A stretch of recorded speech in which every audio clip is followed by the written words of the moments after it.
Someone make it make sense. Probably a couple.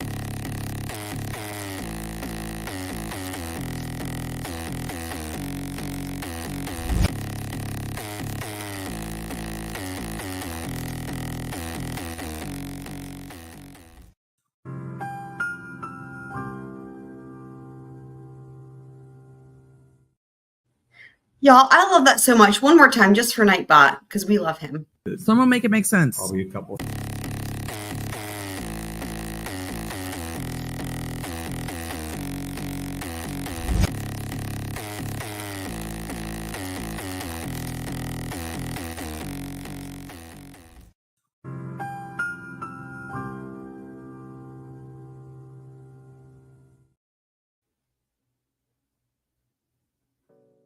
Y'all, I hope you guys like that. I just think it's amazing. I want to say I'm so happy to be here with you guys. It is raining and cloudy here, and I hate the rain.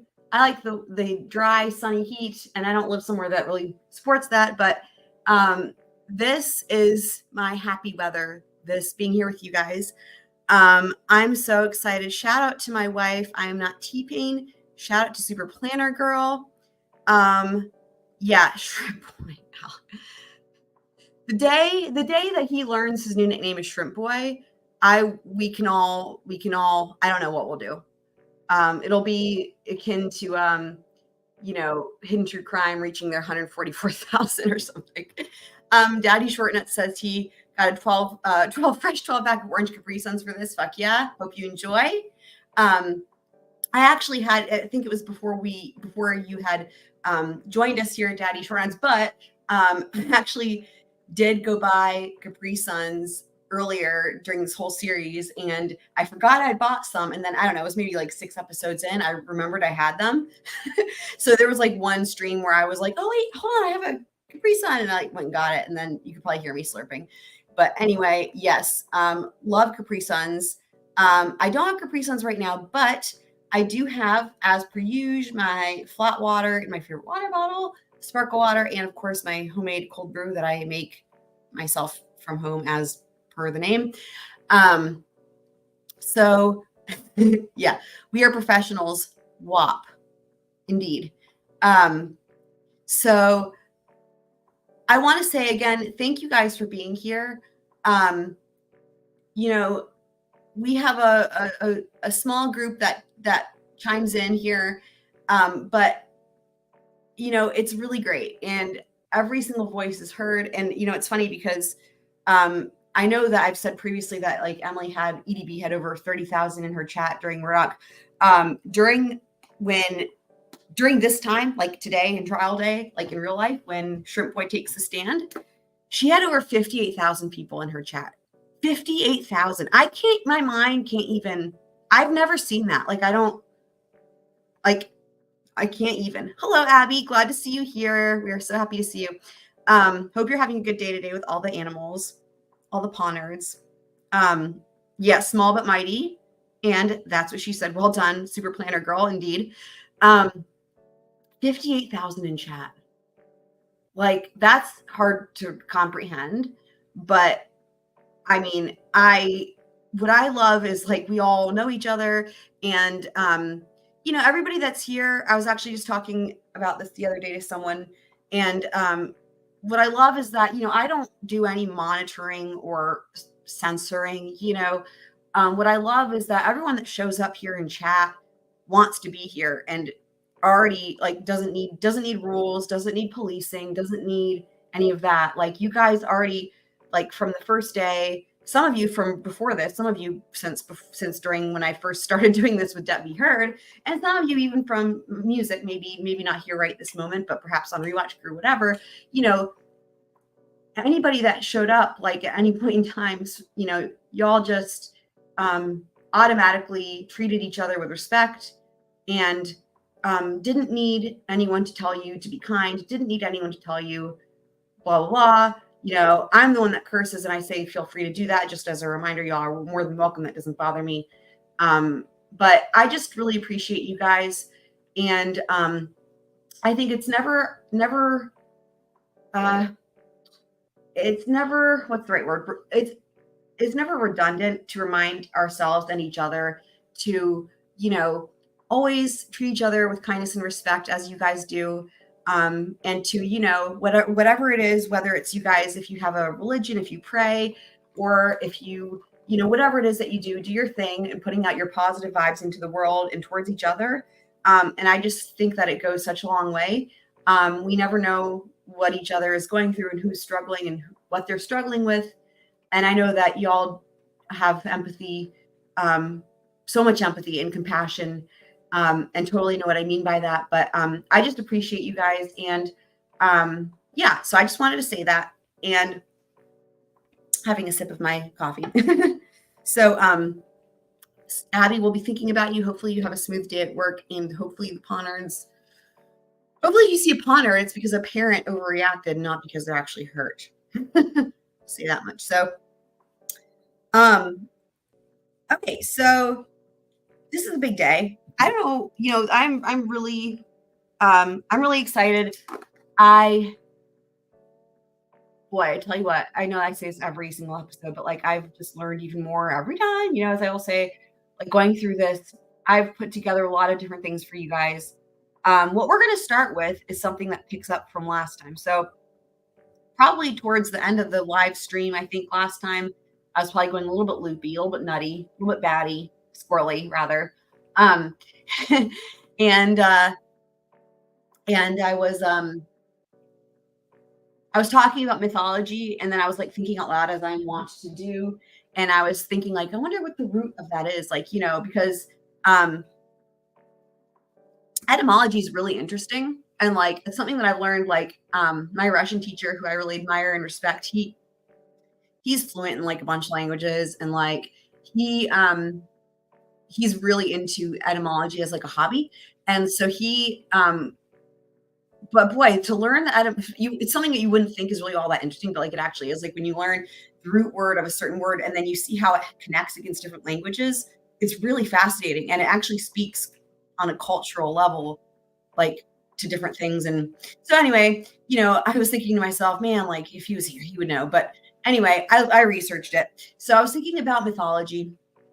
I was also thinking about identity. And what I want to ask you guys, because I'm going to ask you again here shortly, but so you can think about it, I'm giving you a little head start to think about it, about how you would define identity. So that's the question right now. How would you define identity? I think we all know how we would define mythology. I think the history of the root word, the etymology, is more interesting, but how would you define identity? So we're going to start with that. This is our opening plan here. So let me go ahead and pull this up. Okay. Let's talk about mythology and identity. All right. So what is mythology and where does it come from? All right. So let's see. Oh, also real quick, in the top right corner, I've got that little squirrel, squanguin rather, little picture. I actually, last time we were talking about if we liked that one better or the other one, and this one was maybe kind of blocking some text. You guys probably can't tell right now because it's on a white background, but I did things, I learned things, and I learned that you could actually fuck with the opacity. I'm probably not saying that right, but from the word opaque, right? Opacity. I fucking don't know. I'm not, that's something that you only really, that's like graphic design and computer in my world. Like, I don't know. We don't use that word in music. So I think it's opacity, but anyhow, essentially what I learned was I could make it less opaque and make it more transparent or more translucent, more sheer. So my hope is that keeping the squanguin up there will be a good choice. And again, you probably can't tell right now. It is actually more transparent, more sheer, whatever. Anyway, I just wanted to point that out because you'll be able to tell probably when the regular video plays, and we're all weighing in on what we like. I haven't made one for DJ Nightbot yet, but eventually I will, and then that can be in the running too. But I know the squanguin's really cute, and hopefully my only concern was sometimes it was blocking text. So hopefully this will solve all the things. Anyway, all right, mythology, noun. From Greek, mythologia. Cue epic Greek music, like from a film score. I can't think of an example. All right. If I had a second, I could probably come up with something on my own, like make it up. Anyway, legendary lore a telling of mythic legends. Like, okay, yeah, Zeus. Yes, correct. Zeus ruins everything. Indeed. Who else? What are some other people? You guys help me out. I'm not a scholar on Greek things. So, except I do love olives.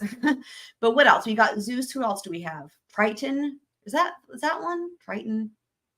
King Triton. That's from Little Mermaid. That's not the same thing. Hold on. I'm confused. Thor. Thank you, Thor. Thor, indeed. Yes. I was thinking Cleopatra. That's not the same thing. I'm not good at this. Wifey knows all of the things. Thank you. What about Achilles? Like, I only know that because I tore my Achilles tendon when I was training for a marathon. I think Achilles is one of them, but I'm not entirely sure. Achilles might actually be a historical figure and not a mythological thing, whatever they're called. Poseidon. Thank you. Super Planner Girl. Yes. Hades. That's a good point. Hades, indeed. That's so cool. I love it. So y'all know. So myth comes from ancient Greek mythos, like ethos or pathos. They like their thos in Greek, apparently. So from ancient Greek mythos, story, saga, or plot. We don't have to spell correctly here. It's okay. And that's a good point, Daddy Short. And that's Greek and Roman each have their own set of characters, God for each aspect of life. And that's another interesting thing too. Like which ones are the ones that mean the same thing? Because I know there's a set, right? Like there's like two, again, I don't know which ones they are. I just know there's like, they have their equal counterpart. Anyone that wants to educate us is more than welcome to do so. We like learning here. The Orphan Closet movie. I'm not sure of that movie, but I do know that just reminds me of the R. Kelly hip opera from before shit went bad for him. This was in like the 90s and it was called Trapped in the Closet. If y'all haven't seen that, like that should be at the top of your list after this live stream, if you're still awake. Half goats, half humans, centaurs. Actually, that reminds me of Beethoven, kind of in a way, because Beethoven, if you guys have seen the movie Fantasia, the Disney movie, we don't ever go off on tangents here. The music from Beethoven's Sixth Symphony, which is called the Pastoral Symphony. The Sixth Symphony is used during the scenes where they start out, the fairies and the cupids, whatever they're called, with the arrows, little babies, the babies with the arrows, those things, whatever they are. Is it Cupid? Whatever they're called. And then the next part is like, it has the centaurs and they're like hanging out by some lagoon, like being horsey, human horse thing. And Kitsmits is here. Hi, Kitsmits.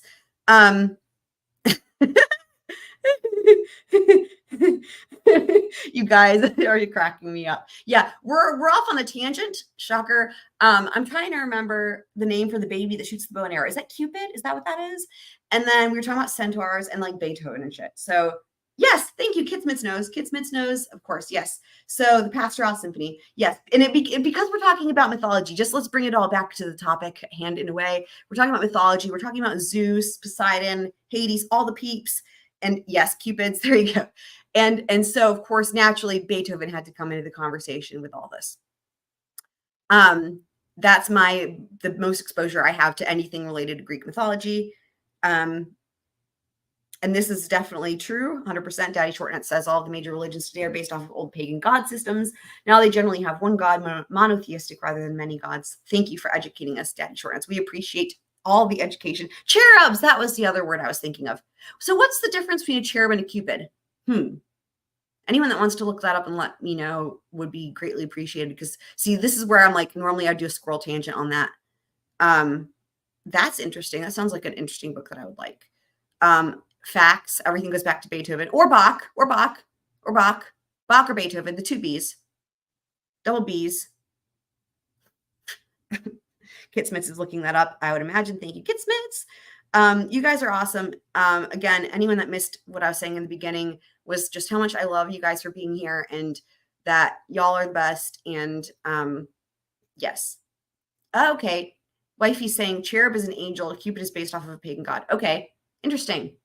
Okay. So is cherub like specifically Christian, maybe? Okay. Well, actually, so what other religions do angels? Like, do not do angels, but have angels? Like, is angels? I mean, angels, I don't know. Right. From that description, I'm definitely a bigger fan of Cupid. I will just say that. Oh, Eros, interesting. Okay. Y'all are so great. A cherub is a creepy celestial being. Yep, with the head of a human, a lion, an ox, and an eagle. Oh my god, I'm getting a Office, like The Office. I'm getting a scene in my head. Holy shit. Okay, y'all, cherubs in the Bible. Have you guys seen the Office episode? It's from the first. This is my life. This is from this first episode of season 4, Fun Run, where Michael Scott hits what's her face, hits the girl with the car. I haven't seen this in so long, but I still remember all the episode or like numbers. Oh my god. Hits her with the car, and then I want to say Monica. It's not Monica. I can't remember her name. The red-haired chick. And then he's saying that they need to. You guys, if y'all haven't seen it, I wish I could pull it up. He's like, we need to pray to something. And then he's describing all these different hybrid things that are very much remind me of this description. And it's my favorite thing. I love a good hybrid animal, but like throw in mythology and make it the most insane thing ever. And then it's my all-time favorite thing ever. So, no, not Angela, the redheaded girl. Oh my God. The one who gets hit by the car in the 4th episode, Fun Run. Oh my God. The fact that I'm forgetting her name is insane. Because I'm like seen every episode a million times. Okay, hold on. This is important. So let me think. So the redheaded girl, I know her character name is also her name in real life.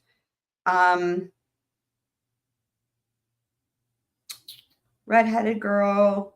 Oh my god, guys. Meredith. I was close with Monica because of the M. That's where I got the M from. Meredith. All right. I have not heard of this. Is this a show or a movie? Okay. So interesting. Okay. We've all learned a lot today so far, and we've only just gotten started. So let's continue on. So we've started with myth. So now we're on logi from ancient Greek. Logia. I'm trying to say things like in a Greek way. Logia. I don't know. To speak or to tell. All right, cool. We got that part down. Now what's happening? So here we go. All right. Remember, I was asking y'all, okay, before I let it play, what is identity and where does it come from? So I was asking you guys before, how would y'all define identity? Now's your chance. Let me know in the chat. How would y'all define identity? I think Kitsmans is letting us know what this Has Been Hotel. That sounds awesome. What channel is that on? Also, we haven't seen Janie here. I wonder if it's because I've been doing these episodes earlier and she's in Australia. That could be it. I hope she's okay. And I've been doing them earlier just because I did not ever think live streams would go as long as they have. And so that's why I've been trying to start them earlier when I can. But I hope Janie's okay. Janie, if you're listening, we all love you. But yeah, y'all let me know. How would you guys define identity? Because I want to find out what you guys say before we go on to the next part. Oh, it's on Amazon Prime. Okay, cool. How would y'all define identity?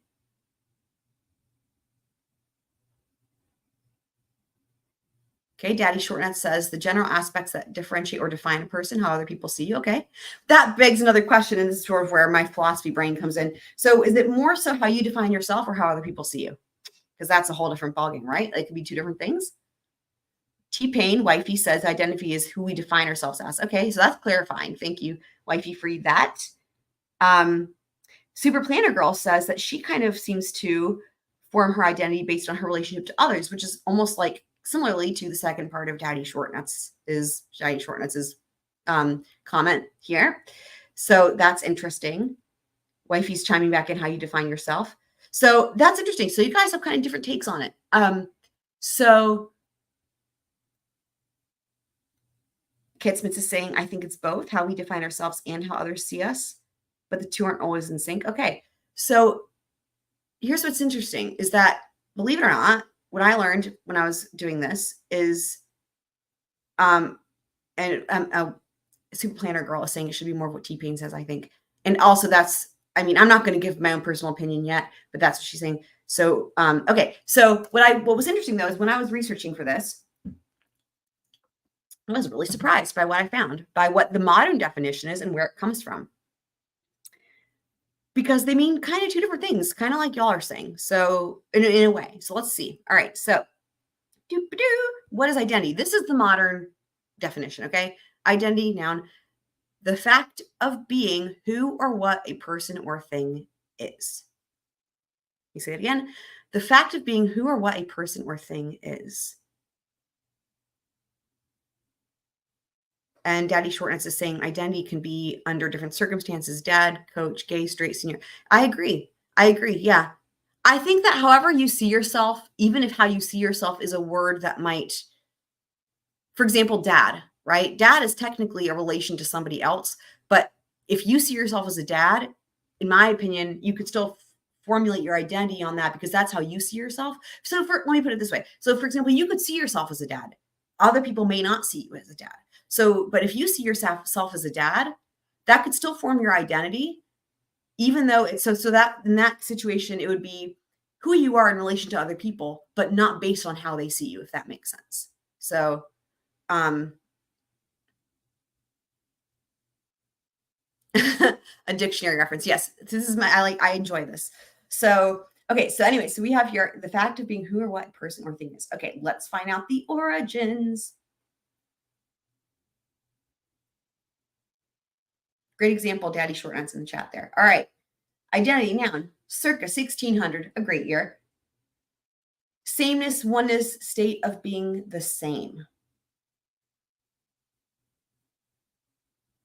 Let's think about that again. Sameness, oneness, the state of being the same. So when I read this, I think of the opposite of what the other definition was and how we usually understand identity. Like, in my mind, this is almost like homogenous. Like, yeah, the state of being the same versus the state of being yourself, being your own self separate, like having your own identity. I don't know. What do you guys think? I think it's pretty crazy. It's from French, identité. I have no ability to speak French or do anything French. 14th century, even better year or better century. From medieval Latin, idempitas. I'm sure I'm butchering that.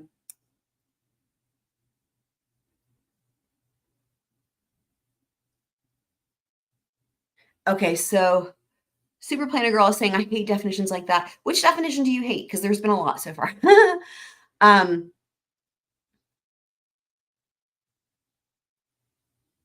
Yeah. Oh, the first definition as in the modern definition of identity. Let me go back. The fact of being who or what a person or thing is.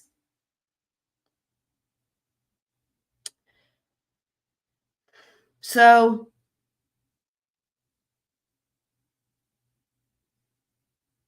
here's how I interpret this. I actually like this definition, and here's why. Because it isn't too specific.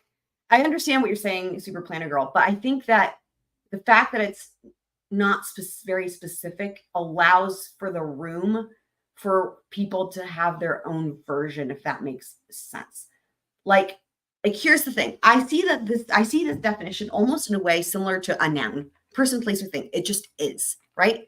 Like it is. It has a state of existence. Right? I kind of see that as the same as this definition. It has a state of existence. Like that's all you need. Like if you exist, you have an identity. I actually kind of like that because it's not based on perception. It's not based on trying to be something. It's not based on, because there's people who have a persona. There's people who have, whatever, all kinds of bullshit. Like then of course, like we were saying before, there's how other people see you, or there's, blah, blah, blah. All these external influences, right? And then never mind social media, for fuck's sake. I didn't even think about that because I don't use social media. If you involve that into the mix, then it's just complicated even more. Like people have their own personas, their own identities, quote unquote, on social media, blah, blah, blah. What I like about this definition is it removes all of that. It's the state, it's like you exist, you are. Almost like, you think, therefore you are. And, having said that, that makes sense because I do know the id, the id, as in makes sense. Like that's the root word of identity in a way, right? Like Google didn't tell me that, but that just makes sense logically, you know. And the id is like oneself, right? Like the mind. So I think therefore I am. Exactly. Good old Voltaire. Indeed, Kit Smits. So yes. Yeah, I agree. I also love Voltaire. Yes. 100%. Dude was ahead of his time. Yeah. So, and I wonder, let me see, just for out of curiosity, let me pull up.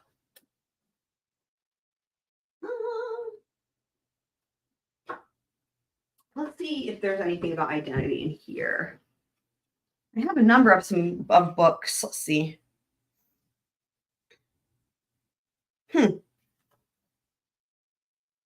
Okay. This is interesting. This is going to be not too much of a tangent. I'll make sure to timestamp this, but I'm just out of curiosity. So I'm looking into the Dhammapada.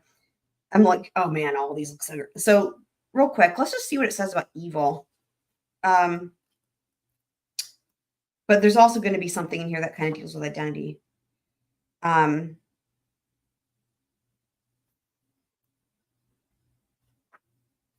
Oh, this is actually kind of long, this part on evil.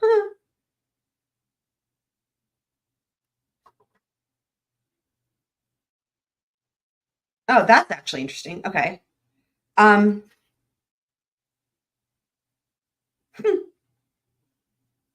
Well, okay, this is just the last part of this chapter. You will not find a spot in the world, not in the sky, not in the ocean, not inside a mountain cave, where you will be free from your evil karma. You will not find a spot in the world, not in the sky, not in the ocean, not inside a mountain cave, where death will not overtake you. That's intense.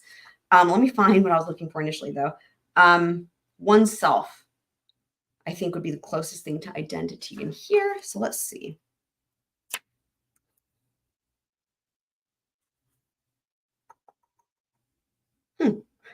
As one instructs others, so should one do oneself. Only the self-controlled should restrain others. Truly, it's hard to restrain oneself. Oneself, indeed, is one's own protector. What other protector could there be? With self-control, one gains a protector hard to obtain.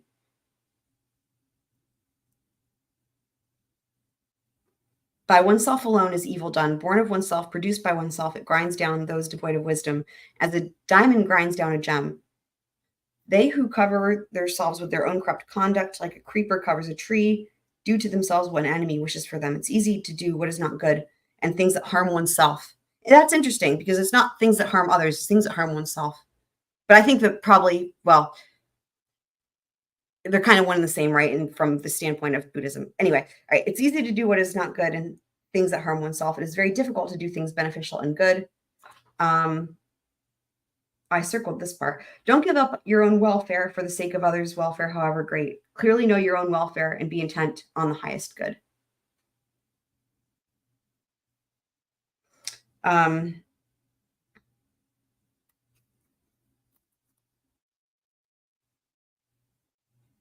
This is from a different chapter.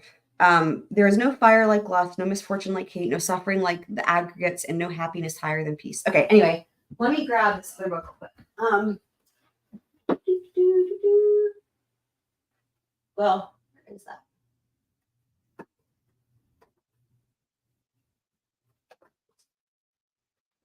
I will. Okay, I'm like going off on my own squirrel hole. I will make a note to. I know I've got books that talk more about theories and identity too, and I'm curious what they say. But anyway, I haven't even been looking at the chat. Hopefully, you guys are not like, what is happening? I mean, I'm sure you're like, what is happening? But that's, you know, pretty par for the course. Oh, the winged babies can be called putti. Thank you, kids. Fucking winged babies, right? Yeah, you can't run from your evil side. Yeah, or from death makes sense. Yeah, exactly. Do to others is you'd have them do to you. General, and a great point. Generational curses. Exactly. Yeah. That's another great point. You guys are awesome. People are their own cheerleader. They have to somehow justify their actions to themselves. Exactly. What a great example of that, right? With Shrimp Boy. So, okay. So let's continue. So wait till we get to Buster, you guys. Oh, I kind of spoiled it. This is supposed to be a surprise. But hold on. Not that much because it was about to come up anyway here in just a sec. All right, here we go. Starting with his name. Now, those of you who were here when we did Buster's testimony know this already, but those of you who weren't here maybe haven't thought about it. You guys, they have the same name. Talk about generational trauma and talk about identity or lack thereof. Shrimp Boy, you know, his name is Richard Alexander Murdaugh. Buster's name is Richard Alexander Murdaugh with a junior at the end, but Richard Alexander Murdaugh. And I know I was talking about before with Buster's testimony. Think about that. For the rest of his life, let's say that he's applying for a job. Let's say he's in another country. I mean, he's going to be kicked around and kicking long after his dad is gone. You Google this name, you search for this name, you know what you're going to find. He cannot get away from it. He cannot escape it. Yes, this is Buster. Exactly. This is Buster. Richard Alexander Murdaugh Jr. is Buster. They should have named him Ram. I know, right? It is such a tragedy. Exactly. He cannot be his own person. And that's what we're going to talk about. So, it's fucking funny, wifey. Yeah. So, but he is forever trapped. Even that's the other thing I was going to say. This Kitzman's beat me to it, that even his nickname isn't his own. That's the thing with this family. And that's why I wanted to talk about identity and mythology, because literally they all just are, it's all cyclical. You got Randolph or Richard, one or the other. And then even the nickname isn't his own, and everything is on repeat, and everything repeats itself, and the history of the family repeats itself. And literally they all are trapped in the Low Country in that same area, doing the same job, all of them up until recently, right? They were all the fucking, attorneys at PMPED, but then also this solicitor for the 14th Circuit. I mean, it's pretty crazy. So like literally, and then of course, even the property, and Super Planner Girls helped me research this too, but even the property, like the house in Alameda is the house that Alex grew up in. And even potentially there's a really strong possibility and a strong likelihood that it's also the original house where the OG Randolph lived. That actually, from what we can tell, is probably the case. Even the property, they don't go pick out a house. They don't go pick out a name. They literally, it's just on repeat. It's creepy. It's like it's like a curse, like literally. Daddy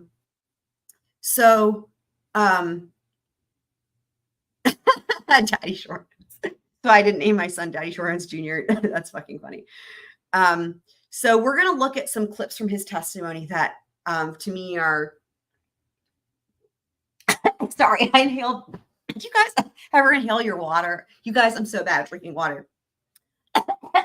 I just inhaled my sparkle water. Ow. Ow. Trying to stay hydrated, and it backfired. Okay. I feel like Joel from SDS. It's like people that are just now listening are like, what the hell is happening? Well, if they heard this, boy, would they ever. So yeah, so I picked out some clips here from his testimony where we're going to look at this. So let's see. Hang on, Buster. I'm sorry. Come back.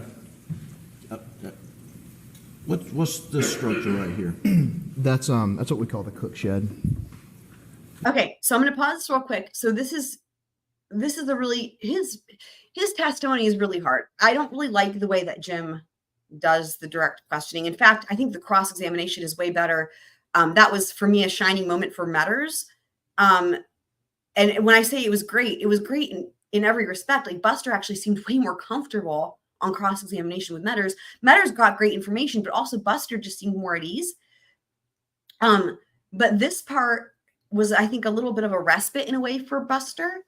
But it's also really fucking depressing because here he's getting to come down. He steps off of that fucking awkward as fuck, witness stand that they have. He comes down. He's going to point to these pictures, and this is, imagine what relief this would be. Point to these pictures and talk about what this picture is. And it's like, I can do this, right? This is Alameda. It's like, here's what this is. But you're going to see how this is so sad because in doing so, it's fucking tragic as fuck because like everything he's talking about doesn't exist anymore. Okay, so let's watch. And what's in the cook shed? A couple couches, big TVs. That's mostly where my grandfather used to have a cookout on every third Thursday of a month, and that's where he would have his little gathering. It's just an open open concept in there with a kitchen, TV, a couple couches. Okay, so first of all, I'm gonna pause it real quick. So look at the way he's standing. I know. Let me get rid of this squirrel real quick here. No, I was thinking it might be translucent enough, but maybe it's not. So why can I? Okay. So look at the way he's standing. Look at the way he's dressed. And then we'll talk about what he just said. So I grew up, I'm here in the South. My family is not Southerners. Like, my family hails from other countries / upstate New York. So I did not grow up with like this type of culture in terms of my family. However, my friends all did. Like, I grew up with it with my friends. Very similar, not low country quite, but a lot of similarities. A lot of them actually hung out in South Carolina, had vacation homes in similar places. But this outfit that Buster's wearing, I know very well. This was like all the guys wore. And it's like these pants with like the leather belt and like, I don't know, it's the cut of the pant. It's the type of shirt. I just know this so well. And it's like, this is the same outfit that his dad is wearing. This is I don't know if he's allowed to wear a belt because of jail, but this is the same. It's like a dress code. It's like this is part of the thing, right? It's like a uniform that all these Murdaugh men, I guarantee you, like, and it's not just them. This actually applies to all these Southern dudes. In my experience, it's a very similar, it's like this preppy Southern dude, fucking seersucker shit, like Sperry's, that type of shit, nautical theme shit, that type of stuff in the summer, but it's this, and it's not, I'm not trying to talk down to it. It's just, it's a style, and it's all Buster's ever known. And it's all his family's ever known, and they all dress like this, and it's like a uniform, right? It's like it would never occur to him that he could just wear something else, that whatever he wants to wear, whatever the fuck it is. That's the first thing. Second thing, the way he describes the open concept in the house. We're going to hear it again. Don't worry, I'm going to play it again. This struck me as so fucking poignant, you guys. Like, and it reminded me of, I'm trying to remember who was here. I think Super Planner Girl was here when we were listening to Mark Ball's testimony, and it got to the part where he was talking about Paul and how Paul had a garden. And the way he says it is, he says, Paul, he kept a garden. He tended to a garden. He took care of a garden. This hit me kind of similar, the way that Buster is describing his grandparents' house, the house his dad grew up in, the house his grandfather, his great-grandfather grew up in. And he's describing the cook shed, okay, of all things. And he's describing it open concept. I mean, that's like on a level, like, I wouldn't even think to say that. Like, an open concept, it's like, I don't know. Are you guys getting what I mean by that? We're going to watch it again, like I keep saying, but like, to me, it's like, oh, Google, Super Planner Girl says, Google Paul's court appearance pics. Yeah, I can't do that right now while I'm doing this, but I would imagine it's exactly what I'm talking about if I had to guess, right? Am I right? Just let me know. Like, is it the same fucking outfit? That modern Southern aristocrat, 100%. Daddy short. Yep, Vinnie Vines and Dockers. That's it. Dockers with the Sperry boat shoes. That's it. Exactly. You guys got it. Yep. Buster is the Robert Adelson of his family. That is also very astute. Very good point. Yes, 100%. So, totally the same down to no tie. There you go. Yep. It's a uniform. So we're talking about identity, right? And the lack thereof. So here's Buster. His birth name is not his own. His nickname is not his own. And what he's wearing is not his own outfit. Okay. And then we're also going to think about how he describes the open concept, because that just slays me. And it should play it again here in just a sec. Maybe there's, and what's in the cook shed? A couple couches, big TVs. That's mostly where my grandfather used to have a cookout on every.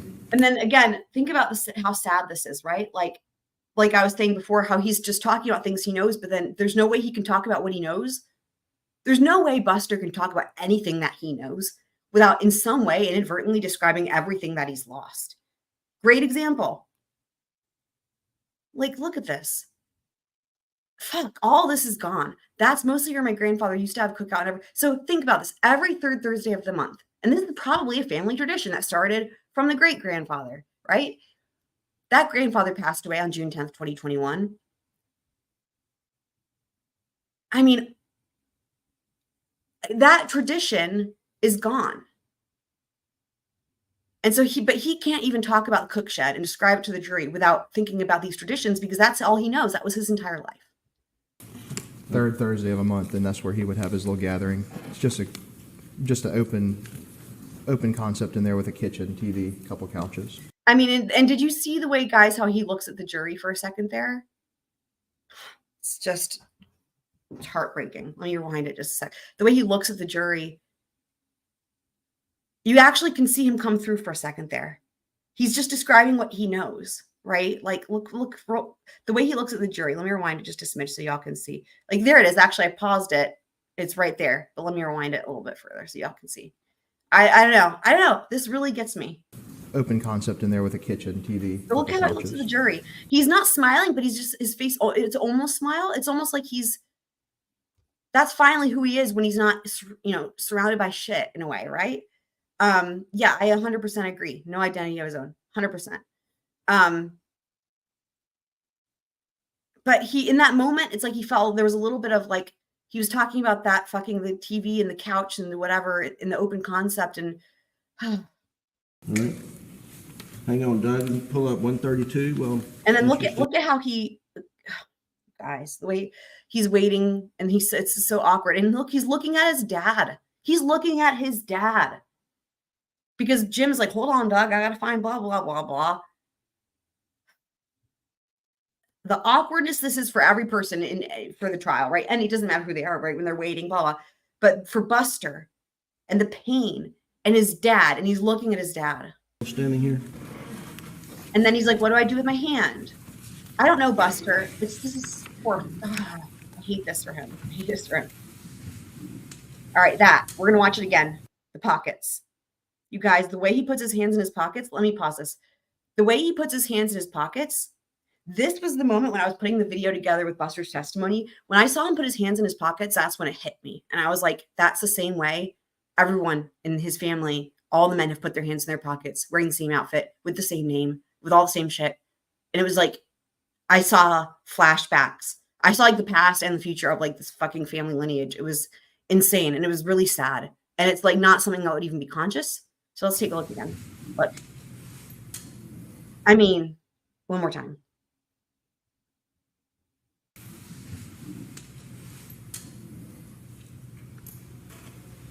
Buster, what's this structure to the right of the? You guys see what I mean by that?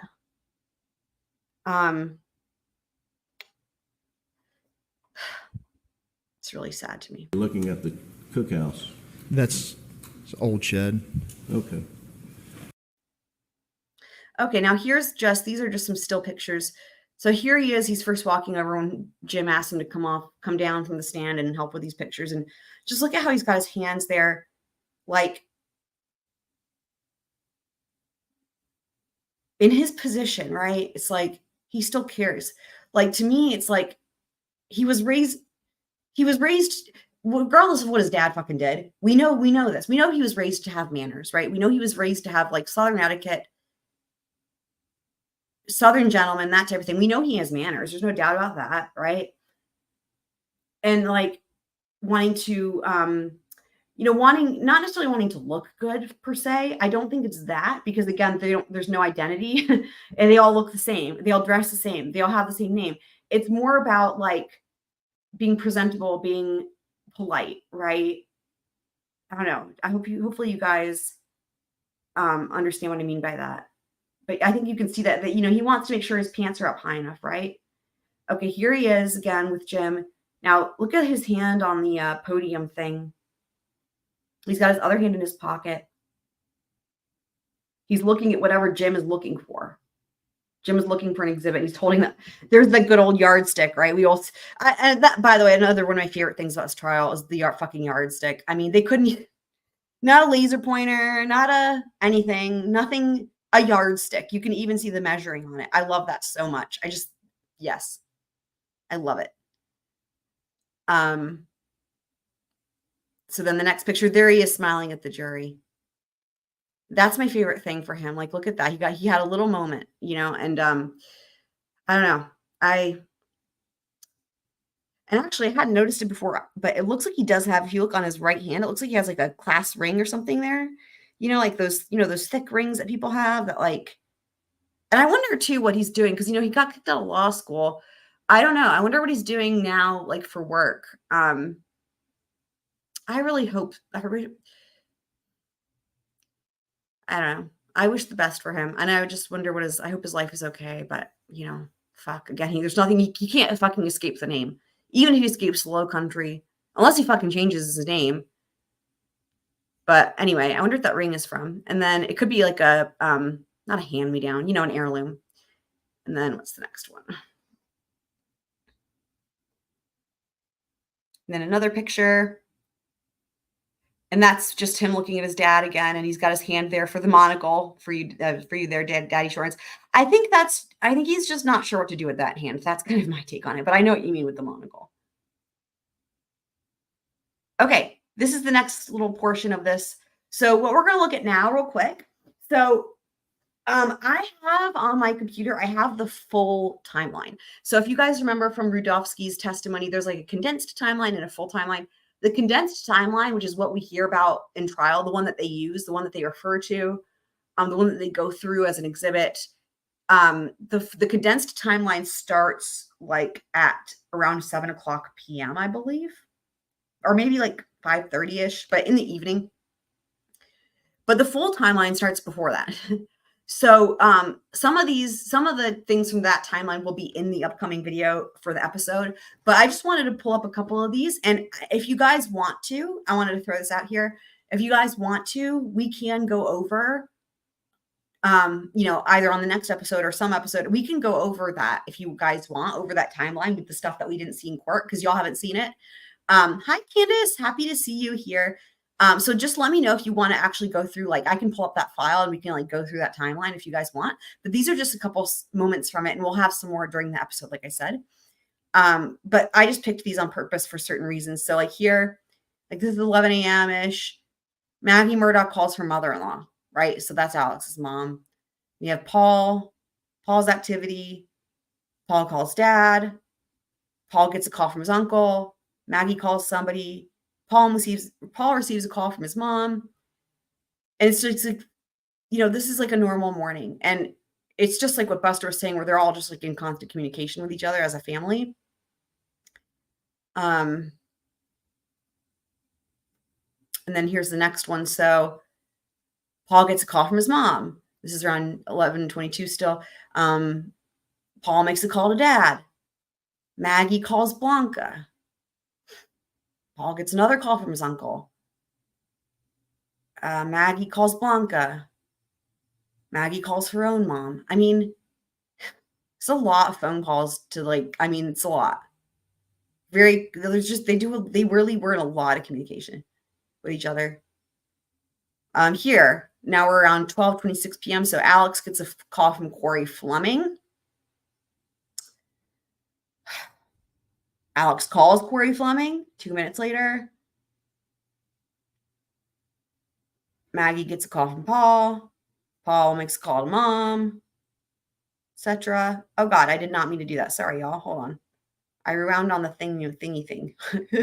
Hold on. Ah!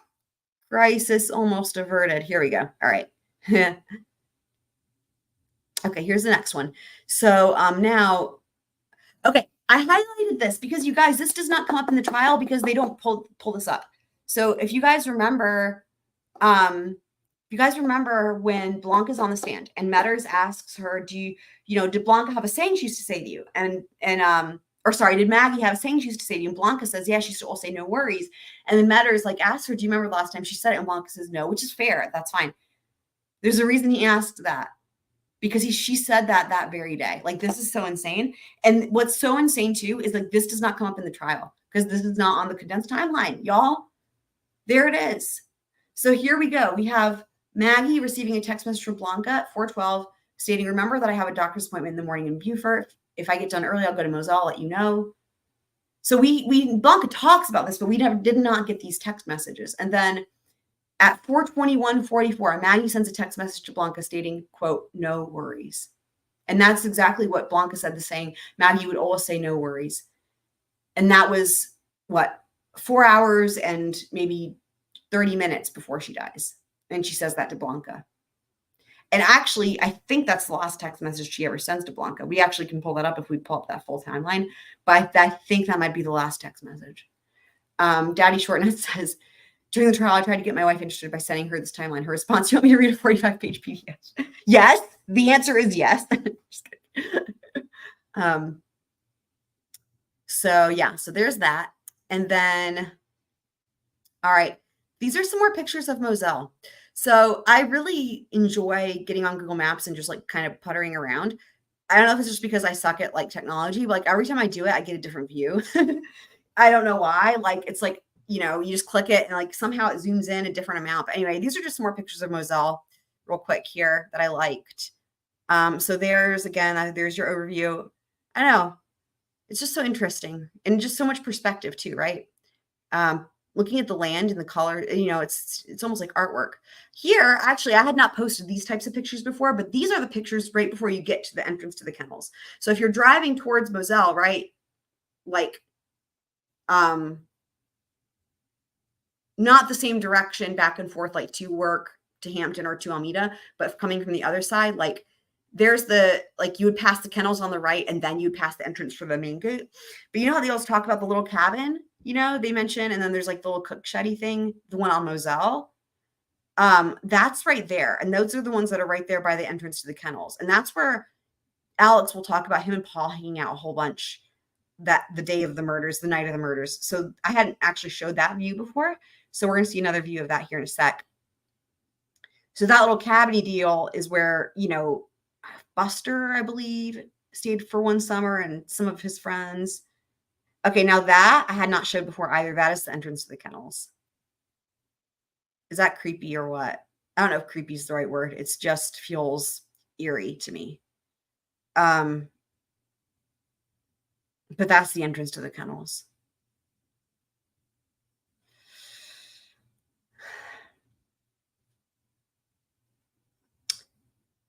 And then there's another view. So now we've just passed it. So now we're headed more towards the main entrance, but you can see the end. And then there's the main gate that everyone's so familiar with right there.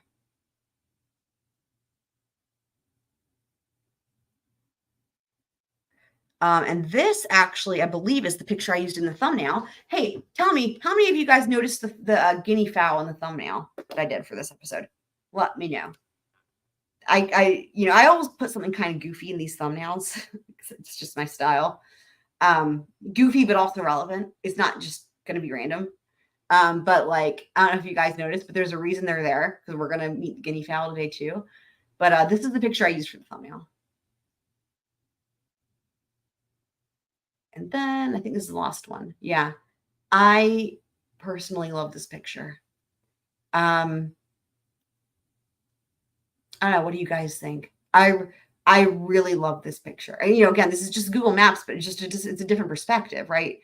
And I don't really want to talk about why I love this picture yet.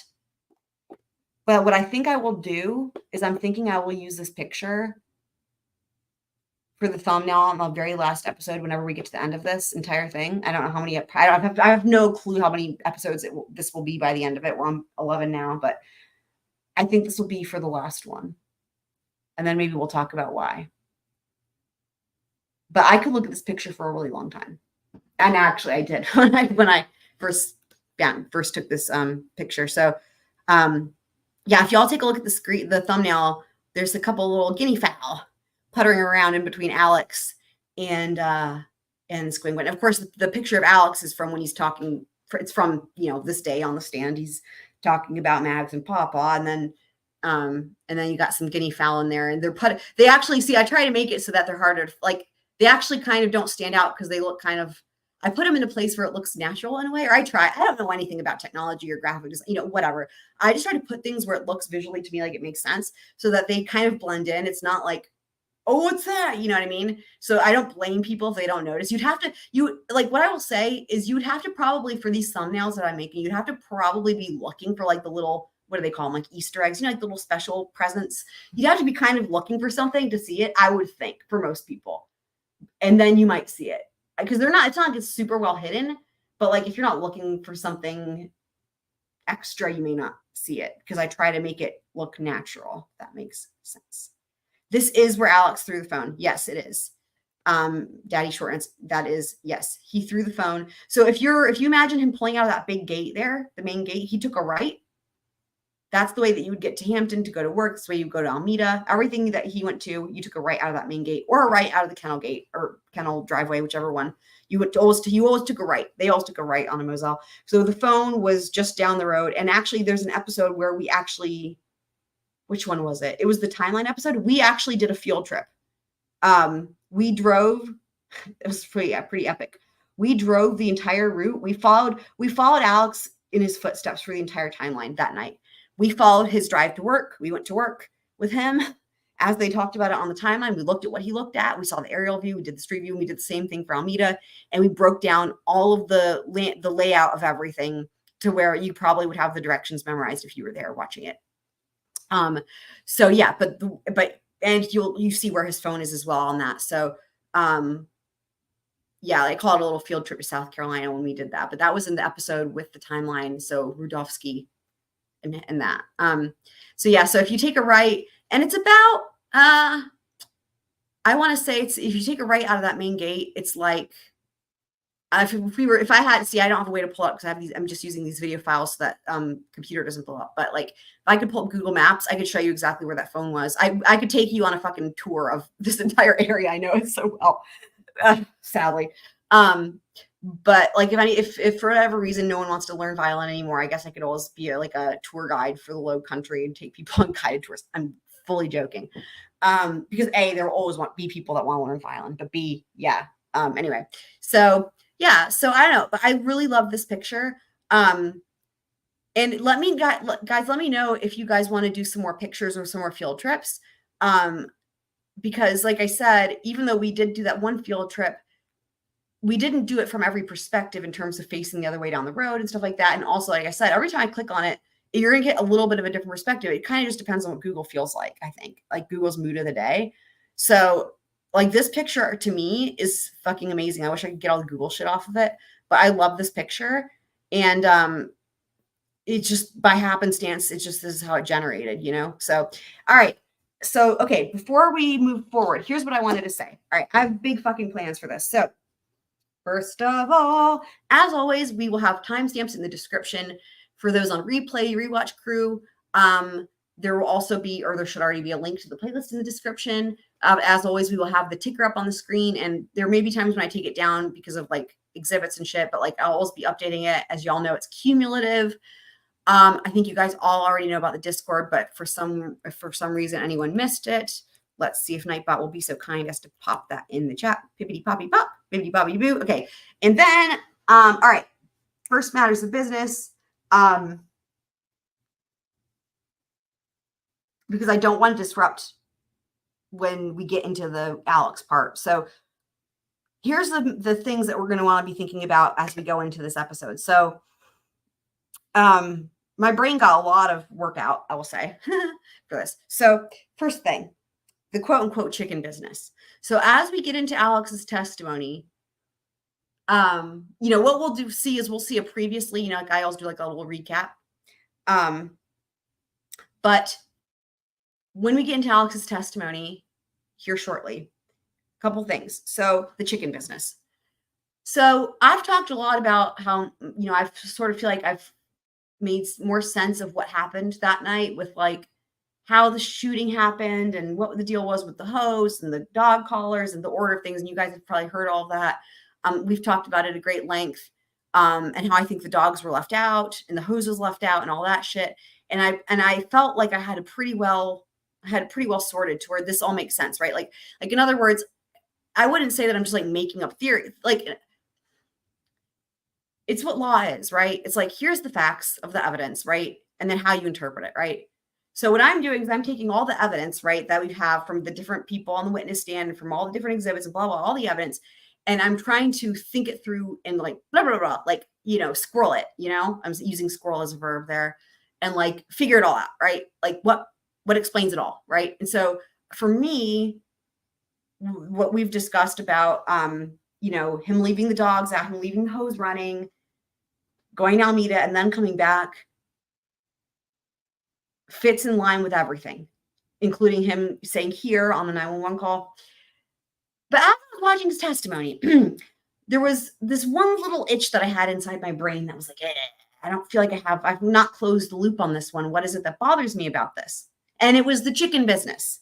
It was the chicken business. When I say chicken business, first of all, that is a nod to Ian Runkle of the Bailey, because of pigeon business. Love Ian Runkle. Chicken business is absolutely appropriate for this topic. But when I say chicken business, this is referring to all the talk of the chicken, anything related to Bubba, anything related to the chicken, anything related to the collars, getting the chicken. It's literally everything that happened around that time in the fucking Snapchat video, between that and then the murders, right? And him leaving. And then the 911 call. It's literally the actual time. It's the things that matter the most, right? What happened when you were there? We know you were there. What happened after that Snapchat video and before the 911 call, that type of thing, right? And we'll talk about it when we get there, because I'm really curious what y'all think. If y'all are like, feel like something's bothering you about it as well. But I have some ideas on that. And I had something click actually as I was going through it. I was like, oh my God. I think I figured it out. And finally, I feel like I have solved it. In my mind, I feel good about, in terms of like that whole order of events, exactly what happened. I don't feel like I have any open questions anymore, or unanswered questions. I feel like I don't have any more itches in my brain. I feel like I have a good picture of it. So we'll talk about that. The second thing to be thinking about, and this is a big one. A lot of you guys, we've talked about side of the road, and you guys have kind of asked me like, what the fuck is the deal with that, right? And I'm like, I don't fuck if I know, right? This is a real puzzler. This is what I'm kind of working on now, is this whole thing with the side of the road. But it dawned on me. I'm like, here's a question I had not asked yet. I don't know how I hadn't asked it, but here's a question I had not asked yet. So if we work under the assumption, okay, that Alex stashes temporarily guns, clothes, whatever it is, stashes things at Alameda temporarily because he knows that they're not going to search it. Which also, side note, why does he give them carte blanche to search it? Because he knows they're not going to. Because he knows they're not going to suspect him. Anyway, he knows they're not going to search it, but he knows he can leave it there, and then maybe eventually he's going to have to fucking move it, right? Because eventually they might come and search it, blah, blah, blah, blah. So, after they don't find the actual 5'2" vigilante children, right? Then they're going to want to come search it maybe. So the question is this. It's a good one. I'm like, how did I not think of this question until now? When and how did Alex transfer, move, whatever, the guns, the clothes, whatever he had stashed away at Alameda? When and how did he move them? Let me repeat this and why I'm saying it, because here's the thing. It is 2 hours from Moselle to Redbeard. It is an hour and a half from Moselle to Edisto. And he was with, as we're going to hear, we've heard it from other people. We've heard it from Buster and from others, but we're going to hear it again from him. And we're going to go through his whole timeline. Don't you fucking worry. But he was with people, like staying with people. He was pretty much babysat constantly for the most part, right? Like after June 7th. His whereabouts were pretty well known. And we're going to go through his whole timeline with that. But the question is, what chance would he have had? When and how would he have moved those guns?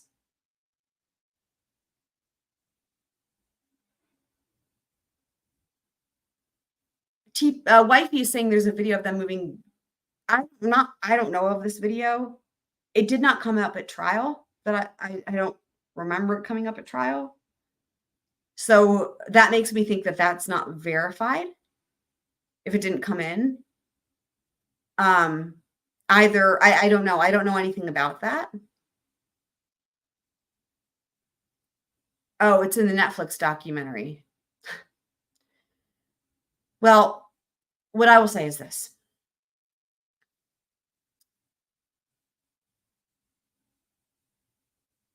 As someone who puts a lot of faith in okay, how to put this the right way, court documents, hardcore evidence,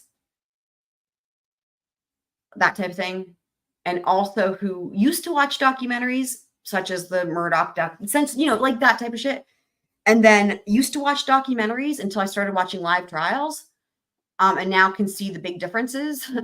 What I will say is this, that I trust what's presented at trial more than I trust what's presented in a documentary. If it's a documentary that is for profit, like a larger, like a company, like a Netflix, like something like that,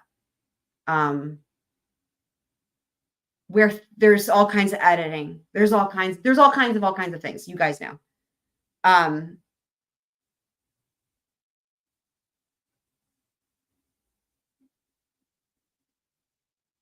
So wifey's saying, I think you mean John Marvin.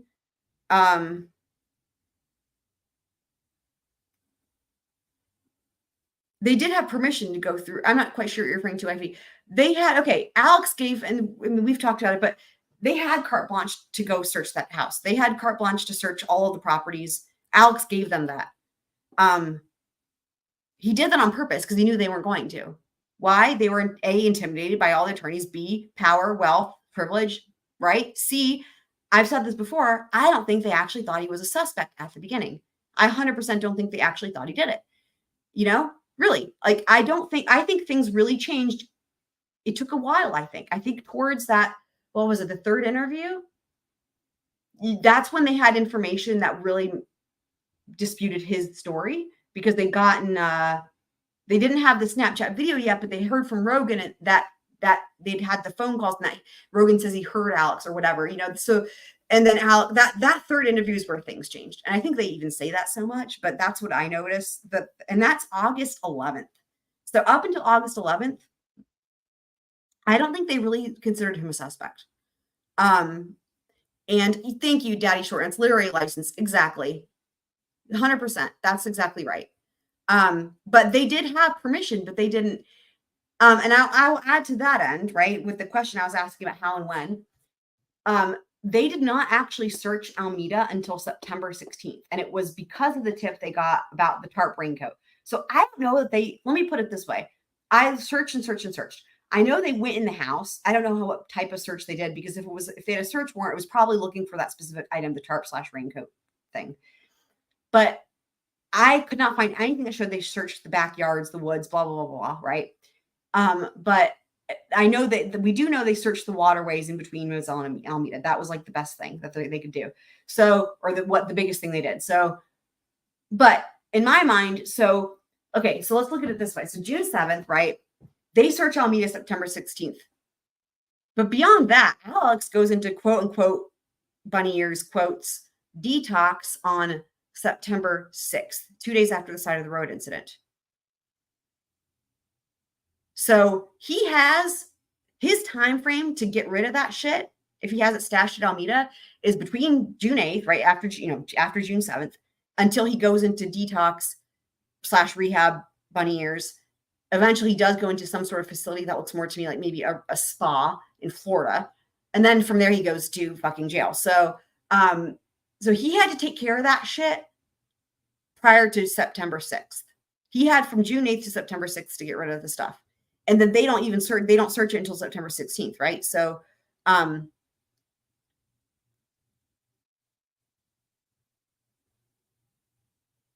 right. I mean, okay, wifey's saying she'll put, but the thing is like, they can't, I mean, if they could say for sure that those were the guns, we would know, right? Like, they would have the guns. If they could say for sure that those were the guns, John Marvin and Buster would have been arrested, because they would have been aiding and abetting. They would have been, that's all kinds of shit, right? That's them being complicit, right? What else do they call that? Like, yeah, aiding and abetting, fucking with evidence. They would have been arrested. They would probably end up with jail time for that, actually, if they were disposing of guns and they had that on video. especially because people get it confused all the time, right? What is direct evidence? I know direct evidence most people think is forensics, right? Let's just go over this real briefly. Like forensics, like DNA or fingerprints. Incorrect. I know that makes sense logically. Well, the law doesn't always follow that logic, right? So direct evidence actually is not what you would think. Direct evidence is technically witness testimony or like a video showing someone doing something. Because technically speaking, forensic evidence could be circumstantial, right? So unless you have somebody saying, I saw that person do that, or a video that shows that person doing that, it's circumstantial. Even if it's forensic, even if it's hardcore DNA, it's circumstantial. So direct evidence is witness testimony or video. So if, oh, hi, Spacey. So if they had like a video of Buster and John Marvin like moving guns out and they knew those were the guns, that would be direct evidence. They would be in jail. So Creighton has that video. So I'm not quite sure. I don't know. Wifey, can you just tell me how it didn't come up at trial? Did they find it? I don't know. That's what I want to know. Why was it not in trial? But okay. So those are the two questions. What's the deal with the chicken business? And then that I want you guys to be thinking about as we go forward into the next part. What's the deal with the chicken business? And then how, why, not why, how and when did potentially guns / clothing, whatever, get moved out of Alameda to potentially, in my opinion, Redbeard. But I might have some interest. I don't know. Like I said, I feel pretty good about where I've squirreled the fuck out of this. Let me just say that much. I've squirreled the fuck out of it, and I feel pretty good about what I've yielded as the result of all that squirreling. So, without further ado, I'm going to roll our new intro again real quick because I love Nightbot so much, and then we will get started with part 11. Let me find it. Okay, here we go. Someone make it make sense. Probably a couple.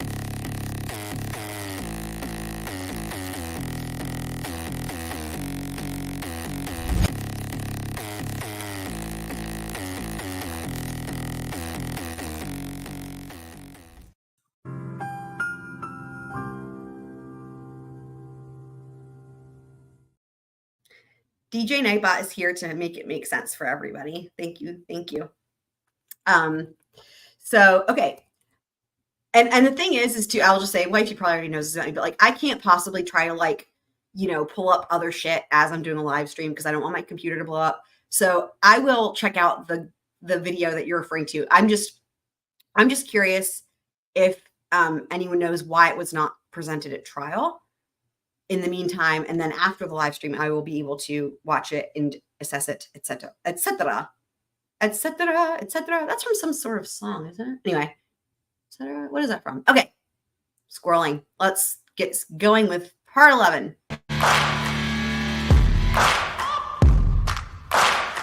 Oh, it's Radiohead. Sorry, I just remembered. It's in Radiohead.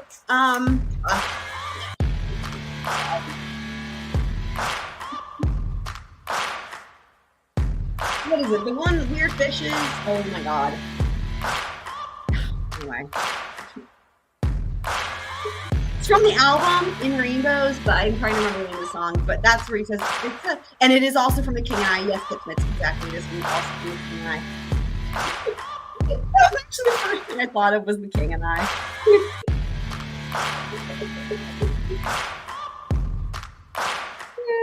He does. The Chinese king does say it a lot. Well done, Kit Smith. Yes. Oh my god. Y'all. Okay, here we go. Previously. And nowhere on here You is guys, another individual I'm already dying. on that green line. Is that correct? You didn't put any other images here. You only chose to put a 5'2" individual slinging a gun on his hip. Well, that's what matches. If the person was any taller, then they would have to be towards the quail pen. If they were any shorter, then they would be behind the shooter. Or the shooter would be in a different posture. Well, not worry about the 5'2", 11-year-old, but if anyone's on that line, it could have been accurate, right? If that gun is anywhere on that line, according to you, it could have been accurate. Is that right? It could have Yes, been that and- shot. Yes. and Anywhere. That's what I explained is that the line, by definition, all about the green lines. establishes where the weapon is. Then the next step would be to figure out where the person is, or where the shooter I is. just want to be clear. Anywhere from this point all the way, I guess, until it hits it would eventually hit the ground, right? Correct. Anywhere until it hits the ground, somewhere back behind where the bodies are located. It's your testimony that that is consistent with what you're seeing. Yes. As long as that gun is on that line. Yes. So we can just remove the 11-year-olds from the equation. As long as that gun's on that line, it fits with what you're saying, your mathematics is saying, is lines up. Is that correct? Y'all, they trained all of their 11 years for this moment so they could be assassins. So they could be assassins.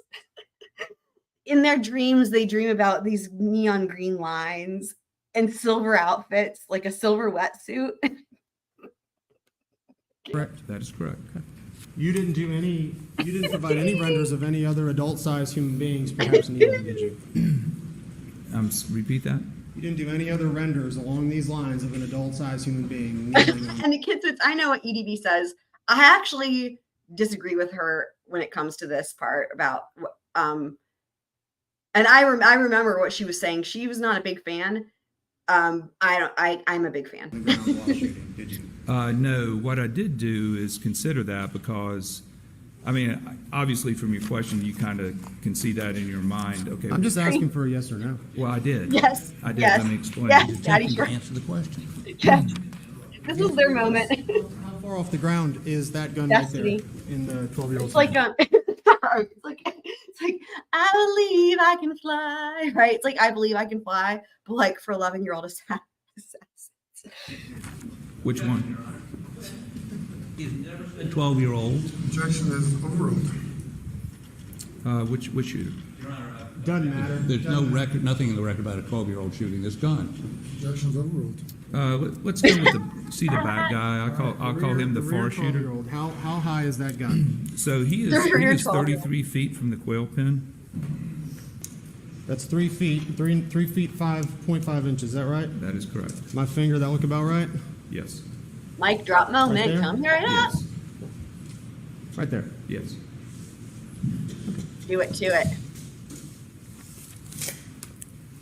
Well done. But we got this. We got your renders that you went with are these two, right? Yes. Okay. All right, and the shooter, the little youth there. The youth is how far away from that? 8.4 feet. And how high off the ground is that green line where he's standing? Little guy. The muzzle is 29 inches above the ground. I think it's fucking hilarious. 29 inches. Maybe 30. And the thing is Judge 30 inches. Pooh tries to object and Judge Newman So overrules 30 it. inches when you're up close, right next to that dog house. So what happens then when you back? I see the line. It's going upwards. Yeah, Pooh does. So He what already happens did when you object. back up. I mean, Pooh objected already once so far, just in this even little clip that we were watching, which is just, very brief. He objects once and it gets overruled. And then he objects finally towards the end of the whole thing of his testimony.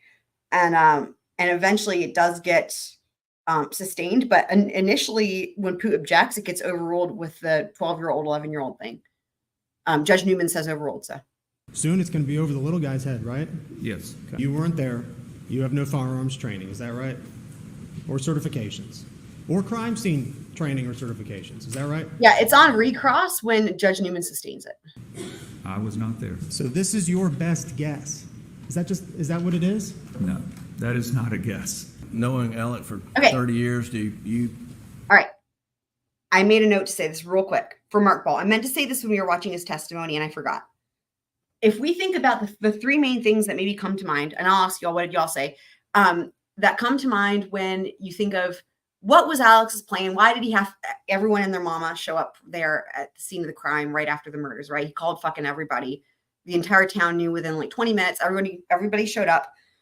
What do y'all think? What was his goal? What was his plans? What was his reasons for doing that? This is a fun thought exercise because there's like three main things that maybe I think most people and I was thinking of, but I I had another realization of a fourth thing during Mark Ball's testimony, and I wanted to say it, and I forgot to say it last time, so I'm saying it now. I'm correcting that.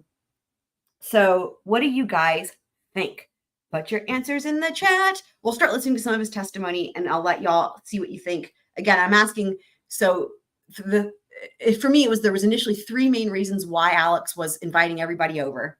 But then I had a 4th reason that I thought of during Mark Ball's testimony. So what do you guys think? And then we'll talk about it. Play. Thank you. Develop an assessment of his relationship with his family, Maggie, Paul, and Buster. Well, I'll tell you this. The person I thought I knew loved his family, or appeared to love his family very much. He'd take their calls, he'd do all of those things. After, September the 3rd, I'm not sure I know that person. I never saw anything that indicated to me that there was anything out of the way with any of the relationships, including the drug stuff. I had no. Yeah, let me ask you, were you aware that he had opioid addiction? None. And were any of the partners aware that he had opioid? None to my knowledge. I mean, that was not a subject matter that ever came up. I mean, He was pretty good at hiding who he really was, wasn't he? Get it, Creighton. obviously. Get it. And after this tragedy happened to the family that was this law firm, everybody was focused solely on that, This is coming really good to support testimony. one another and coming to support Alex Murdaugh. Is that right? Absolutely. And the last thing on anyone's mind at that time Dude, I love Creighton. was those dadgum Ferris fees. Daggum. He does daggum. And you've said that. We actually, at least myself and 1 or 2 others, said, well, we'll have to put that on hold. I mean, it was it wasn't just we're not going to subconsciously, but we consciously said we're going Yeah. A man just lost his wife and child. There's no way we're going to be cruel. We'll get back to it later. And we did. And then on September 4th, what happened? What did you hear about? I had spoken to Mr. Griffin just to let him know that we had terminated him. Because of course he already did. knew. And about Fucking Jim. 11:30, 12 o'clock, whatever time it was, I was on a tractor, and I love called that me he and was said, on a "You're not gonna tractor." believe what happened." And I thought, my first response was, "Don't tell me that jackass killed himself." Right. And he said, "No, somebody shot him." And I said, "I don't believe that." That's You don't bullshit. believe that. A lot of people thought right away that, oh my gosh, the real killers are back. Correct? The chickens were home to roost again for Alec, and all of a sudden he's a victim again, correct? Can't get away from the chickens in this trial. I went to the scene. I went straight to the scene, but I didn't believe it. You didn't believe it. Oh wow, that's insane. Creighton's only 5'7". That's crazy. I had no idea. Because you have training as a lawyer, right? I don't know whether it was intuition, training, whatever. I just didn't believe it. And what did Yeah. you see at the scene that confirmed that this time? I got out. It didn't work. Danny and Ronnie were there and standing there, and I said, "I don't." Danny Henderson I and don't Ronnie buy it." Crofton. And we walked up towards the car, and I think I said, "It's got run flat tires," and the tire's not flat. Before we got to it, Ronnie said, "It doesn't even have a spare." And then when we got up to it, you could see at 9 o'clock where somebody had stabbed the tire. Y'all, we're gonna talk about we're gonna squirrel the fuck out of this with the side of the road, because I can't, like, now that I feel like we're getting closer to solving all the other mysteries, you know. I mean, not all of them, but we're again when we talk about the chicken business, I think I will be feeling pretty good, and hopefully y'all will be too, about the whole actual incident with the murders, right? That 2-hour time span. But the side of the road is just a fucking mess, right? But we have to remember the significance that they, you know, according to Alex's testimony, he chucks the knife and the gun together. They find the knife. They never find the gun. But we'll talk more about that. Y'all, we're gonna need all hands on deck with all the thinking caps to sort through some of this. But we'll get there. Hung around there, and then when Sled showed up, I think it was actually David Owens showed up, or Ryan Kelly showed up, one of them. And that's when we told him we had fired him the day before. And what had happened. We were in consultation with a lawyer we had to hire on Friday to figure out what to do and how to do it. And when this happened, we thought they needed to know. And you were told that Alex claimed at the scene that he was shot by some unknown assailant, correct? That was the story. Assassins. 5 foot I two knew assassins. this scene had been manufactured by Alex, correct, when you arrived there? Y'all, I I don't, didn't you know, know that. I'm not going to be able to not think it's funny. So just be forewarned. I think it's fucking hilarious. And I think it's hilarious that they trained their whole lives for it. It's just fucking amazing. I think it's so fucking funny. The 12-year-olds, yes. It's just, and the green lines. The green lines. We can't forget the green lines. The whole thing is good, is so good. And I suspected. It just didn't look like, I mean, it was a shiny Mercedes black car with no holes in it, a single shot. He's like, this dadgum situation just don't smell right. Catch it and open. There's no nothing. I mean, it just doesn't look right. And just when accountability is arriving again, the defendant manufactures himself being a victim, correct? That's what it turned out to be. Fucking Listen, hell. when September the 2nd hit, it changed everything that I knew about Alec. I would have never believed that a guy that, Yeah. was like family would have ever stolen from me, would have stolen from his family, would have stolen from his clients, or any of that. And so immediately, you've got this rage, this emotion that you've got, and then on the 3rd, we go through this whole ordeal of determination, and then the 4th it hits, and you're like, did the jackass kill himself because of anything else? And then as time progressed on and you see the scope of it, I mean, I don't know the guy that after September the 3rd and leading out, I don't know who that guy is. I mean, that's not Alec that I knew, Right. and Alec that I loved, and Alec that all of us loved. When y'all hear Jim going, right, that's that thing that they do when they're trying to stop this, right? Because this is a witness for the defense, right? This is on redirect. Jim, they called this witness. So it's sort of like you asked the question, you called the witness, you can't just object, right? We've seen it a handful of times. I'm trying to remember, was it in Death Be Heard? I can remember maybe 2 times, once in one trial, once in a different trial, where somebody objected to their own witness, but it was some really bizarre situation because you don't ever do that. Like when you ask the question, then you object to it. But yeah. So essentially, he's just saying all this, and you can hear how Jim's going, right? He's trying to, because sometimes, when attorneys will say like, right, the person will stop talking. Mark Ball's not going to stop talking. Bless him for that, right?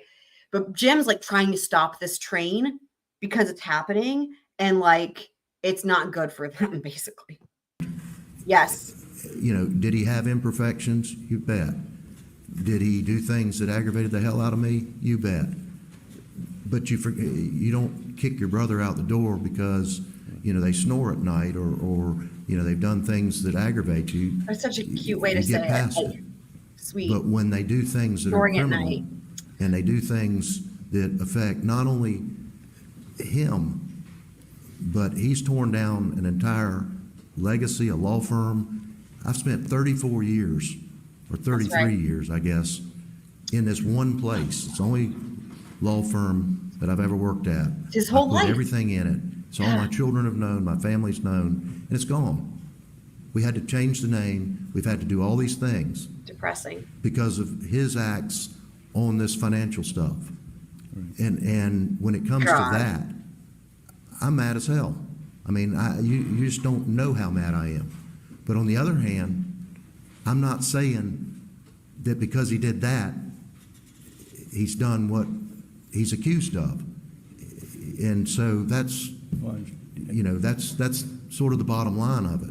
His actions he was doing that way back, but we never knew it. Sure. And when we found out about it, it makes you doubt everything, and it's just human nature. But I don't have one shred of anything. All I can do is just point to what I saw.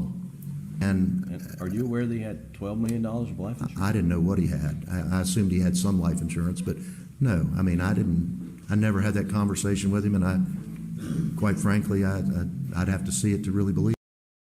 So I'm going to rewind that real quick because that's a really good part. Came in like a wrecking ball, 100%. Yes, Alex. So, but this part though, about the life insurance, thank you, Mark Ball, for saying what I've been thinking, because I don't believe he ever had any life insurance. But yeah, let me just rewind that real quick because I paused it right at that part. One place. It's the only law firm that I've ever that. Here we go. I'm mad as hell. I mean, you just don't know how mad I am. But on the other hand, I'm not saying that because he did that, he's done what he's accused of.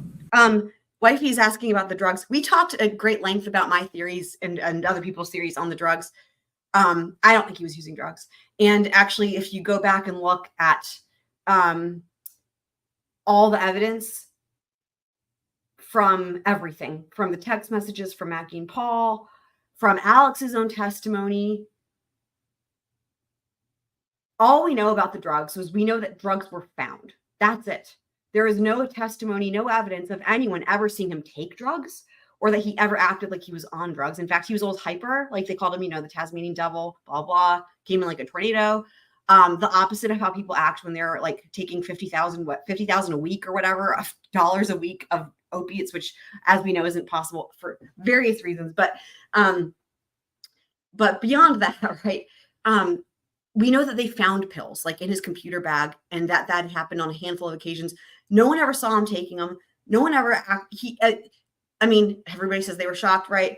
And even Alex himself, when he does that phone interview with SLED, which is when he first comes up with that story about I've been using drugs this whole time, and they're asking him about it.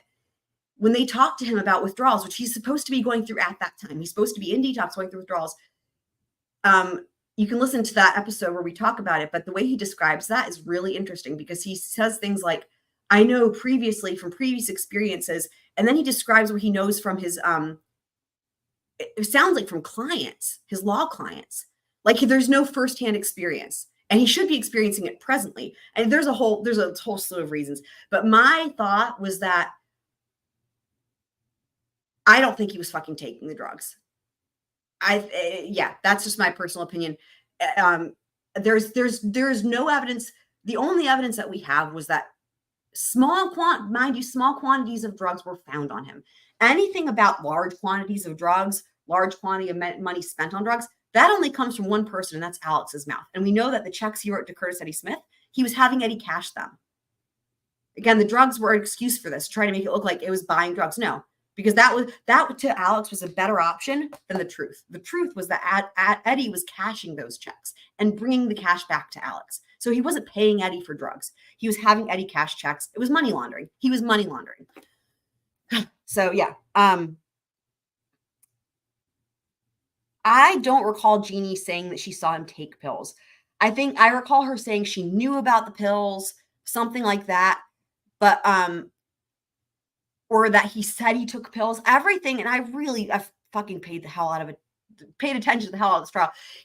I recall it really being like the closest thing would be coming from his own mouth, that they knew about it, but it was like, because he told them. So, hearsay technically anyway. And he was definitely not at a rehab either, for sure. And we're going to talk about this more when we break down. And this, of course, speaking of the drugs, when we get to the part where we break down the side of the road, that's going to be during the intermission. And again, that was part of question part 2. When and how did he move the guns? Remember that question, the second question? We're going to go over this, and we're going to go over the side of the road after they talk about this in his direct testimony. And we're going to break all this down. And Kitsmith says, I would trust your recollection over my own. I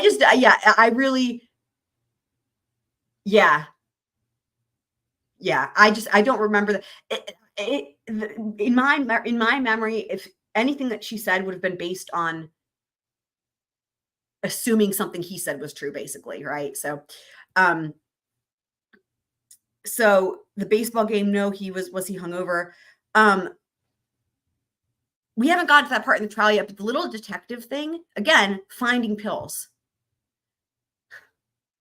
You have to remember that whatever he was doing, Maggie and Paul, assuming he was taking drugs because they found drugs on him, for Alex was the preferable result. Had he not, let me put it this way, guys. Had he wanted to say preserve his own image, that he's not taking drugs to Maggie and Paul, or even just to Paul, little detective, had he wanted to preserve his own image, he could have lied and said, oh, I'm getting these for my clients. And he even mentions this on the phone call with Sled, that he has clients from these, catastrophic injuries who didn't have, their insurance wasn't kicked in yet or whatever. And they legitimately maybe needed painkillers or whatever. And he was doing them a favor. I think that's entirely possible. I don't doubt that maybe that happened. He lied left and right. If he said to them, yes, I've been taking pills, why do you guys think he says that? He's covering up for something worse, in my opinion. In my opinion, why would he tell the truth? He never told the truth about fucking anything. And so whatever his desire may have been to protect his own image or preserve his own image, that he's not an addict or is an addict or whatever the fuck, in his mind, whatever he was protecting was more important than his image that he may or may. Oh, hi, Black Widow's here. I love you. So he does talk about on that phone call with Sled again, and it's always a partial. Okay, like when they're asking him to talk about, like, it's part of the question when he's supposed to be talking about his own withdrawals.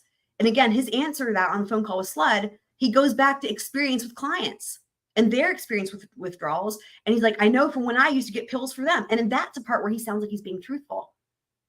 And I thought that's when it dawned on me. I was like, holy fuck. I would, here, my personal opinion, if I could do the speculation thing like EDB does, my personal opinion based on Alex's fucking testimony and the evidence that we have from other testimony, right, is that I would think it's more likely he was doing something else with those pills, whether he was getting them for clients to be nice or getting them for clients because, maybe he felt, I don't know. Maybe they needed it. Maybe he was selling them. I don't know. I think he was doing anything with those pills but taking them. And let's remember, it wasn't vast quantities of pills, right? It was a small bag in his computer bag. Everything that seems like a large quantity came from his own mouth. So we all know what that means. Yeah, that's exactly right. Wifey says, man, imagine taking on the image of a pill addict to cover for murder and thinking that was awesome for your reputation. Exactly. Our minds, here's the thing. Our minds, we have to remember, are not probably capable of what some of the real answers are.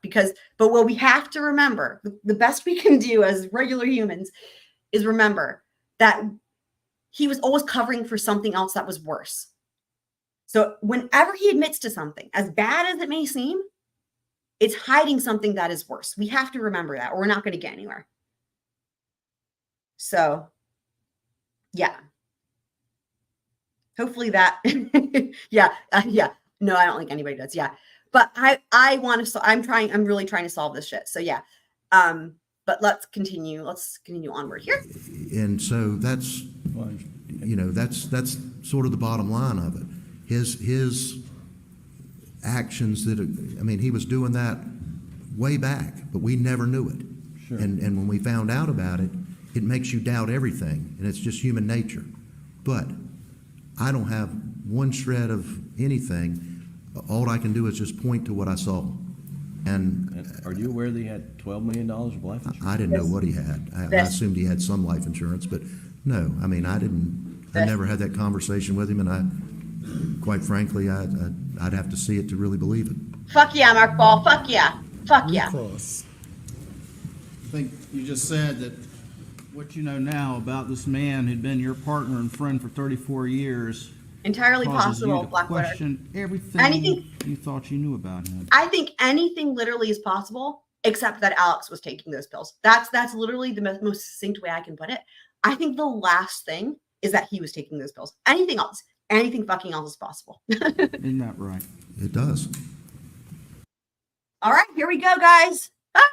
It's happening. Oh my God. Good morning. Anything before we bring the jury? Yes, sir. Yes, sir. A couple things. First of all, we're going to ask you in a minute to advise Alex Murdaugh on his rights concerning testifying. Before we do that, though, I'd like to renew all previously made motions concerning the financial crimes that were allowed in by Your Honor's ruling under 403, raised gesti, and maybe 401, and advise the court that we would renew our motion to exclude that testimony. And now, because it was included, our advice to Mr. Murdaugh would have been different in terms of taking a stand if that material had not been allowed under motive. But since it was allowed in under 608, we would object to it. I just want to put on the record that our advice, had that not been allowed in, our advice as to whether to take the stand or not would have been different. I want to put that on the record. I'm asking you to strike the financial information, and we perhaps would need a recess then to give him different advice about what to do. Thank you. Yes. I cannot forecast the next 3 days, as you have just done, as to every minute detail the state will seek to introduce, and all rights are preserved as to any and all testimony and anything that is objectionable that you all wish to object to it. The court will rule when those objections are made. Your Honor, I appreciate that. All we're saying is, haven't we wasted enough time on financial matters? All right. I'll give you an opportunity to respond if you desire. Your Honor, again, the court has ruled. I don't think I need to press it any further. Yeah, when a defendant takes the stand and testifies, he has no right to. Okay, and just real quick, for those of you who are just joining us, as we go into Alex's testimony, 2 questions for y'all. I'll just do real quick. 2 questions we want to be thinking about. First of all, what's the deal with this chicken business? By chicken business, I mean all the chicken business with like the chicken on the crate and the Bubba and the dogs. All when he talks about the moment of truth, the most important part, right, which is what happened right after that Snapchat video. What's going on with that? The second thing is how and when, if we assume he stashed, weapons, clothes, whatever at Alameda, when and how potentially would he have had the opportunity to move them elsewhere? Okay. Set forth to the jury all facts which may be favorable without exposing himself to cross-examination. Whether or not a defendant testify is solely the right of that defendant. The court makes no recommendations pro or con. I have no role other than advising the defendant of his rights and to ensure that he understands his rights so that he will make an informed decision with regard to testifying after consultation with counsel and anyone else he might want to testify, consult with. Do you wish me to engage in that colloquy at this time with Mr. Murdaugh? Your Honor, I think it would be good for you to engage in that colloquy now. All right. Mr. Murdaugh, if you'll come forward and stand in front of me, and Madam Clerk, if you will swear him. Do you swear or affirm that the testimony you give today will be the truth and will give the nothing but the truth? Yes, ma'am. Mr. Murdaugh. Yes, sir. Good morning. Good morning. At this time, I'm going to explain to you certain of your rights. If you do not understand anything I say, please let me know, and I will explain it in greater detail. Do you understand? Yes, sir. Now, we have now reached the stage of the trial in which you are presenting your defense, and you have the right to claim the protections given to you by the Fifth Amendment to the Constitution of the United States. This amendment states in part that no person shall be compelled in any criminal case to be a witness against himself. And this means that you cannot be required to testify. You do, however, have the right to testify on your own behalf. However, no one can make you testify. Whether or not you testify is a personal right, and no one can waive this right except you. If you decide to testify, you will be subject to the same rules that govern other witnesses, and you may be examined and cross-examined on any relevant issue in this case. If you decide to testify, the decision on your part must be freely, voluntarily, and intelligently made with knowledge of the protections given to you by the Fifth Amendment and the consequences of your decision to testify.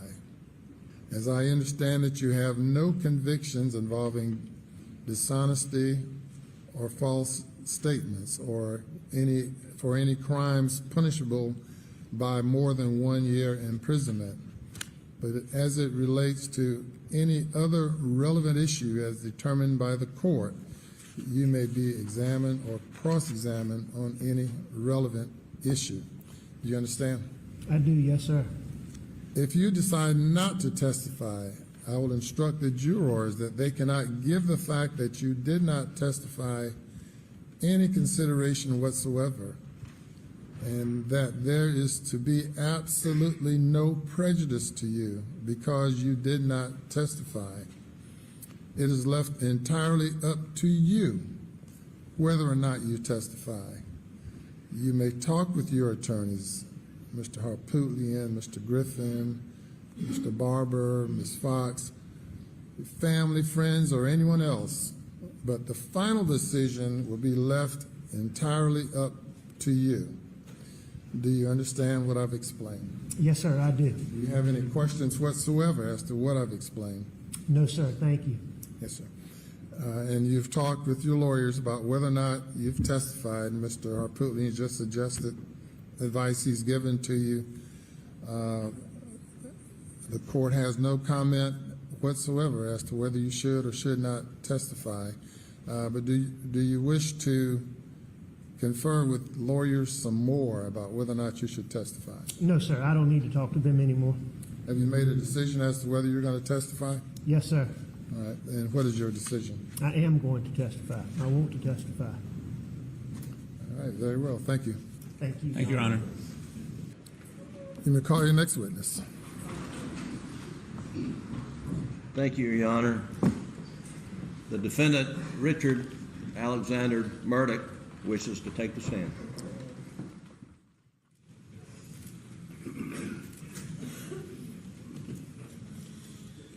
Watch your step. Yes, ma'am. You'll place your left hand on the Bible and raise your right. Do you swear or affirm that the testimony you give today will be the truth, the whole truth, and nothing but the truth? Yes, ma'am. Thank you. You'll have a seat on the witness stand. Adjust that microphone. And if you don't mind stating your full name again and spelling your last name. I'm Alex Murdaugh, Murdaugh. Good morning.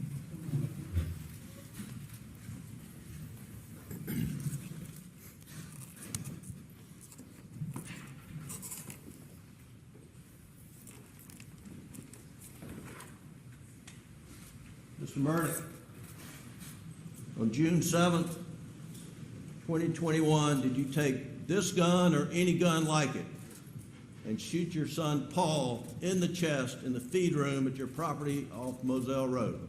No, I did not. Mr. Murdaugh, did you take this gun or any gun like it and blow your son's brains out on June 7th or any day or any time? No, I did not.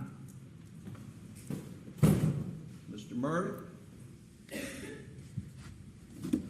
did you take a 300 blackout, such as this, and fire it into your wife Maggie's leg, torso, or any part of her body? No, I did not.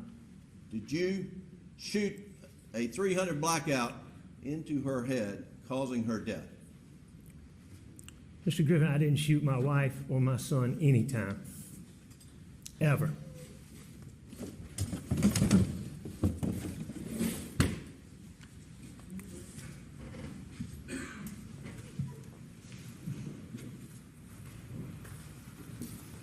Mr. Murdaugh, is that you? On the kennel video at 8:44 p.m. on June 7th, the night Maggie and Paul were murdered. It is. Were you in fact at the kennels at 8:44 p.m. on the night Maggie and Paul were murdered? I was. Did you lie to SLED Agent Owen and Deputy Laura Rutland on the night of June 7th and told them that you stayed at the house after dinner? I did lie to them. Did you lie to Agent Owen and Agent Croft on the follow-up interview on June 10th that the last time you saw Maggie and Paul was at dinner? I did lie to them. And in the interview of August 11th, did you tell Agent Owen and Agent Croft, did you lie to them by telling them that you were not down at the kennels on that night? Yes. Alex, why did you lie to Agent Owen, Agent Croft, and Deputy Rutland about the last time you saw Maggie and Paul? As my addiction evolved over time, I would get in these situations or circumstances where I would get paranoid thinking. It could be anything that triggered it. It might be a look somebody gave me. It might be a reaction somebody had to something I did. It might be a policeman following me in a car. That night, June 7th, after finding Mags and Paw Paw, don't talk to anybody without Danny with you. All my partners were just repeatedly telling me that. I had a deputy sheriff taking gunshot tests from my hands. I'm sitting in a police car with David Owen asking me about my relationship with my wife and my son.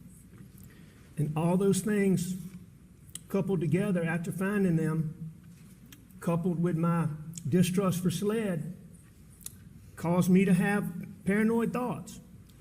Normally, when these paranoid thoughts would hit me, I could take a deep breath real quick, and just think about it, reason my way through it, and just get past it really quickly. On June the 7th,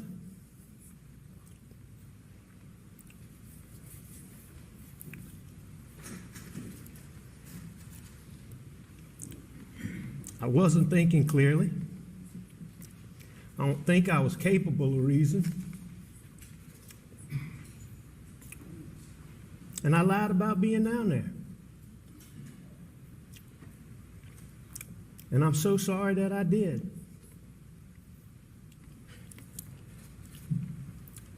I'm sorry to my son Buster. I'm sorry to Grandma and Papa T.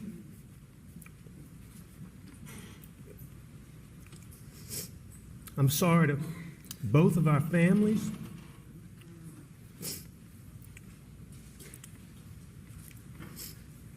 And most of all,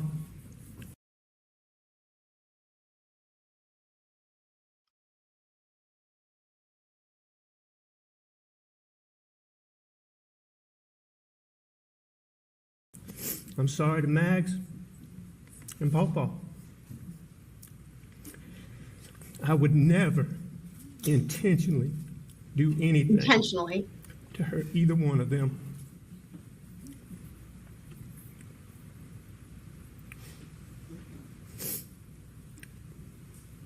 Ever. Ever. Did you continue lying after that night? Did you not? But once I lied, I continued to lie. Yes, sir. Why?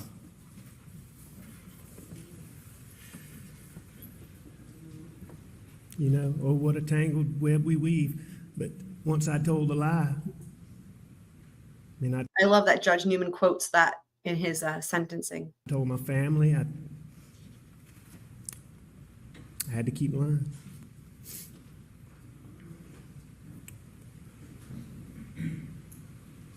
Alex, tell the jury what happened on the evening of June 7th, starting when you met up with Paul. Okay.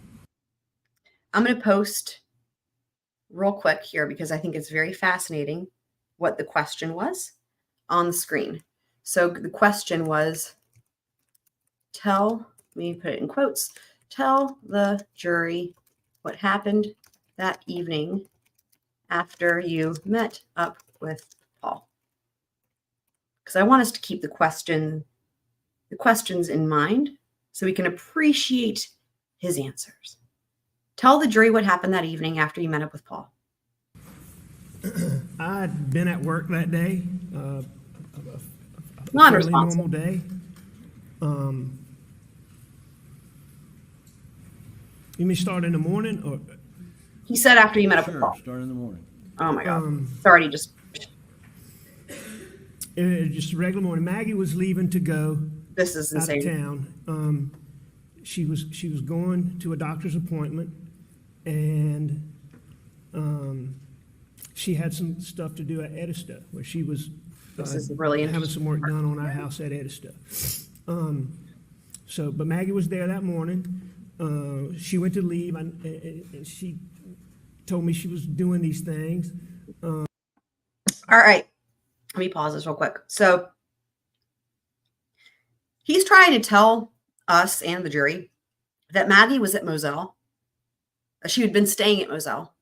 That she left Moselle the morning on Monday to go to Edisto, which is an hour and a half drive, remember, because she was having some work done at the house, which we know that's true. There was work being done.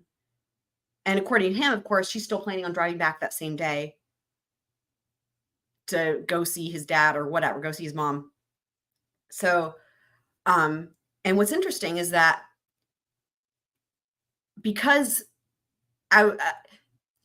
before his testimony, they went over that timeline with him, his attorneys, and Maggie's phone overwrote the data, it like overwrote itself or whatever. So they actually don't have her phone like GPS or like location data until like before, what is it? June 9th, I think. Everything before June 9th like got erased or whatever, overwritten. And so the witness testimony from her sister and from Blanca is that Maggie was at Edisto. We know that Maggie is at Edisto, but the reason he's using this, the reason he thinks he can get away with saying that she was at Moselle is because they can't actually place her at Edisto because they're missing the cell phone data for her because it got overwritten, if that makes sense. So he saw there was a, what do you call it? Like a gap, he saw like an opportunity, right? Because of the timeline, because of the data that was overwritten, to use that as, okay, well, I can feasibly try to make it sound like she was at Moselle the whole time. She was at Edisto.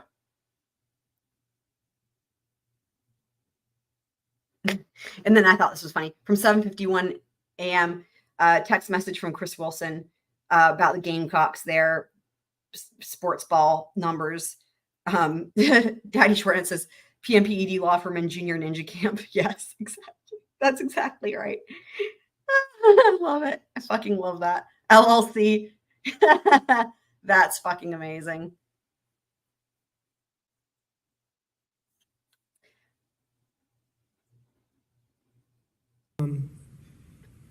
I always ask Maggie to come back home and stay with me. Okay, that contradicts what he said in his third interview with law enforcement on August 11th, because on that interview, he says that because he tries to make it seem like he didn't lure her there. So he tells them during that interview that Maggie surprised him and was like, I want to come. Like it was her idea. Like, I really want to come. I really want to help. I want to be there for your dad or be there for your, like, it was her idea. He also doesn't say that she was already at Moselle ever. This is the first time he says that part. But now it's funny. It's just, his testimony is contradicting his prior testimony by saying that that he always wanted her to come. Prior to that, he made it sound like he didn't try to get her to come, but it was her idea. But anyway, Maggie had left. She did her thing. I went to work, did work. I learned from Paw Paw Good one. that Who's Paw Paw? Oh, That's Paul, my son Paw Paw, my son Paul Murdaugh. We have another counter, by the way, for anyone that Name missed for him it is Paw Paw. on the ticker. Yeah, we called him Paw Paw. Okay, No. go ahead, I'm sorry. And No. Buster, Maggie, I called him Paw Paw or Paul Terry, but Mags called him Paw Paw, Buster called him Paw Paw. A lot of people called him Paw Paw. I think a lot of people missed the bus part. That's But anyway, a new nickname for Buster. I learned about. He just came up with. I'd known that CB, the guy that worked for us, had sprayed the sunflowers. I knew about that, but I'd been out of town. That's a good one, wifey. Pot. I didn't know they were dead. Paul let me know they had died, so we had to replant the dove Y'all. field. That's our dove field, which the dove field's just a big, He's gonna talk about it's a dove big field as social long as part he of, possibly can. of having property. People come, and it's just a social big part of it. So the dove Remember, we're still on this question. Tell the jury what happened that evening after you met up with Paul, and it'll become clear because, like, in a long time from now, Jim circles back and reminds Alex that that's the question. It's a big deal. So when the sunflowers got killed, we knew they were dead. Paul was coming home, and I learned that early Monday morning. And and we'll catch back up, but at some point in time, did you meet up with Paul? See, now After he work, circled I met back. Paul There it is. At the property. Big Daddy John Marvin. That's fucking hilarious. Oh, okay. So here it is. So hold on. So whenever you see these timeline things, that's me. I've inserted those. So so here, let me remove my question real quick. So just because I'm trying to clarify his nonsense, here's what we have. So we know that his Suburban arrived at PMPD at 12:21. He stays in the parking lot, makes a phone call to Danny Henderson at 12:22.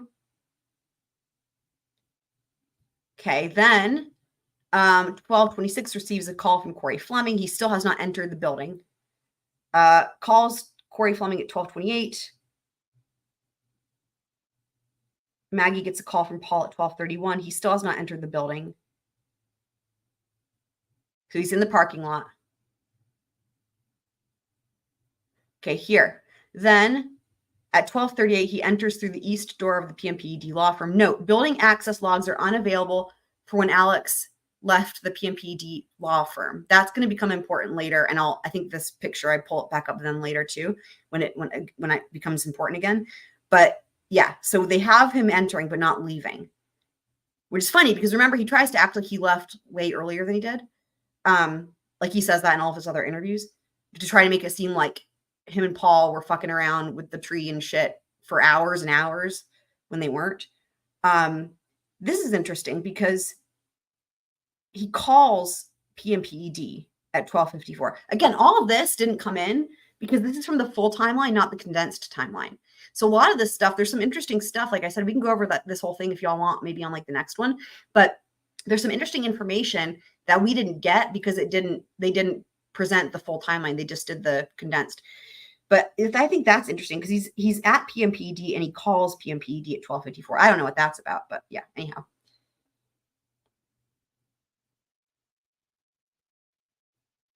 Okay, then 5:39, he calls PMPED again. He's still at PMPED, calls PMPED again. Does not show on the Dillon Hightower extraction.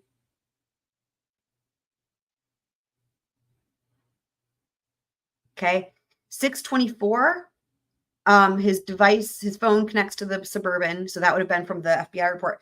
6:24, he leaves the PMPED law firm, which came from the OnStar. So anything that is GM/OnStar, we would not have had were it not for, this is important to keep in mind, right? Because he's trying to lie about when he leaves work. And remember, the PMPED, entrance and exit records, like I was saying earlier from a second ago, they don't show him leaving. So were it not for getting that OnStar data last minute, they would not have known when he actually left the law firm. So where it says here, 6/24/18, his Suburban leaves the law firm that's from the OnStar data, they would not actually have a way to prove what time he left work were it not for that. Isn't that amazing? Think about.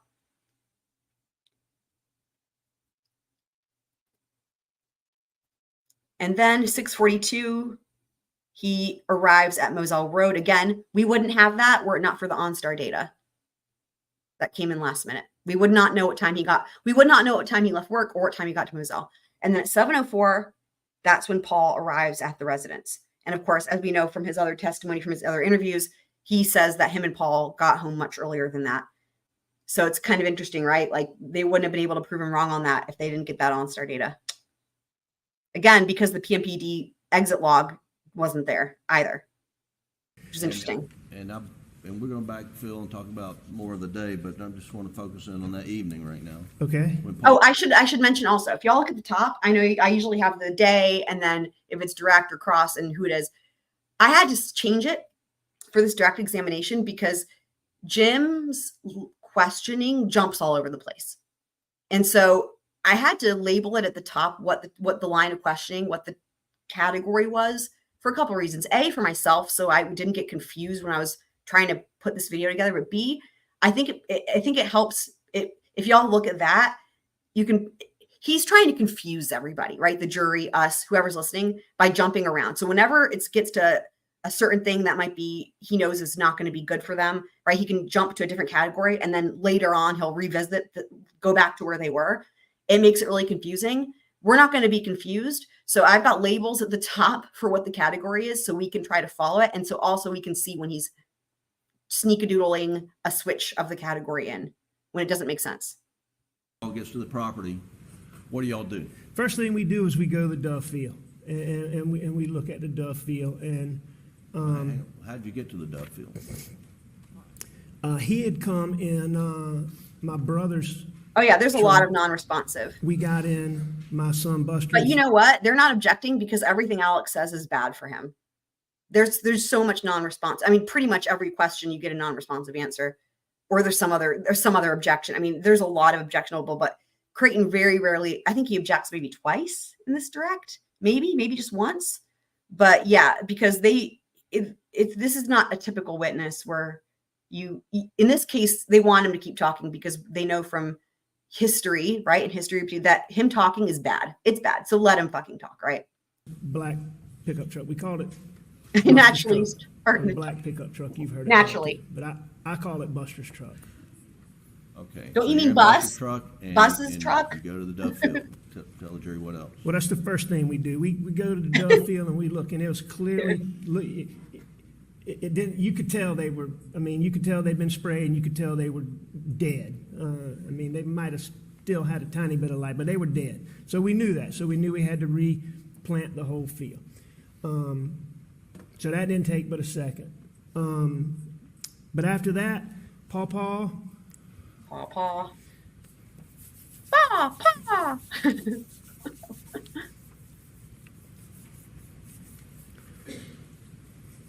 We just rode the property. We spent time together. That was me saying Paw Paw, like Paw Paw. We rode around and we spent time together on the property.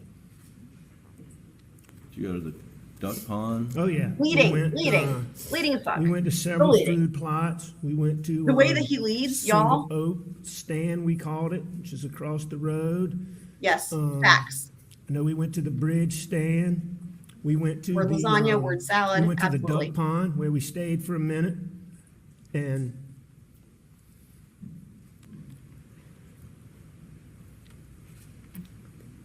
did you? I can remember the duck pond specifically. He's just going to keep fucking talking about the pond. I'd helped Paw Paw plant the Dove field. And hear the thunder. The corn in the Dove field. So sunflowers, corn. We're having a I helped him thunderstorm. plant the corn in the Dove field. Paw Paw had planted 11. the duck pond by himself, and he's making a really big deal to me about how much better the corn was doing in the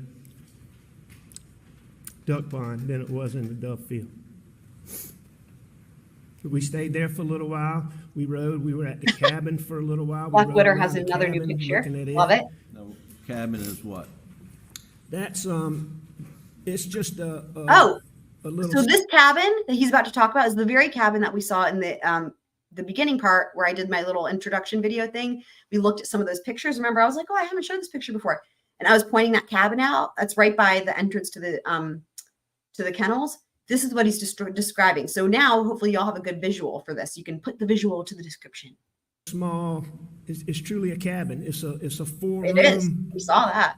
Structure. It's got a little living area, a little kitchen. It's got 2 little bedrooms and 1 little bathroom. And that's what you've heard talk about, where the kids stayed some summers.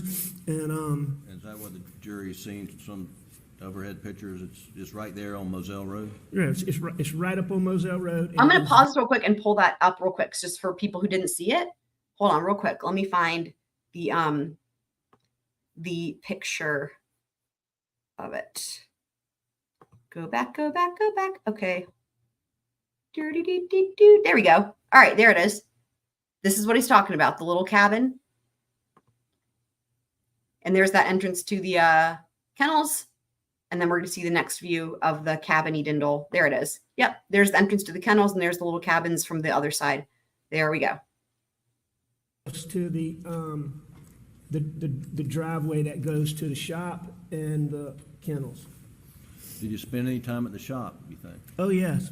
I mean, The shop was the little building right next to it. I mean, that was sort of the hub. That was the main place. If you weren't at the house, you might be out. None of this is relevant. This field or this food. Right. plot I don't even or know this what the question is pond either. Or this part of the This river. is insane. But This is insane. The shop is where the kennels were located. He's just You know, fucking that talking. You were always there. Something was always going on there. What You're is always hap- doing something what there. is That's where happening? all the tools were. That's where all the equipment was kept. I mean, that was the main hub. Right. And so we Main were hub, there we that got day. I mean, there was a point in time where we unloaded a bulldozer that had been on a different part of the property. It was on a trailer. We unloaded it and sprayed it down real quick. That was just one of the many things we did that day. You know, I One wonder of the things the jury's, if that's the same bulldozer that we end up seeing later in that picture of Redbeard. I hadn't thought of that until just now. seen, Alec, is a Snapchat video of you and Snapchat. doing something with a tree. Do you remember that? Oh, yeah. And so what was happening there? That's just part of when we were riding. That particular location where that was is at a food plot. Snapper that chat. we called Sawtooth Oaks, and it was named that because there were some Sawtooth Oaks that were planted Who there cares? that you can't see in the picture. But what that tree is, at all these food plots, there's He's an gonna just area keep talking where about this. it's not as big as a field, but it's like a field where you plant vegetation for wildlife, like it might be cowpeas or soy. Another reason why I think Creighton's probably not objecting, just to your point, I think it was Kit Smith who was saying cumulative. Yeah, there's so many reasons that this would have been objectionable, but I think the other reason why Creighton's letting him just talk, besides the fact that everything he says is bad for himself, is that whenever he's talking about this other extraneous stuff, like that has nothing to do with what the point is. So he can talk about what he knows.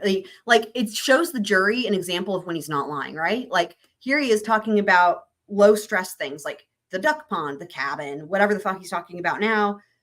The tree, he's talking about this mundane shit, and you can see the difference in how he talks about this versus when he's asked a more a relevant question, right?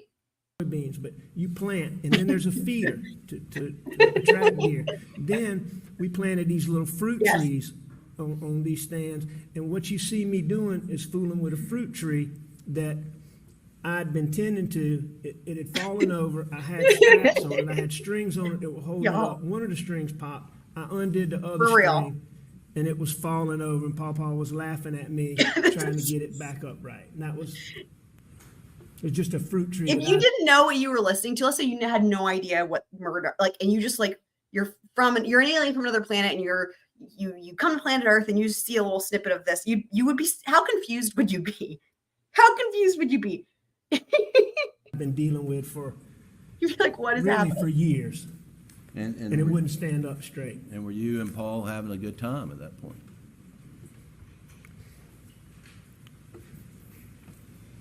For the sake of all of the You fucks. could not be around Paw Paw. He says Paw Paw again. You could not be around him and not have a good time. Were you close to Paul?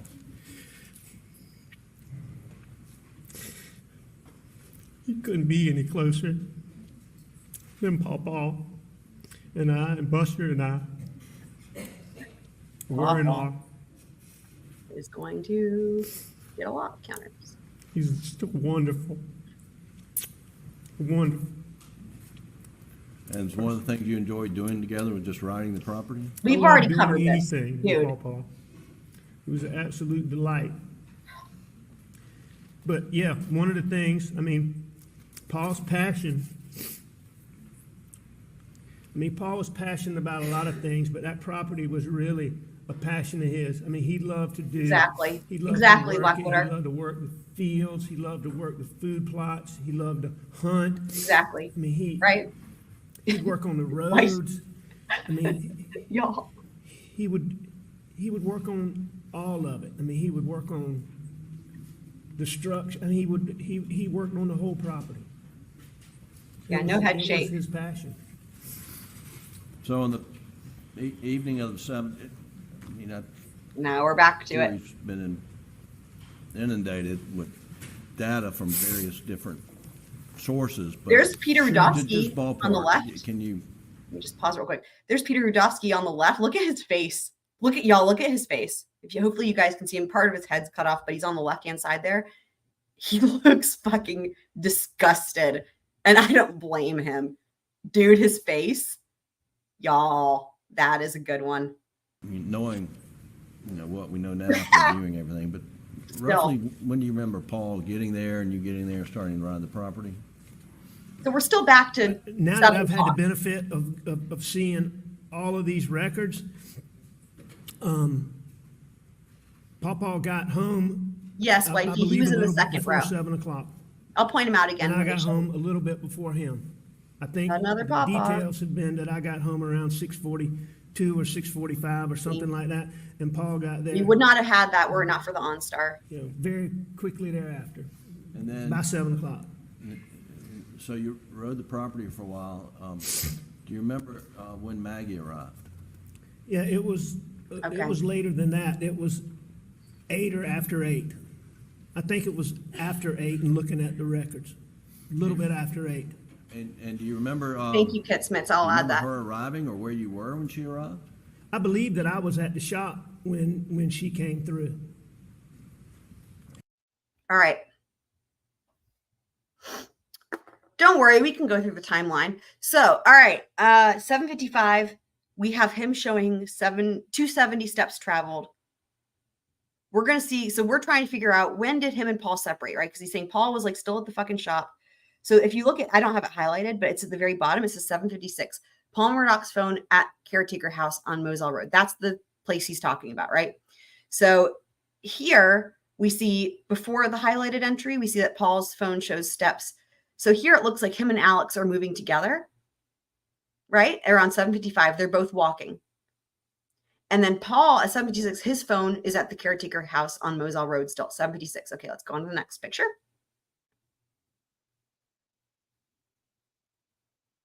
Okay, 8:01, Paul's phone is still at the caretaker house on Moselle Road. Thank you, Kit Smits. I'll add that mini counter. Thank you. Which would not be unusual for her having been away. If Blanca had gotten the mail or somebody had gotten the mail, maybe not. But if somebody had not gotten the mail, it would be perfectly normal for her to pull through there. And I believe she did pull through there that day. And Paul and I were at the shop, I believe. And then what did you do after Maggie arrived? Maggie went to the house, and I know that. But shortly after, however I learned that Maggie got home, I went to the house when Maggie got home, and I left Paul at the shop. Okay, this is important. So he was saying that he got home. Hold on, let me rewind it real quick because I was adding this mini counter. I'm pretty sure he's saying he got home after Maggie. Hold on, because this is important. Let me just do that again real quick. Because which would not be unusual for her having been away. If Blanca had gotten the mail or somebody had gotten the mail, maybe not. But if somebody had not gotten the mail, it would be perfectly normal for her to pull through there. And I believe she did pull through there that day. And Paul and I were at the shop, I believe. And then what? He says they were at the shop, him and Paul. Maggie arrived. This is important. Maggie went to the house, and I know that. But shortly after, however I learned that Maggie got home, I went to the house when Maggie got home, and I left Paul at the shop. All right. He said he got to the house after Maggie got home. That him and Paul were at the shop, and he learns that Maggie gets home because when he gets to Moselle after leaving Paul at the shop, Maggie's there. Okay, hold on. All right. Check it out. 8:05 to 8:09. Remember, at 8:05 or 8:04, we know Paul is still at the shop. At 8:05 to 8:09, Alex's phone shows 54 steps traveled. This is important. So he is walking back home. Now, also, this activity, 8:05 to 8:09, these steps, this is the last activity on Alex's phone until 9:02 p.m. This is important. Maggie is not home yet. This means A, Alex gets back to Moselle before Maggie gets there. So he was just lying. B, he turns his phone off before she gets home in preparation for what's going to happen. So let's look at this just to reiterate. 8:05 to 8:09, those steps, that's his last phone activity until 9:02. And he's going back to the house. And he's there when Maggie gets there.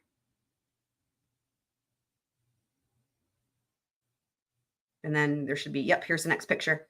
8:17, that's when she gets home because her phone unplugs from the car. 8:17. So ostensibly around 8:09, he's arriving back at the house.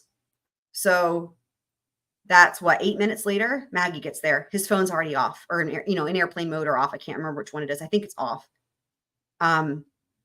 And if you guys remember which one specifically, let me know in the chat. If you remember if it was off or in airplane mode. But they've proved all that testimony. I just don't recall. It was from such a long time ago. But I think it's off. So he's ready. He's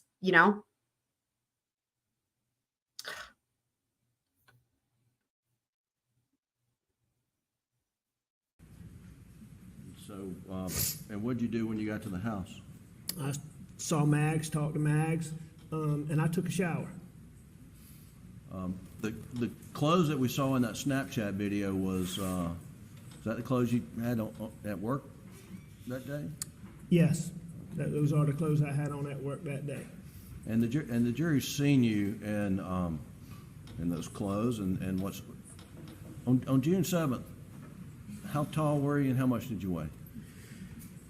On June 7th, well, I'm a hair over 6'4", right at 6'4".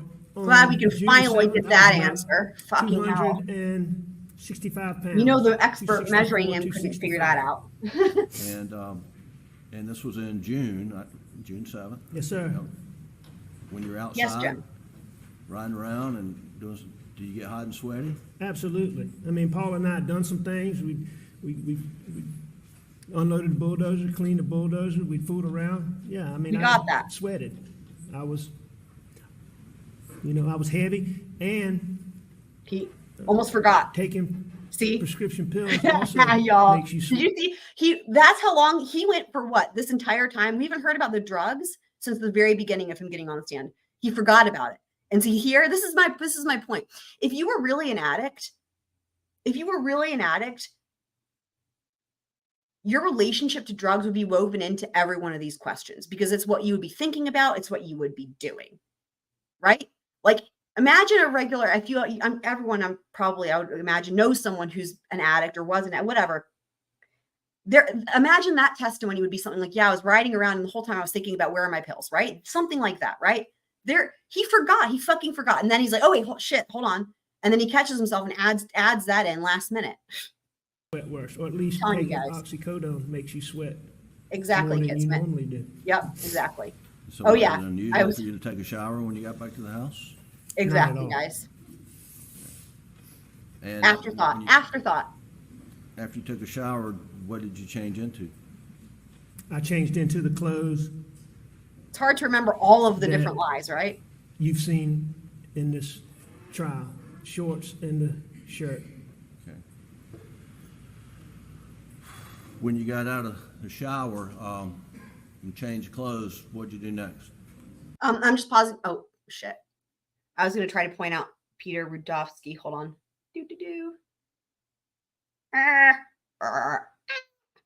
Hold on. 4-265. 4-265. Eating by the time. No. 4-265. Oh gosh, I can't get it to go to the right place. Is Ma- it unusual Here for we you go. to take a shower when you got back? Okay, to the here we go. house? Hold on. Not at all. And that, when you Okay, I'm pausing it. So there, you can't see him, just so you can know to look for him, especially for you, wife, you weren't sure. So if you see the dude with the glasses and the beard, right behind him with a navy blue, he's wearing that same jacket that we've mentioned before that we love. You can't see his face right now, but he's got that nice navy blue jacket. That's Peter Rudofsky, the timeline king.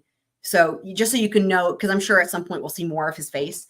So that's where he is, right behind that dude with the glasses. And the dude with the glasses is a paralegal for the prosecution, by the way. Changed into... took a shower, what did you change into? Oh, I'm dying. I changed into the clothes There it is. that I'm glad I you've rewound seen it for that. in this Gotta trial. trust. Shorts and the Guys. shirt. And I agree, that is record recollection. When you got out of the shower, and changed clothes, what'd you do next? I went back out where Mags and Paw Paw were and Oh. What were for they dinner. doing? What's going on? Fastest dinner ever. As you've heard, Blanca had prepared dinner, but it had been cooked earlier. Mags had fixed. Oh. I know Mags had fixed mine and her plate because I didn't fix a plate. She may have fixed Paw Paw. Paw Paw was eating, and Paw Paw was almost done eating was by the three more. time I got back out, which also wasn't unusual. I mean, Paw Paw was always on the go. I mean, he never sat still. And, you know, he'd sit down to eat, but then he's going on to his next item. And So then Maggie and I ate. and do you all eat at the table? Do you eat at the den? What's your normal habit? We would do both, but, I mean, when we ate at the table, it was really sort of more formal or not formal, but just more of an organized thing. Our normal, what we would normally do on a regular evening is we would eat in the den in front of the TV. And that's where we ate that day. I ate on the couch, the table. Maggie had a little, a TV tray that she kept over there, and Paw Paw would usually sit in a recliner and I mean, you guys notice that what he's talking about, and what he's talking about is what would usually happen. What would usually happen? He's not saying what did happen. He's saying what would usually happen, so that way he can talk about it as he is, without head bobbing, without nodding. Yeah, exactly, Blackwater. I know, because he can say, "Oh, here's what would usually happen." Again, right? It's like it's getting a break away from having a lie, right? Because you can talk about what would usually happen, mundane shit. You know, it's hard to say, because if it was, like, it's still odd that he's not saying what did happen, right? Like, if it was true, he's not, he's the way he's answering this question is still weird. And there's also way too much detail. I don't know. And his phone is off. So we really can't prove, like, you know what I mean? And Maggie has limited phone activity. The only activity we really have during this dinner time that they had was from Paul, which we'll see here in a second because I pull it up. Paul was very active on his phone, but we don't have like any information as to, like, for example, we don't know what room of the house they're in, right? Because it's like we know they're all at Moselle, but unfortunately the cell phones can't say, maybe unless you live in a mansion, right? You're not gonna know which room you're in because it's not, you know what I mean? It's just gonna be like, yeah, you're on the property. That's exactly right, wifey. It keeps you from having to relive it and break on the stand. Exactly right. Yep, exactly. So even if it was actually what happened, the way he's answering it is in a way that he doesn't have to actually remember what happened and break on the stand. Exactly, you know, or accidentally say something that messes up your supposed story and all that. For the ottoman. Was the TV on? Yes. Was that normal for the TV to be on? Yes. I believe that. If we were in the house, I believe the was TV. on. I believe that the TV was on. Yeah, and it was on. That's a typical thing. So what happened next, Alex? Jim moved on doing whatever he was doing. I don't know if he was in the gun room doing something or he in was the gun room. in his room doing something. he was outside doing something. Okay. I actually thought he'd gone to the shed, but in looking at, to the shop, but in looking at the benefit of having these records that we have, I know he was still at the house or somewhere around the house doing something, but he wasn't in there with Maggie and I. But Maggie wanted to go to the kennels, and I had eaten dinner. I laid back on the couch where I was sitting. Maggie wanted to go to the kennels, and she asked me to go, and I didn't go at that time. I didn't want to go. Why didn't you want to go? Okay, I'm pausing real quick because I have so many thoughts. So we're getting into the chicken business that I referred to earlier. We're getting into this because it starts with this whole Maggie wants him to go to the kennels and he doesn't want to go. But prior to that, what I wanted to point out, how interesting is it that he says that the first thing he says when Jim asks him, like, where was Paul? The first thing he says is he thought maybe he was in the gun room. And, you know, it's just interesting because is it possible that Paul was loading his guns? Because we know Paul loaded them that funny way. And we know he used Paul's weapons to kill them.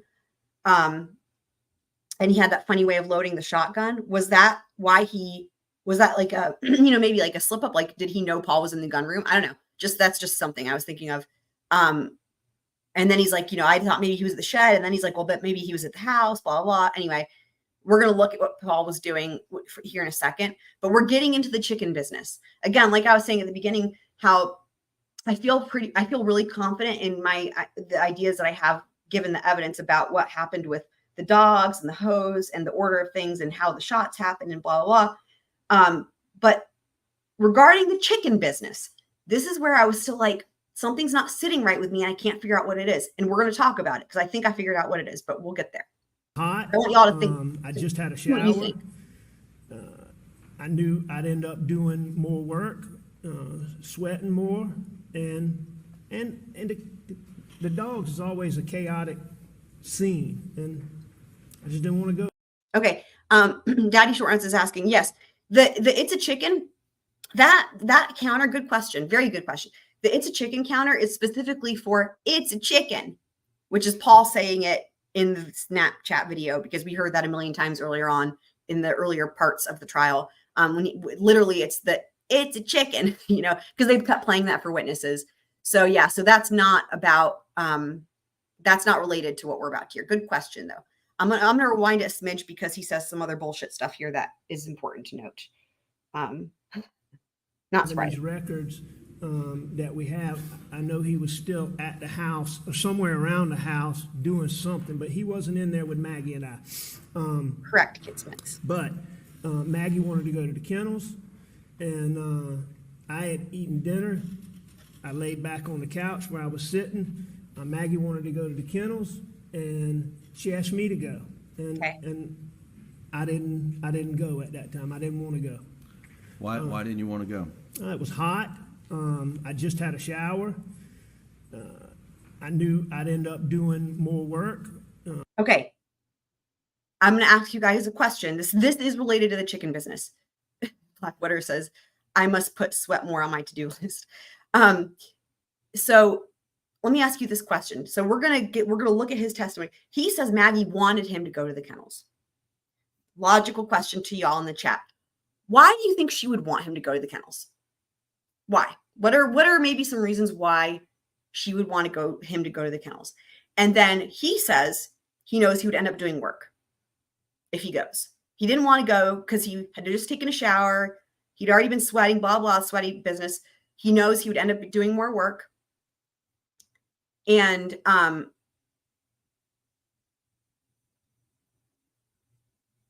he's saying that she asked him to go to the kennels. Right? This is because this is part of trying to explain the kennel video, right? Why he was there. So of course he's blaming Maggie. So he's saying that but let's imagine in a regular life, like forget the murder, right? Why, like, pretend these are just two regular people, no murder. Why would a wife, let's say Maggie, right? Because this is going to become important when we do the chicken business. So why would you ask your husband to come to the kennels? or your son, anybody. Why would you ask anyone to come to the kennels with you? This is going to become important. And then he kind of gives us part of the answer because he's like, yeah, I would have to do work. So in my mind, what I'm thinking is it would make sense that she wants him to go to the kennels if she did. Exactly. To help, right? To help with the dogs. That there would be a purpose, right? There'd be a purpose. Like the wife asked, like, can you help me with the dishes? Can you help me with the laundry? Right? Like that type of thing. That's what I'm thinking. Like, can you come to the kennels? So Maggie wants him to go. He doesn't want to go because it's going to mean work. You could swap that. Imagine you're swapping that with loading the dishwasher or something like that, right? He doesn't want to have to do work. It's like a chore, right? So we're talking about to the kennels specifically, not to Moselle. We're talking about specifically to the kennels because that's what they're dealing with. What they're dealing with here in this line of questioning is why did he not go to the kennels initially? And then why did he go later besides murdering, right?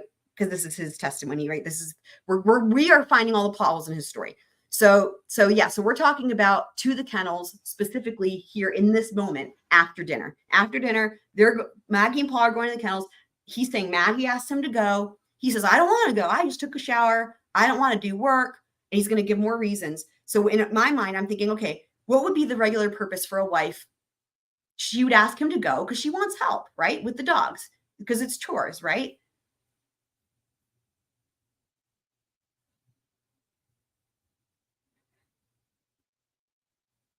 And yeah, I mean, that's also possible. Kate Smith's like, we want to go. But he makes such a big deal about it, as we'll see later, because this is all going to be part of the chicken business, right? Because later on when he says, I say later on, it's not that far away from this, but he says that this is all part of his story. His story is that he's laying on the couch and then he's like, I changed my mind. I felt bad about it, right? He's like, I reconsidered it. And just like many times, we're going to hear him say, he's like, just like many times when Maggie wants me to do something and I said I didn't want to do it, I thought better of it and I changed my mind and I decided I'm going to go. So he makes it seem like again, this is him making it up, right? But if we're going through this, it's as if she wants him to help out and he doesn't want to because he's being lazy and then he changes his mind, right? This is kind of, that's exactly right, Daddy Short. He painted himself into the corner of the room. Yes. Yes.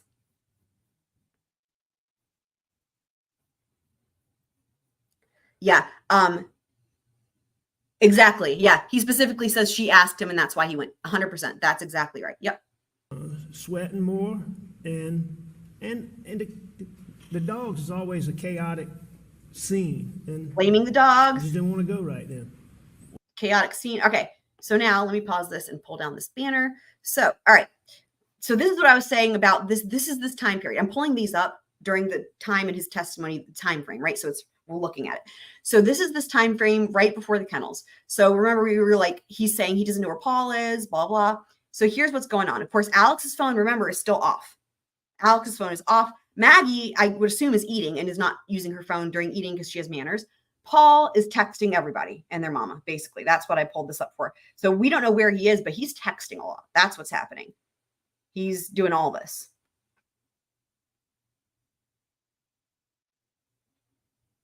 And then here's this group message. 8:31. Alex and Maggie receive a group message from John Marvin about this is the group text about the dad.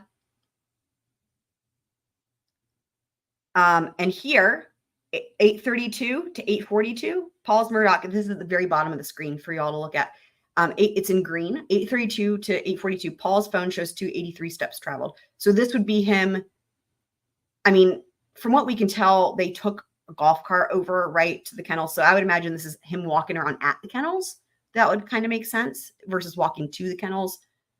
Because not just Alex, but we've heard other testimony that Paul wouldn't have been likely to walk to the kennels. So he would have probably taken a golf cart or a truck or something.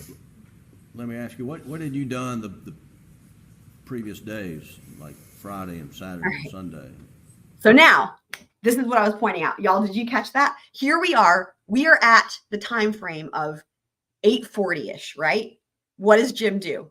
He switches it. This is why I labeled it at the top. This is insane. We're right at this critical point. And what does he ask him? What did you do the previous days? What the fuck? What the actual fuck, you guys? So you can imagine why when I'm going through this video, I'm like, hold on, what? And you'll see this is insane. This happens a lot. But I'm like, wait, hang on, what? Because it's not in order. So here he is right about to get to the important point, and he switches topics. June 4th to June 6th. For the love of God. It's insane. Start with Friday or go backwards? Yeah, start with Friday. All right. So 7th, 6th, 5th, 4th. So June 4th. Oh, God. You My guys. dad was in the hospital in Savannah, Georgia. 100%. At Memorial It's like Hospital. It literally. I went down to visit him Friday afternoon. I stayed with him in the hospital. I spent the night there. You know, he was real sick. I mean, he was having a hard time. Did you get much sleep Friday night? No, I mean, I had a real sweet nurse found me. At first, there was just a hard chair in there like this. A nurse found me a soft chair, sort of like a recliner. So, I mean, I'm sure I slept, but I didn't sleep. You know, I didn't get a night's sleep. No, sir. And then Despite the Saturday soft chair? Saturday, we had plans with Buster in Brooklyn. Y'all have heard about Brooklyn? Is Buster's He means wonderful Brooke. girlfriend. Brooke. And I made that up. Max He doesn't and I get her had nickname. plans with them to meet them in Columbia, Max, though. to go to the South Carolina. It was a regional baseball tournament. Sports ball. South Carolina was playing Virginia, I believe. So when I got back from Savannah and met up with Mags, 2 more for Mags. at some point we headed to Columbia. So, I mean, there wasn't a lot going on in between there. We headed up to Columbia and met Bus in Brooklyn. And did you stay in Columbia Saturday night? We did. We went to the ball game, and I remember it was an evening game. He said Bus went again. pretty early and tailgated. Maggie had reconnected with a college friend. Guys. Who coincidentally had married a Oh, college friend of mine. that matters. And they had a son that played for Carolina. He was a first nice. baseman. That's nice. And a really Very good good. little player. He was a really good little player. You We guys, went I down can't. and tailgated with them, and it was a lot of fun. They had a lot of the parents of the players that were You know, playing. listen to the detail though, and listen the way again. The way he can describe this bullshit versus the important stuff, right? Carolina, and it was just it was a fun time. We tailgated, and then we went to, and it was a night game, so we went to the game. It was a the night game. game. Got over. There you go, night game. I was No, wondering. it was fairly late into the evening. I'm glad we after closed that loop. Bus, Brooklyn, and Mags and I. I need an assistant to help with this. Believe we went to the restaurant in the Restaurant. hotel where we were staying, but A we restaurant. went, had dinner, and A restaurant. then Bus and Brooklyn went home, and Again, think about if anyone that's known anyone that's been an addict, or even just documentaries, right? What would be woven into this would be, and this whole, I'm inserting an example, right? And this whole time we were at the game, and all I could think about was where I was going to get pills, or all I could think about was during dinner was, blah, blah. I mean, there's just no talk. He's forgetting to insert that, right, into the story here. He's forgotten about, again, the last time he mentioned drugs was a good while ago. We had the beginning of his testimony, and then we had that afterthought from back when he was talking about taking a shower.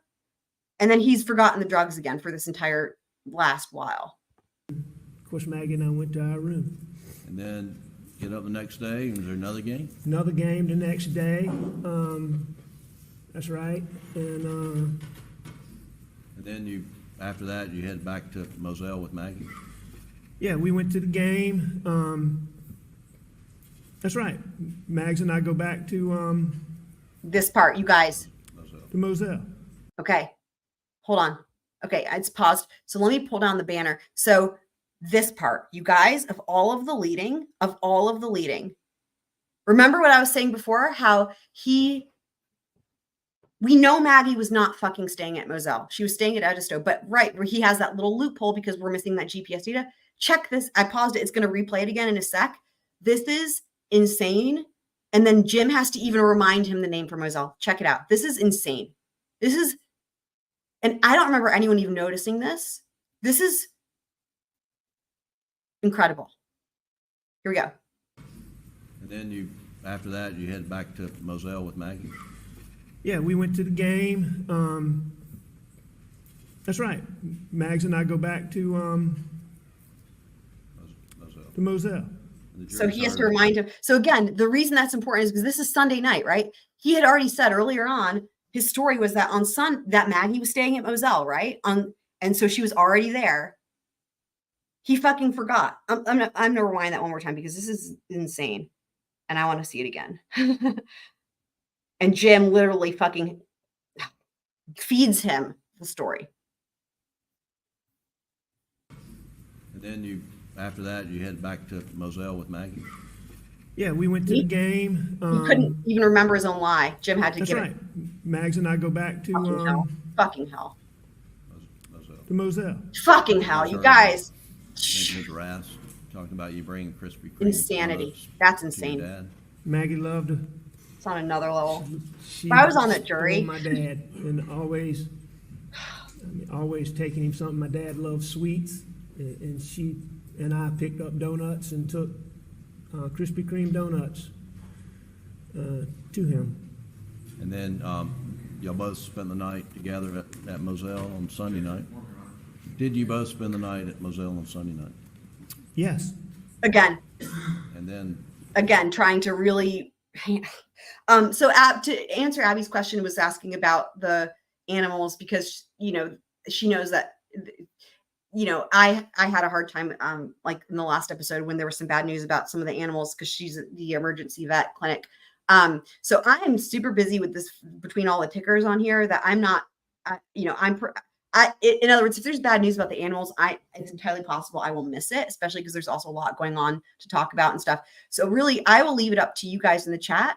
If y'all want to let Abby know, if you guys want to hear about updates on the status of the dogs and cats, animals, or if you maybe only want good news or whatever, I'll leave that up to y'all.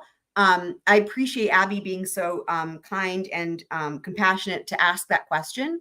And I know it's because with the bad news on the last time that, she is being conscientious because of my reaction. But again, I know that people want to find out how the animals are doing. So I'll leave that up to y'all in the chat. Again, I've got my work cut out for me. I really need like an assistant with this ticker because the Mags and Paw Paws are flying fast and furious and other things too. Everything's gotten like a ticker so far. A lot of categories have anyway. So y'all can let her know if you have thoughts about that. the 7th was a work day?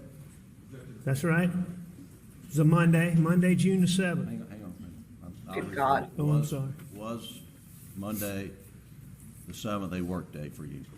Yes. Okay. And I just wanted to give that background. And so moving forward to Okay. when you testified previously about Maggie asking you to go to the kennels. So now we've switched right back to where we were. Did y'all catch that? We went from June 4th. Now he's like, now we're going to go back to when Maggie was asking you to go to the kennels. We took a long detour about whatever the fuck that was about for whatever thing. And now we're back to where we were. So that's why I have that labeled at the top. Insane. It's insane. Oh, yes, I was tired. And you had just had a Yep. shower. Just had a shower. Back to the shower. Yep, we got it. And Fucking hell. and you said that, well, Jim, did you go with Maggie to the kennels? here we go. Chicken No. business. No, I did not. Chicken What'd business. you do? What did she leave? Yes, she did. She left and Paw Paw was gone. Do you know how she got to the kennels? At the time, I didn't, but now looking at these condensed records and understanding the timeline, it's clear to me that she rode with Paw Paw. Y'all. And did you stay in the house Yes, for how long? not long. I laid back on the couch, put my feet up, and like many times when Maggie asked me Yes. to do something that I didn't want to do, Yes. didn't start out doing, This. I changed my mind and Yes. decided I'm gonna ride up there, This. and I did. And how did you get to the kennels? I went on a golf cart. Was the golf cart at the house, the main house? Yeah, it was there most of the time. And when you got down to the kennels, what was happening? It's just what I thought it was. It was a little bit of chaos. I mean, it was clear to me that Max had just let the dogs out. Is anyone else thinking of the The song? two dogs that were out were really her pet dogs. One is Grady. You've heard about a black lab. Okay, this is important though. Grady, Chicken that's Buster's dog. And the other is the yellow lab that you've heard about. That's Bubba. Bubba was mine and Maggie's dog. Okay, but it was really I'm pausing my this real dog. quick because you guys are cracking me up in the chat, and I love you guys. It's just because he said it that I'm down. I mean, yes, all of this. You guys are amazing. So, I also appreciate Kit Smith's helping me out with the counter. I have 6 for some reason on the mini counter, but I appreciate that because I need all the help I can get. I was doing my counters. I missed Rudolph checking the timeline, but I don't doubt that. I'm going to rewind this just a smidge because we're in chicken business territory. All this stuff with the dogs. Remember what I said? How I felt really good about everything, but then listening to his testimony, I'm like, I had that itch in my head. Like, what? There's something else that we're missing. And a lot of it is in a lot of this detail for many reasons. Again, we're going to talk about it, but it actually matters. Part of why it matters is because sometimes it doesn't matter, and he's talking about it, and other times it actually does matter. So I know that doesn't make sense. Lab that you've heard about, that's Bubba. Bubba was mine and Maggie's dog, but it was really mine, Maggie's, Bus, and Paw Paw's dog. It was a family dog. And Bus. Bubba's the And dog Max. I hunted. I mean, Maggie loved Bubba. She loved Grady too, but I mean, she had a special place for Bubba. But anyway, when the dogs first were let out, But anyway. the first thing they would do is they would run. If you look at the overhead. All right. Now we're back to what would the dogs usually do. We're going to have a lot of detail, but what the dogs would usually do. Kind of like how they would picture that usually you've eat seen. dinner. There were right? planted pines right behind the kennels. Back to the pines. So you got the kennels and the chicken coop sort of form an L shape.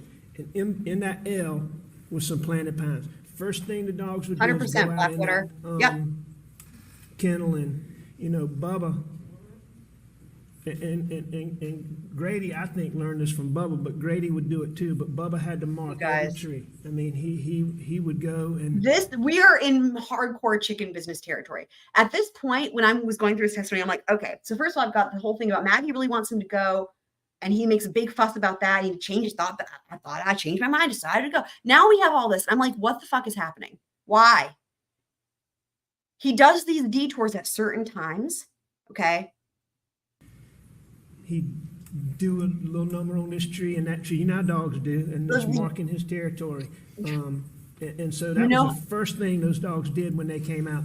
When I got there, those dogs were in that area. So that's why I believe that it hadn't been long before they'd been let out.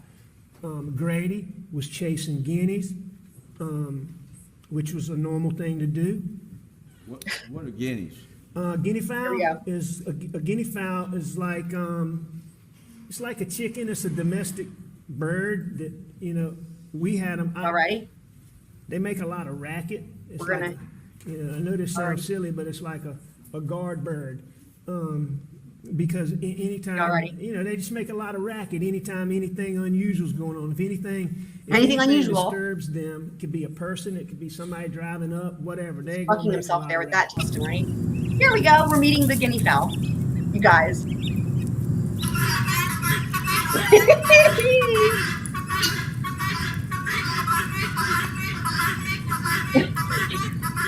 Y'all, now we know.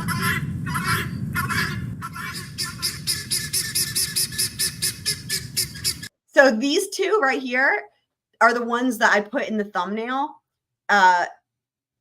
And they look like they actually fit in on the property. They were the little funny part. I added them into the thumbnail right between Alex and the squanguin.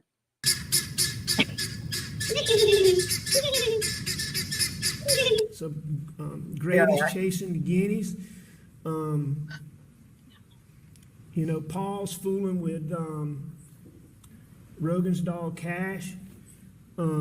Maggie's just kind of standing there watching the dogs, which is normal, and they were in that place. As the dogs are out longer, they branch out more. You guys. But at that point in time, they were right there. And they told me they hadn't been out a long time. Bubba. Happy to see you again, catches Candace. the chicken. Okay.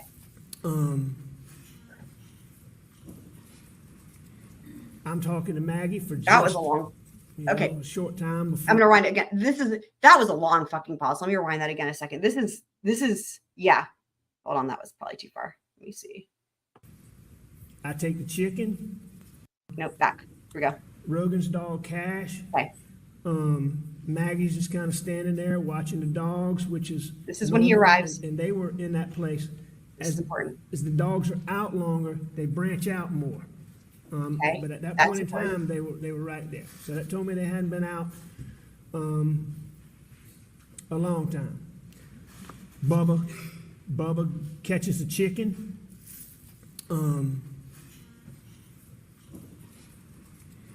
I'm talking to Maggie for Wow. just, a short time before Bubba catches the chicken. I take the chicken, I put it, when Okay. Bubba didn't chase, these dogs didn't chase the Okay, chicken. okay. He interrupted his own testimony. He goes, I take the chicken.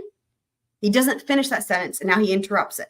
This is all the key to the chicken business is going to be in this. And I had to really work through this in my head. I'm like, something doesn't make sense. Something, blah, blah, blah, blah, blah. And I really had to squirrel at it. But we'll break that down here in very shortly.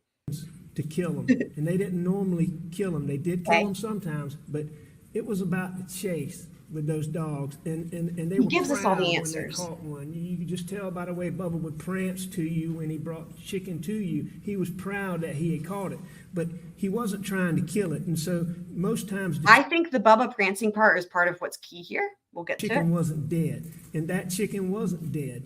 Chicken wasn't dead, guys. A lot of times they would be stunned and they would be This just is real important. lethargic. So you had to take the chicken and you had to put it up somewhere where, the chicken could be by itself for a minute and Needed a moment alone. it would eventually, usually, come back to normal and go on about its, whatever a chicken does. Hashtag chicken life. Did you get the chicken out of Bubba's mouth? I did. I took the chicken Okay. from Bubba and I put it To finish, because remember, he started that sentence and then he didn't finish it. He interrupted himself with all of that. So Jim finishes it for him. Here, on top of that. No, He doesn't- we've seen, this video. guys, he doesn't finish that sentence either. I didn't even catch that part when I went through this and made my chicken business thing that we're going to get to, but it's just, it's worse than I even thought when I, anyway, Paul. let me rewind that again, Cash, just real Rogan's quick, because that's going on. What do you? kind Put of it up insane. somewhere Here. where, the chicken could be by itself for a minute and it would eventually, usually, come back to normal and go on about its, whatever a chicken does. Did you get the chicken out of Bubba's mouth? I did. I took the chicken from Bubba and I put it on top of that. No, On top of we've that. Seen, this video. He doesn't say what. We know where that chicken is. When we get to the chicken business, we're gonna talk through this. He doesn't say what, but we know where that chicken is, and he knows because for the benefit of seeing the records, he knows where the chicken is. This is gonna come up again. He knows where the chicken is found, but yet he can't finish that fucking sentence. Paul. This is the with stuff Cash, that I was like, Rogan's why dog. is this not sitting Did right? Did you know that was going on? What do you remember about that? Yeah, I knew Paul was fooling with. When I pulled up on the golf cart, Maggie was standing back, sort of where the driveway would be. It sort of runs out at the feed room. Storage room's what we call it. It's been called the feed room. But it sort of ran out. Maggie was a little bit further up where she could see back in that angle where the dogs were. Paul was fooling with Rogan's dog back towards the kennel. If I remember when I first got there, Paul was more in the driveway, but then I knew Paul was in the kennel fooling with Cash. So let me just say, Abby, I really appreciate what you're saying. I think that maybe we might just all be there's too many things to unravel with this testimony that perhaps that's why you haven't had people weigh in on the hearing about the Paw Nerds at the Paw Nerd Hospital. But I do appreciate you being so thoughtful. And again, I'll just sort of leave that up to people because I have my fucking hands full. Wifey's saying that she imagines sort of doing the chicken does code for murder. I don't know about that. I don't think that's what it is. I think there's another reason that the chicken business is kind of maybe setting off like little mini alarm bells, but we will get to that again. Yeah, so Abby works at like an emergency vet clinic. And so usually she's here for all the different live streams and is usually updating us kind of on the different animals, like I said before. And there was some bad news last time. So she's just being conscientious because sometimes people want to hear about, how the Paw Nerds are doing. Paw Nerds are the cats and dogs. Yeah. That's just another name for the Paw Nerds. Yeah. So it's just a way to refer to, people's cats and dogs and stuff. But yeah, so she works at the vet. So anyway, but y'all can see what she says there about, if you feel like you want to hear updates and stuff. Again, I have my hands full with this chicken business and all the other nonsense and the tickers. So yeah. Yes, but did I know what he was doing? I didn't know exactly what he was doing. No. Did you? I knew he was fooling with his tail. Was Cash in the kennel when you pulled up? You think? Not when I first got there. Okay. Did Bubba or Grady have any collars on? Collars. Yes. Okay. Both dogs. This is also important. I don't know about Grady, but I know Bubba had on his what we call a tracking collar. Paul. Now remember, this is so funny because I had this theory with the collars before I had rewatched this testimony recently enough with developing my new ideas. So when I got to this part and I was putting the video together, I was like, holy fucking shit. Because remember, guys, I had worked really hard to prove that Bubba had a tracking collar on, and little did I know he would say it. Now, again, that does make me think that that's actually probably not true, but we're going to get to that. But still, it is interesting, right? Because he does actually explicitly say that Bubba had a tracking collar on. And if that's truthful, he doesn't maybe realize that he's, in a way, backed himself into a corner in terms of, for people who spend the amount of time and energy like I do thinking all this through, that actually fucks him with his story. For hunting dogs, Paul had a series of tracking collars, and I think there were 5. It might have been 6. Okay, so let me pull this down. Here we go. See, keep reading, Chelsea, right? Because here we go. I had planned on this ahead of time. So here's this picture. So yeah, I forgot I did this. So I put this into the video. That was smart. So here's this picture we've talked about before. This is the collars, right? And I know Kit Smits was there the first time we even brought this up. But we looked at this picture a couple episodes ago. The two of us were like, what are all these things in the picture, right? And then I researched it. And then I think it was in the last episode, I showed you all of the research that I found. But those collars right there, I was thinking are the GPS collars, the ones that are to the left of the window. And then there's another one in front of the window in that basket looking thing. So now I'm going to keep playing this, and this is going to play a clip from last time and show you guys the research that I found with these collars. Here in just a second. This is a GPS collar, but specifically on part 10, this specific one, it says you add it to your system and expands your unit into a multi-dog setup for up to 5 dogs. So it can track if you've got lots of dogs, up to 5 dogs. It says it's the first truly portable, wireless, GPS-based pet containment system. Again, that you would use for multiple dogs. Again, that would make sense, right? Because they had a ton of dogs. Paul, for his hunting dogs, Paul had a series of tracking collars, and I think there were 5. It might have been 6. Did y'all hear that? So what's crazy is when I made that was from before I heard this. When I found that GPS collar, I was like, not only does it look like it, I was like, but look, it works for 5 or more dogs, right? And then he says it. So that's pretty funny, right? Anyway. But it's a tracking collar. So it might be that same one. That had a device that would tell you where that collar was, so that Bubba was bad about, he would stay close for a minute, but then he would take off. And he especially do that on Maggie. He would take off and run.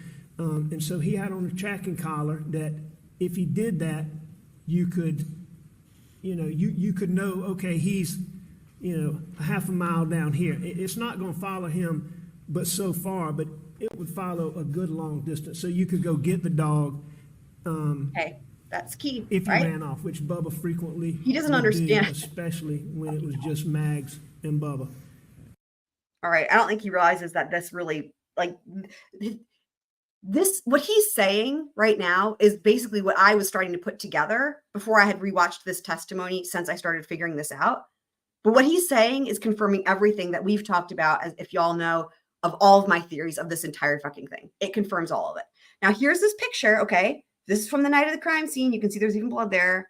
But there's Grady's on the left and Bubba's on the right. It's going to zoom in a sec, and we're going to look, okay? This is important. Because he actually says, I know Bubba has the collar on. I don't remember if Grady did, but I know Bubba did. And actually, I think you can see the chicken. If you look to the right of the feed room, there's a dog kennel up there, and there looks like there's something on top of it. I think that's the fucking chicken right there. And I actually had not noticed that until now. I saw the crate, but I didn't notice the chicken. Do you guys see that? Holy shit. Is that the fucking chicken? Is that the fucking chicken? Okay, it's going to zoom in. Hold on.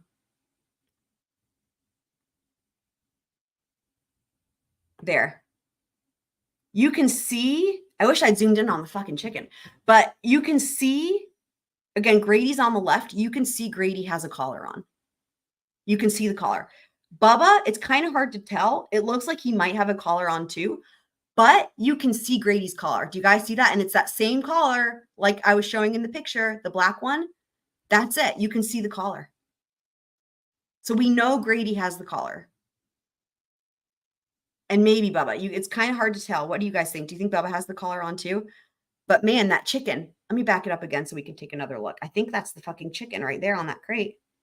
Too far. Hang on. Sorry, guys. No, hold on. Sorry, I'm trying to find it. Where did it go? Sorry, y'all. Hold on. Let me see where we are. And all this, and I saw the chicken sitting on top of the No, wait. storage rooms, what we call it's been called a feed room. Okay. Right after a this. system, a series of tracking collars, Right. and I think there were 5. It might have been 6. Okay, again, there's those, like we were just saying. Okay, let me go forward a little bit to where I'm trying to see this A chicken. device that would Right tell after you this. where that collar Okay, was. it's right after So this. that Well, oh my God, I'm behind on the Bubba comments. was This will give me a bad second. about, Catch up. he would stay close for a minute, but then he would take off, and he especially do that on Maggie. Oh, y'all can't see the He dog? would take off and run, and so he had on a tracking collar that if he did that, you could, Oh my you God, could know, guys, okay, I've missed so many comments. Okay, hold on. So we went through this on a different video with the shot collars. So we know that they had GPS collars and shot collars, and we know there was an electric fence. We went through this. I broke it down. Let me see. Do I still have that on here? I don't think I still have that on here. We went through it. I went through all the different collars in the crime scene pictures, and I found them online. I'm pretty sure. But yes, that is the bullet hole in the window. Here, let me back up since you guys, I didn't see y'all's comments because I was doing all this. Okay, hold on. So let me back it up. had a Back it up, system, a back it up. series of tracking collars, and I think there were 5. It might have been 6. Okay, so I zoomed in this picture so you can't see the other collars. Fuck. Can I, hold on. Let me see if I can do this without fucking up the stream. I think I put it on this external hard drive. Hold on. You guys, hopefully this doesn't fuck anything up. Hopefully you can still hear me. Hopefully nothing's exploding. Is anything exploding? Hopefully not. Because I'm going to see if I can pull this up to show you guys, because I love you guys so much, with the other type of collar. Because I did all the research on this. I think I found them. Hold on. Give me just a second. Videos. Okay, I'm pulling it up, you guys. Sorry. Hold on. Yep, there it is. Collars. Okay, I'm just going to pull this off of my external hard drive. Is anything blowing up? Not yet. That is amazing. Is it okay? Is everything okay? Are you guys there? I can't believe I just did this with the stream going and everything seems to be okay so far. So yeah, okay, hold on. Let me eject the external hard drive. Nothing's blowing up yet. That's a miracle. Okay, wow. This is the fanciest thing I've ever done on a stream live, like with technology without anything happening bad. So now I'm gonna pull it up. This is working. This is working. I can't believe this is working. I'm so low tech, guys. Y'all don't even know. All right, check it out. All right, we're gonna pull this up real quick and look at it. Let's sort out this caller business. This is from like a couple episodes ago. All right. So let me fast forward. So this is from Kit Smits and I talking over there. I'm just wondering if that's what that is. Okay. I'm gonna rewind. This is from a couple of episodes ago. This is a short video, but this is just gonna clarify all the shit with the callers how we got to where we are now. Yeah, there it is.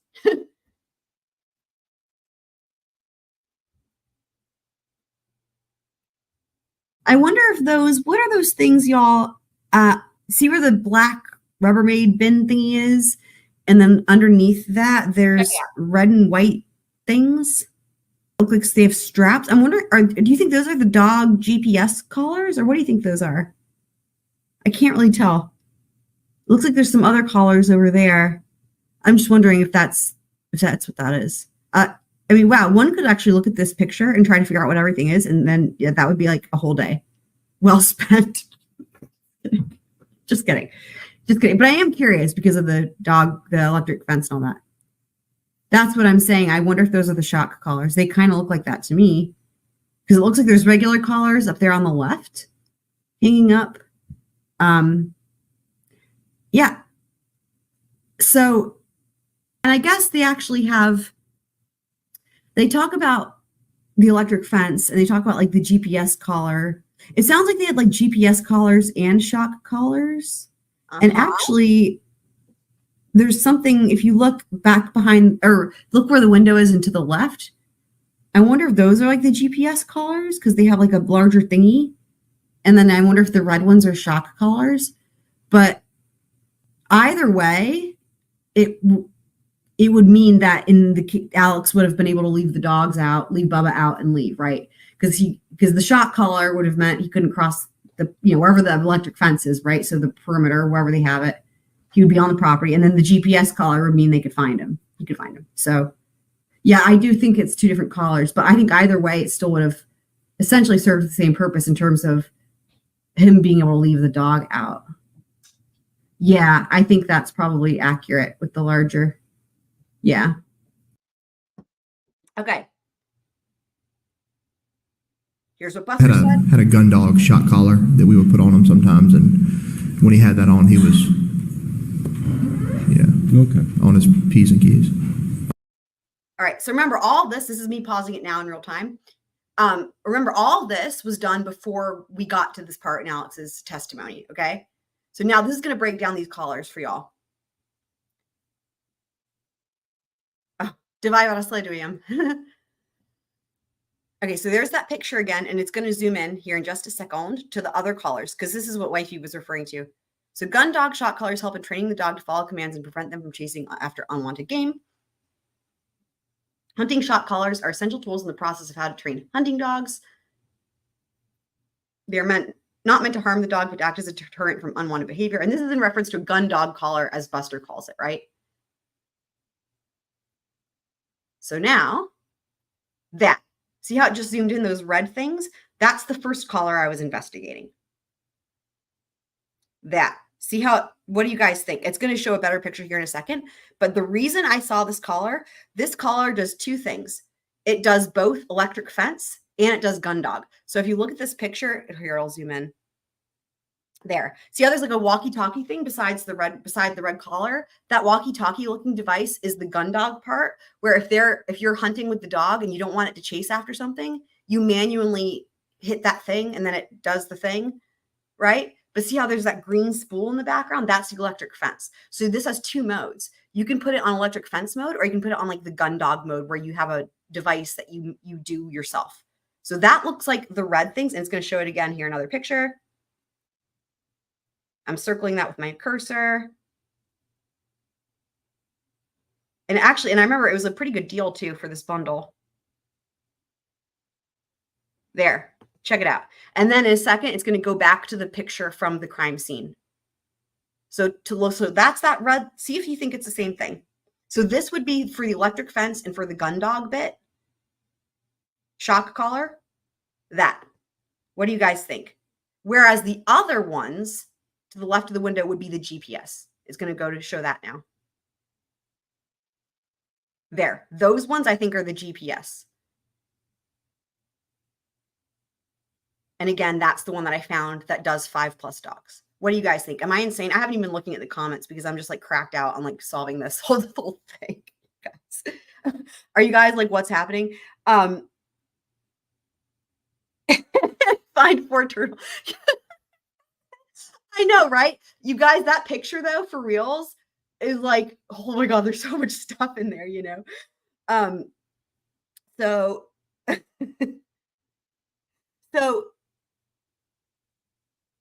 So what I did was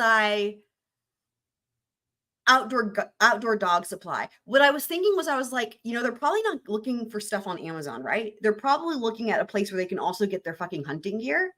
And so outdoor dog supply was like, when I started searching for like gun dog shit, this was the place. And it has really great deals. I also looked on Amazon. It has really good products, it has really good prices. Like this is where you would go, I think. I didn't look for local actual places. I don't know that there is anything, honestly, because they live in the middle of fucking nowhere. There's like not any stores really. I wouldn't be surprised if they ordered them from a website such as this. And you know, these products, they might also sell elsewhere too, you know? That's literally like what I did. 100%. But I was looking for like the legit, you know what I mean? Like for the hunter type. And actually the way I found this was through another hunting website. It was like Hunters Galore. I don't know what it was called. It was like hunting website situation. And it had like a link to this or something. But anyway, okay. So now we're going to go back to the initial video. So where we were a little bit ahead of this. I was trying to pause it with the other part. Paul probably would have been the one to put that. Okay, with the dog pictures, right? Correct. We're back to where we were. So you've got to swear you've gotten the chicken out of Bubba's mouth and put it up on a doghouse or something?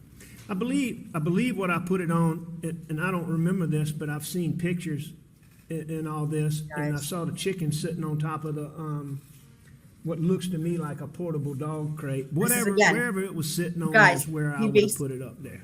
You know, any reason to believe. Okay, I'm gonna have to rewind that. This is really important. The way he answers this is insane, and also we got another mini counter here for the benefit of the records. This is really key for the chicken business stuff. So, okay, hold on. Okay, let me just go back a smidge. Here we go. All right, perfect. If he did that, you could, you could know, okay, he's, a half a mile down here. It's not going to follow him. That's amazing. But so far, but it would follow a good long distance. So you could go get the dog if he ran off, which Bubba frequently would do, especially when it was just Mags and Bubba. Okay, and here's the pictures again. I don't know why so the picture, this was taken with real film, right? This picture is blurry. Like this is from the exhibit. And also, I should say, this is from the Elmo. So they had a film picture, like with real film, that they put up on the Elmo. And that's why it's also like crooked. And then I zoomed in. So that's how we got it in trial, right? It was put up on the Elmo. Shout out to the Elmo. But there's the dogs in the kennel. And that's the fucking chicken. I swear, on top of that crate, that's what that is. To the right of the door, there's that crate. That's the fucking chicken right there. Which, so again, here's what we need to remember. Here's the key part. Alex saw this picture, right? For the benefit of the fucking records, Alex saw this picture. He knows where that chicken is, but he answers this question so weirdly. He answers the question so weirdly about what it's on top of. It's clearly on top of a dog crate. It's wild to me how he answers this. This is all part of the chicken business. It's going to zoom in a sec. Okay. All right. I'm going to be quiet for this next part.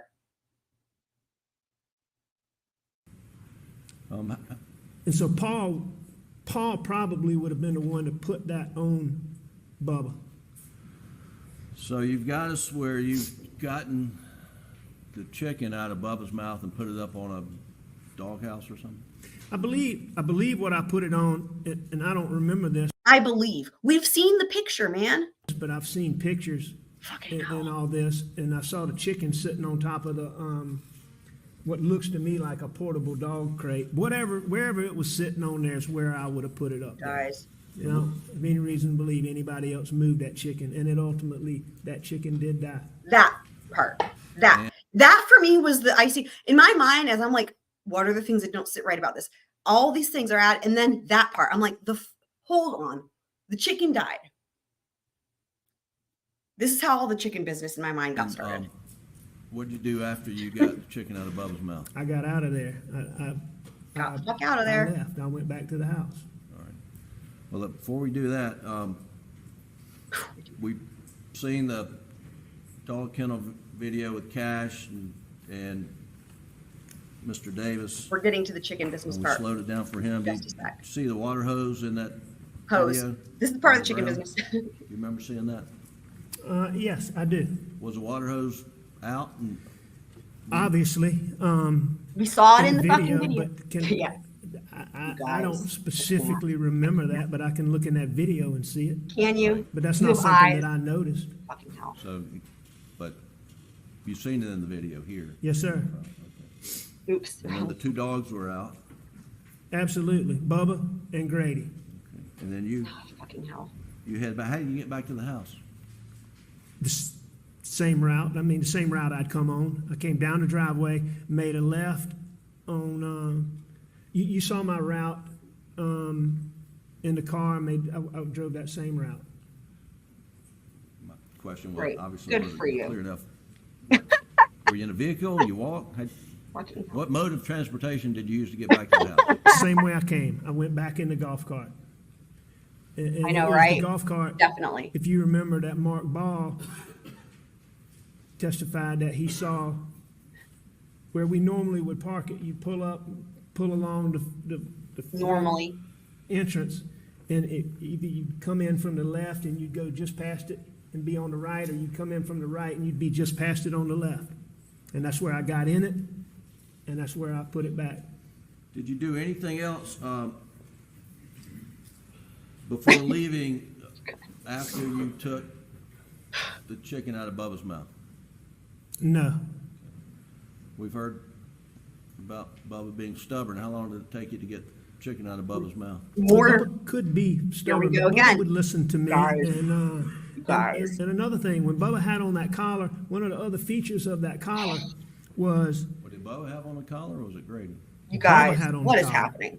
Bubba had the collar. I know Bubba had a collar on. That- and the way I'm he's- not sure about Grady. The way he said that. Okay. I If know misspoke Bubba had a on collar that, on. Hold There's on. no question about it. There's no question about it. Bubba had a collar on. That right there for me, I was like, that solidifies my theory in terms of Bubba being out and him saying Bubba here on the 911. That's what happened. I mean, he answered that completely different than the rest of this. Listen, I'm going to rewind that. The way he answers that question is truthful. And he says it with so much emphasis. And it's like, yeah. And we saw from the picture, Grady does have a collar on. But the important part is Bubba, because we know Bubba is out at the time of the murders. So let's Were you hear in a that. vehicle? Again. You walked? Hold on. What mode of transportation before leaving Here we go. after you took the chicken out of Bubba's mouth?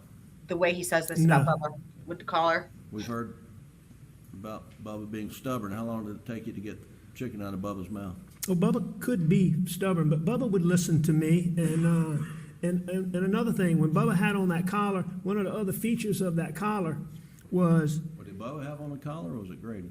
Bubba had on the collar. See? Bubba There. had the collar. I know Bubba had a collar on, and I'm not sure about Grady. That, Okay. the way he answers If I that, misspoke do you on guys that, see the difference There's in no that? question about it. Bubba There's had no on the question collar. about it. Yeah.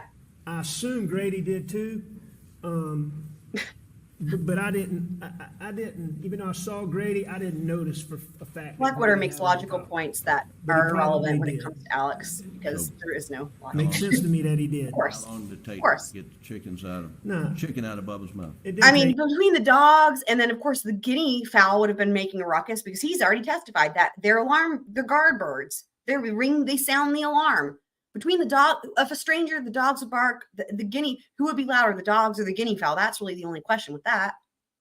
it didn't take long. Number one, Bubba's coming back there to show me, hey, I caught this chicken. Back to the prancing. So he's not running from Back me. to the He's crowd. proud of that fact that he Back to caught that. this chicken. So, I mean, he comes right up to me. Bubba was really strong, but you know, you take your thumb when the dog's clenched and his mouth's a little bit open. All you do is you take your thumb and you push his Trying to gum make it in seem like it really was so tight easy to get against the those chicken. sharp teeth, and his mouth opens right up. Took the chicken out and put it on, I believe, the portable dog kennel. How is he still not sure about And then I that? left. Then leave. Okay. This is like the 5th time he says, I believe that portable dog. How is he still not sure? We have a picture. That, one more time, I'm gonna run it real quick. That is just so bizarre. Like, again, do you see how in my mind I'm like, what is happening? Because it's just, things are not adding up with this. And going around and around, it's just, You just here.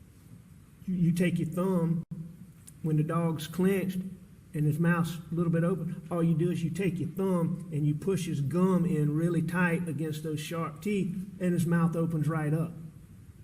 Took the chicken out and put it on, I believe, the portable dog kennel. How is there any doubt? And then I left. Then leave. Okay. All right, it's time. You guys have been like, what the fuck's happening with this chicken? It's time. It's time to sort out the chicken business. It is time. Let me hide all these things. Here we go. We're going to sort it out. You guys ready? You guys ready? It is time. It is time. All right. Excellente. Chicken business. All right, here we go. This was what I did. He says the chickens were typically just stunned. They rarely die. When he put the chicken up, it was alive. However, the chicken, quote, ultimately did die. How and why? He doesn't recall if Grady had on a tracking collar, but he knows for sure that Bubba did. Why does he remember Bubba's collar, not Grady's? Essentially, the part of that question is, or the heart of that question is, why was there some reason why it was especially important to him that he remembers for sure that Bubba had the collar on, right? Gives way too much detail about getting the chicken from Bubba, and instead of describing what he did, relies on how one would generally go about getting a chicken from Bubba. However, he is evasive / unsure about two things for which he relies on the evidence and not on his memory, and this is key. It's going to scroll here in a second. 1, if the hose was on, how the hose was put up, anything regarding the hose, and 2, where he put the chicken after taking it from Bubba's mouth. He relies on the evidence which shows the chicken on top of a portable dog crate, yet he still has difficulty saying anything affirmative regarding the dog crate. And that is what was so crazy to me. Again, I kept pointing that out for a reason because he keeps being so evasive. I believe it was here, blah, blah. I mean, like 6 times, 7 times. So again, he's evasive and unsure about 2 things, which he relies on the evidence and not his memory. Even though we have evidence, he's still evasive and unsure about. 1, again, is if the hose was on, how the hose was put up. 2, where he put the chicken after taking it from Bubba's mouth. Even though we have the evidence, he's really hesitant to be affirmative about that. Okay. And then it should scroll here in a sec. Here we go. Okay. So side note, right. Side note. Nothing about Maggie wanting him to come to the kennels makes any sense. This is why I was asking this earlier. So whatever her supposed reason for him coming to the kennels would be, it would have to be something important enough that he decides not to go, but changes his mind despite all of the reasons he gave for not wanting to go. And he gave like a million reasons, right? He gave all these reasons, plethora of reasons. He really wanted to not go. But whatever she wanted him to go, for whatever reason, was bad enough. He changed his mind despite all these reasons. To quote Alex, quote, like many times when Maggie asks me to do something that I didn't want to do, I changed my mind and I decided I'm going to ride up there. And I did. According to his testimony, Bubba and the dogs were out when he arrived. He talks to Maggie for a, quote, short time, and then Bubba gets the chicken. So he talked to Maggie, got the chicken from Bubba, hopped in his getaway golf cart, and, quote, to quote him, got out of there, end quote. So what was his purpose? In other words, like, she wants him to go to the kennel so bad, he changes his mind, decides to go after all of this rigmarole about how he doesn't want to go. He shows up, literally, does nothing. He talks to Maggie for a second, gets the chicken, and leaves. Like, it would have made more sense if he at least lied and was like, yeah, I helped shovel some poop or something, right? Do something. Like, do something, right? At least give it a purpose. Like, it just, and what, let me see, do I have anything else on here, or is that it? That might be, okay, so, oh, that's cool. All right, so what's the deal with this chicken business? So, the key thing, I think, is about this chicken being dead. Well, one of the key things. So this chicken is dead. So here's the deal. Let me look at my notes here. So Bubba's a hunting dog, right? Hunting dogs bring the animals to you when they're dead. We have a lot of testimony from other witnesses about Bubba chasing the chickens. Again, Alex initially says the chickens rarely die, right? We have a lot of testimony that only 1 or 2 chickens ever in the history of time died. And that really was about chasing them. It was a game they were playing, right? But Bubba being a hunting dog, right? They're trained, if they catch the animal, sadly, they're going to bring it to you. It's going to be dead. That's their job. So, but Alex talks 2 different times and goes into great detail about Bubba prancing. So in my mind, if Bubba is prancing, if Bubba is proud, if Bubba's prancing with the chicken's probably dead, right? And then if the chicken is alive, Bubba is probably still chasing it and playing. So I think, why is he so evasive about where he put the chicken? Everything with here's what I think happened.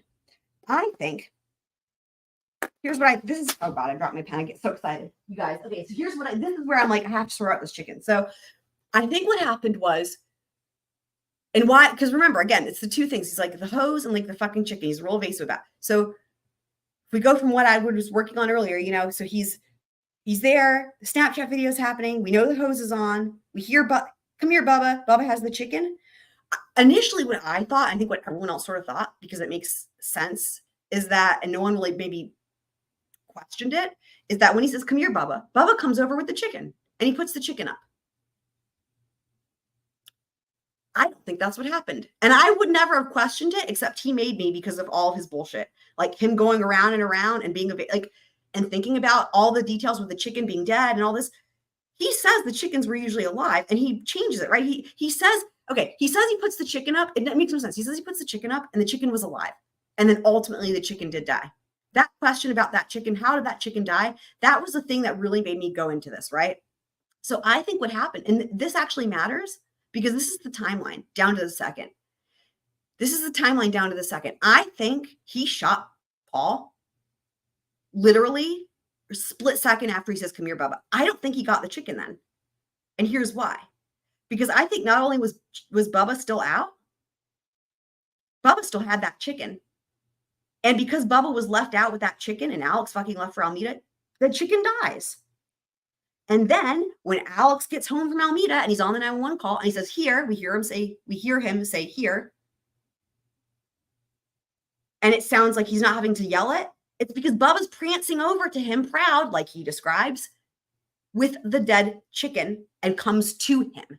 And he's not having to fucking chase him. However, he felt comfortable leaving Bubba out because Bubba had a GPS collar on.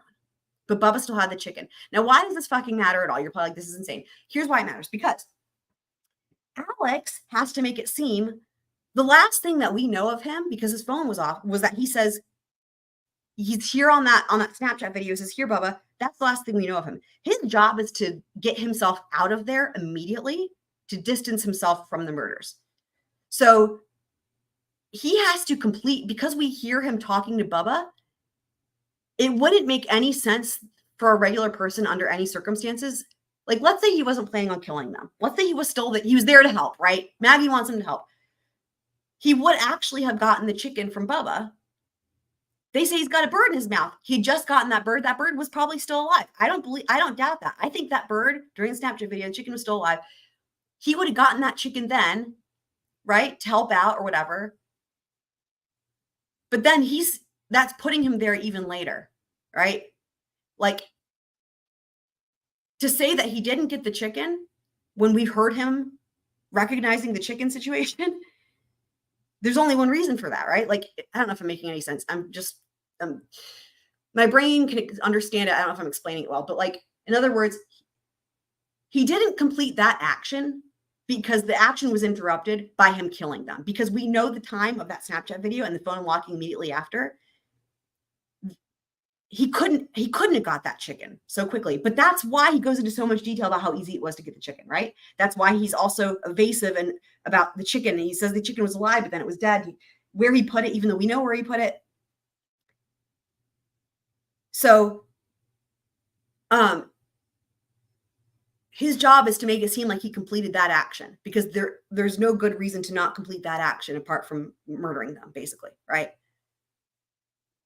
And then because he literally leaves everything as is with the hose running, and again, he's evasive about the hose, and with Bubba still out, Bubba with the chicken, all the things he's either evasive or gives too much detail about or not relevant detail, all of that, right? And then he goes to Almeida, then he comes back, he's on the 911 call, he says here to Bubba, Bubba, he doesn't have to chase him because he's proud, he prances over because that chicken's dead.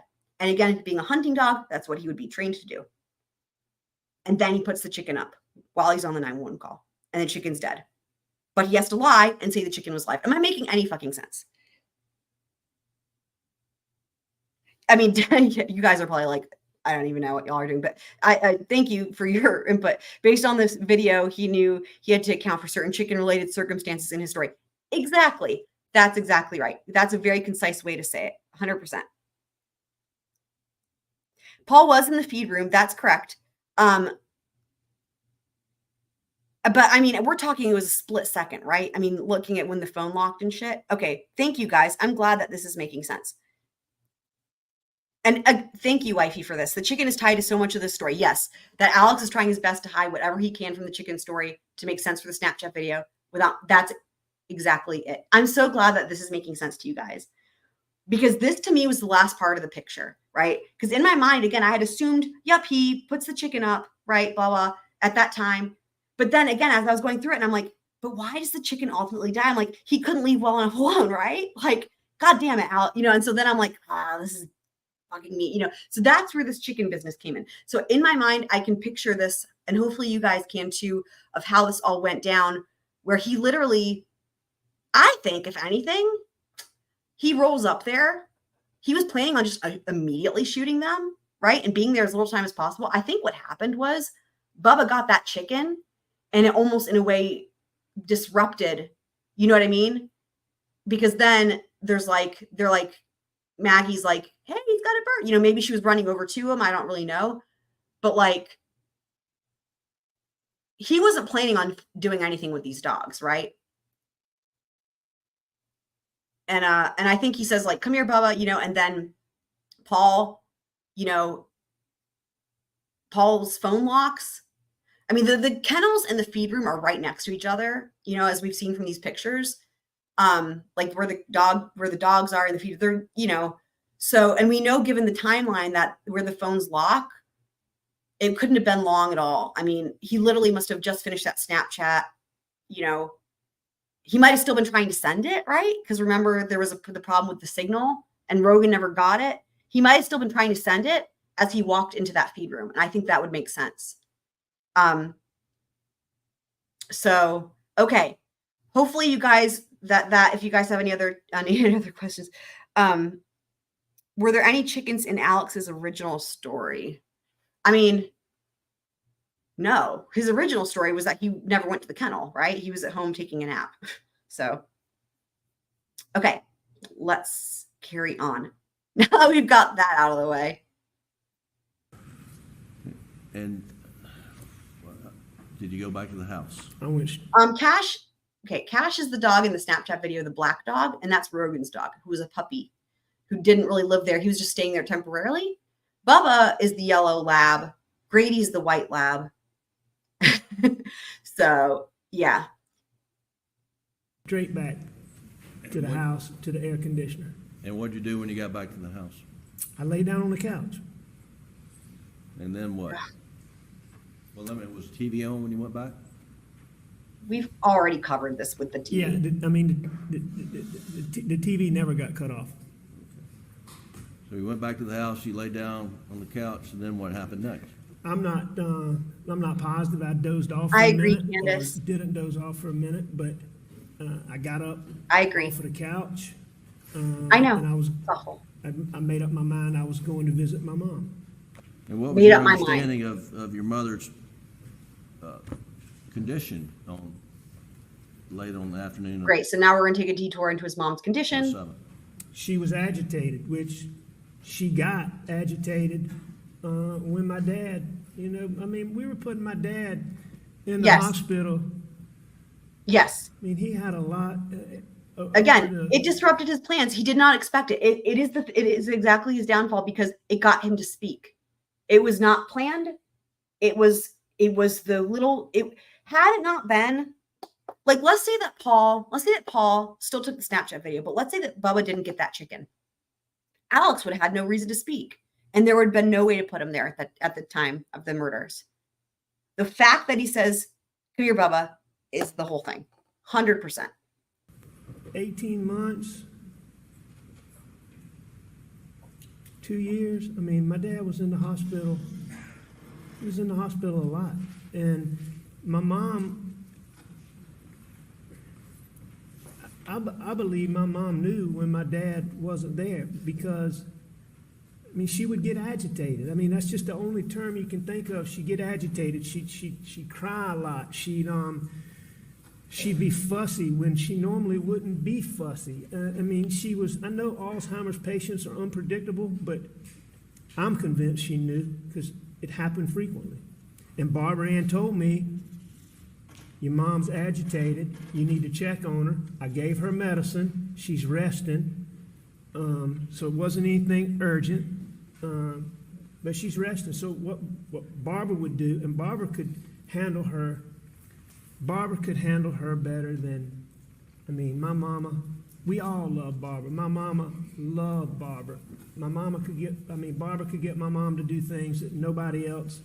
When she'd fuss for anybody else, including me or my brothers or my sisters, Barbara could get her, in order.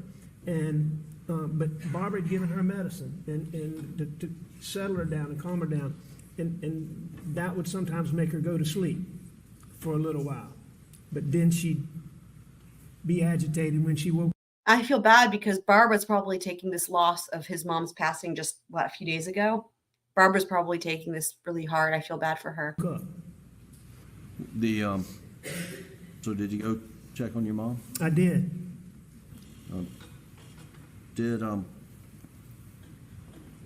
Where did you park when you got there? You saw the pictures. There's two here we exits go. off of that deck. One of them to the right, one of them straight out that back door. I would have parked to the left. Would have parked, Coming down not these did. steps, if these are the steps, it would be to the left and back over there, All right. which is where I always parked, or where we always parked, anytime you were going in that entrance. I'm just pointing out for everyone's sake. Oh, there's a good shot of Peter Rudofsky there. You can see him behind the dude with the glasses and the beard on the left. Timeline King. I'm just going to point out, because I think this is important to keep mentioning, we still haven't heard anything about drugs in a really, really long time, right? So far, it's been twice. The initial talk of drugs at the beginning, and then when the question was, why did you lie? And the first thing he says is drugs. And then, why did you lie about being at the kennels? And the first thing he says is drugs. And then the second time was the afterthought drugs from like a long, long time ago. That's it. Again, think about this in context with every other person who would be an addict.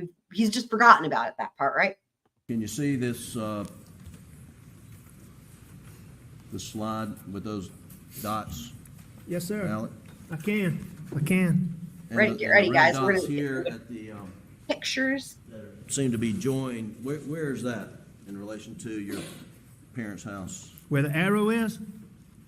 Yes, sir. All right, that's back in the area where I'm talking about.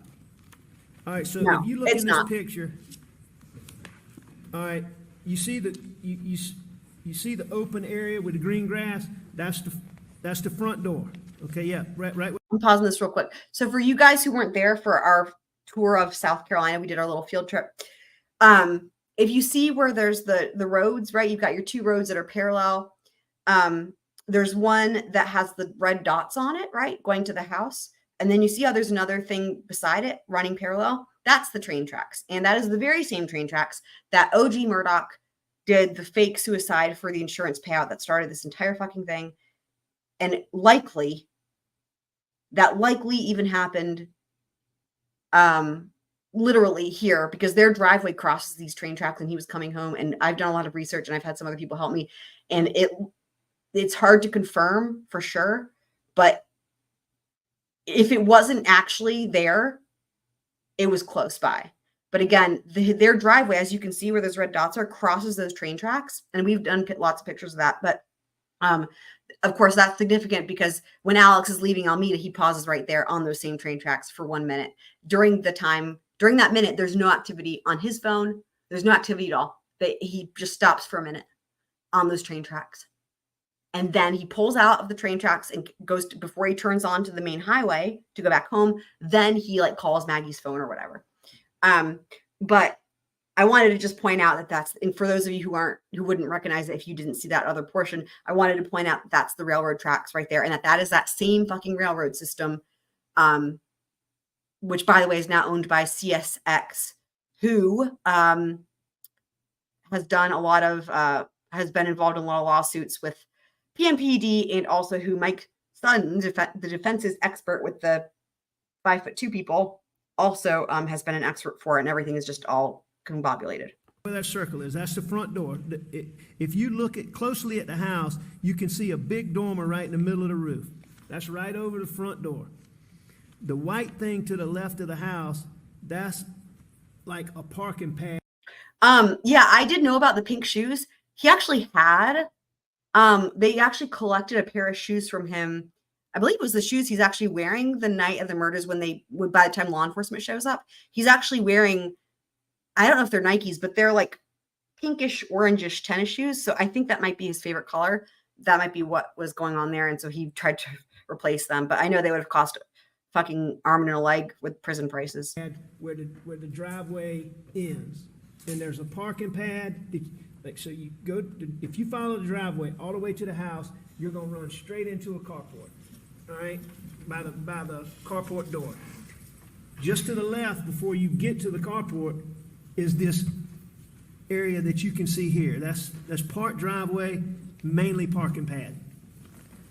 And from this photo, can you point out roughly where you parked that evening?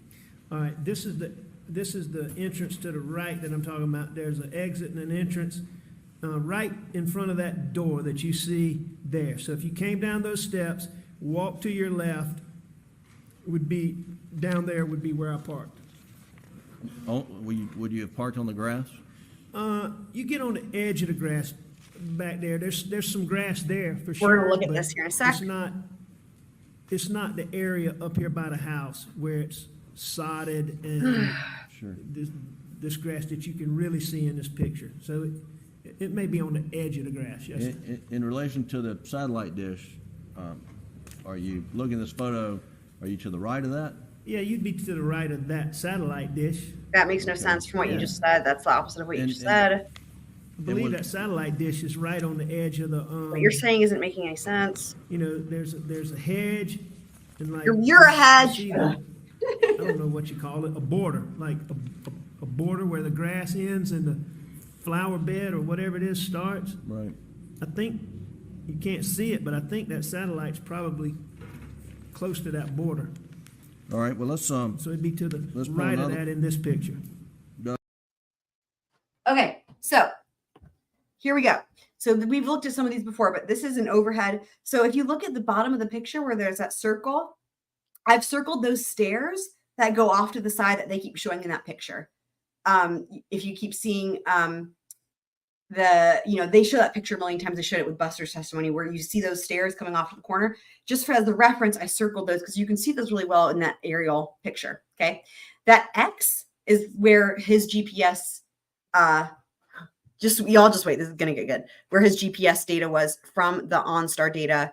And again, just to say this one more time, that's data they would not have had, except it came in last minute, right? They did not have that. They did not know he was parked over there, which is much closer to that cook shed thing. All right, let's go on to the next one. All right.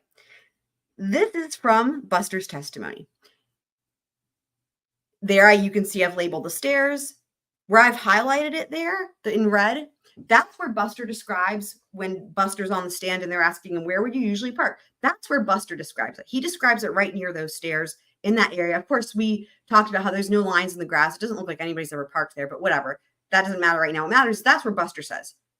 You know, again, of course, he's probably, you know, he's got motivation to try to bolster what his dad's going to say. But what's funny is, as you'll see here in a second, Alex says something different. But yeah, so there's the stairs, right? And there's where Buster says, there's the cook shed. And then the X back there under cook shed is where the GPS data is for where he was parked to arrive at his mom's. Next picture. All right, now here's another overview. Okay, so now on this overview, we've still got the stairs. Now that X right above that circle, that's where Buster says they would park, given his testimony from the aerial view. And then again, the back X, that's where Alex was parked. Next picture. Okay, now just again to give you another reference point so you can see, again, this is back to that same picture we just saw, but just so you can understand from above and from, you know, on the ground where we're talking about, because this is going to be important. Okay, now this is where Alex is describing it. As you can see, it's harder to see, but to the right-hand side of that satellite dish, that's what he's saying, to the right-hand side of the satellite dish.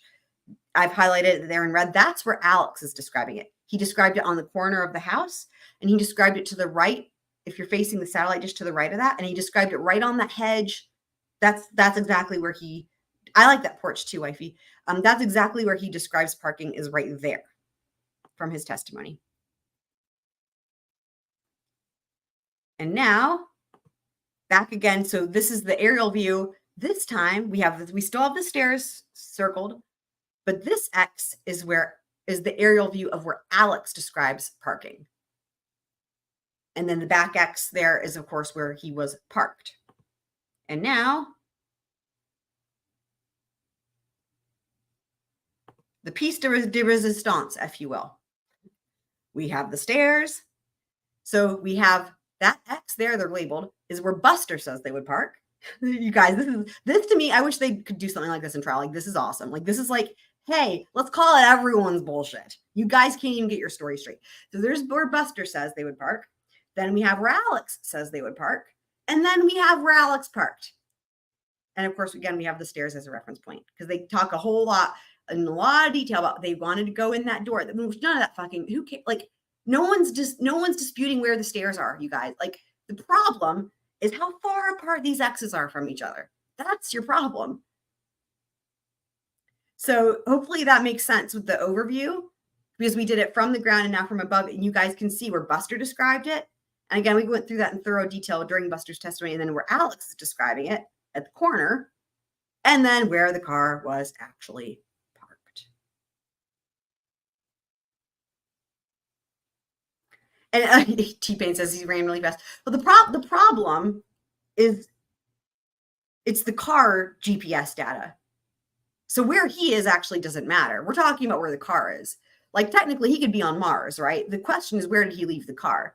He can't fudge that, right? So the car GPS, this is from the OnStar data. This isn't phone, this is OnStar, right? The OnStar data had him back there where that back X is. But then Buster says where they would park is where Buster's X is, and then when Alex says he parked is where his X is. It's all about where the fucking car is, basically, here at this juncture. When you pull up at Defendant's Exhibit 134, so Yeah. is the door that you're talking about, That's it. the stairs, are those the ones where you would enter? Right. doesn't These are fucking the steps that I used that night that we always used. And No one the cares. reasons being is Again, my dad, he's going to talk about why they use these stairs. It's just irrelevant. Again, it's to me, it's obviously we're trying to distract from the fact that where you parked is not where is not where the data shows you parked. this door goes into what we call the breakfast room. The breakfast room leads right into the kitchen, and so straight through this door, all of the breakfast room is kind of to the left. That door goes straight through another doorway. There's no door there, but it's like just an opening. Then he's just saying nonsense, but I do like the program that they have where they can zoom in like that by highlighting an area. I think that's really It goes cool. into the kitchen. Immediately to your right, High tech of for that courts. entrance into the kitchen is the entrance Well done. into where my mom and dad's rooms were. So if you went through that door, you were in a little area that had No one my fucking mom's cares. closet, my dad's closet. A little bit further, you go into my mom's bedroom. If you went to the right, you would go. My dad and my mom didn't sleep in the same Guys, room at this point, guys. but the bedrooms were, they were back to back. There was a door going from one to the other. That was Guys. blocked, but it was there, and then there was a bathroom. So this is really the part of the house that at their age was getting used. So that's why This he isn't- went it's in just this fucking- entrance, because my mom and whoever was caring for her was always in her bedroom, mean, which would be just on the other side of the room that has these windows Right? that you see to It the is. right. Yeah. All right, those would be the windows for the room where my dad slept.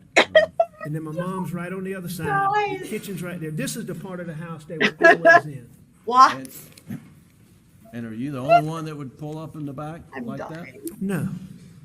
Is it common for your brothers and your sister to do the same?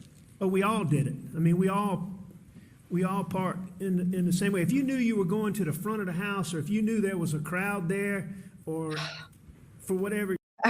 Just to be snarky, I'm like, sorry, hold on. Can you clarify when you say we all parked there? Are you meaning that we all parked where you said that you parked, or are you saying we all parked where Buster said? Because those are two different places.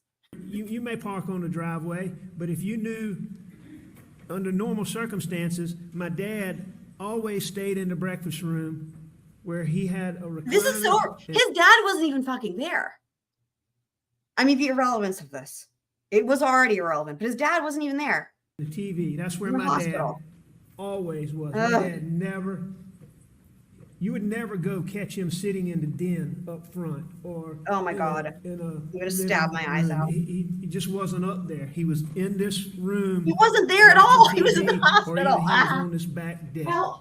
And my mom was either in her room, which was just off of that, or she might be in the kitchen Great. or the Wonderful. breakfast room. Fucking breakfast room. And when you got to the house, who was there? Your mother's house on the night of June 7th. My mom was there, and Shelley Smith was there. And what did you do when you got there? The first thing I did was I knocked on the door. The door was locked. I knocked on the door. Shelley didn't hear me. And then what'd you do next? I called. Called what? Great. I called my mom's house to let Shelley know I was there. Please come let me in. Okay. And is that the house phone that's been referred to? Wifey. Yes, Okay. And did she let you in? sure. And then what happened next? I went in and I visited with my mom. I mean, you want me to go into detail on that? No. Just briefly? Yeah, what'd you do? I No. went in the house. In my mom's bedroom, Oh no. my mom had a bed that was where she slept. Look, he's facing the In jury normal now, times. guys. It was like, Fucking hell. a bed He's really with, getting his confidence up with all these You tangents. know, the poles coming out of the corner, a poster bed that coming out of the corners. Black Widow. And she had a bed like No. that where she slept, but she didn't sleep there anymore. But it was in the room. It was a hospital bed.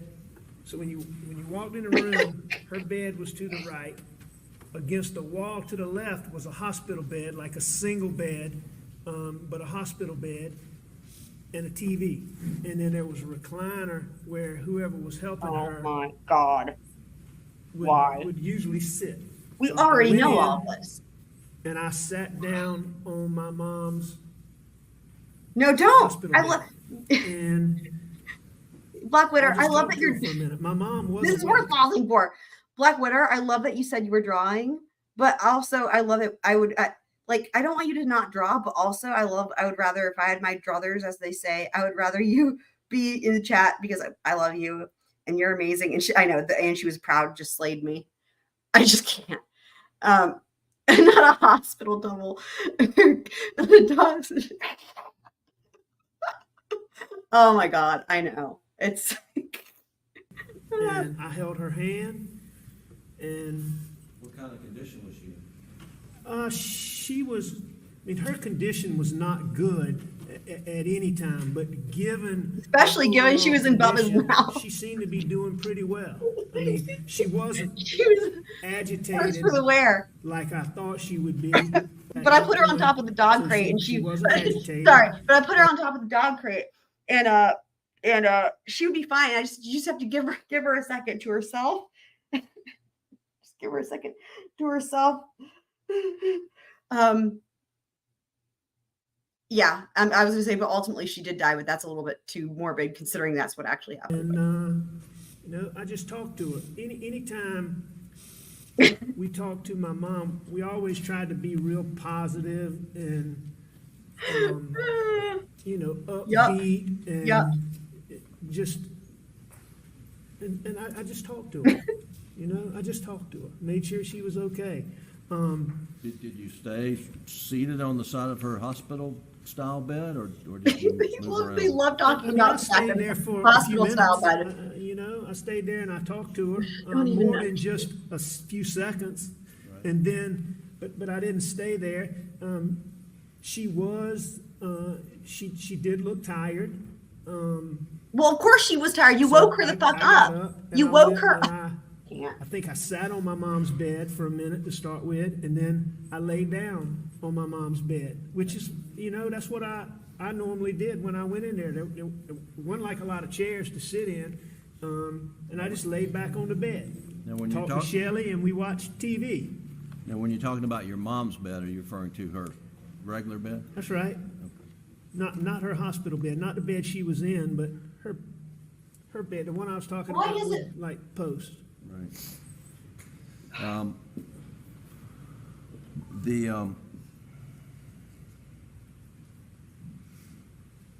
Jim is struggling. Let me skip Fucking something. hell. Oh my God. Was Maggie planning to go over to your mother's with you that night? No, she wasn't planning to go with me. that Daddy, night. nuts. Okay. No, Was- in fact, Maggie didn't really like to visit my mom. So this is all. It was,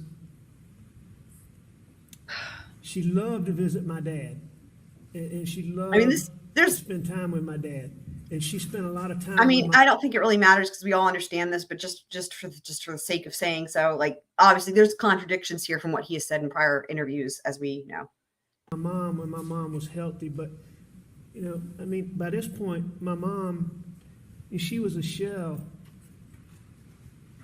Yeah, great point, wifey. She was a shell of her old self. Fucking Yeah. hell. I know, right? I mean, Bubba it would was speak kinda- up for her I if mean, he it was could. kind of sad to go and visit her anytime. I mean, she wasn't healthy, and Maggie didn't like to go and just visit my mom. When you left Well, that doesn't. Moselle to head to Alameda the evening after you'd gone back to the Pause real quick too. There's Justin Bamberg. His head is kind of cut off again, but I think there's a point later on where I label him. But if you look, sorry, Jim. Directly behind Jim is David Owen. Again, you'll see him when other times he's more in shot, but there's David Owen. Behind David Owen is Justin Bamberg. He has on like the burgundy and blue tie, and that's of course, as we know, attorney for Hakeem Pinkney, who was one of Alex's victims in the financial crimes. Attorney for juror Z, which was the juror who said that wait, was it juror Z? No, sorry, he wasn't the attorney for Jersey. He's the attorney for one of the other jurors when they testified during the Becky Hill thing, and he's also the attorney for Becky Hill. And then, of course, as you guys can partially see, there's Rudolphski, Agent Rudolphski. house at Moselle. What Say that Ex- again? He does get around, Daddy. what exit did He does you get use around, of the 100%. Moselle property when you're going to Alameda on the evening of June 7th? I went out the main gates, which would be straight ahead. You've heard of the two gates. There's the shop. We haven't just heard about them. We've seen them. We've seen them quite a bit today. There's actually several entrances, but the main ones we used, there was an entrance by the Dove Field, there was an entrance further down by Sawtooth Oaks, but the main ones we used were the shop entrance and what we call the main entrance, where the brick gates were. Did you go, why didn't you go by the kennels on your way out? There wasn't a reason to go. I knew by they were the dead. kennels. Yeah, because I knew they were dead. Fucker. I was going Sorry. to Alameda, which. that- There wasn't a reason. The main gate would be the gates that were closer.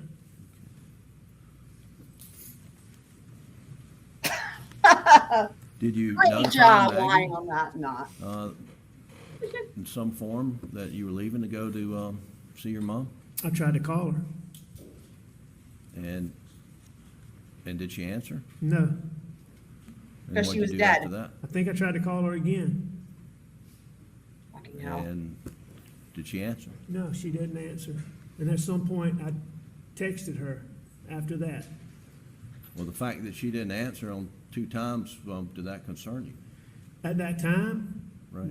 it didn't concern me at all. Number one, Are you saying it would have concerned you later on when you she was with knew Paw she was Paw. dead? Oh my god.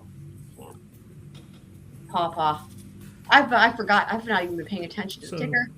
Ah, No, I mean, number two, I mean, it's not unusual to not be able to get somebody all the time when they're at the house or they're on the property. I mean, you've heard all the testimony about how spotty cell service was. Records. So, no, at the time, we have heard that. it didn't strike me as That is anything true. unusual. Okay. Oopsies. There we go.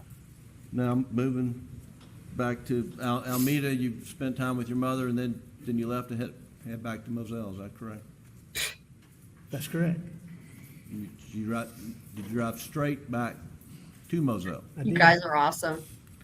Now, Alec, there's some information from the telemetry data off For real, your I Suburban and perhaps some of this OnStar GPS data that indicates that This is make a stupid joke. Like if I have to add anything else to this ticker, I think my ticker is in my heart. My ticker might not make it, but anyway, I don't know.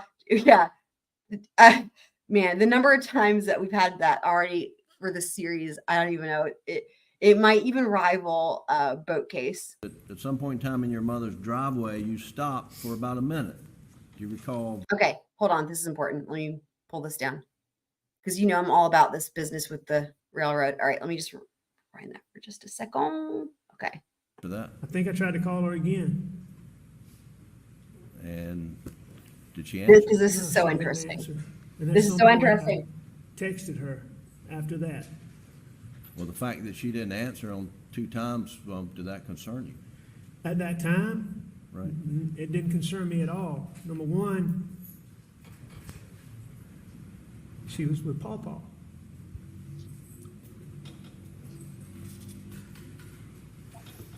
So, no, I mean, number two, I mean, it's not unusual to not be able to get somebody all the time when they're at the house or they're on the property. I mean, you've heard all the testimony about how spotty cell service was. So, no, at the time, it didn't strike me as anything unusual. Okay.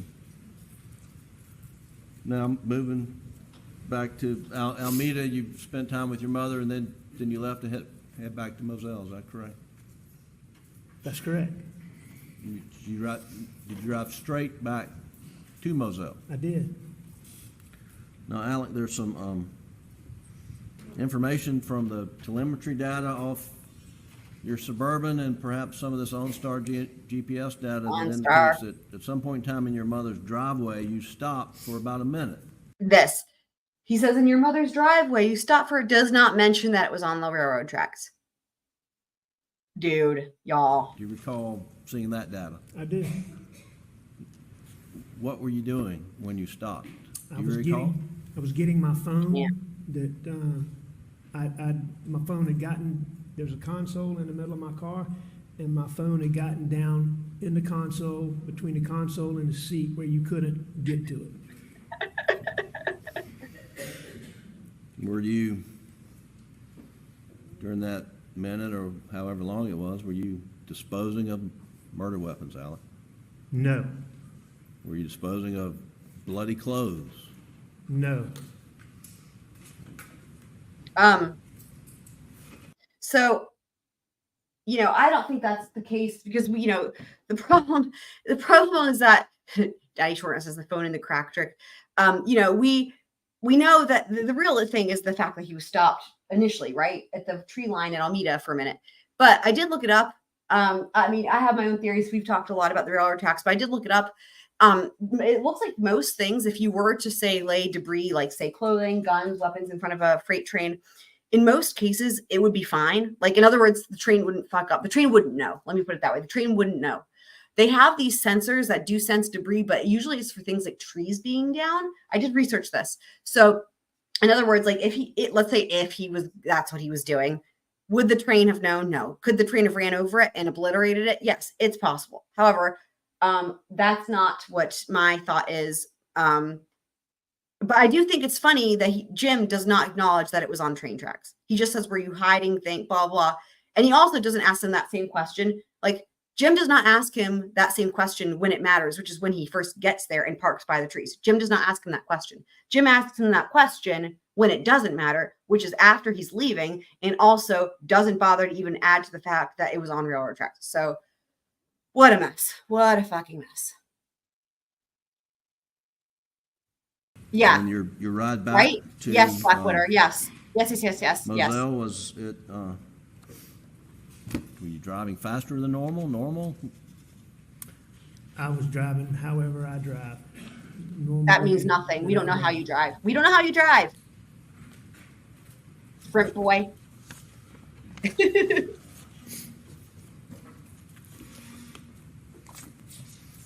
When you got back to the Moselle property, how did you enter the property? What entrance did you use? Came right back through the main gate. And what'd you do then? Went straight to the house. And when you got to the house, what'd you do? I went inside. Were lights on when you pulled Where all of a sudden are all of the fucking details, right? This is an individual who goes between, is just, I'm sure the jury picked up on this, right? Because it's like night and day, right? Like now when you need detail, it's like radio silence, as they say, right? Isn't that the saying? Lights were on in the house for sure. I can't remember if there were floodlights on or not. I don't believe there were any floodlights on, but there were definitely lights. All the lights in the house were on, yes. And when you, how long did you stay inside the house, roughly? Now that I've seen the benefit of these records, I was there we go for the mini counter. Sweet. Obviously. Fucking hell. Were you surprised that I've never heard that in my life in a trial. I don't know if surprised is the right word, but I mean, I thought they would have been back by then, right. But I mean, did it cause me to go into any, it wasn't like I was shocked. The wildcat. But I mean, I thought they would be there. I don't think that comes up to cross. I went and looked. Sometimes I was very hot-natured. Number one, I was hot. I was heavy. Okay, wait. Do you guys think he's going to remember the drugs now? It's been 2 hours? Taking pills. There it is. He did. Good job. He remembered the drugs. Sometimes Point for you. Watch TV. We had a TV in the hunting room. You see on the wall there. Sometimes Maggie would be in there watching TV where she could have the thermostat different than we always kept it cold in the main part of the house. So I know I went in there and looked in there. Kidsmith is asking, was he ever asked if the lights were on when he left to go to his mom's? Not on direct, but he will probably be asked that on cross. That Jim's going to be very careful. Jim's job. Jim's not trying to get to more information, right? Jim is trying to. I don't even know what. Fuck if I know the strategy here. So. For her, it's not unusual for Maggie to be taking a bath and be not able to hear me. So I went back there and I know I did those two things. Hold on, that part's good. Let me pause that real quick and rewind it. Yeah, because that was the little thing I picked up on when he talks about where Maggie goes to take a bath, and he goes to look for her because she would take a bath there. But like he's referring to the hunting room. Hold on. I thought they would have been back by then. Right. You know, but This is interesting. Did it cause me to go into any? It wasn't like I was shocked. But I mean, I thought they would be there. I mean, I distinctly remember. You know, I went and looked. Sometimes I was very hot-natured. Number one, I was hot. I was heavy. And I was taking pills, so I was always hot. Maggie was always cold. Sometimes she would watch TV. We had a TV in the hunting room. You see on the wall there. We're talking about the hunting Maggie room. would be in there watching TV. In the hunting room. Have the thermostat different than In the hunting always room. kept it cold in the main part of the house. So I know I went in there and looked in there for her. It's not unusual for Maggie to be taking a bath and be not able to hear me, so I went back there and I know I did those two things. And So she takes a bath in the those hunting two room. places. And they weren't there, and so you know, I knew they'd been at the kennels. And Great. I Sure assumed cleared they that were up. Still up there. So what'd you do? I went to the kennels. I may have tried to call them. In fact, I probably did try That's to call fucking them. funny. I would think I called them. But as I sit here right now, I'm not positive. But That I was think I funny. did. That's I think fucking I tried funny. to call them to see. And now, did you drive down to the kennels in your Suburban? I loved that.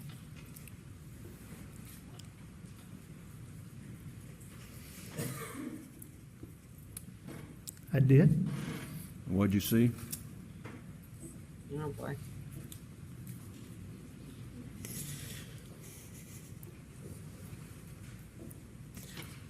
Saw what y'all have seen pictures of.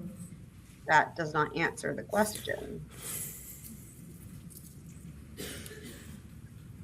He didn't say what he saw. He says what they saw. That's insane.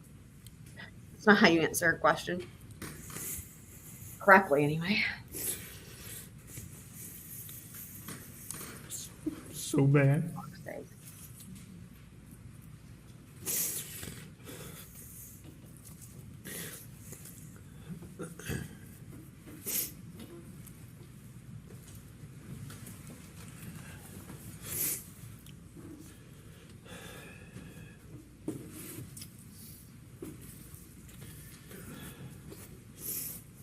Can I have some water?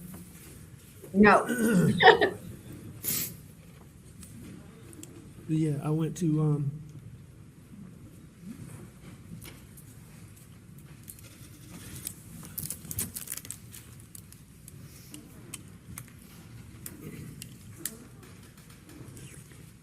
Jesus Christ.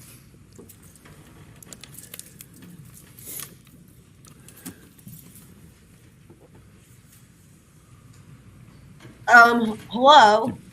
You're supposed to Did be you see talking. them on the Oh. ground when you're pulling up in your Suburban? I did.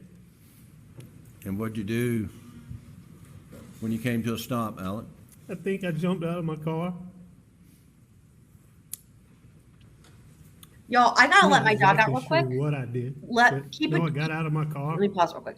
Frodo needs to go outside real quick. You guys keep track if there's anything on the ticker, especially Mags or Paw Paw during this part. It'll only take a second, but just so I can update the ticker. But I'll be back in just a sec. I know I ran back to my car, called 911.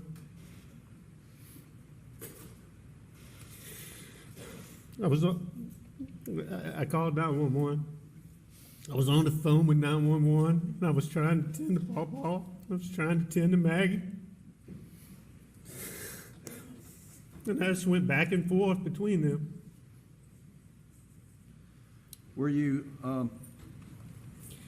going to Paul and Maggie while you were on the phone with the 911 operators? Yes. Okay. Yes. And in a little bit, I'm going to play the 911 tape, but I just want to ask you, and you've told law enforcement that's been played here in the court, did you What did you do when you went up to Paul at some point in time?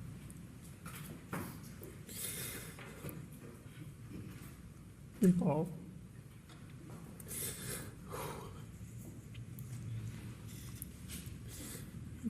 Paul was so bad. But at some point, I know I tried to check him for a pulse.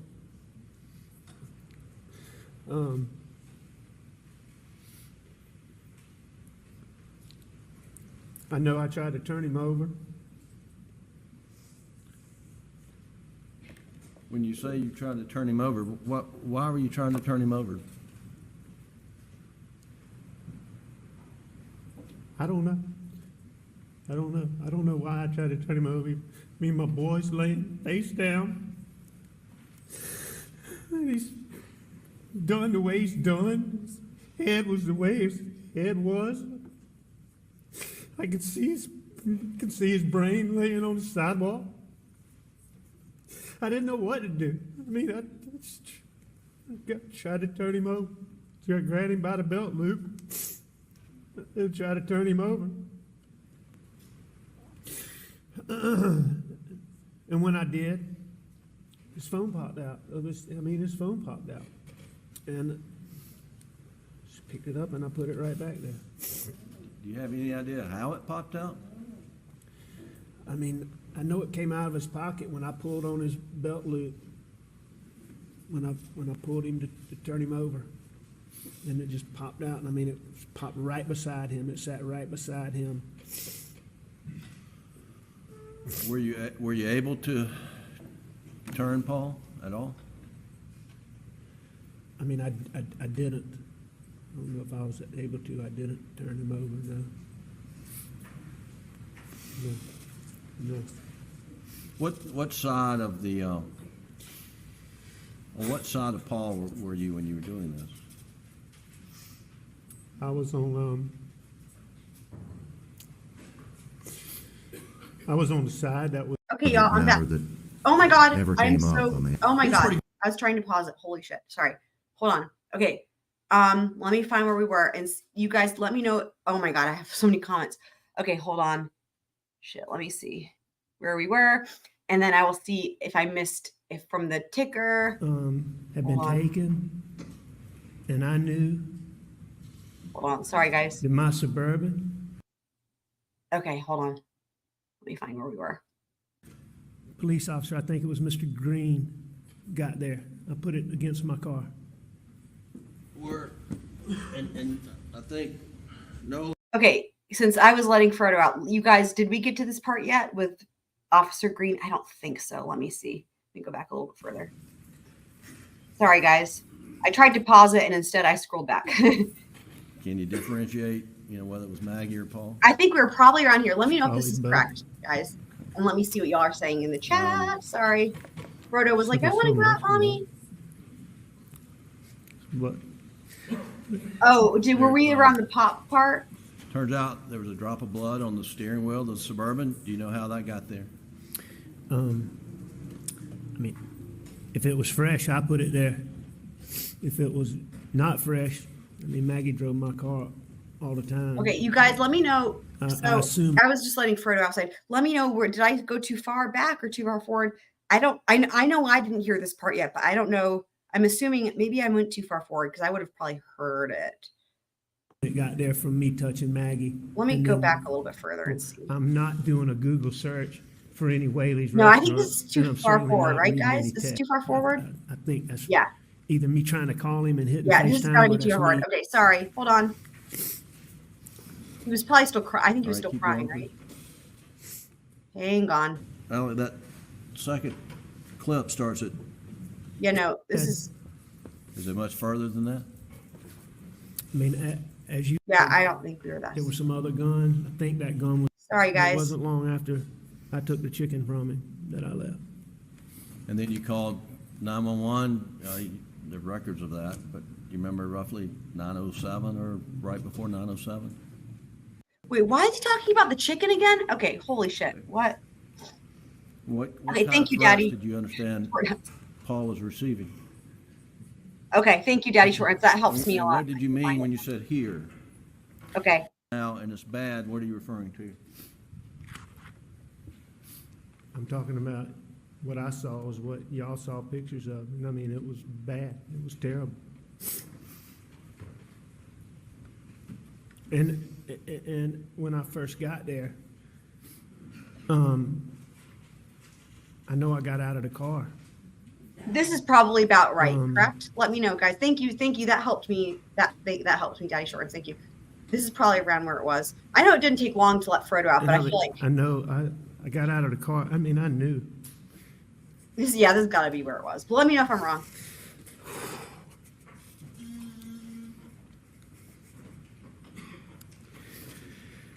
Got out of the car, but right at first, I didn't go. I don't think I went all the way to them. I think I ran back and that's when I called 911. This has got to be right. And so I called 911, and while I was doing that, then is when I went to Maggie, and I went to Paul.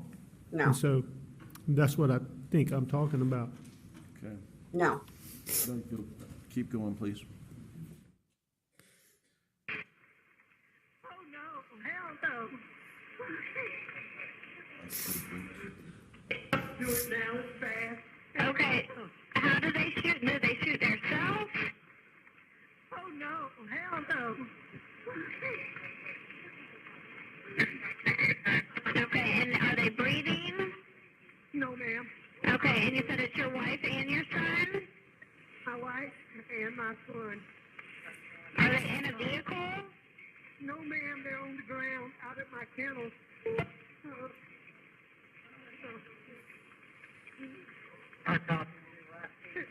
Okay, and did you see anyone? He shot in the head, and he shot really bad. He shot okay, where is he shot at? Ma'am, I don't know, but there's blood everywhere. I see his brain. Face down. I tried to turn her a little bit, but she's got a hole in her head. Okay, is he breathing at all? No, nobody. Is she? Okay, do you see anything? Do you see anyone in the area? No, ma'am. No, ma'am. No. Is there any guns near them at all? Also, with the guinea hens, a guinea fowl did not raise the alarm. Guard birds for the win. What color is your house on the outside? If that's what you're asking, they didn't shoot themselves, ma'am. What? Alex, right in there, you say the word here. There it is. What, are you calling anybody or anything? Yeah, Bubba. No, Fucking I'm talking Bubba. to that dispatcher. Bullshit. And what did you mean when you Bullshit? said here? This makes no sense, guys. Listen to this. If you listen to that call, Here. one of the first things she asked me, Yeah, Black Witter. This is when he's talking to the dog, but the answer to this question is insanity. Here, let me wind it just a smidgens. The answer, the way he answers this, is maybe one of his worst of all of them. Like it's so insane. gotcha. And what did you mean when you said here? Here, let me rewind it so you can hear that, guys. I don't know, but there's blood everywhere. I see his brain. Face down. I tried to turn her a little bit, but she's got a hole in her head. Okay, is he breathing at all? No, nobody. Is she? Okay, do you see anything? Do you see anyone in the area? No, ma'am. No, ma'am. No. Is there any guns near them at all? No. Here. There. What color is your house on the outside? If that's what you're asking, they didn't shoot themselves, ma'am. What? His answer. Alex, right in there, you say the word here. What, are you calling anybody or anything? No, I'm talking to that dispatcher. And what did you mean when you said here? If you listen to that call,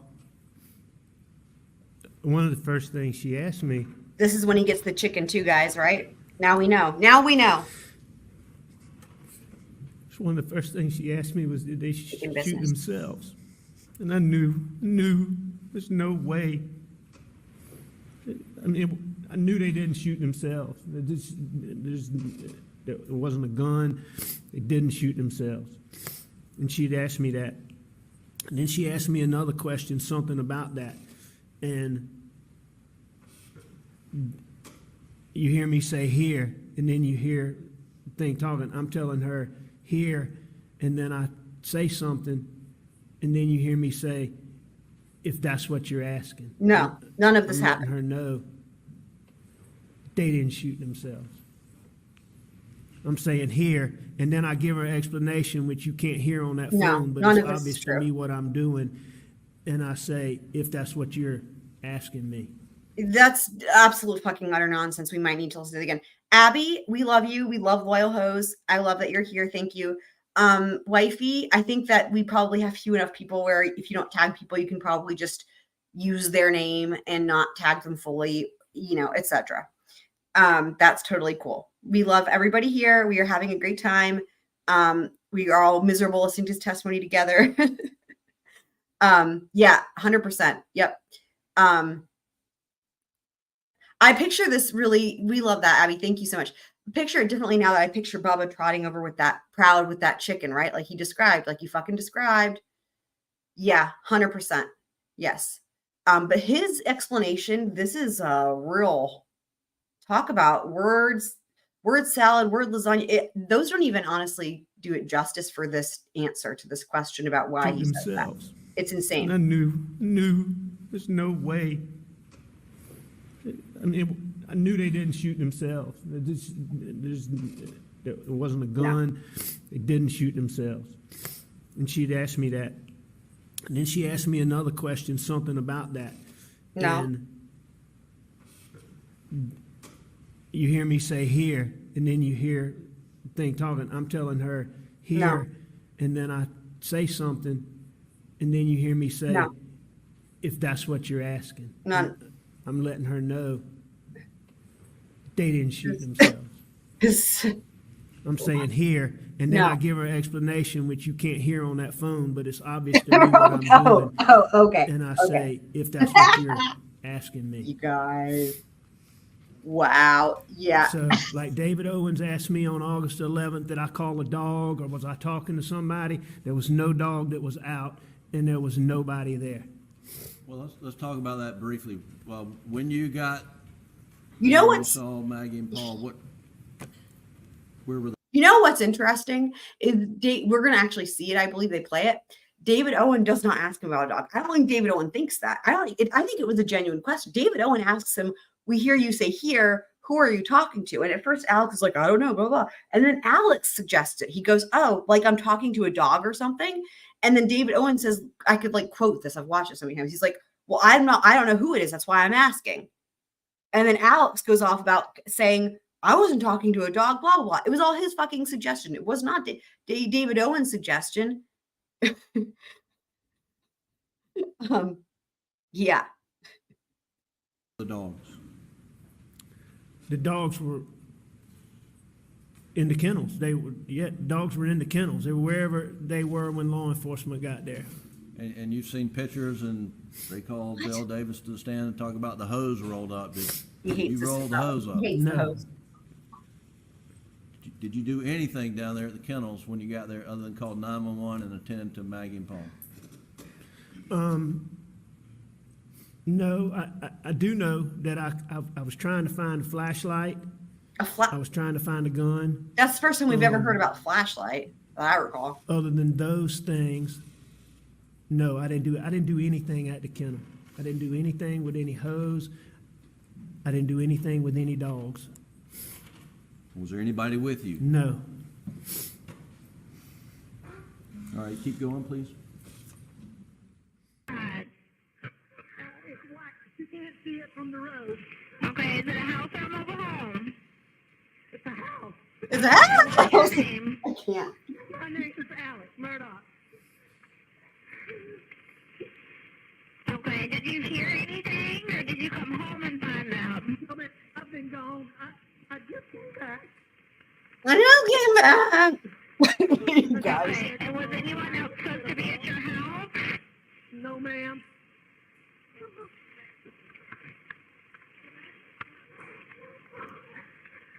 Please hurry. We're getting somebody out there to you.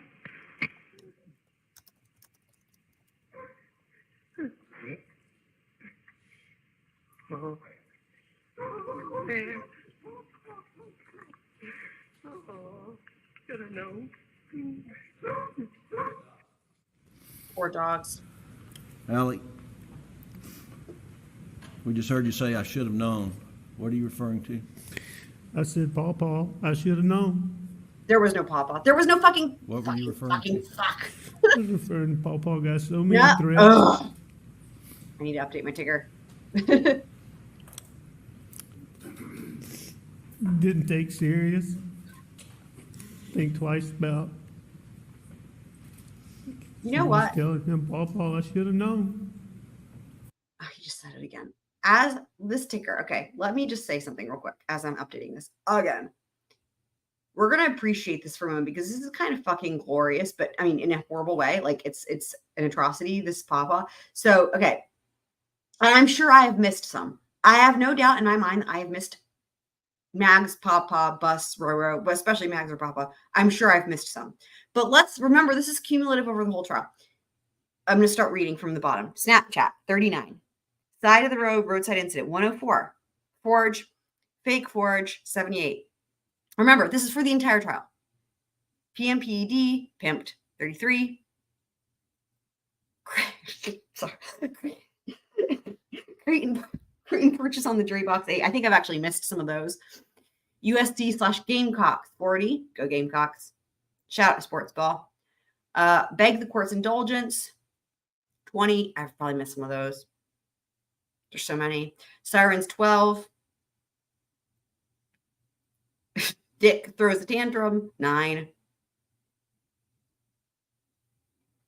Dick flies too close to the sun, 4. I think I've probably missed some of that too. Quote, it's a chicken, 18.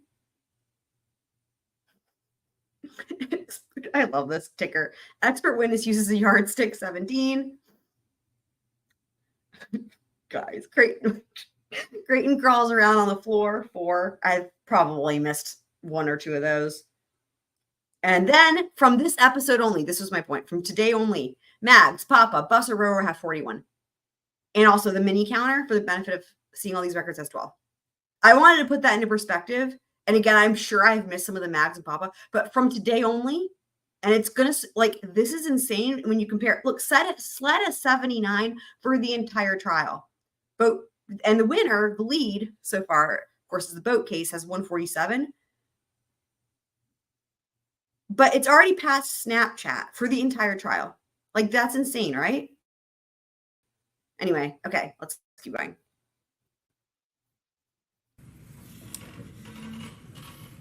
I don't specifically remember saying that, but I can clearly hear myself say that. Okay. What kind of threats did you understand Paul was receiving?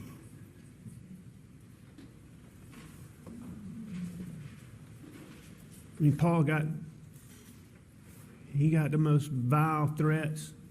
I mean, the stuff that was on social media. I mean, it was.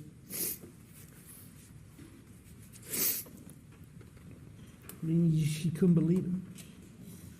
You couldn't believe it. It was so over the top. Truthfully, we didn't think anything about it. I mean, it was just so crazy that, you know, people talking about what he was going to get and how they were going to do this and get him. And I mean, it's like it's what? Not, you really, I mean, we disregarded it because it's so over the top. For fuck's sake, you guys. Thought it's so over the top. Keep going, please, John.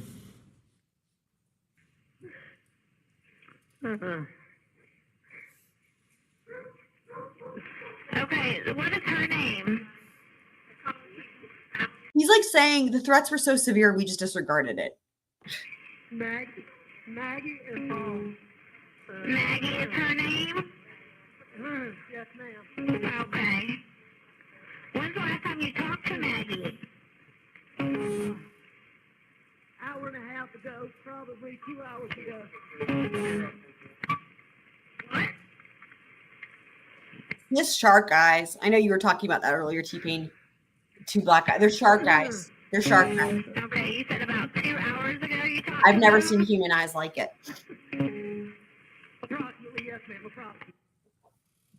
Well, you were asked the last time you saw them, and you said an hour and a half to 2 hours ago, funny. and then she followed up 2 hours ago.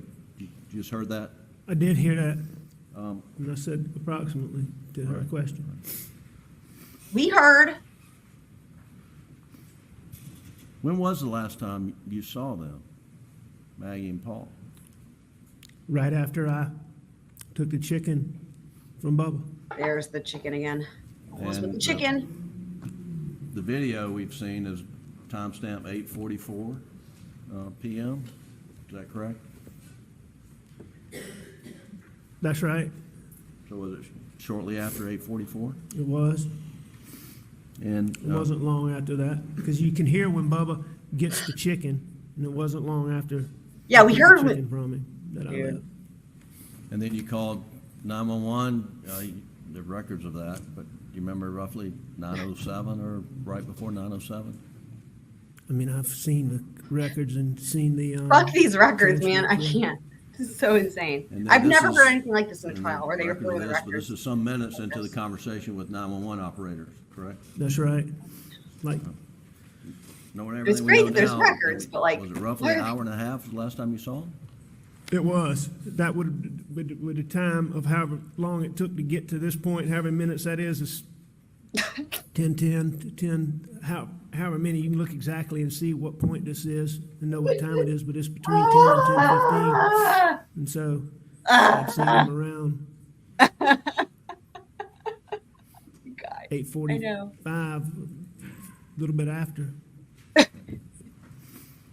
All right, Great. please keep going. Excellent. I believe you, sir. Well You done. were doing that all? No, I talked to her in person. You talked to her in person? And please hurry. Well, we're getting somebody out there too. Me asking you these questions, don't slow them down, okay? And you sure they're not breathing? Is he moving at all, your son? I know you said that she was shot in the head, but what about your son? Nobody. They're not. Neither one of them's moving.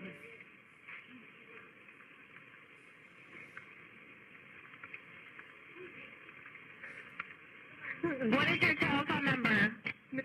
942-1227. He said that completely normal. Just to get a gun, just in case. I'm about. Did you go back to the house and get a gun? I did. And is this the gun that? My favorite part was when he said restaurant. And how did you load this gun? What did you load? No. He already got Bubba. He got it's really early on in the 911 call. It's kind of hard to hear it, but we broke down in a different episode. We broke down the 911 call with audio. See, they're playing it in court, right? But like with the one that we used, you can actually really hear it. And I did subtitles, but I did them myself. You can hear it very clearly there. It's earlier on. It was at the beginning of all this line of questioning regarding the 911 call where he says here. So he's already put the dogs up. He's already, at this point, he's talking about going to the house and all that to get the gun. So this was a while back when he put the dogs up. And I don't think he had to chase Bubba. I think that what happened was because he left Bubba out with the chicken, the chicken died, right? And that was the whole point, is like, if the chicken's alive, he's going to chase the chicken, right? But he's a hunting dog. So if the chicken's dead, if he kills the chicken or whatever, right, it happens to die, his training is to bring that over to you, right? And so, and Alex even says as much by saying about the bit about the proud and the prancing bit, right? That's why I thought that was so key, because he brings that up several times. So I think that what happens is what you can barely hear it when they're playing it in court, right? But again, you can hear it clearly in the call. But it's when he says here, it's like he's like taking the chicken from Bubba. That's what I think. I think Bubba walked right up to him as he described, and that explains all that, right? Like, and you can hear the difference, right? If you think about the Snapchat video, come here, Bubba, he's having to yell at. That's a dog that's running away from you, chasing a chicken. That sounds like to me. But there's a big difference between that, come here, Bubba, and then the here, real quietly. You can tell that dog is close to him. When he says here, it's so quiet you can hardly hear it when they play it in the courtroom. That Bubba's probably right there next to his feet, I would think. That's what I would imagine. Well, if anything. That was gun, as best I can remember. I believe I got that gun off the pool table where you heard there was some other gun. Yeah, I know, think right? That gun That's was a good laying on that point. pool table. I'm not positive, but I'm pretty sure it was on that pool table. Would have been the first place I came to. I know I was grabbing the first gun I could get. I grabbed a handful of shells out of the that I could get my hands on. I know the gun had a shell in it. You know what?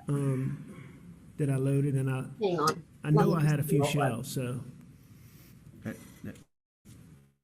Have you seen I in have this idea. case where there was a 16 gauge shell put in that gun? I've seen in the records, and I've seen heard in the testimony that I put a 16 gauge shell in the gun. Is that a 16 gauge shotgun? It's not a 16 gauge shotgun. It's a Why'd you 12 put gauge. a 16 gauge shell in it? I obviously didn't realize what I was doing. I mean, I know you can't put a 16 gauge shell in a 12 gauge gun and not. I mean, I've been hunting my whole Put your life. right I know you hand can't in, do you that. put That's, your right hand out. it's not a mistake I would have And you made. shake That's it not a all mistake out. I'd have made under any circumstances other Do than. the hokey pokey dum, bum, bum, bum, bum, bum. Why did you go back to the house to get a gun? I just didn't know. I didn't know. I mean, Okay, guys, I'm doing it again. I'm pulling something else up for you guys. Hold on. you know, I'm getting fancy with it. saw it. Okay. All right. Let's. I mean, it's just, It is okay. You know what it is? Here's what it is. I didn't know if somebody was still out. I think it's because I'm an educator that it's really important to me to make sure that everybody understands things. So, okay, hang on. Let's see. We're going to do this real quick. Now I have the hokey pokey stuck in my head. Okay. All right. Let me pull my counters down. All right, guys. This is what I was talking about. Here we go. What's your emergency? This is Alex Murdaugh at 4147 Moselle Road. I need the police and the ambulance immediately. My wife and child got badly. Okay, you said 4147 Moselle. Okay, let me pause it real quick. So I just pulled this up for you guys because I love you guys. Look, you can fucking see the chicken. Oh, there it is again. Like I was talking about, you guys. Look right under the squingwin, right there on top of the fucking thing. And there's the dogs. And I think you can see the collars on. You can definitely see Grady's. Bubba's is harder to see because it looks like there's something kind of blocking it. But anyway, but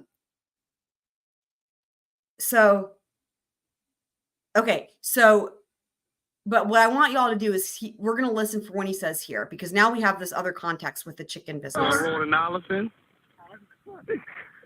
Sir? You said 4147 Moselle Road in Allison? Yes, sir. 4147 Moselle Road. Stay on the line with me, okay? Hurry. Yes, sir. Stay on the line with me, okay?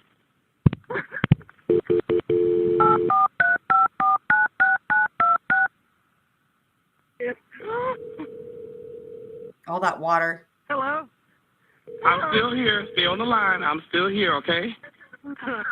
Carlton, I have an Alex Murdaugh on the line, caller from 4147 Moselle Road. He's advising that his wife and child was shot. Mr. Murdaugh, go ahead and talk to Carlton. It's 4147 Moselle Road. I've been up to it now. It's bad. Now, I will say, I'm just going to say real quick. We broke this down in great detail, and a lot of people actually commented and said it was like one of their favorite things we'd done thus far. I don't remember which episode it's on, but again, I have a playlist. It is time-stamped. We broke this down in great detail. We also did the body cam footage and like the other interviews and stuff. And we went through all of this. I'm not going to do that right now. I just wanted to pull this up so we can listen for that here. They shoot themselves? Oh, no. Hell no. Okay, and are they breathing? No, ma'am. Okay, and you said it's your wife and your son? My wife and my son. Are they in a vehicle? No, ma'am. They're on the ground out at my kennels. I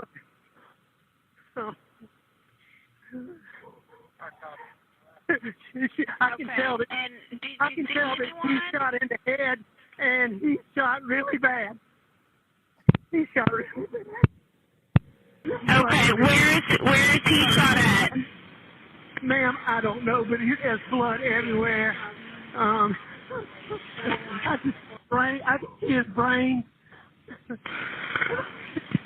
Face down. I tried to turn her a little bit, but she's got a hole in her head. Okay, is he breathing at all? No, nobody. Okay, do you see anything? Do you see anyone in the area? No, ma'am. No, ma'am. Is there any guns near them at all? Oh, that's interesting. Sorry. I'm paying attention to something new, which is this portable dog crate. I never really paid that much attention to it before with all the other things. But I'm just looking at, so this would have been after they cleaned it up and everything. But you can see that same crate, dog crate, is in the same place the chicken's gone. So this would have been after. But if you look to the right-hand side of the picture, you can see it right there in the same exact location. There's that portable dog crate. There it is. No, there's here. Oh, fucking, there's the moment. Hold on. Let me rewind. It's just a smidgen. Hold on. Okay. Hold on. See, like I said, I got these subtitles there for y'all. No, there's here. That's it. What color is your house on the You outside? guys hear it? So he's not chasing it. This is what I'm saying. This to me is the moment this is why he lied about it. This is the moment where Bubba is proud, walking over to him, prancing. He's got the chicken. This is why the chicken's dead, because Bubba had that chicken for all this time while he was at Almeida. Let's just listen one more time. And again, this is in the very beginning of the call, because the call goes on for like, let me see here. It's like, I don't know, 14 minutes or something maybe. This is at the very beginning still. So like I said, we passed this part in terms of what they were listening to in the trial. Let me go back a little bit. Okay. Area? No, ma'am. No, ma'am. Is there any guns near them at all? Exactly. Yes. No, Yes. there's here. Yep. Drop the chicken. That's what that is. Yep. What color is your house on the outside? So I think that's where, again, all of his lies have some truth, right? He did not have to chase Bubba, right? He says, oh, so easy. You quickly drop Bubba. All that's true. It's just he's saying it at the wrong time because he's trying to say that all this happened earlier, right? But we heard it earlier. Come here, Bubba. They're chasing it. I mean, he even says, they had just let them out and they start close and then they run out. He even says they go further away as they go along. They did the whole story about the peeing on the trees, whatnot, right? So, yeah, but I'm glad you guys are picking up what I'm saying here. Yeah. So, okay. Now that we've got that out of the way, now we're going to go back to where we were, but hopefully that makes sense and you could hear it better with this than in the actual trial video. I don't know. I guess I didn't know. Please keep going. They were asking him, just to recap where we were, they were asking him what was his motivation for getting a gun when he went back to his house to retrieve a gun. That was his opportunity to say he was worried about 5'2" vigilantes, child ninjas. That would have been his chance. But he, for whatever reason, he squanders that and just says he doesn't know. I don't understand that. That was an opportunity to lie. Why would he ever miss an opportunity to lie? Ma'am, not particularly, really, no, ma'am. Okay.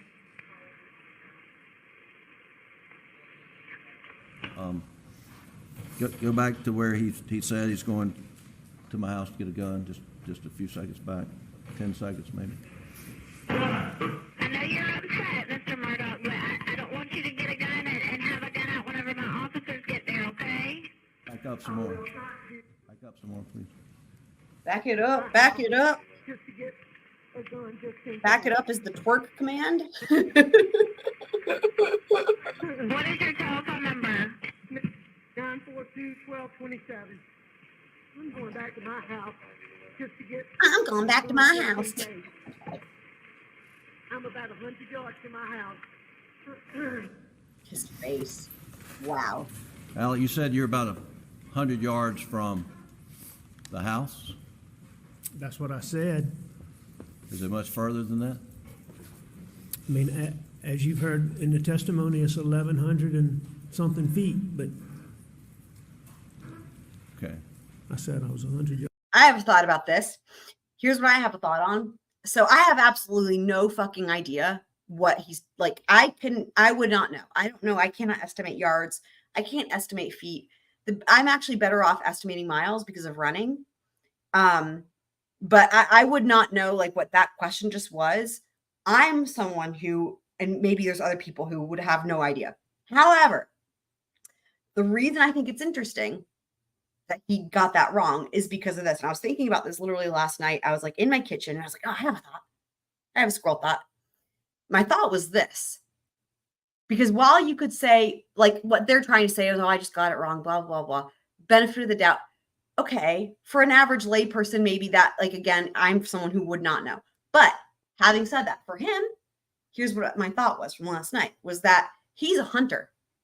And how do they measure how far away prey is, how far a gun can shoot, how far a target is, all that shit? They use feet and yards. And in fact, and I know that because of how they talk about it in this trial. In fact, like even when they got Paul's friends and stuff on the stand, if they ask him how far away something is, even not related to hunting, how far away is the door from the blah, blah, right? They say, oh, it's about 100. They say in yards. Like they're used to using yards. They're used to that measurement unit. And they're used to feet. I'm not, but they are. And hunting, I think, is the reason. So, and also maybe also farm work, you know, I could see how that would be, you might be used to that. So for me, I think it's, again, if you put the context into it, it's like, yeah, no, that's not, I'm not buying that at all for him. You were wrong about your estimate? I'm sure I was wrong. Okay. Keep going. Does anything look out of place? Ma'am, That's a good point. not particularly, really, no, ma'am. Okay.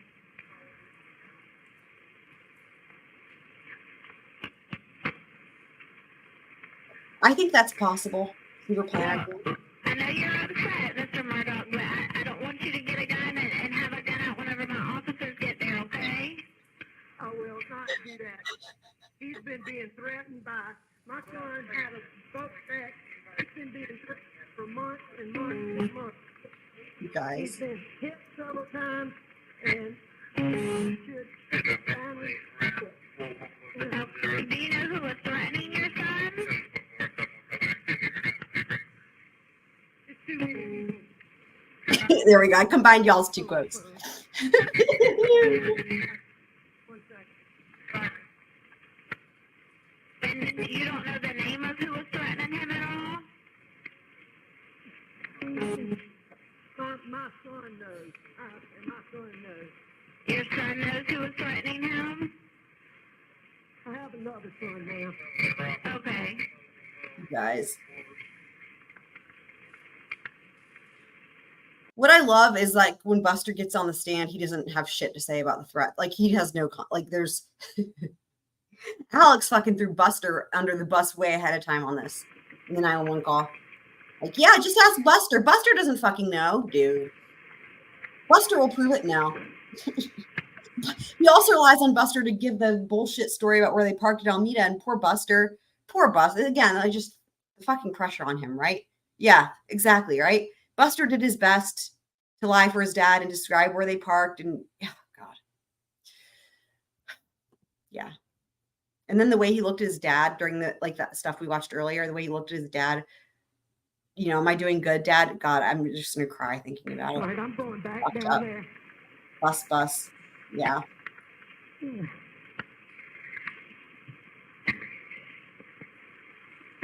Bus.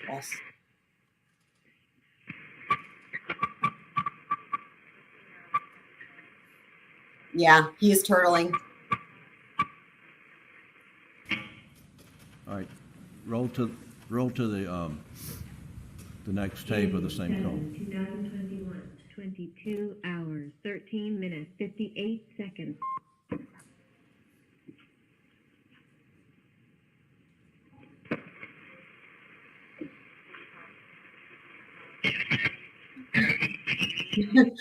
You guys, for those who don't know, I have like a musical theater background, and when I saw that, I automatically, my brain went to from West Side Story, what shoulders wear, like from I Feel Pretty. So it'd be like, let's see, how can I change the lyrics?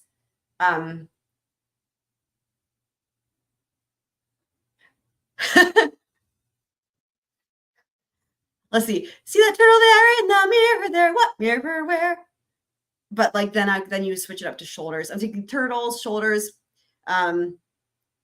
what shoulders where? Anyway, I saw that and that's what my brain went to. Yeah. Okay.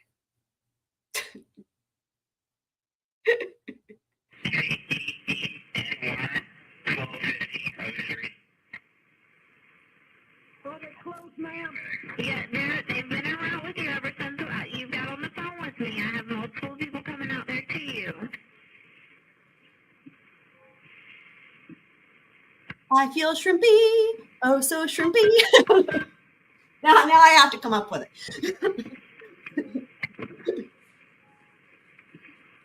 I feel shrimpy and wimpy and what shots do you feel like? Okay, can you do me a favor, Mr. Murdaugh, and turn on the flashers on your car so that way they can see where the kennels are? Shrimpy and wimpy is good.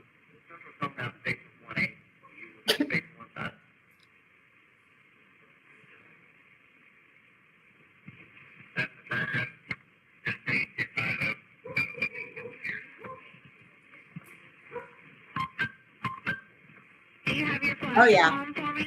100%. You should. Okay. I don't want you to touch them at all, okay? I don't know if you've already touched them, but I don't want you to touch them just in case they can get any kind of evidence, okay? I already touched them trying to get to see if they were breathing. No. I mean, this is just another thing that gets him in trouble because this whole thing about checking them, and he wants to stick to this story, but it's like, well, we know you didn't check them for like a fucking myriad of reasons.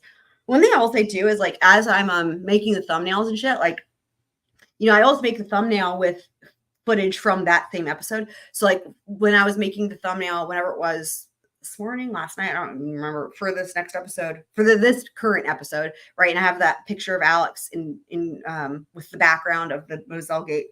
But, and I'm scrolling through with it paused when you're looking at like frame by frame. It is really interesting. I ended up saving a whole bunch of ones of him. Some of the looks, you guys, are dark as fuck. Like it is really, and then it's easier to miss them actually when it's a video, like when it's, but when you see it still like that, man, it's really something. We could actually spend a little bit looking at those too. But yeah, like there's some looks, holy shit. And you really, I mean, at least me, I missed him when he was moving still, right? So.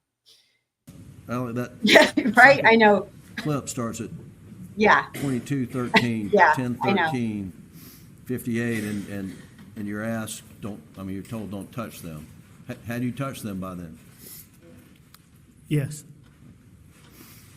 And that way you told the 911 operator. Don't touch them. Don't get a gun. What does he do? Well, I mean, can you say exactly? Does one says he during does. that 6-7 minutes when you actually touched them? I know I touched Maggie. I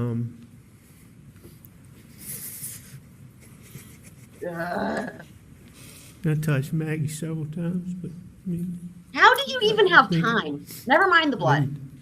I don't think I touched Paw Paw, Here we go, Paw Paw again. but 2 times. Did you touch Why? one or both of them before you got in the car and drove back to the house? Yes. Yeah. One or both? Do you know? Both. All right, keep going, please. I'm a turtle. I'm a Okay, turtle. I just don't want you to move anything just in case they can get any You know, and actually, let me look at that. That's a difference, right? Look at John Marvin, guys. Look at his face. Fuck. You know, again, you get so used to looking at Alex, and then you see that. That is real grief right there. That is real grief right there. What a difference, right? We know he fucking loved the shit out of Paul. We know he loved the shit out of Paul. I'm sure he loved Maggie too, but he was really close to Paul. And Paul was, remember guys, Paul was living with him. And Paul actually came, because it's actually on that full timeline. You know, we saw a couple of pictures earlier. Paul, that's where Paul came from. Paul came from John Marvin's house to go to Moselle. He might even feel somewhat guilty. He might even feel somewhat guilty and responsible because Paul was there. And when he got lured back to Moselle, he was working for John Marvin, and they were tight. They were homies. Like, let me just rewind that real quick so we can see him again. Like, that's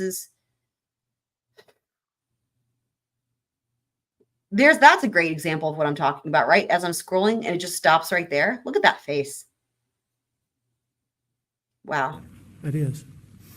And I mean, can you say exactly? Yeah, exactly. During that 6-7 minutes when you actually touched them? I know I touched Maggie.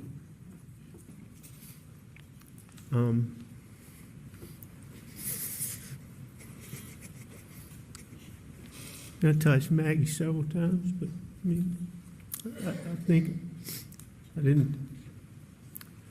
don't think I touched Paw Paw, but 2 times. Did you touch one or both of them before you got in the car and drove back to the house? Yes. Yeah. One or both? You know? Both. All right, keep going, please. Dude, Okay. Well, I just don't want you to move the grief is real with can get any kind of evidence, okay? John Marvin. Look at his eyes.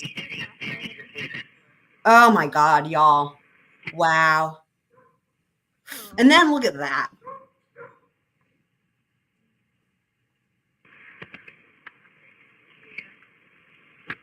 Okay, and did your son, I know you said that he had been threatened, did your son make reports of this at all? Yes, he is hurting big. You know, the other thing too, guys, to think about, another thing that John Marvin and Paul had in common was they were kind of the black sheep, because John Marvin is also the anomaly that he did not go to law school and he's not an attorney. I think he just does farm equipment, like sells farm equipment. That's his thing. He did not follow he didn't do the family thing. He didn't do any of that shit. Same with Paul. And I'm sure they really connected on that level. And also they were the youngest. John Marvin's the youngest of all the siblings. And then Paul, I know there were only 2 boys, but also the youngest as well. And John Marvin is significantly younger than Alex too. So You informed the 911 operator that Paul had made reports of these threats. What are you referring to? I mean, there we go again. I just know that it had been reported. I don't know that. No.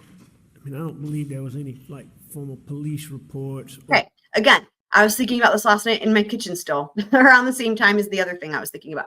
So again, like if you are not who he is, right? If you were just a regular lay person, you might use that with the word report, say you reported it, and you might use that in a way that means you just told somebody.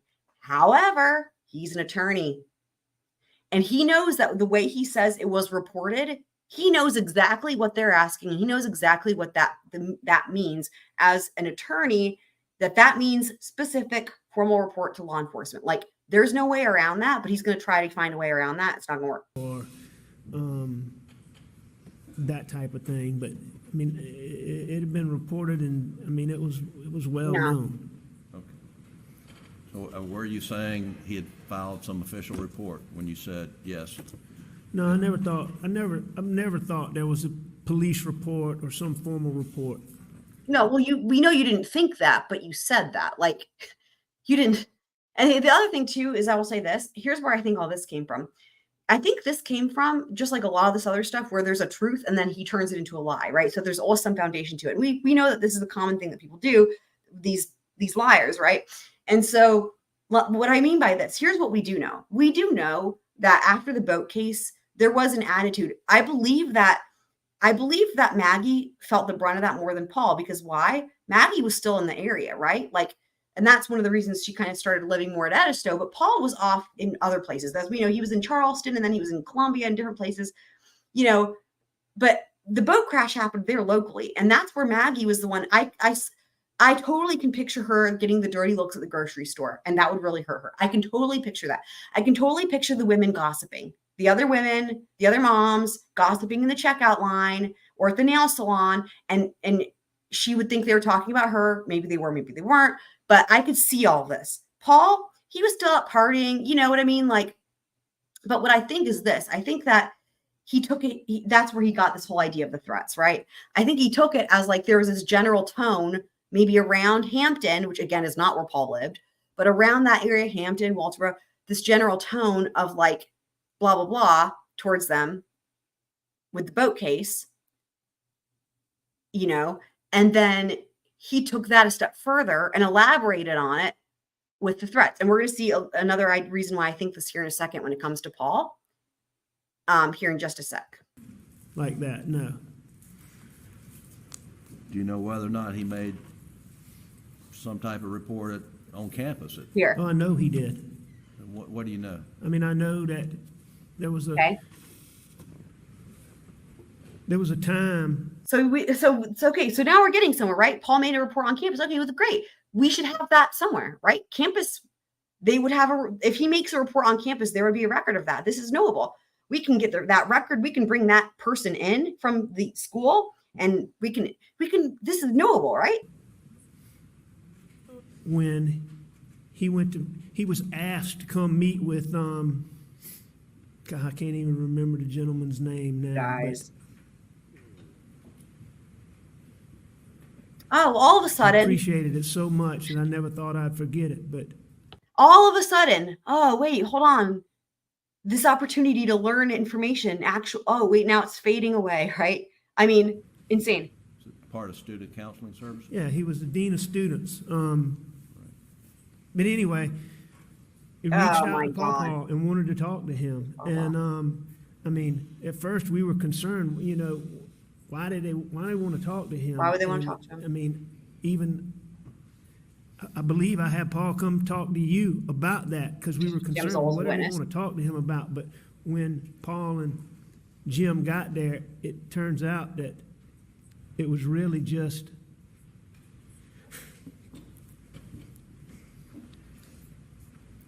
I mean, they were wanting to make sure he was okay.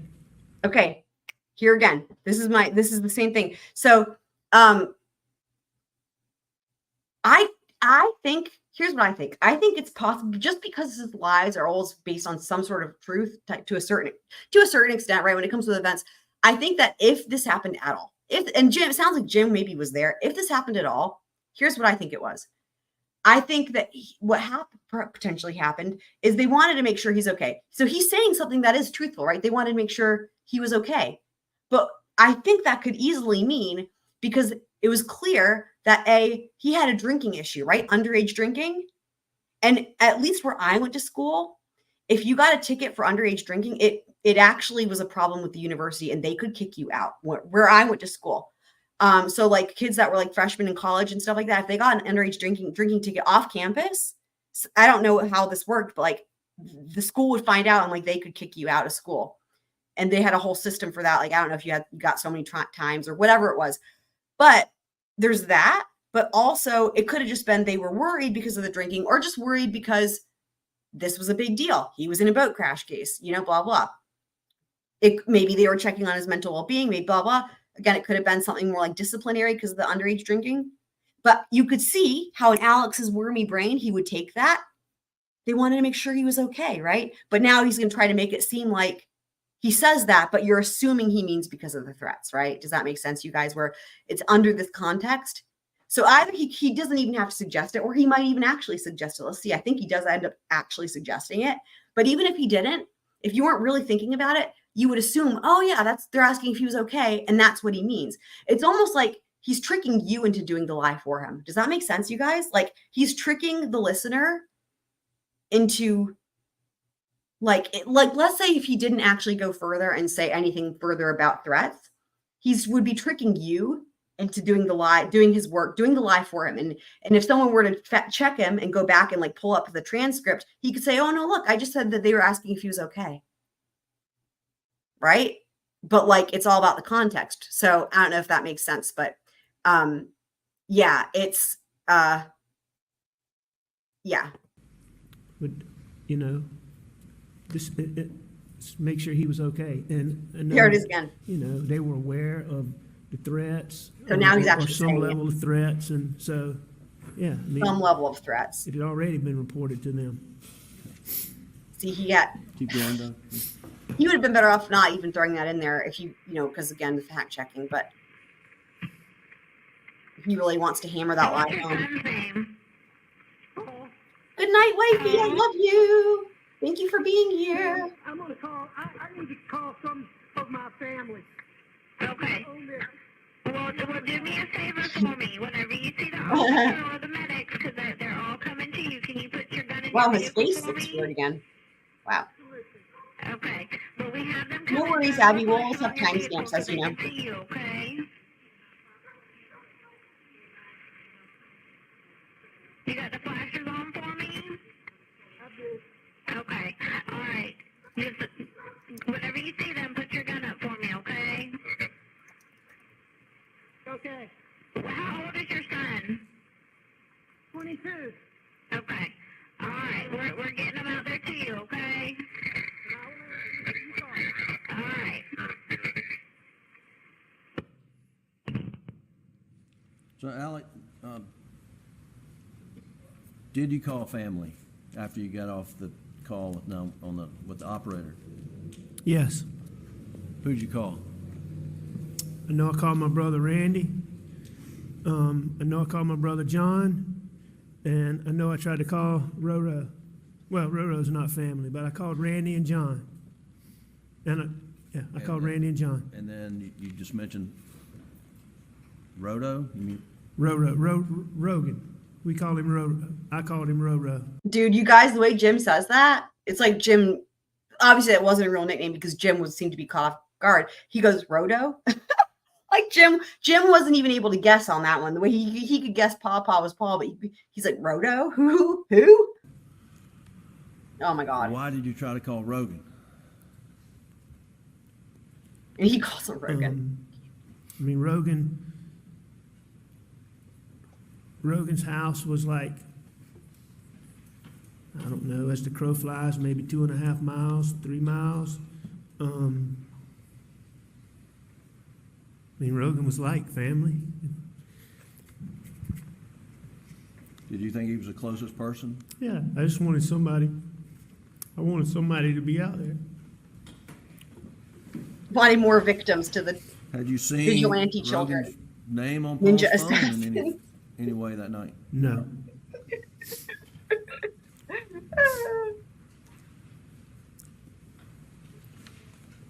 You called.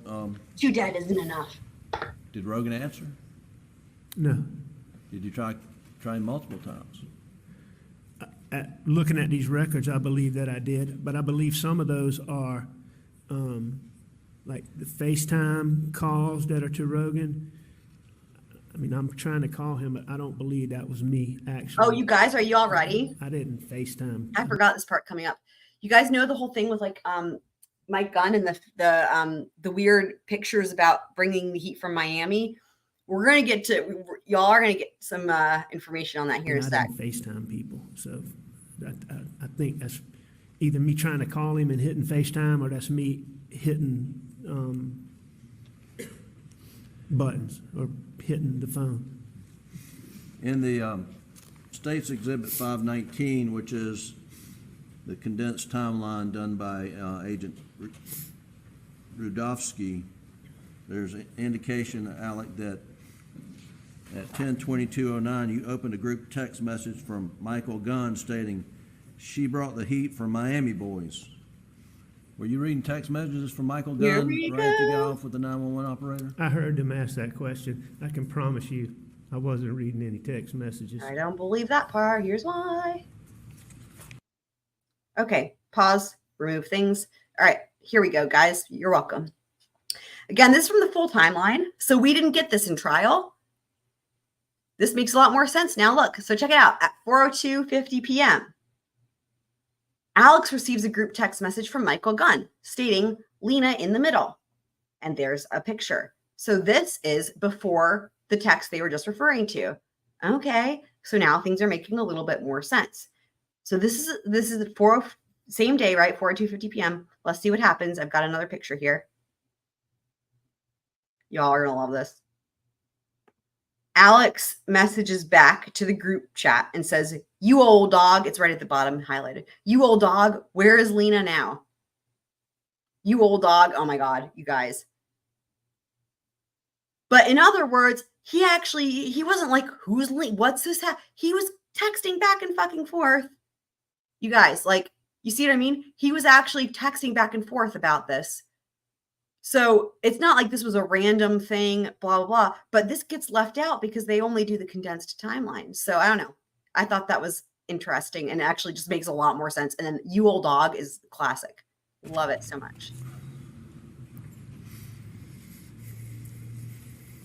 There's also an entry, Alec, that says at 10:40 p.m. that you did a Google search or a Safari browser search for Whaley's at Edisto while your wife and son are laying dead on the ground. Did you do that? No. Whaley's is a restaurant at Edisto that we ate at a lot of times. We got takeout from a lot of times. So I'm assuming it was in my search history, pulling up the restaurant, and I obviously was trying to call people or dialing, and I hit that. I wasn't doing any Google searches. And is one of the persons that you dialed that night a wedding photographer? It's a guy named Brian White. I saw that on the call log. Brian White's a guy who was in my, what do you call it? Now, as for contacts these, that I don't know. I can't say for, I don't know enough. I haven't seen anything that confirms any other information about this with like the Google search and then the this photographer dude. But what I can say that I thought, like I just showed you guys, the thing that I can say is I believe he 100% read those text messages with Michael Gunn, because of Gunn, he had been texting earlier with it, right? And so that is not far-fetched at all.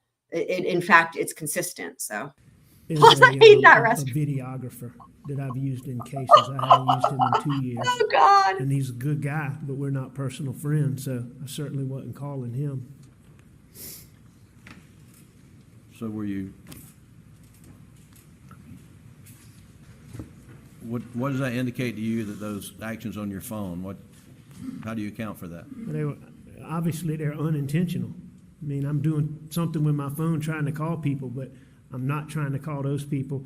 I'm not doing a Google search for any Whaley's restaurant, and I'm certainly not reading any text.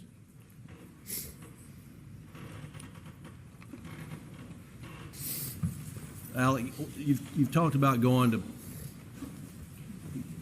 Paul's body and Maggie's body. Do you recall getting blood on you, on your hands, or any part of you? Yes. Do you know with whose blood you would have gotten on you? I don't know I how got he's blood on supposed my to. fingertips. Can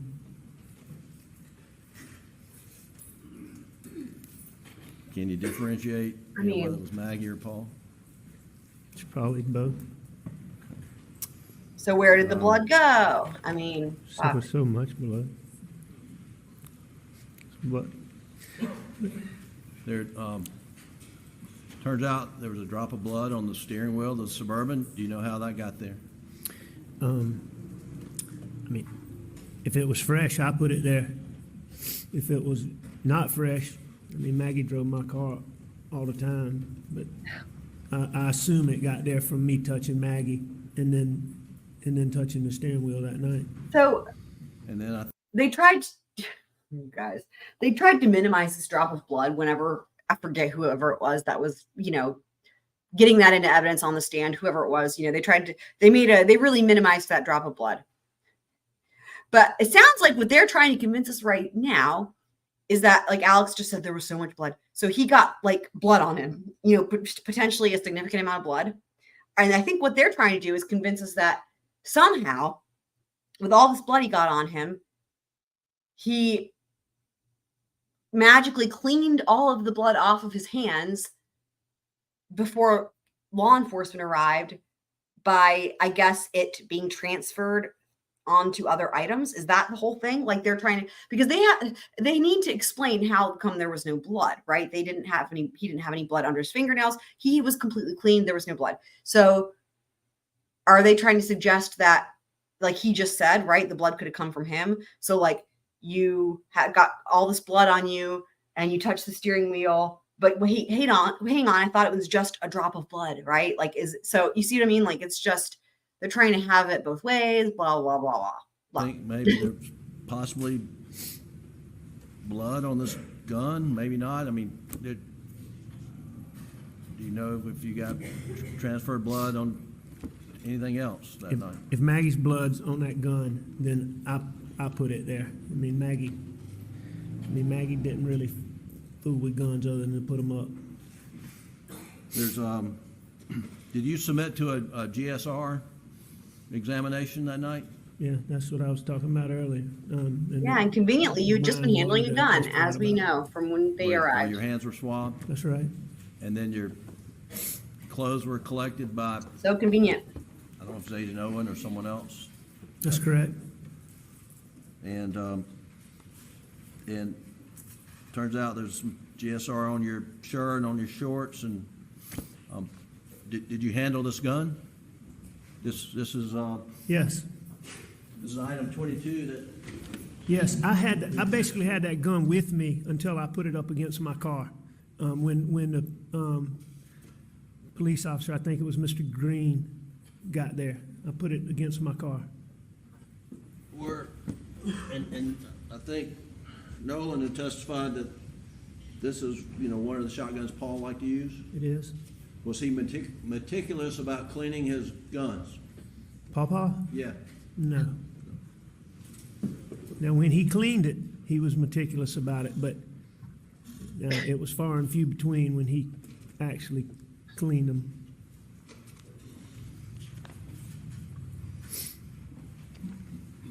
Papa. Papa. Your shirt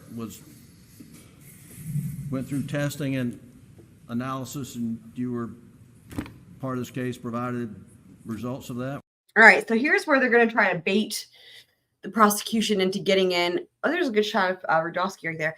That this disaster blood spatter expert dude who was a complete disaster, fucked that whole thing up. Here's what I wanted to say about this. I assume you guys remember. Well, I'm not going to assume. Potentially, you all might remember what the deal was with him, and because that was all like pre-trial shit, like litigation as to whether that was going to come in or not. Initially, leading up to the trial, it seemed kind of like that was going to be like their big thing, was like this blood spatter, and then it was pretty close to the trial date, like when that got like, I guess, kind of thrown out, but essentially like it was a motion in limine. But like the door maybe could have been like opened to get it in or whatever. But like the prosecution probably wouldn't want that, because it would have made them look really bad. Because like this witness who would have been the quote unquote expert, like really fucked it up, and it would have really made the state look bad. So anyway, this comes up again on like cross and stuff, because Alex tries to use this to his advantage. So my point, I guess, is like, if you guys remember, maybe you guys remember this from, whatever was going on at the time with the trial, or, maybe you know about it. If you don't know about it, or even if you do know about it, but you want a refresher or whatever, I have the motion in limine, and we can go over it on, maybe at the next video or something. I just didn't put it as a part of this one. I initially was going to, but it's like 39 pages. And I wanted to do I wanted to make sure we covered the identity and mythology like we did at the beginning. And I also wanted to make sure we covered the side of the road timeline, which we're going to do at the intermission. So I didn't involve that. But let me know if you do want to go over it.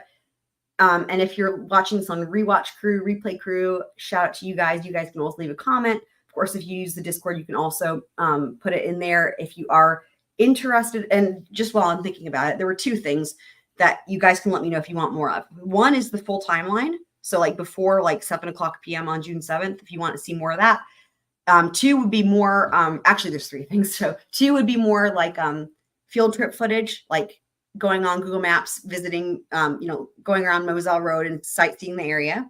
That would be number two. And three would be the motion in limine for the blood spatter expert dude. So let me know on those three things if you want to see more of those so I can incorporate those into my plan for the next video. Were you not? Yes, sir. I mean, I wasn't provided at the time. I've seen them Right. seen all these records.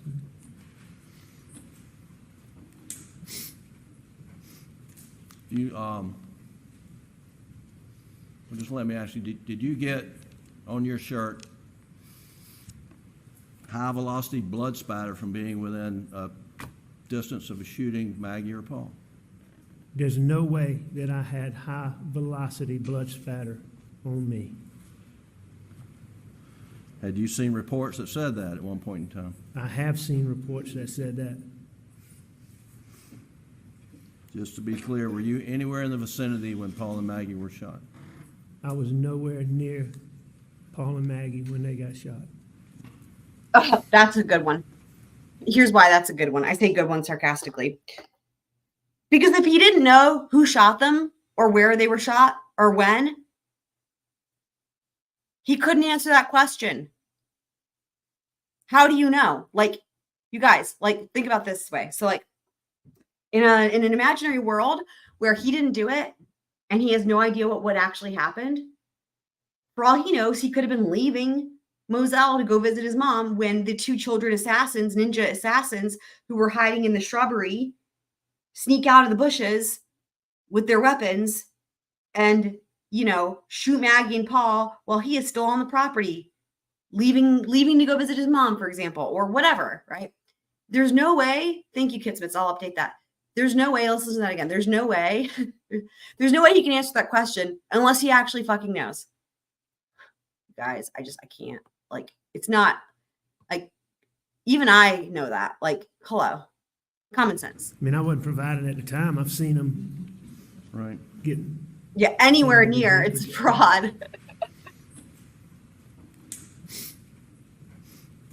You, well, just let me ask you, did you get on your shirt high velocity blood spatter from being within a distance of a shooting Maggie or Paul?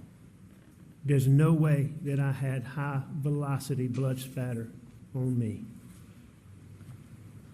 Had you seen reports that said that at one point in time? I have seen reports that said that.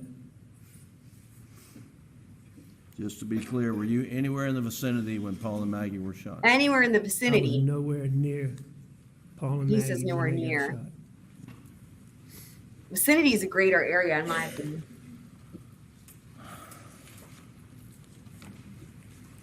Which is interesting. So he doesn't actually answer that question. Your clothing that night at the main residence at Moselle, you remember changing in? You remember what you changed into? Do I remember? Yeah. I know I changed clothes, and I've learned since then what I had on, but I don't.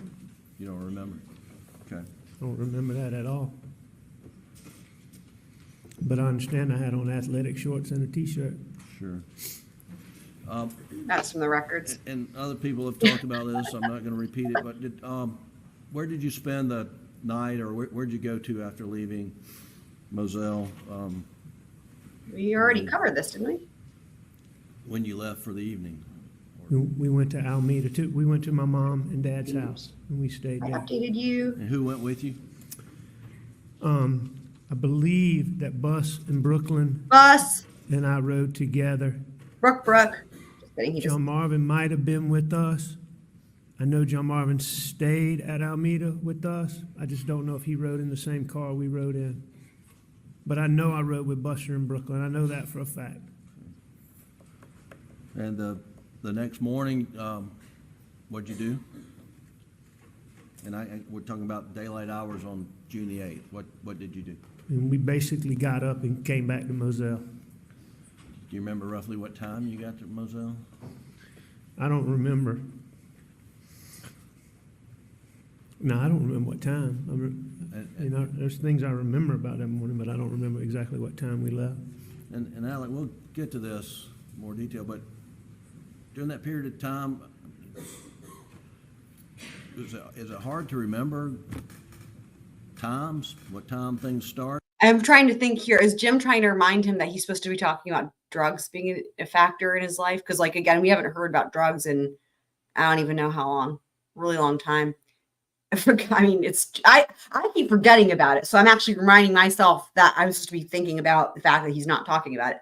But it's hard because he's not talking about it. What I will say is this, though. I'm starting to get really excited because we are now back to after June 7th. I don't think he goes backwards again. I could be wrong. But we're going forward into like where he's been staying and stuff. We're getting close to the side of the road territory. And what's going to happen is, like I was saying at the beginning, remember, we have the 2 questions. We already covered the chicken business. So now we're just down to 1 question, which is how did he move the weapons / clothes, whatever, if they were being stored, say, at Alameda? When and how did he transfer them?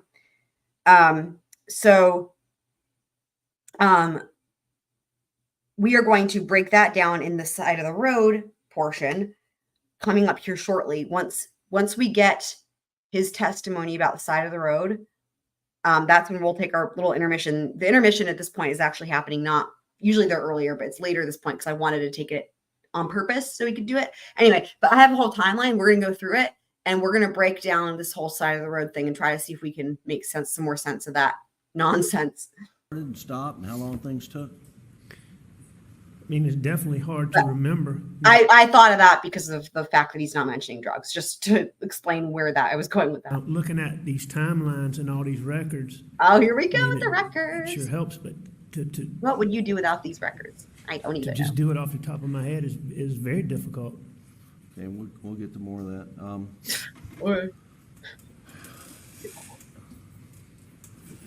When you went back to Moselle on the morning of June the 8th, did you, do you know whether you took a shower there or took a shower at Alameda or took a shower at all?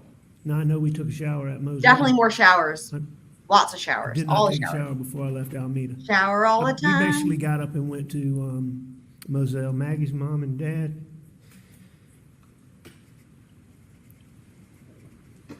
They were there? They were coming. To tell them, see them. We got up. We got up from Alameda and we left and we went to Moselle. And you, dude, Rudolski's face. Do you know? Oh my God, his face. He's just like, I hate coming in him. and searching the house He hates him so much. on the 8th? I knew that. I knew they were doing it. Yeah. I knew they were doing it. But I don't remember. I wasn't out in that gun room and see all that video and all that. But I knew Sled, was coming in with me. We made the house available for them to come in there. So I can't tell you details, but yeah, I remember it. Did you at one point just tell Sled they had carte blanche to search anywhere, anytime? I told Sled they could do anything, anywhere, anytime that they wanted to. That's what she said. Anything to do with me, my property, my cars. Even though I didn't own the cars, I would get my law firm owned the cars. I would have the people. They had full, whatever they wanted. Let's remind ourselves of a couple little things here when he goes into this whole thing. Remember, I thoroughly believe that when we were going over in the beginning, the reasons why he called all these people there, right? And among them, right, it was like distraction and did I ever actually I'm trying to remember. Daddy Shorts, do you remember? I know I asked the question. Did I ever finish going over that? I can't fucking remember now. But the reasons why he called all those people over or whatever, and there was like distraction, right? And then I feel like I maybe didn't go over that. The fourth reason. Well, let me do it just in case. So that was supposed to be done hours ago. Anyway, good job, me. I'm sure I got distracted by something else, but probably chicken business if I know what my brain. But yeah, so okay, so like distraction, right? To draw attention away from him, obviously. 2, to intimidate, right? Because lots of attorneys around, etc. And 3. Of course, then it gives him a great excuse later on that, shoddy investigation, right? There's for example, when they're like, oh, there's all the DNAs mixed up because there's so many people and people coming through and people parking and all that, right? Of course, he used it to his advantage many times. The fact that there were all these people around that he called over there. The fourth thing, though, that I hadn't thought about until Mark Ball's testimony, if I did actually say this earlier, I apologize, but I don't remember anymore now because Murdaugh brain. But, was the fact that by doing that, by having the more people there, it was he knew that he would then have more people one after another to come up all in a row and give testimony when they asked, what was he like when you saw him? And they would all be able to say, oh, he was distraught. He was sad. He was beside himself, blah, blah, blah. And that was the thing that didn't really hit me until Mark Ball's testimony, that I was like, God, I'm like, it's I thought to myself, gosh, we've heard, they all say the same thing one after another. I'm like, oh, fuck, that's another reason why he did it, right? Because we had one after another, 50 million people come up and say, oh, he was, emotional, blah, blah, right? And so I think that's another reason why he called all the people. But along those same lines, right, was it's going to make an investigation harder with all the attorneys there. It would have been intimidating. But again, like I said, I know I did say this before, which is that I don't think they actually thought he was a suspect. So 2 things. He gave carte blanche, I think, because he knew they wouldn't fucking take him up on it, right? He knew that. And second of all, he even says here, just like with the searching my cars, well, remember, we have to remember, let us never forget that with his car, we have to remember that Dwight Falkowski of the FBI, who spent over a year trying to crack that fucking car before we got that blessing from GM OnStar coming in last minute. This FBI dude said it was the first and only time they have seen an encrypted car. And I looked into this. As far as I can tell, the only time that happens is with law enforcement. So, and for those of you who weren't here, I did actually mention this in an earlier episode because I think it's really important, right? What are the things he's like, oh, he keeps using them as excuses during his investigations or interrogations, oh, but I'm doing this to cooperate. One of the things he keeps saying, we're going to even hear it again more. He keeps saying, yeah, I kept telling them, wait till you get to the car, wait till you get the car GPS. He said that because he didn't think, in my opinion, that they were ever going to get to it because it was encrypted. And again, if you think about the fact that it was the only time the FBI has seen this, and that would be a law enforcement thing. Remember, he had those blue lights installed by the guy who does all law enforcement shit. So my thought is this, that he took that car, and when he got the blue lights installed, he potentially also had that. It's the only explanation because they had never seen it, and they haven't seen it again. That's what they said. They were like, we don't even know what to do with this. We literally have never seen this. It was the one time. And for some reason, people that got lost in the shuffle with all the information. But I think that's highly significant. That, to me, doesn't seem like an accident. In other words, of all the GM vehicles identical to that one that they have coming in, that's never happened, right? So, oh, also it has blue lights. I don't know. So I think that he did not expect that information to come in. And I think that's why he kept offering up the car as look, I'm helping. Just like with the carte blanche. Because he knew he had these little things that he thought were never going to hurt him that he could use as oh, look, I'm helping. Hopefully that makes sense. They were welcome to. I guess it's more look, I'm innocent because I'm telling you, you can do this. But he would know it wasn't. Do you have any discussions with they would never do it. David Owen or anybody at SLED about consenting to General Motors to There it is, right? get that off the car. Yup, like I said. Every time that I talked to David Owens, I would They're gonna ask keep him using about that. getting OnStar data and GPS data from phones. And why was it important to you to get OnStar data and GPS data from the phone? To confirm where I was saying I went, what I did, GPS. You know, at that point in time, I knew that Maggie's phone had been taken, and I knew that my Suburban and my phone and Maggie's phone never crossed paths. And that was extremely important to me. And I asked him about it every single time we talked. Every single time. And Never speaking of crossed Maggie's phone, paths. Mm. did you know her password? No. The thing is, though, is I'll tell you what, he got really fucking lucky that her phone, I mean, maybe it's not lucky. I mean, I haven't even like, the understanding that we were told in court, like from what we know, her phone was overwriting data, right? That happens. What I will say is how lucky he got, right? That happened, right? Is that, I don't know. That her phone had no GPS data. Like there was not like, it didn't have anything before June 9th. I don't know. But I feel like he's only able to say this because of that, right? He's only able to say that, you know, it's just like the thing where he tries to make that argument that she was staying at Moselle. He can only make that argument because of the fact that her data got overwritten on the phone. But we know that wasn't the case anyway. So I don't know. Her phone? Yes, I knew her password. Did you know her password to her computer? Yes. Well, if he knew She her knew your password, Yes. doesn't that mean he could have like And turned off? when Maggie's phone was Yes. located on the side of the road, did you provide SLED the password to her phone? Love you back, Blackwitter.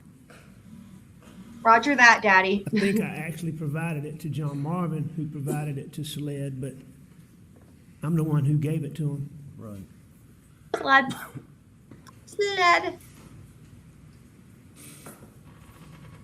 And your knowledge, did Maggie's have these location services on her phone? She used them frequently. All the time. One of Maggie's things that she liked to do was... Well, this is actually counter to what we heard from the experts. The cell phone experts came in and they said she didn't have this location services turned on. But I hadn't even thought of where he says he has her password. I don't know. I hadn't actually thought of like, did he actually fuck? What if he fucked with her phone? I feel like there's no way that would have happened, or I would have already like, I don't know. Maybe I'm just like, am I forgetting something? Like, is there some reason why that couldn't be the reason why they had shit erased on her? Or, you know, I know it looks like it was overwritten. I don't know. I'll have to go back and watch that testimony to see if they know for sure it was actually overwritten and that it wasn't done by a person. But he just said he had her passcode. So, I don't know. But anyway, never mind that. The one thing is that, of course, like I said, the experts did say that she didn't have like the location services for her apps turned on. He's about to say, or he is saying the opposite. There's that app called Find My Friends that you can see what other people are doing and they can see what you're doing. Maggie loved me, Bus, Paw Paw, Brooklyn, Grandma, Papa T, Marion, the three girls, Lizzie, and there were a few others, but the people that were closest to her, she had them all in her phone, and she loved to look at that phone and see where people are, and she'd love to surprise you. Like, let's say you're at Walmart, she looks on there, and she'd love to text you, get me a TV from Walmart or something, you know, like, she follow you and see where you were. She used it all the time. And so, you know, I just knew that there would be GPS data on Maggie's phone. Alex, when you're being interviewed on the night of June 7th and again on June the 10th, what was your understanding as to why they were interviewing you? Why were you being interviewed? On By June the SLED? 7th and June the 10th? Yes, sir.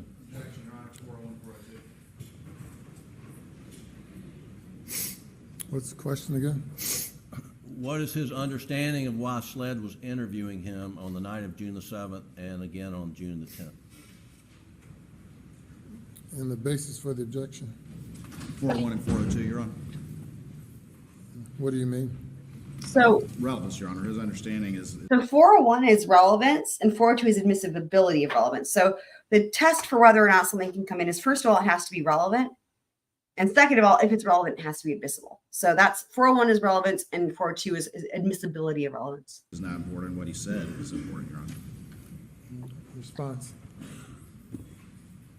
Well, I can,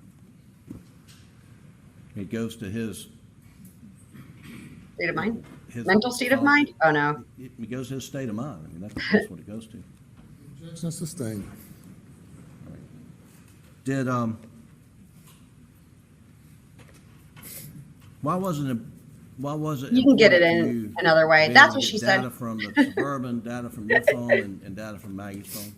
I knew at that point in time. Because it would I make me knew look like I'm I innocent. was the person who found Paw Paw Off-top Mags, information I don't think they can get. that I was a suspect. I mean, they kept talking about this circle, but You did not think you were a suspect until I knew August that. It was 11th. very important for me to find that, to get that.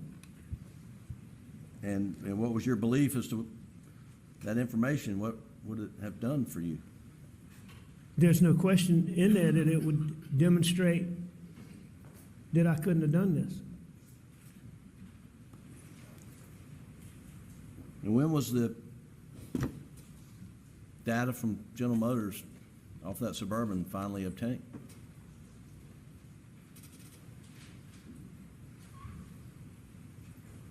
It was either this past Saturday or the Saturday before that, according to what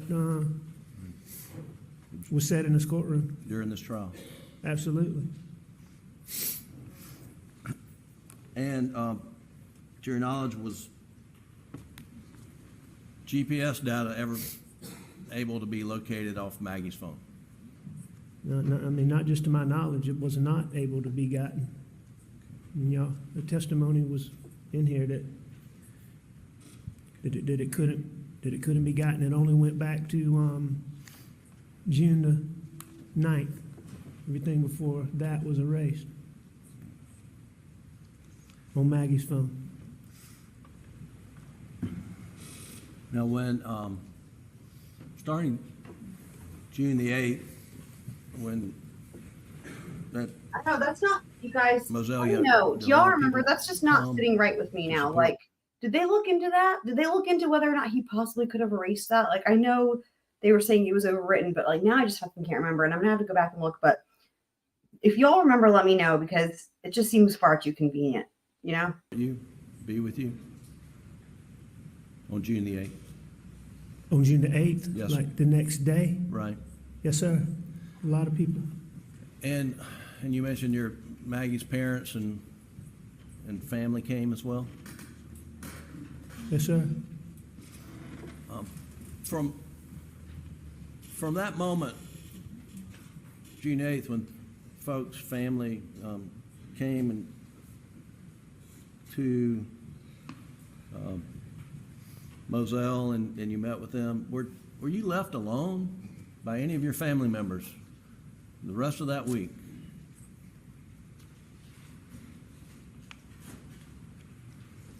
No, I mean, I was attached to Buster. Bus. At the hip. But, I mean, And what no, happened on? I wasn't. and And what happened on June the 10th? Weird. Besides being interviewed by SLED? My dad died. My dad passed. And where did you stay And with whom did you stay on the night of June the 8th, the night of June the 9th, the night of June the 10th? On the night of June, you asked me to start on the 8th? The 8th, yes, sir. All right, starting on the 8th, I stayed with Buster every night. I stayed with Buster, and as long as Brooklyn was there, I stayed with Buster in Brooklyn. So this, again, But we answers. stayed. You guys will appreciate this when we get to the side of the road timeline. I had to listen to this nonsensical testimony where he gets asked a question and then goes off on these tangents, and you're trying to get a date, right? He's asking him dates, and I'm listening to it, and sometimes it's like days of the week and blah blah blah, and then it's like that, references to when they did this and that, and so I've had to fucking pull out a calendar from June of 2021 and listen to this and to put it all together in a way that makes sense. But I did it, so we'll see. We'll get to that. I'm pretty sure that's beginning on the 8th. I know the 7th we stayed at Alameda, and I believe on the 8th we started staying at John Marvin and Lizzie's at Greenfield. And how far is Greenfield from Alameda? As the crow flies, I mean, it's no distance. It's less than 5 minutes. It's probably a few minutes away. And who stayed there? Did John Marvin and his wife Liz stay there as well? Yes, John and Lizzie. All right, John and Lizzie stayed there, and their kids, Bus and Brooklyn and I know Bubba and May stayed there. Well, Lizzie's mom and daddy. This is a stayed different there. Bubba. I don't know which Bubba, but it's a different Bubba. And my daddy's best friend What? and his wife came my in there. God. I believe they came before my daddy passed. A lot I of know they people. came How big is after this he place? passed and stayed there. And that, how many nights do you recall staying there at Greenfield? So I stayed at Greenfield. The 7th was a Monday. I stayed Tuesday, Wednesday, Thursday, Friday, Saturday, and Sunday at Greenfield. I know that for a fact. And the Maggie and Paul's funeral was Saturday, is that right? Now, I heard that in this courtroom say it was Saturday, but So the memorial services? nah, their funeral. Candace is asking a great question. Is anyone allowed to have a grown-up name, or is everyone Bubba from birth or death? I think they're either Bubba or Bo. One or the other. Was on Friday. Oh, it was on Friday. I know that for a fact, too. And then your father's funeral was on Sunday? My father's funeral was on Sunday, and it was my father's funeral. Interesting. 'Cause again, that's like should be knowable, right? Like we should be able to. There's got to be fucking documents of when their funeral was. Why is it that he says that everyone thinks it was Saturday, but he knows it was Friday? This just makes no fucking sense. Like, you know what I mean? Like, why would everyone be wrong when you're right? And also, why can't we figure that out? Like, oh. I forget the term.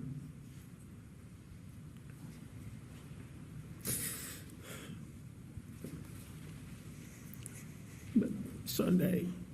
Oh my God. That's when we put Paw Paw and Mags. That's when we buried him. Papa and Max. Papa and We had the Max. service on Friday. So I don't think they were done. But that's when we buried them, along with my dad, on Sunday. And Alec, what'd you do? Oh my with God, the this is not, following you week? guys. Monday, Holy shit. Tuesday, Wednesday? That's, yeah, your eyes aren't watering, Starting so when don't now? bother wiping them, please. So the day after your dad's funeral? Save it for On your Monday, nose. I went to Grandma and Papa T's, Somerville. At some point Monday? In the afternoon. You mean what did I do when I got up that Well, morning? where did you stay? We stayed at Greenfield Sunday night. So we woke up at Greenfield on Monday. And so, and Sunday night you were with the same family members, your brother and Brooklyn and Buster and? I wonder if you practiced doing this not Lizzie and like Lizzie's ahead of mom and time. dad.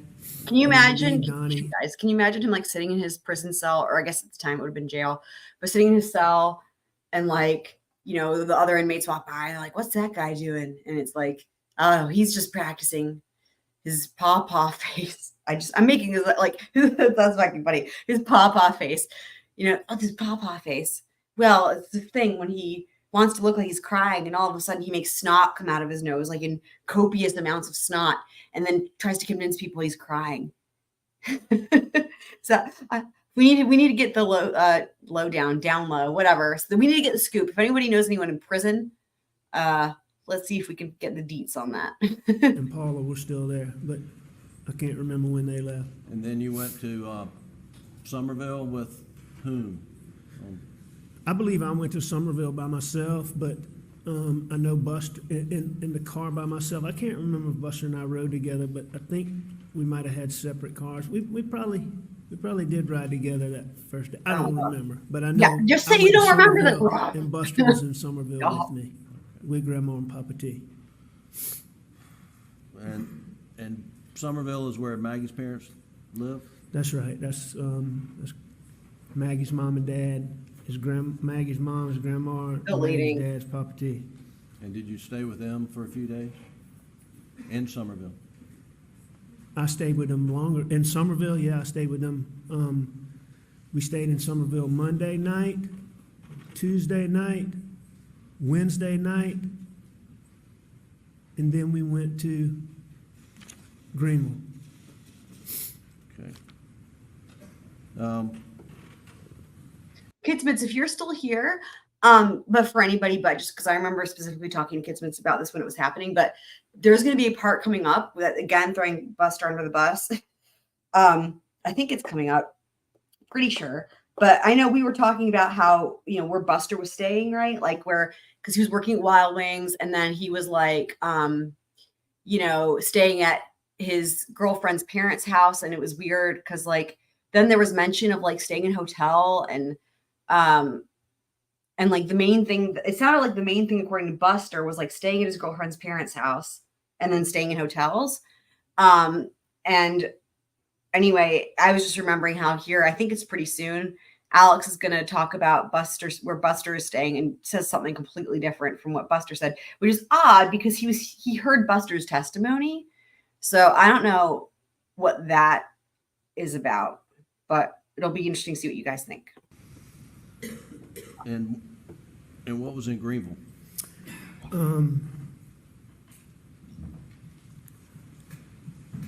My niece. That was she was having a baby, and Maggie had just been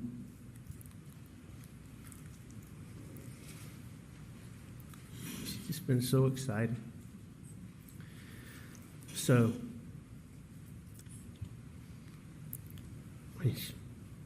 she was just so proud of those girls. She was so excited about the baby. And so the baby being born just became such a big deal to me. So was the baby born? Yeah. Okay. And you went up? Baby born. Beautiful little baby girl. Beautiful little mom.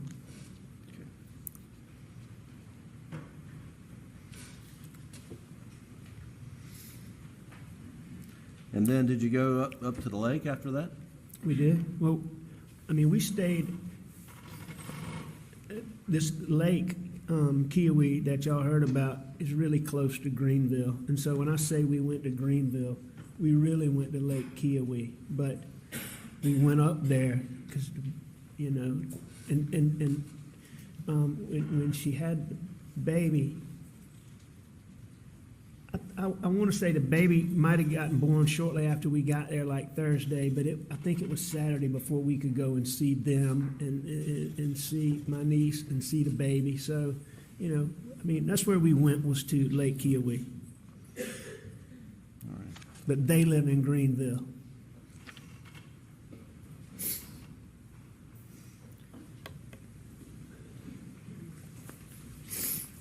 Yeah, that was a confusing one. That was hard to do for my timeline. I was like, I'm really not sure about On the that. morning of June 16th, I think that was that Weird. Wednesday. Yeah. I think that's a Wednesday. Where'd you wake up? Somerville. Did you ever go to? But now he Alameda knows on where he that was, for fuck's sake. On Wednesday? day? Yes, sir. I don't believe so. Did you go to Alameda at 6:30 in the morning on the? I know for a fact that I didn't go to Alameda at 6:30 in the morning. I was in Somerville. I didn't go to Alameda at any point early in the morning. I was in Somerville, and I'm not positive about this, but I know those. I know they did I know some of those records they have. It was sometime before I left Somerville. I don't know that this report covered that. Did you ever take a? But during that thank you week, for updating or let's just making start our with ticker that- go out. That week following your dad's funeral, did you ever take a tarp? Tarp into slash the house at raincoat. Alameda? A tarp, a blue tarp. The week Could it have been a raincoat? following my dad's funeral? Yes. No. I Was it a didn't. tarp or a raincoat? We'll never fucking know. Was it a bird? Was it a plane? Was it super tarp? There's been, I don't know where it is in any of these boxes, but this Well, blue rain jacket. Have you ever seen that before? I was gonna assume Never seen it before, never touched it, and don't know anything about it. that was an interesting answer. Did you,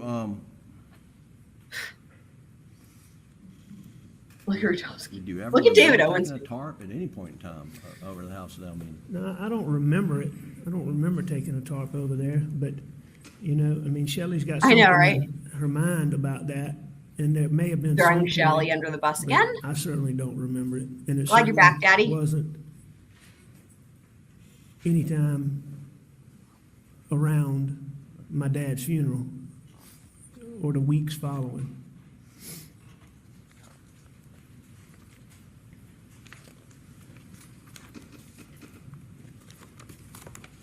I think we talked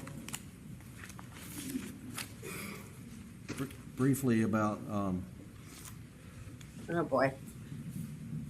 about your recollection of times and Okay.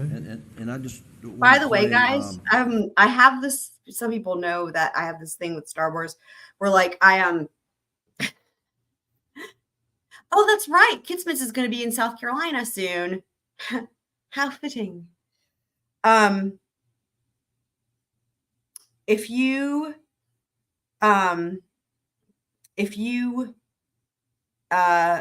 go anywhere near there, make sure you take some pictures. What were you wondering about Kidsmiths? Were you wondering about the hotel thing, right? That's that maybe what you're referring to. So, okay, I was going to say real quick. Well, it's kind of a tangent, briefly, but like I like have had insomnia like my whole life, but for whatever fucking reason, like Star Wars, if people are like, oh, Star Wars, like, do you like it? Like I don't have any opinion. All I know is this: I have this thing with Star Wars where I've never made it through past where the cute fluffy thing, what's it called, a tauntaun, dies, because it puts me to sleep. I have no idea. Even like on the holiday, like May the 4th holiday, like in college, for example, with like a bunch of people like loud partying, watching it, standing up, like whatever the circumstance may be. I don't know. It puts me to sleep. It's the weirdest thing. I think that part of it too is I get really sad about the tauntaun. I mean, I know all of the things because everyone does. I've played this music, in different, pops concerts and stuff like that. So there's that. Like I know what the different creatures are. I know about the Wookiees. I know about the music. The music. That music. I know all the stuff. Like, and including that in that mix, I know the meme with Admiral Akbar. It's a tarp. Where he actually says it's a trap, but there's like a meme about it. I don't know if it's even from which Star Wars it's from. I just know it's a meme. I all saw it. So anyhow, I was just going to say, I probably know more about Star Wars for someone who's like literally actually never seen it, except for like the first like 5 minutes. But anyway, that's what I was just going to say. Shout out to all of my friends who have made sure I know it's a tarp. I think that's kind of how he says it, maybe. Maybe. Don't know. Doug from I feel like it is. States Exhibit I feel like 517. he does it funny, like would be August HFR. I don't know. You guys let me know if you know. Starting at 5 minutes and 52 seconds. You could pull that clip up, and I want you to listen to this. Now, Okay. Tell me again what it is. it's August 11th interview, starting at 5 minutes and 52 seconds. All right.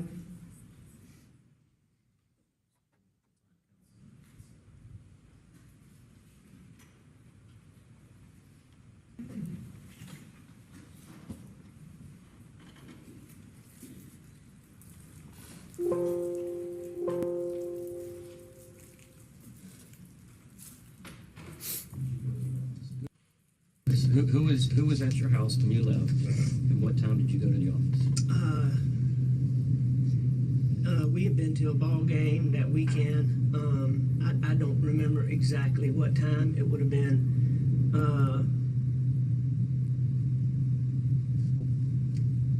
somewhere between 8:30 and 9:30. God, his demeanor in this interview is so different. This is the one where it all changes. Like that. That's okay, Daddy Schwartz. Clearly, I don't Almost mind that Were you you cheat being on asked us. when you went to work on the 7th? Yes. I thought I was And you said actually. 8:30? I am surprised because I thought I was like literally the only person on the planet who wouldn't be able to, who hasn't seen Star Wars and isn't a, you know. I mean, I thought everybody like seen and loves Star Wars. So To 9:30 in the morning? I know, right? think so, Totally 10 o'clock is. at the latest. 100%. Is that correct? No, it wasn't. Now I've seen all these records. What does it look like? My what time God, you went to work records. on the What would y'all on the do? 7th? A little afternoon. You know, Mr. Griffin, on that same date, though, Here we I go. also, if you play that thing, and I don't know if it's right then, but if you play that further, I also told him the best way to see exactly when I went in that door is to go and get my information from my law firm. You don't And I say. told them Wait, that, guys, you know, we have a, you know how things are electronic now. Where you Same go thing, in right? and He's you always have going a to key offer up card, something when he knows. and you have a key thinks card they in your can't get it. wallet, and so when you use it, it creates a, like all this other stuff, a digital footprint. And I told David Owens that he could go get it from my office. And was that a common response of yours when you were asked about specific times that you would give them? You know, I'm just your best shaking my head. I know estimate, you or guys would can't see me. Point them to where they Shaking could my find the head. most accurate data? Yes, sir. You did that more than once? Yes, sir. Such a helper. Good boy. All right. If you guys remember from earlier in the day, I mentioned this and I said we will be seeing it later. Well, here it is. Remember, like he just said, if you go in, if you look for further, you'll see I just kept saying they can look and see when I left. Well, for whatever reason, building access logs are unavailable for when he leaves. Again, were it not for, so that's showing when he enters, right? That's when he enters. We have that, but it says for when he leaves, we don't have that. Now let me put on the next slide here. Remember, we did mention this earlier because it was so important. Okay, hold on. I guess it's later on. Hold on. But it's the thing that we like where it shows that were it not for the GM OnStar data, they would never know when he left work or when he got back to Moselle after work. So again, he's offering up things that he thought they would never actually be able to verify. So that's my point. If we've got the June 10th interview, which is State's Exhibit 243, and Doug, I'd like to go Now to he's 9 switching to a minutes and different 59 seconds. interview date. And here, you're being asked It's when on our did Paul toes. arrive at Moselle. Roughly what time in the afternoon? You know, I would think it'd be somewhere in the 5 o'clock range, a little bit. It was broad daylight when we were. It wasn't dusk, dark, or late. Okay. You know, and we rode. You know, we just rode around. We rode around. So did you tell him on June 10th that Paul got there at 5 o'clock time period? Yes, sir. Yes, sir. I obviously did. And was that incorrect? Yes, sir. It was incorrect. Okay. And what time did you, looking at the record now, what time did it look like Paul actually got there? And looking at the records, it's clear that he got there sometime around 7 o'clock. Did at some point in time you have a conversation with Shelley Smith about, you know, how long you were over at Alameda on the night of June the 7th? Do you remember? You know, I don't distinctly remember having a conversation with her about how long I was over there, but I know that I told Shelley Smith that SLED was going to come and talk to her, and that I'd appreciate it if she would talk to them, and that she just needed to tell them the truth. And did you take extra care not to talk to people that you knew SLED would be talking to? Absolutely. And why is that? After this boat wreck that you've heard so much talk about in this courtroom, there were social media, newspaper. There we go again. I mean, it went deeper than that, but I mean, there were Did so it? many. No, really, because we don't. So much talk about how I, fixed witnesses and structured the investigation. We haven't heard about drugs in a long time. I'm just pointing it out again. Absolutely Again, periodically. baseless, but it Would was spend, said like, repeatedly. hours. No talk of repeatedly. drugs. It was reported repeatedly how I'd done this and with this witness and influenced this police officer and all these things. So I wasn't taking any chances. I want to ask you about, you can take that down, Doug. Thank you. Thanks, Doug. Ask you about the August 11th interview. Back to August 11th. With Time traveling like a David Owen at mongo. the SLED office in, I think, here in Walterboro. Do you remember that? What do you mean, I think? Don't you know? Had you requested that meeting? I've been requesting, what I'd really been requesting is some information. I've been begging David Owens to come meet with me and specifically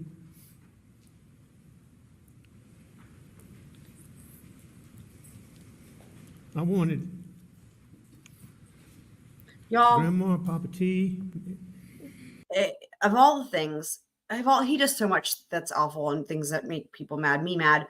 But every time he has a special little thing he does whenever he goes to mention Grandma and Papa T. Boy, I tell you what, of all the things, it might take the cake for me. It's just the audacity on another level. Even for him, it's on another level. They didn't even come to this. Like, Maggie's family did not come except for her sister who had to testify. Like, they're not supporting him. He knows they're not supporting him. It's just disgusting. Even for There's so many him. questions Low, even for I him. couldn't answer. And I've been begging him to meet with me and to meet with Grandma and Papa T. I've been begging him for weeks and weeks. And did, when you went into the meeting on August 11th, did you think that's what it was for, to give you an update? Yes.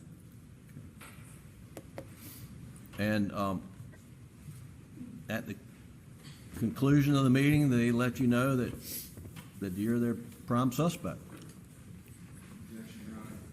That's not really how they said it, though. He's objecting to facts, not evidence. Well, yeah, that makes I'll sense. rephrase it. Yeah. Like I just said, that's not what happened.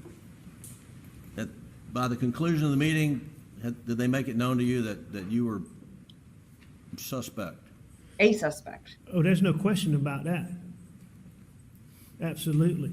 Now, he used a lot of, I mean, you hear it talk about how I'm in this circle and he can't get me out and this and that, but there's no doubt in my mind. There was no question in my mind what was going on. Well, of course, though. And like, the, you can't blame them for that, right? The evidence points that you did it. Show you, Wouldn't it be worth Snapchat. anyway? Yes. And were you What do you questioning like? about what Okay, clothing? you guys like? What would you want them to do? If it was somebody else, let's say it was somebody else, some other thing, and the evidence points that they did it. Are you saying they should just let them go and not be a suspect? Because that doesn't make any fucking sense. Were wearing? And I can't remember this. I can't remember if he Yeah. showed me the whole video or he Inside showed the me a circle. picture of it.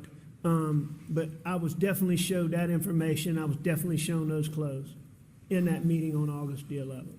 And what clothes were you wearing? The same ones you see in, And do you remember what kind of pants it was khaki pants. and what kind of shirt? It's a button down, short sleeve button down.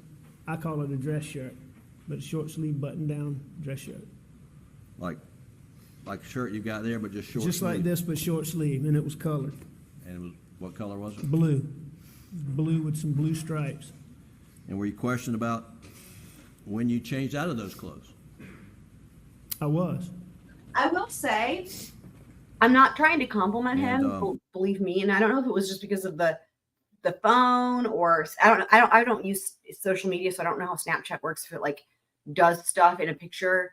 But like, what I will say, that's a great pause. What I will say is like that outfit he had on for the tree Snapchat video was very slimming on him at the time when we know he was a heftier fellow, right? I mean, we've seen him in the other outfits at the time and whatever.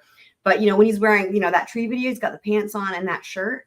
I don't know. You guys know what I mean? Like, he looks way more slender.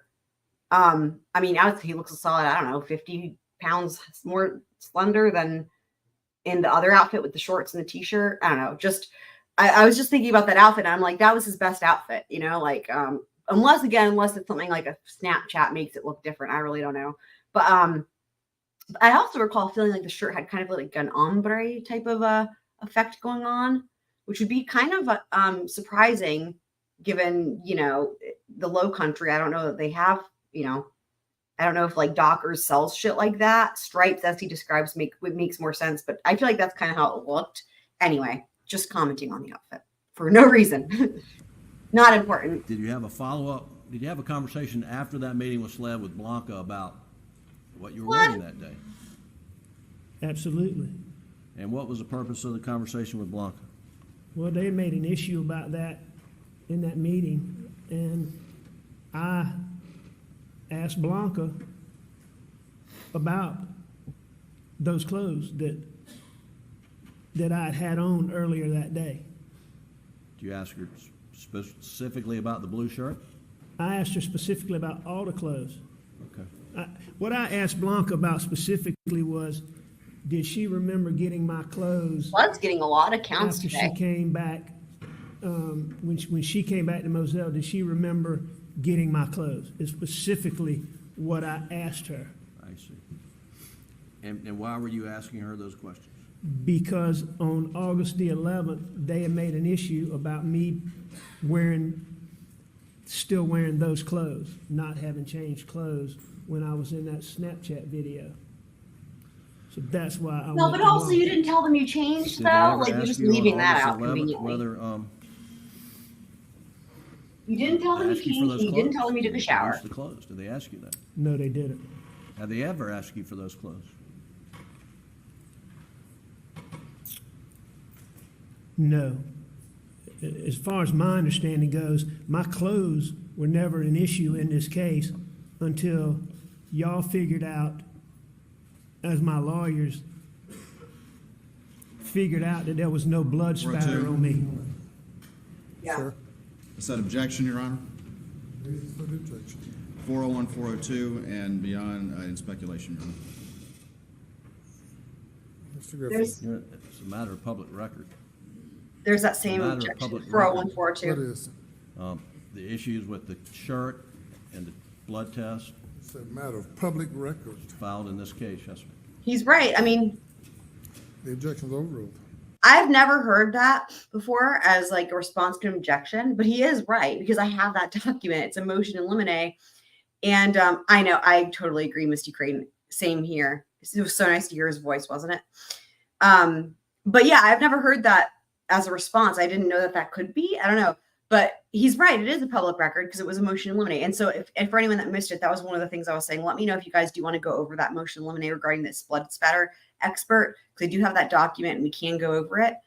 It was 3 things. I'll just reiterate real quick. 3 things that we can do if you all let me know if you want to see more of. 1, field trip to South Carolina. We can do more field trips up and down Moselle, looking at the area, different pictures, you know, on the ground footage, that type of thing. 2 was going over the full timeline before 7:00 p.m. on June 7th. And 3 was going over the motion eliminate regarding the blood spatter expert. So let me know again if y'all are interested so I can plan it for the next video or maybe the video after as well.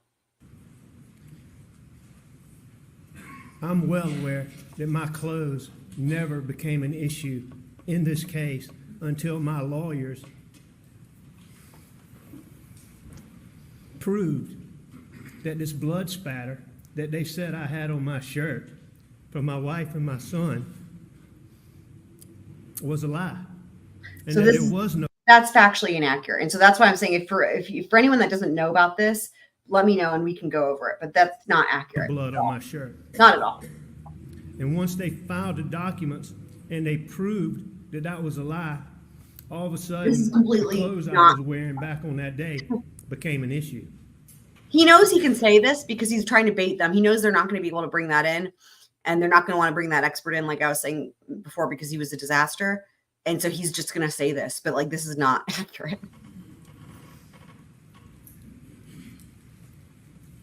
And that's in the weeks leading up to this trial.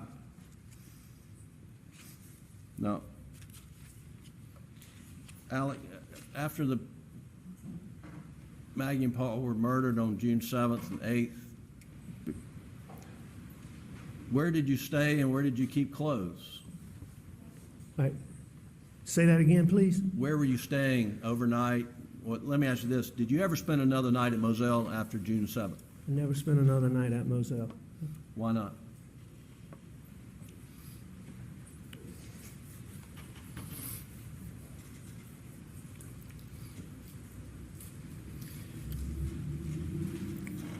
I'm going to ask you guys a question. I paused it just in time. I'm going to ask you guys a question. If you guys can put yourself in his shoes, or not his shoes, sorry, that's not the right way to say it.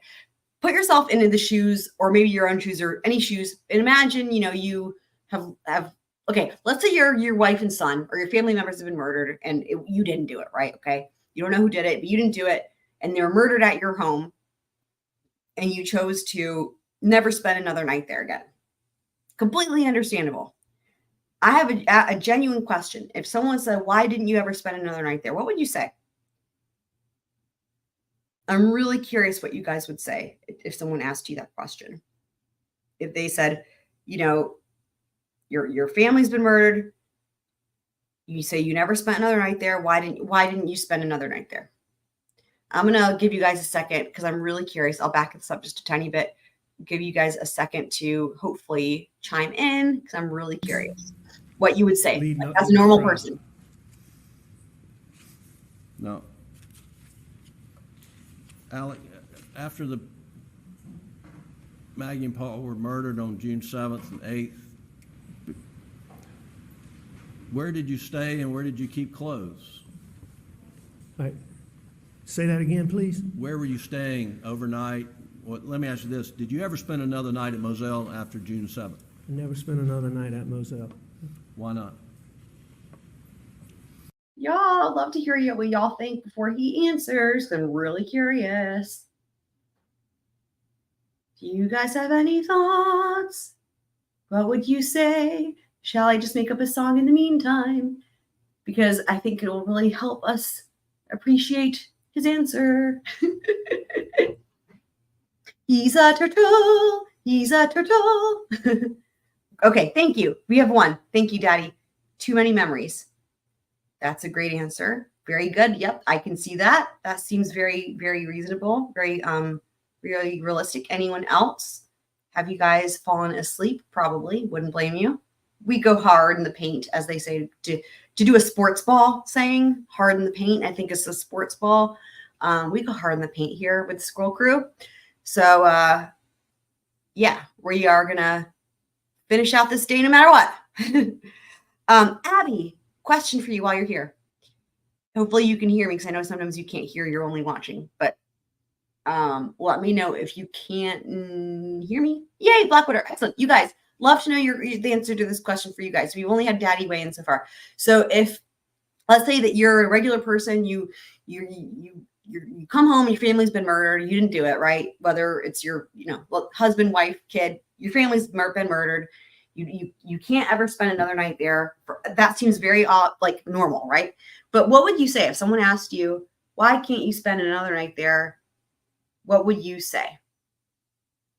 I'm just curious. I didn't forget about y'all, but I've only had one person answer my question. Daddy, thank you, Daddy. And so I didn't know if you guys were like, what happened? Like y'all, well, plus Blackwater, I think, did give us a fair warning that she might be falling asleep. She's in the UK, so she's in Ireland to be specific. So I don't know. I think you're 6 hours ahead. Is that right, Blackwater? Okay, Candace, thank you, Candace, because it is where my worst nightmare happened. Okay. So we've got 2 answers so far. Thank you guys. Oh, hi. Hello. Thank you so much for chiming in. I appreciate you. Simply Me. Oh, look at this. We have new people, you guys. I love seeing y'all in the chat. Awesome. I can't stay there without them. Can't sleep there. Nightmares. Thank you guys for chiming in. Awesome. That makes me happy. Love y'all. Okay. So I think we have a good, yes, Republic of Ireland. I always forget the Republic part. Are you 6 hours ahead, Blackwater? What time is it where you are? She doesn't really, she's always she's like a, what's the right way to say it? Like, I want to say witch, but in a good way. What's the word I'm looking for? You know, like she's like magical powers and, doesn't really need sleep. Love you, Blackwater. I also love you, Ireland. So, okay. But the reason I wanted to ask that question is because let's see what Alex, aka Shrimp Boy, how does he answer this question? Why couldn't you stay there again?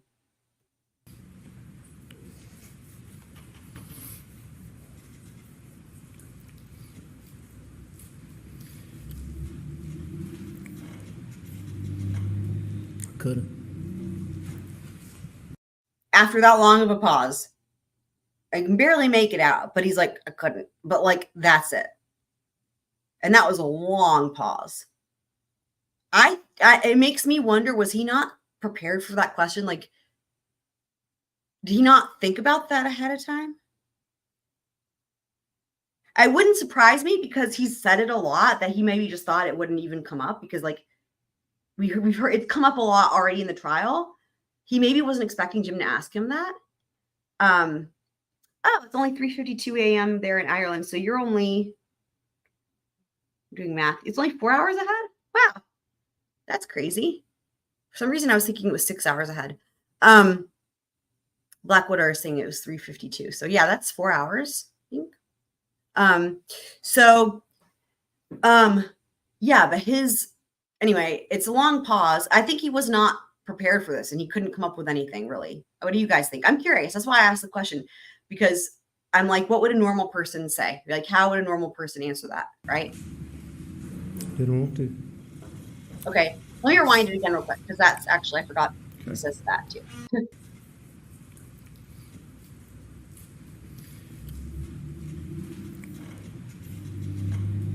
Couldn't. Didn't want to. That's it. That's it. That's it. Okay. And Jim's gonna move on. He's like, he can't say anything more than that. He's got nothing else. Didn't want to. Amazing. Really, you couldn't. It's like in my mind, so you couldn't even tap into obvious human feelings. Like everything that you guys said.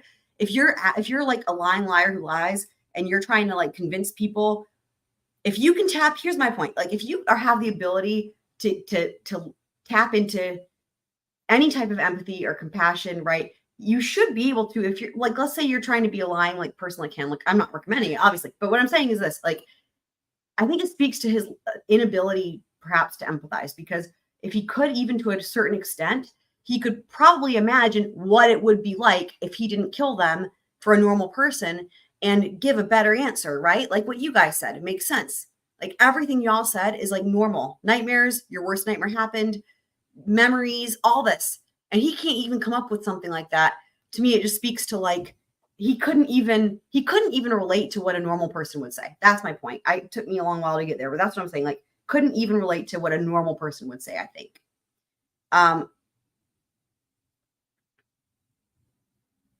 So in the chat, they're talking about time zones, which is awesome, which is great. Love you guys for knowing information. And I am talking about, I'm just answering Kit Smith's question here. I'm just talking about how he answers this question. I'll ask you, Kit Smith, since you didn't hear it. I was asking, if you know, let's say you didn't kill anybody, right? You come home, your wife, your husband, your family is murdered. You come home and you find them murdered, and you didn't do it. And someone asks you, you know, why couldn't you ever spend another night there? What would you say? What would be your answer to that? Because I'm just talking about Alex's answer and what I think it says about him.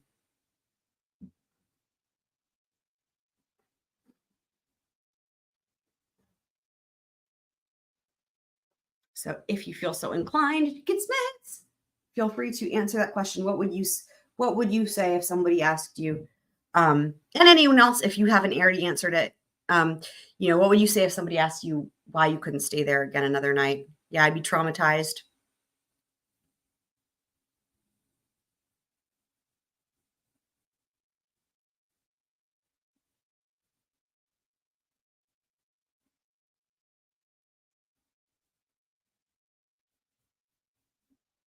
Look at his eyes. He's got those shark eyes, man. Tell you what.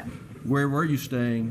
When we talked about the days and weeks, the week afterwards, but where were you staying when you got back from the lake, Kiowee? And I feel like we've covered this like 50,000 times.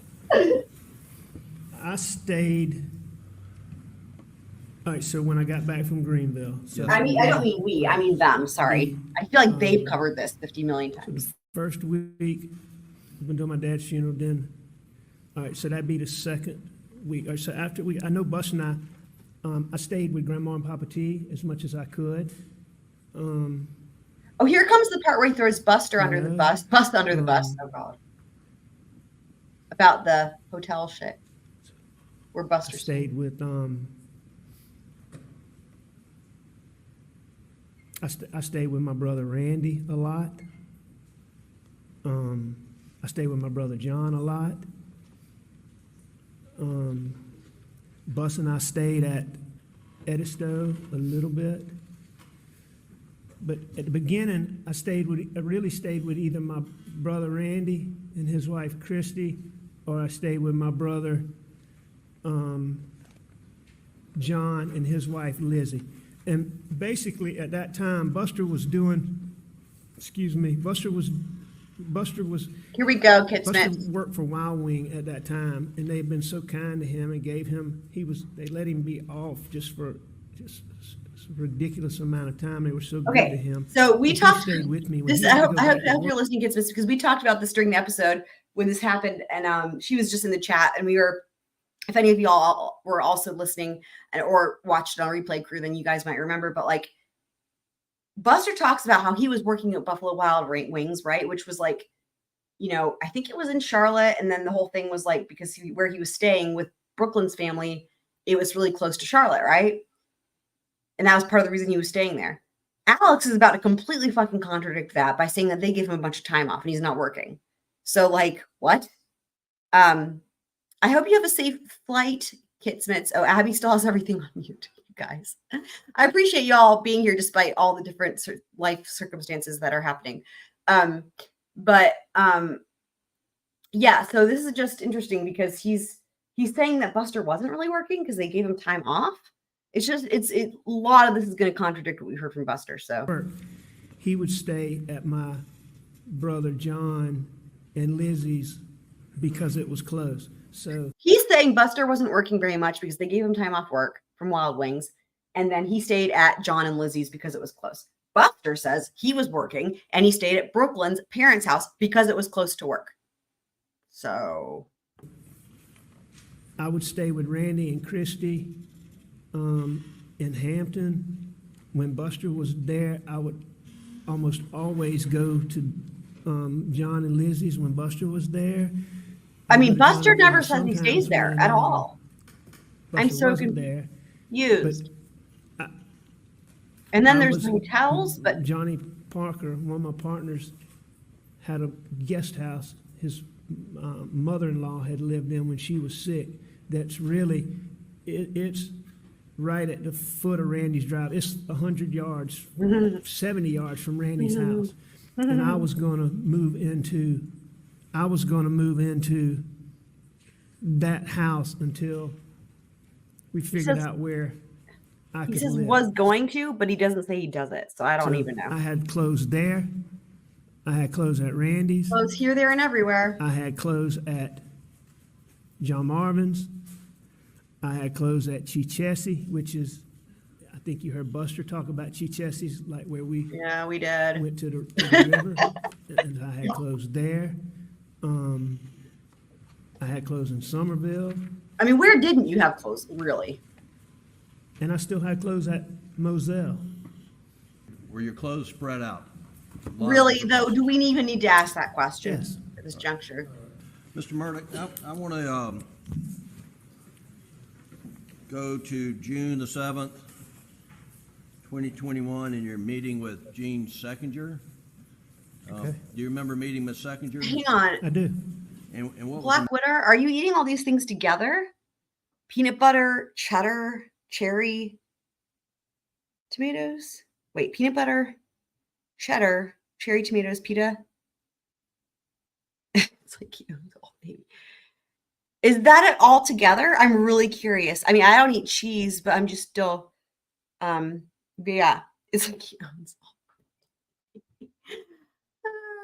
I know, right? I know. Do you guys have Old Navy in Ireland? I don't even know if that's a worldwide thing. I don't know. Is that yes, of course, to Old Navy, or yes, of course, to eating everything all together? The PBCCT. That's great. I love that. Awesome. I'm really curious. No to which one, Black Widow, you have to help us out. We don't know. I don't know. Are we referring to Old Navy or referring to the pita? The eclectic pita stylings of Black Widow, potentially. We don't know. Okay, so we have this, and the real mystery is what type of stores do they have in Ireland for shopping clothes? Oh, no Old Navy. Okay, no Old Navy. Gotcha. Is the yes? So then the yes, of course, means that that's to the PETA, the PBCCT. Oh, amazing.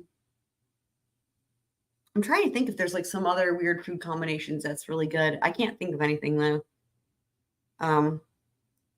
Off the top of my head. Peanut butter, cheddar, cherry tomatoes. I cannot picture this. Wow. Okay. Amazing. Y'all will have to try this and and so we can. I mean, I'm so curious. I would make one, but I don't eat cheese. I can try to picture it, but it's still hard to picture. Not because I don't eat cheese, but because of the combo. I mean, I also don't really care. I really don't like tomatoes that much, but like, regardless, I would be willing to try it if I had the ingredients. And if I had like vegan cheese, I would do it.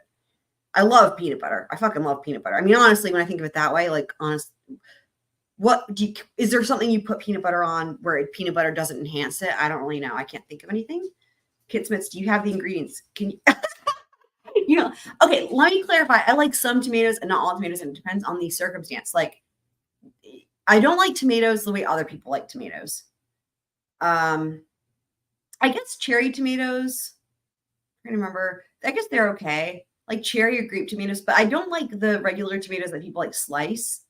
Like I don't dig that. Like, you know.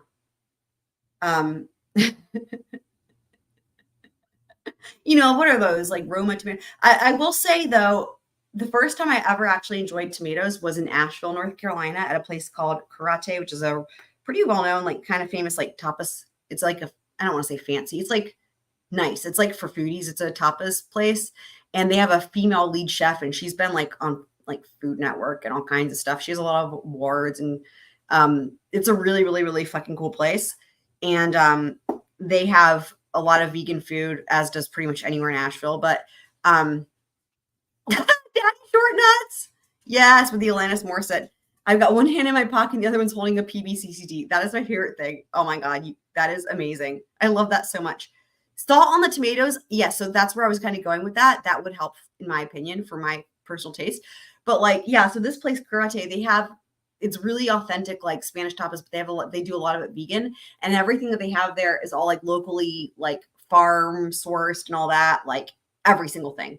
So, but they have an appetizer of like bruschetta. Why am I not bruschetta? but it's done like properly. And so what they do is they have this like this baguette that's like just out of this world, you know. It's, and again, this is all vegan, but they have it and it's like, you know, some local bread place. And then they have like local heirloom tomatoes, and then the olive oil is not local, but it's like authentic, like Spanish olive oil, you know, like really good stuff, right? And like they have a nice salt. They have some sort of fancy, some great salt, right? And all it is like the fucking toasted bread with like the tomatoes, the olive oil, and like the basil, right? And you can also get it with cheese, but you can get it without cheese. And they serve it up on like a granite slate. Life-changing. Everything, actually everything there that they serve is life-changing. Literally everything. That I hated olives my entire life until I had olives there, and the same with the tomatoes. Those tomatoes changed my opinion about tomatoes. However, again, they're like a certain type of tomato that's like the highest quality, and again, it's with like really good olive oil and with salt, like in that context, right? Let me see what y'all are saying. Yeah, like your regular old shitty ass tomatoes, like no. Grilled cheese and peanut butter sandwiches. Yeah, like really good. Yeah. Oh my God. It was so good. And the olives. So that was the first time it changed my mind about olives, but it was Castle Voltrona olives, but like, oh my God. Peanut butter is good with tuna. Blackwood, or no, you're pulling our legs now, right? You guys can see it. Holy shit.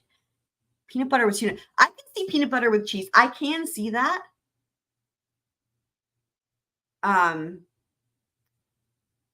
Peanut butter and toothpaste is not good. I will tell you here how I know that. Because like if you ever eat peanut butter and then you go to brush your teeth, that's the one time when you're gonna be like, holy shit, like horrifying.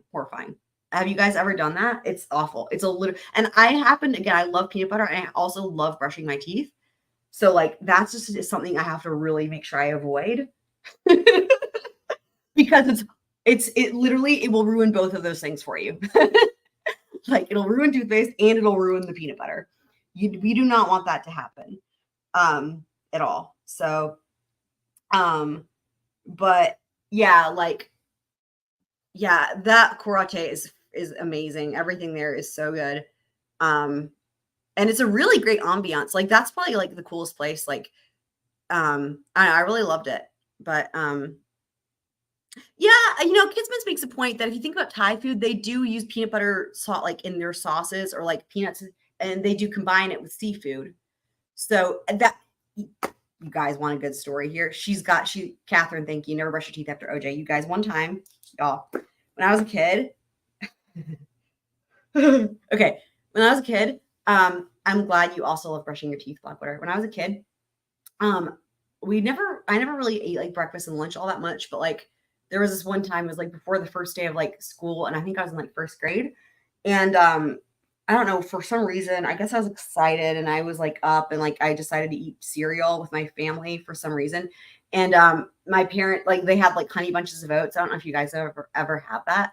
And I guess for some reason they had orange juice. Again, we never really had like stuff like that much, but like there was orange juice available, and it was the type of orange juice where it was like, I think it was Minute Maid, but it was in they don't really sell it like this anymore, but it was in a jug that looked like a milk jug, which was like all white. So you couldn't see the juice inside. It was like white plastic jug that was opaque, and the label was really small.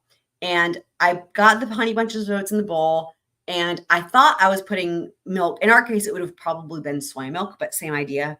I thought it was supposed to be the milk or the soy milk, right? And like instead it was orange juice, and I poured it on the cereal. And initially, and so I went to eat it thinking it was going to taste like normal. And then I realized it was orange juice, and it might not seem like it's that bad. That doesn't sound bad. Try it and then get back to me because it was horrific. And like literally it was horrible. It was, you cannot imagine how horrible. But my mom, she's like so not wanting to waste stuff. And I think, you know, like anyway, I don't know. I couldn't eat it. And it was like, I'm telling you, that was like the most disgusting thing ever. I can't even put it into words, but my mom, for not wanting to waste that, ate the entire thing. And it was like the whole time her face, and we were just, my brother and my dad and I were just watching her. Like, it was like watching a horror movie. It was awful. Yeah. Oh cool. Kate Smith said she made some satay with homemade peanut sauce. Yeah, I freaking love peanut sauce. I made I got really into making like a stir fry, like hardcore. Like I got a wok and seasoned a wok, which if you guys have never done that, it's like having a baby. Not even kidding. It's like your baby. It's like you tend to it. It's insane, actually, the process. And then like making good stir fry, like authentic. And part of it was like I made my own homemade sauce for it. And so it's also not the easiest thing to do tofu with that. But anyway, but the sauce. So I would make it. It was like a red curry. Well, I guess sometimes I did red curry. Sometimes it was yellow curry. But it was a curry-based peanut sauce. So I had like peanuts and peanut butter and coconut milk and then curry and like a bunch of different seasonings. And of course, I made everything really fucking spicy. And yeah, I didn't do cast iron. I did carbon steel because I can't even fucking remember why. I can't remember why. I think because cast iron works better with a gas stove, and I have never had a gas stove. I would, in a perfect world, I would have a gas stove and then I would use cast iron. But I think it was like with reading about it, if they said if you can't get that temp, then you need to go with carbon steel. So my wok is carbon steel. And I have actually a couple of them. And easier to clean. Yeah, exactly. That too. Lighter weight also. And I think that I read they were also maybe better for tofu. So, because like the tofu is a whole thing. That's a whole fucking thing. Like seriously. I would spend days prepping for this. Like each time it was like what's going to happen, you know? And you guys are like, what's happening? This is so stupid. Good night, guys that are leaving. But like I would spend like days prepping for like one batch of this, right? Because it was like then it was gonna be a whole ordeal, and then I would make it, and if it worked out, I would have leftovers. But you never knew what was gonna happen. And sometimes I would go to make it, and it was a complete and utter flop. And I never understood why. Like everything sucked. And then other times it was like the best meal of my life. Anyway, that's life with trying to make your own stir fry. If you're not like if you don't have a gas stove and you don't come from like, you know, I don't know. I mean, I wouldn't say I'm bad at cooking. I would say I'm pretty good at cooking, but like I don't come from like a family that has taught that as a tradition, right? So, so good night, Daddy Short Nuts. And I also got into making homemade bread for a time. If y'all have ever done that, that's a whole other thing. And it's similar, right? Where you can spend like 8, 10, 12 hours. And then you don't really know until the end if it's going to work or not. And then sometimes it doesn't work. So yeah, you got to get the extra firm. That's what she said, or as firm as they have. If they have even firmer, sometimes there's like more than that, but you need the extra firm. And then you need to like get the water out of the tofu. So like what I do is like, or have done is put like a plate and something heavy and then like let it sit there and let you let all the water come out. Right. And then you need like, yeah, there's a lot of that's what she said. And then you need like, well, yeah, I'm not going to go into all this. There's all these different things and then different tools and yep. Okay. But you guys, we still have so much more to go. So I'm going to keep pressing forward because I can easily talk about all kinds of things and it's super fun. But you know what? We have this beady-eyed fool here on the screen and we've got more testimony to hear from him. So let's buckle up. Meeting about? You got to get to the side of Jeannie came up to me and asked me previously, Annette Griswold had come to me and asked me about paper towels, exactly. The fee check in the Ferris case. Oh, you have a local Jeannie That's amazing. was coming to me and saying that she was following up on that. If she didn't, she wouldn't be doing her job, and asked me some questions. Well, let me ask you, which I understood briefly. The Ferris fee, what originally happened to it? The PMPED portion of the Ferris fee. I mean, originally. Oh, ticker. Yes. Pimped. Did it come to you directly? Yes. Should have come to you directly. No.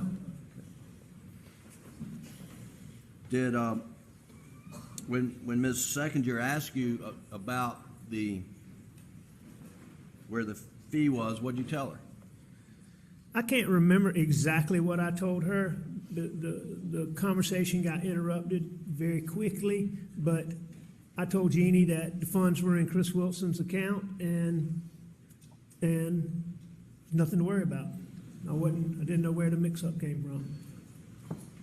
What was your level of concern about Ms. Seckinger's inquiry to you on June the 7th? There was some level of concern because she's asking me about money that I took that I wasn't supposed to have. So certainly I had some level of concern, but it wasn't a very big concern. As you heard Well, testimony. I'm shocked you said that. Are earlier, you guys? at some point, Annette Griswold had sent Chris Wilson an email, something to the effect of, Alec thinks he has more expenses or something like that, seeking financial documents from Chris Wilson. When Chris Wilson got, I wasn't copied on that, but when Chris Wilson got that, Chris Wilson called me up and he's like, you know, what is this all about?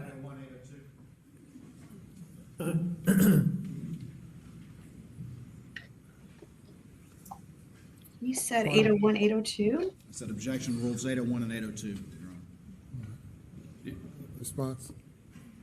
Your Honor, I'm not asking for what Chris Wilson said, and I'll move on. Oh, hearsay. Were you concerned about Chris Wilson opening his trust account records to your law firm? No, I was not concerned about that at all. And why were you not concerned? I knew that one of the people that Chris Wilson, as you heard, Chris Wilson and I were very close. We talked every day. I did work with him all the time. And, I mean, he was one of the people closest to me in the whole world. I knew everything about him. And I knew he was going through, one of his partners, and he and his partner had split up. A partner and an associate had moved to a firm in Charleston. The partner was going through a divorce. I don't know why what he's even talking about here, but you know, it's funny because they didn't, well, I guess there haven't been that many objections, but they haven't always used just the numbers. Like they I wonder if they had like a chat and we missed it. Like if it was like outside the presence of the camera, because what am I saying? So you know how like they didn't really have that many objections, right? But then in normal courts, you're usually dealing with the issue of speaking objections, right? Where everybody before trial, all these attorneys, they always agree, no speaking objections, which means legal objections only. A legal objection can mean you only give the number or the actual rule. So you could say like objection hearsay, or you could say objection rule 801. Either one would be a legal objection. A speaking objection is when you guys know what that is. They just start talking, right? So it could be, I wonder if I wonder if they had to talk about like, you know, really getting stricter on the legal objections, and that's why. But we haven't really had enough objections in general in this trial to really, you know, notice if there was any type of trend or a change in a trend or anything like that. But I remember when they did start using the numbers, but again, that could have just been because there weren't really even objections at all. I mean, I know there have been a couple speaking objections, but they came from like the defense side, I'm pretty sure. So, yeah, I'm wondering if they did have a talk about that, right?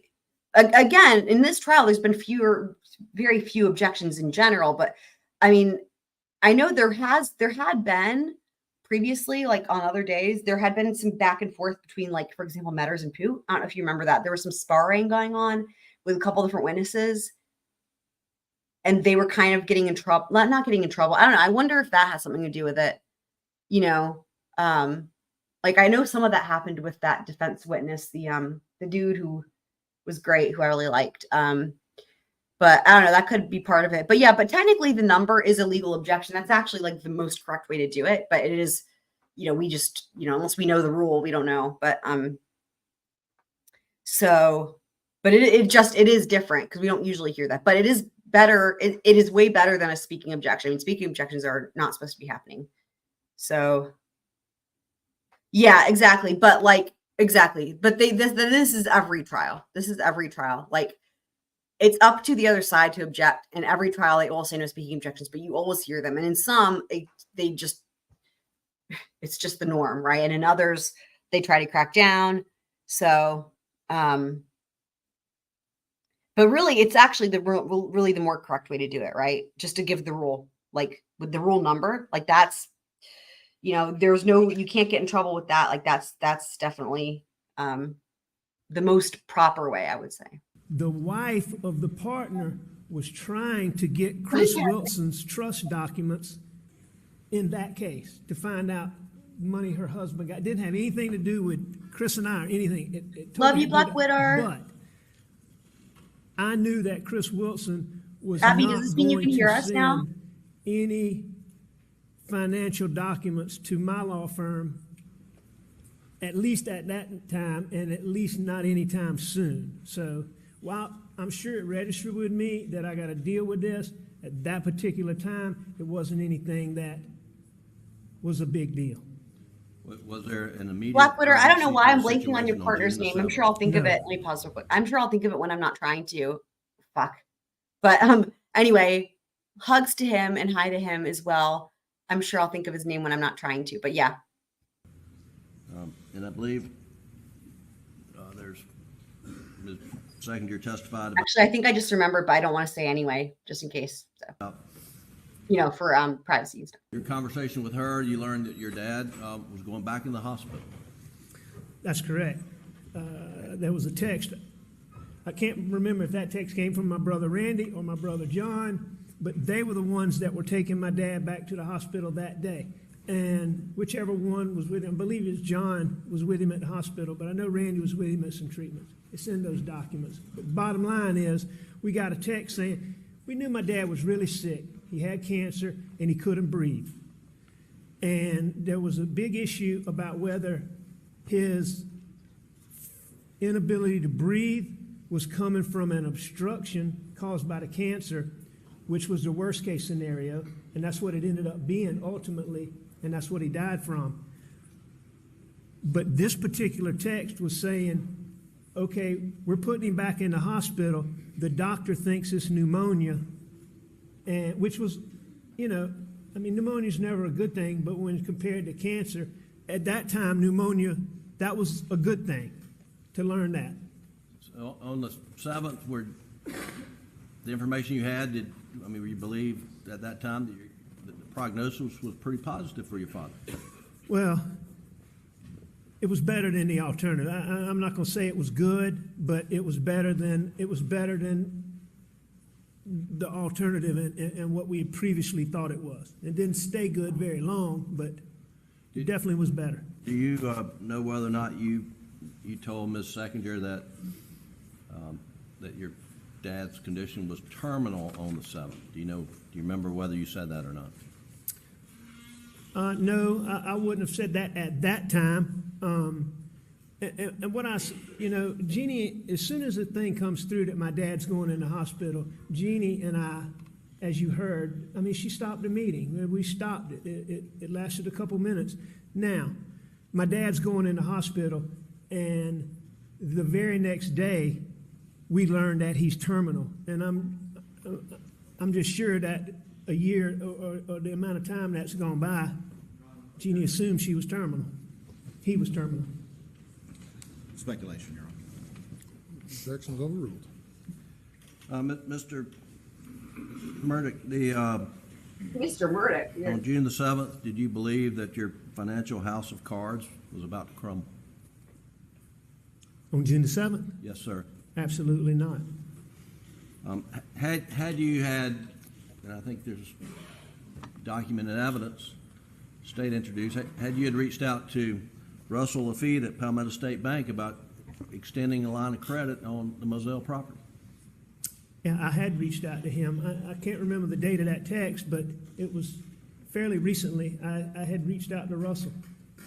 And on June 7th, did you have equity in the Moselle property that, or you and Maggie had equity in that Moselle property? Sure. And I mean, Moselle was fully in Maggie's name. Okay. But yes, there was equity in Moselle. In looking at the documents that had been used, there was $1,800,000 owed. There was an appraisal for $3.3 million without timber value. And so on 1,700 acres, I don't know what the timber value was, but if you just set $1,000 an acre, that'd be another $1,000,000-something in value over and above the appraisal. I doubt the timber value was that high. I'm just using that as an example, but if it was 500, it'd be another $800,000. So, there was several $1,000,000 in equity in that Moselle property. All right, and did you have equity in the Edisto Beach House? Yes. And around June 7th, how much equity did you have in the Edisto Beach House? If I remember the records correctly, there was about $250,000 owed on that house, and whatever the value was at the time. I think there's a contract for just under $1 million, so $700 and something thousand. Did Maggie's death make it more difficult to obtain financing immediately after the murder around June 7th, 8th? Maggie's, yes. How so? Because the entire Moselle property was 100% in Maggie's name. The Edisto property was 50% in Maggie's name. So I was only a half owner. So with Maggie, all I had to do was get her to sign the documents, which she always did. I mean, she didn't question finances. So, I mean, she signed the papers. When Maggie wasn't here, there was estate issues. I couldn't go and sign the papers like I would normally go and get a loan. So I couldn't. Okay. On Oh, right, there- Andrew. Thank you, Blackwater. I'm glad Hearing you. schedule I actually and was the- thinking it was Patrick for some reason. So voting lawsuit where Hugs to you were a Andrew. defendant set for that week. Yes. Do you remember what day it was? yeah, it's funny because like Well, I mean, I've heard. you don't come across that many Chelseas, but it is weird when you do. Because like it's like whoa. I can't even imagine if I had a name where it was like, I guess you could just get kind of used to it. Like what do you guys do in this situation, Catherine? When it's like, there's 3 of you guys living together. Like, I guess you guys give each other nicknames. So testimony, and I'm sure I knew at the Wait, time. you it's guys June have the the same 10th. name, Abby? It's You and your June the wife? 10th. That is amazing. What was your level of concern about that hearing coming up on June the 10th? About that hearing? Yes, sir. My level of concern about that hearing was about the venue motion that was coming up, which Now,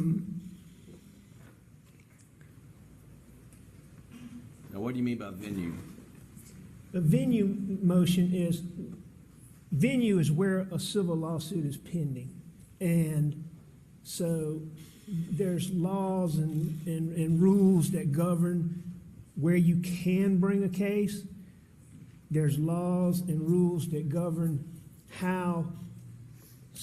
He's happy right now, right, guys? Because now he's educating the jury about law. He gets to be the big shot lawyer again in court, except he's the defendant.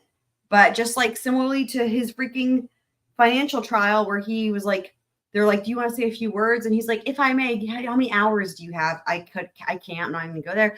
But like, this is the thing. He's going to educate them about venue. I can't.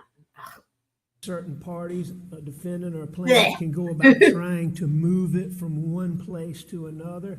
So in this case, the plaintiffs, the Beach family, had filed suit in Hampton County.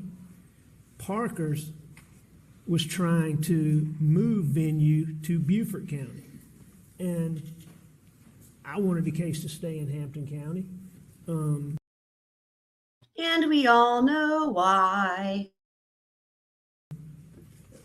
And And really, that was my only thought about, I wasn't doing the legal work on those. I was a party in that case. I wasn't. I mean, Danny Henderson was primarily representing me personally. John Tiller and Amy Bauer were representing me personally.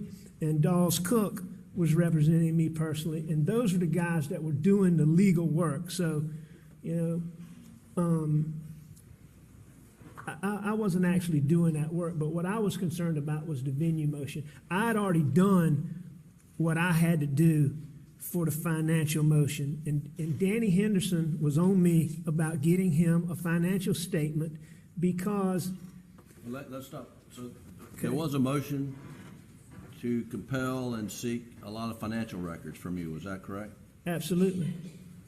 And were you concerned that your house, financial house, was going to be opened up for the world as a result of that hearing? No. I've been a plaintiff's lawyer like Mr. Tinsley that sat here. We do the same exact thing. In my law firm, the guys in my law firm are some of the best lawyers. That's insane. He's trying to like steal clout from like Mr. Tinsley because he knows the jury must have loved him. It's like, yeah, I'm just like that guy, right? You guys like him? Well, he's not a criminal, sir. There's a difference. That I've ever known. And they're definitely some of the best lawyers in the state, handling some of the biggest cases that have ever gone on in this state. In my 27 years of practicing, plaintiffs always are trying to look and get financial documents of corporate defendants, of, you know, those type things. In my 27 years, I've never been able to get a judge to order anything more than a net worth statement prior to getting into a phase at trial. So early on in the case, I am not aware of, I personally have never, despite trying repeatedly, have never been able to get a judge to order the kind of information that Mark Tinsley was saying he was seeking. Were you working on a document for that upcoming hearing? Yes. And what was that? A financial statement. A financial statement lists your assets and your liabilities. And had you reached out to Jeannie Seconder later the day on the 7th to get your current balance of your retirement account? You know, I don't remember doing that, but that'd certainly be something that I did, and because I know I'd have to have that for that financial statement. And the document that I prepared was what Mark Ball talked about that he found later in my office. And it was it was handwritten, ready to be typed up by, you know, because of the charges against Paul, I kept everything very close in the civil case. It was Danny in his office that was doing it, and I had that document prepared, handwritten in the neatest handwriting that I could make, because a secretary other than mine, or paralegal other than mine, was going to be the person who was going to put that financial information into the final document. And that's the document that Mark Ball talked about that he found on my desk whenever it was that he found it. Okay. So that was what was going to be, if necessary, what was going to be used Thursday.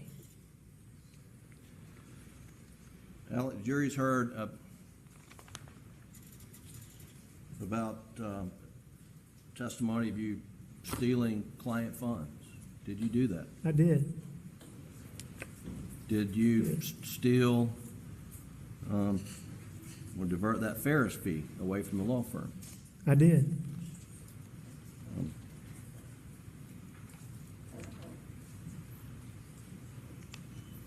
How did you get in such a financial predicament that led you to steal money that wasn't yours? You know, I'm not quite sure how I let myself get where I got, but it came from, you know, I battled that addiction for so many years. I was spending so much money on pills. I got in a spot I couldn't Now, what type of addiction are you referring to? My addiction is to opiate painkillers, And when specifically oxycodone, OxyContin. And when did you first become dependent or addicted to opioids? Oxycodone or opiates in general? Opiates in general? I'm not quite sure of the exact date, but I can give you a time frame. I hurt my knee really bad playing football in college, and I had a knee surgery. And the medical science at the time was such that the surgery didn't work, bottom line. So it just didn't last. So within a couple of years of that, I started having a lot of knee troubles. And ultimately, I had to have a couple of surgeries, but the last surgery I had was, I think, around 2002 or 4. And I think it was around 4, so I would have started taking hydrocodone a couple of years before that. And I took hydrocodone, got addicted to that very quickly. I continued taking that for a long time. I'd force myself off of it, wean myself off of it. I'd go back to it. I battled that for a long time. And after a while, I was taking so much of that, I moved on to oxycodone. And, I'm guessing that was around 2000, that transition was around 2008, 9, something like that. And of course, it just escalates and escalates and escalates. And Did you receive treatment or go to detox on occasion? I did. How many times?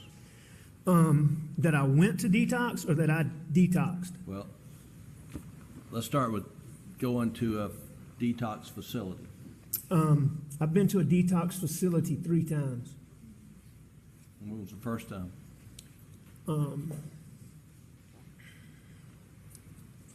December of 2017.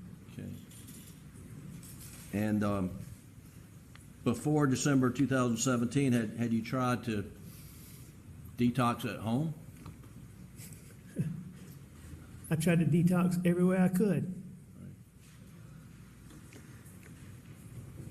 Maggie would help me. Go ahead. Yeah, when you went in to was it inpatient facility? The detoxes, the formal detoxes that I went to? In December 2017. Yes, it was it was inpatient.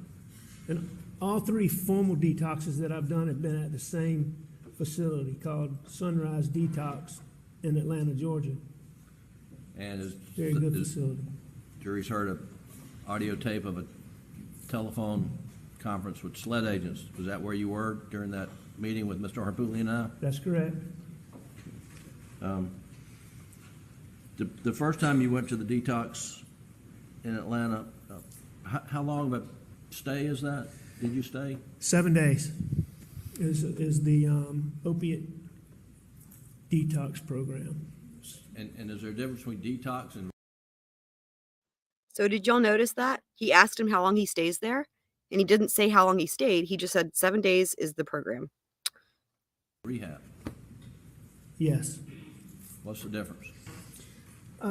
Detox is it's the act of getting the drugs out of your system, getting to the point where, okay, there is no longer a physical dependency, all right? And that's a big difference than the rest of the dependency, but the physical dependency is supposed to be gone after 7 days. So, in other words, there's so many things. Opiate withdrawal is, it's hard.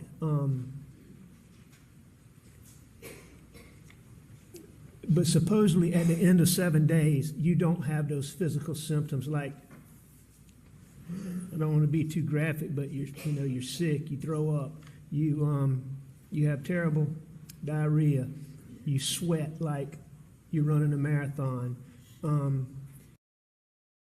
Again, he's not saying any of this happened to him. He's saying this is what would happen to you. You can't hold your legs still. You can't lay down. Now, like what I'm talking about, the legs moving, that goes away after about 24 hours. So, after about 24 hours, you can lay down again and maybe sleep some, but you sweat, you throw up. You just have, there's so many issues, but after 7 days, those are supposed to be over. That's what detox is, the detoxification of your body. And what's rehab?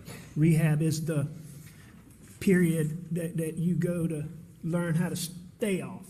You're supposedly off after detox. Rehab is where you get help staying off. And before September 2021, had you ever gone to that second stage of rehab? No. So in December 2017, how long did it take you to relapse once you got home from detox? Not long at all. You're still going through, this physical dependency is gone, you still have, you're still so sick. Is that something you've been battling for quite some time? As long as I can remember.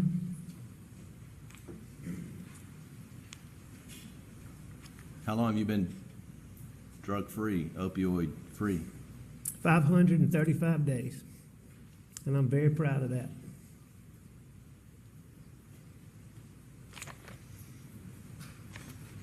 I want to ask you questions about Labor Day weekend 2021. Okay. You remember being confronted by your law firm? Sure I do. And what were you confronted about? Stealing money. And did you admit your misconduct to your law partners? Well, to one of my law partners and my brother and my law partners, Danny and Randy. Did admit it now. And they learned about a fake forge account. Did you admit to the fake forge account? Yes, I did. And did you tell them about your opioid struggles, opioid addiction? I told them about my addiction, yes, sir. To your knowledge, were any of your law partners aware of your addiction? Not just to my knowledge, I'm certain that they were not aware of my addiction. How would you characterize your opioid use or addiction? Severe, moderate? Then or now? No, in 2020, 2021? I don't know how I would have characterized it then. After going to rehab and learning more of the things I've learned, really talking to addicts about experiences. I will tell you that my addiction was extremely, extremely bad. How were you able to function? Or were you able to function? Yes, I was able to function. You were able to practice law? Yes. And were you successful practicing law while you were addicted to opioids? On some level, yes, sir, I was successful. After you were confronted on Labor Day weekend 2021, did you resign, or were you forced to resign from the law firm? Absolutely. And then on Saturday, September the 4th, do you remember what happened that day? Saturday, September 4th, yes, sir, I remember. And what happened? Start when I woke up. Well, let's start after. So I just wanted to say real quick, I've known people who've been through recovery and stuff, and I'm sure you guys have as well. But one of the things that they use in like AA and stuff is this for people that finally decide to go into detox, rehab, AA, what have you, 12-step program of any kind. They use this phrase that your life has become unmanageable. That's when people seek help, right? And they all say that, at least in AA, that addiction ends in one of three ways: jail, institutions, or death. An institution could be, it would mean like getting help, like getting treatment, right?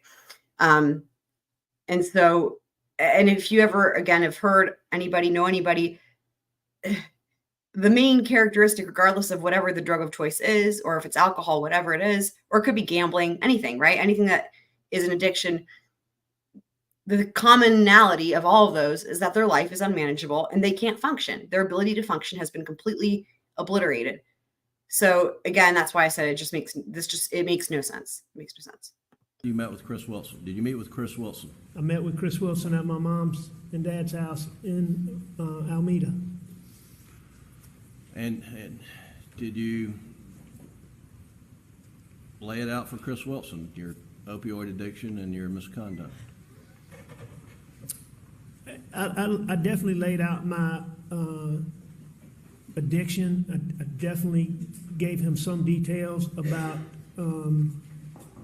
monies that I had taken. I didn't give him, we didn't go into all the details about all of it, but I certainly was very candid with him about the things that involved him. Had you already just contacted the detox facility before you met with Chris Wilson on the 4th? I believe that we had already, at that point, I believe that we had already spoken to the guy that I knew from Sunrise and made arrangements for me to go there on Monday. Okay.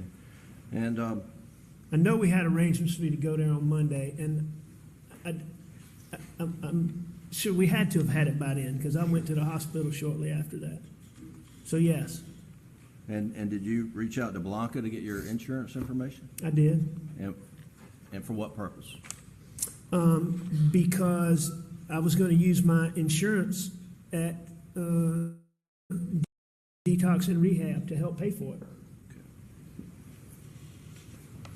Okay. And what was your immediate plans after? I mean, for the day after you met with Chris Wilson, did you have plans to do anything? Have any other meetings on that Saturday?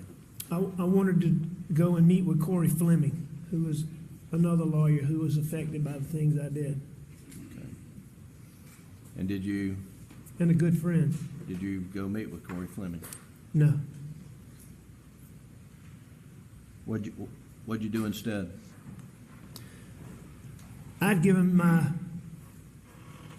when I gave my pills to my brother Randy and Danny, I think I gave them to Randy, but I took a lot of pills because I knew I wasn't going to be taking anymore. So Randy had my pills. I had to get some from him the night before, but I only got a small amount.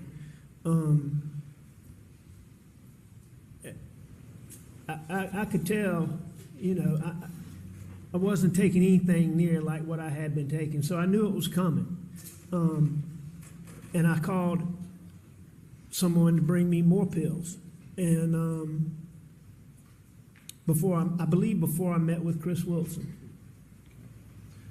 And did you meet this? Did the person you called bring you more pills? I don't know if he brought me more pills or not, because by the time I met with him, after meeting with Chris and after, the starting of the withdrawals, I changed my plans. And what was the change in plans? Not to get pills from him anymore, and instead, I asked him to shoot me. Did you ask him to shoot you as a sympathy ploy, or did you want as a sympathy ploy? Yes, sir. Why did you ask him to shoot you? What was the end goal that you wanted to accomplish? I meant for him to shoot me so I'd be gone. And who was this? Who did you ask to do this? Eddie Smith. And did he in fact shoot you? He did. And where was that located? Not your gunshot, but where were you shot in Hampton or Colleton County? Where were you? It's Hampton County. It's right on the border of Salkehatchie Road. It runs right along the Salkehatchie River.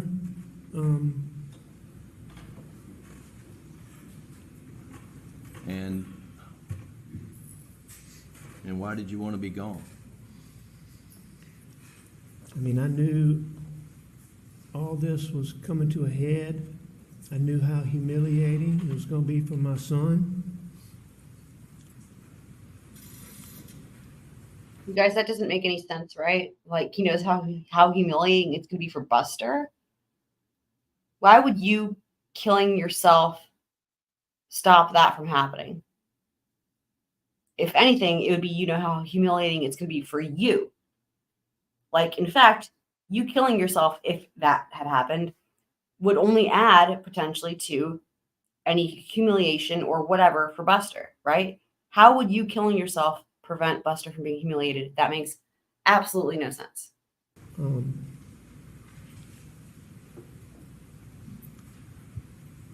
mean, I'd been through so much.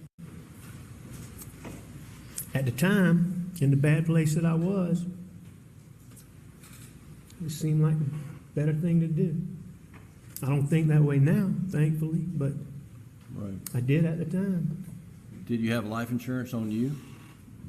Oh yeah, I had a lot of life insurance. And who was the beneficiary? Maggie was the beneficiary. How much life insurance did you have? I had $12 million. I had a $4 million policy and an $8 million policy, for a total of 12. Did you ever have any life insurance on Maggie? No, never. Did you ever have any life insurance on Paul? No.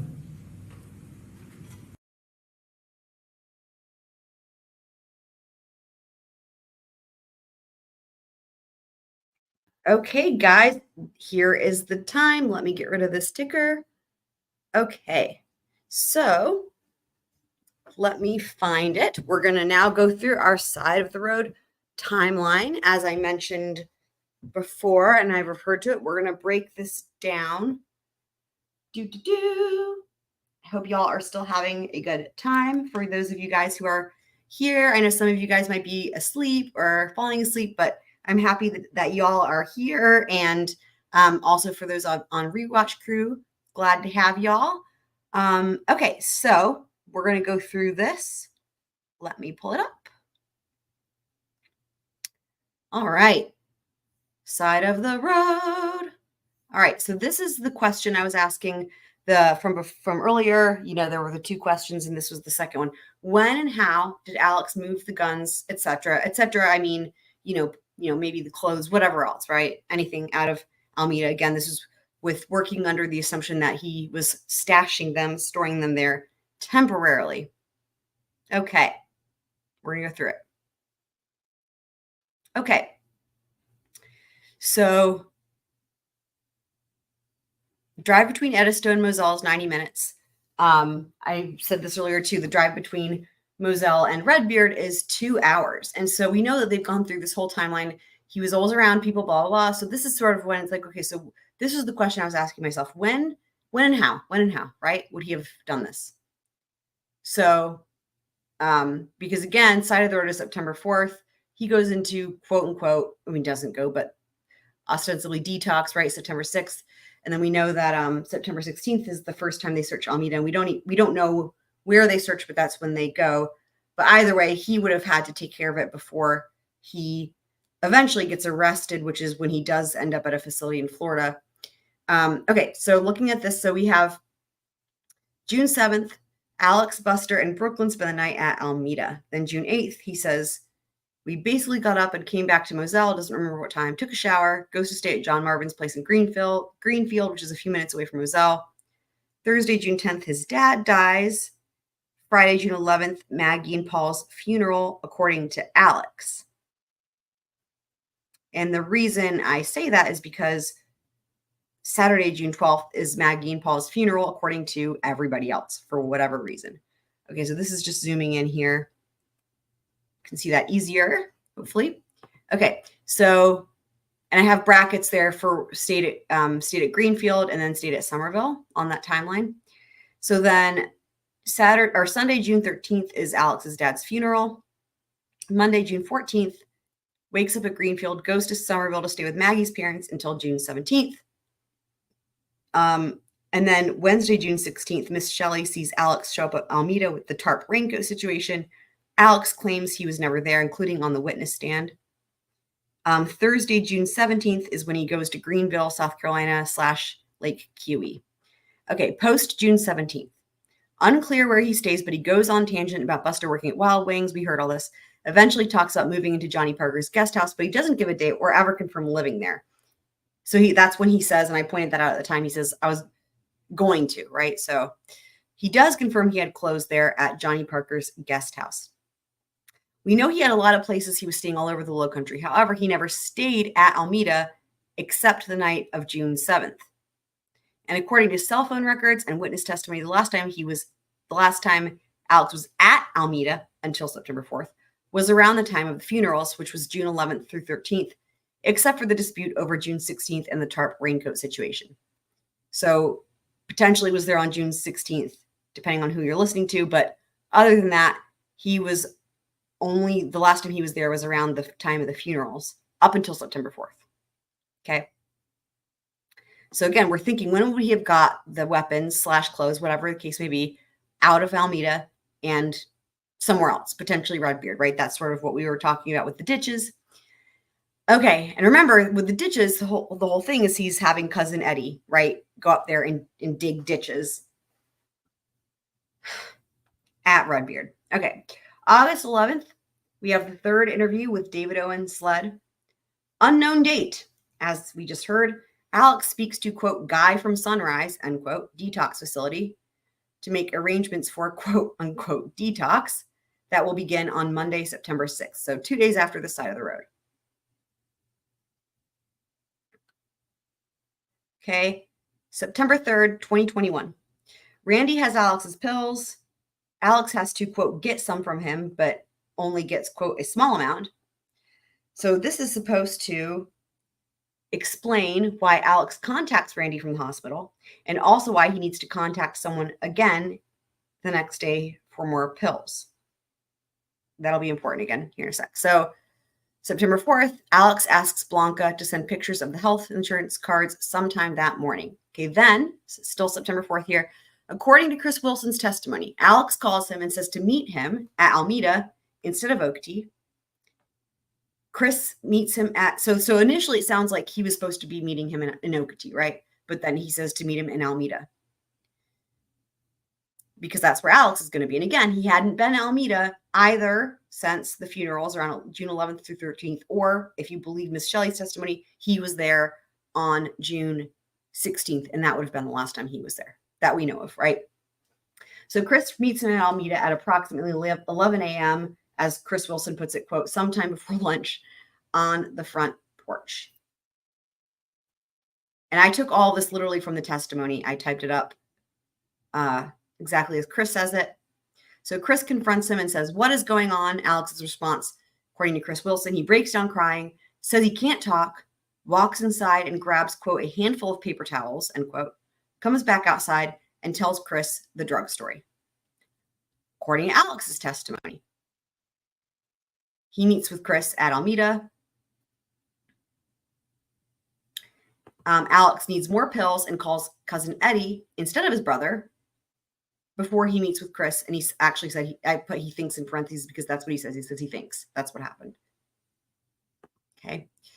He doesn't know, again, we just heard him say this. He doesn't know if cousin Eddie brought him more pills or not because he changed his plan from getting pills to getting shot instead.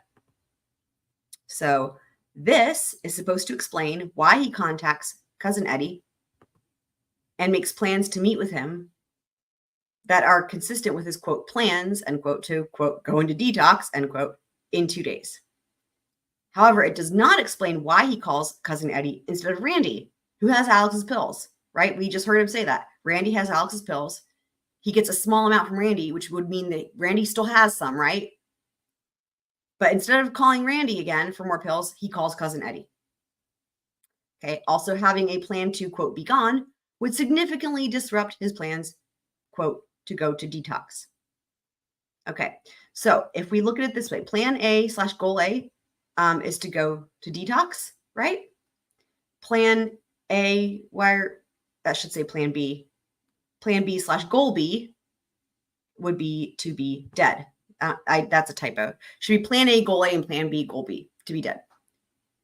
These plans / goals are mutually exclusive, and therefore, by perpetuating both stories, Alex is proving that neither can be true.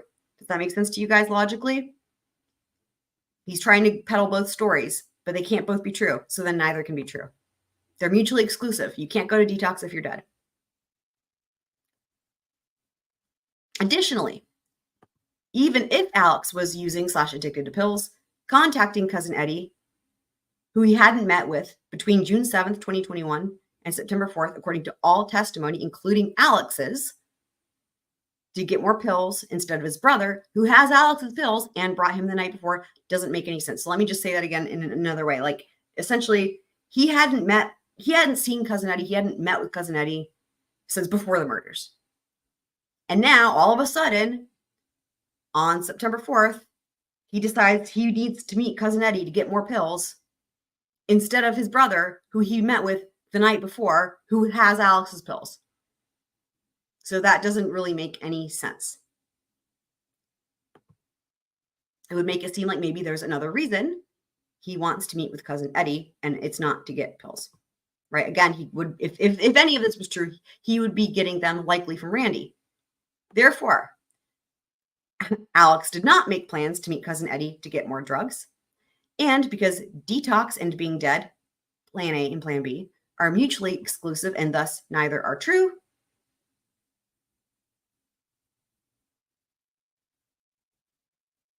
Alex did not make plans to meet cousin Eddie in an effort to be gone.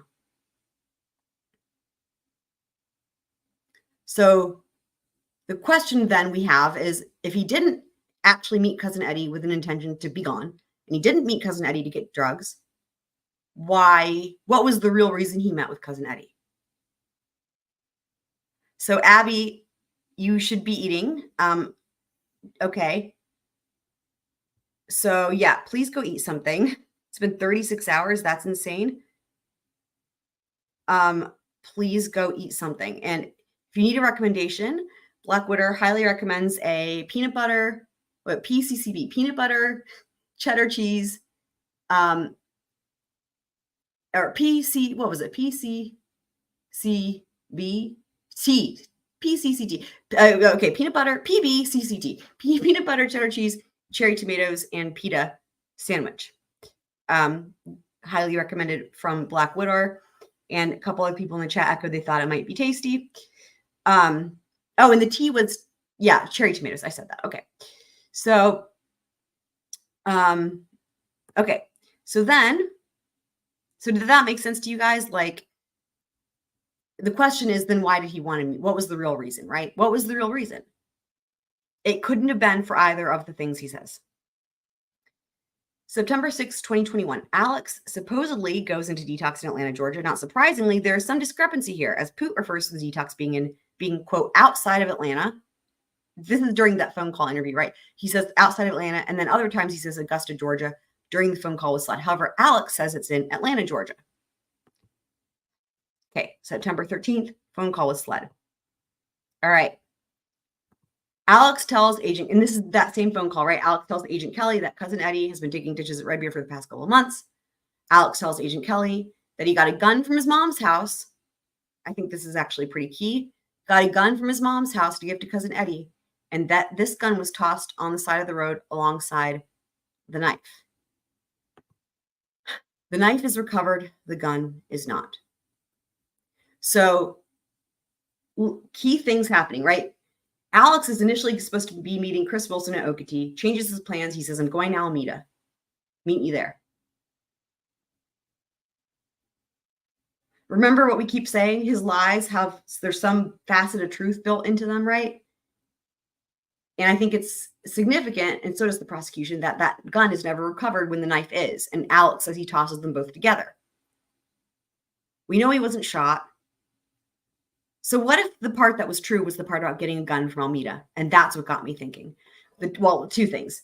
That A, none of the reasons he gives for meeting Cousin Eddie make any sense. There was some other reason. B, he does mention getting a gun from Almeida, and that gun is never found.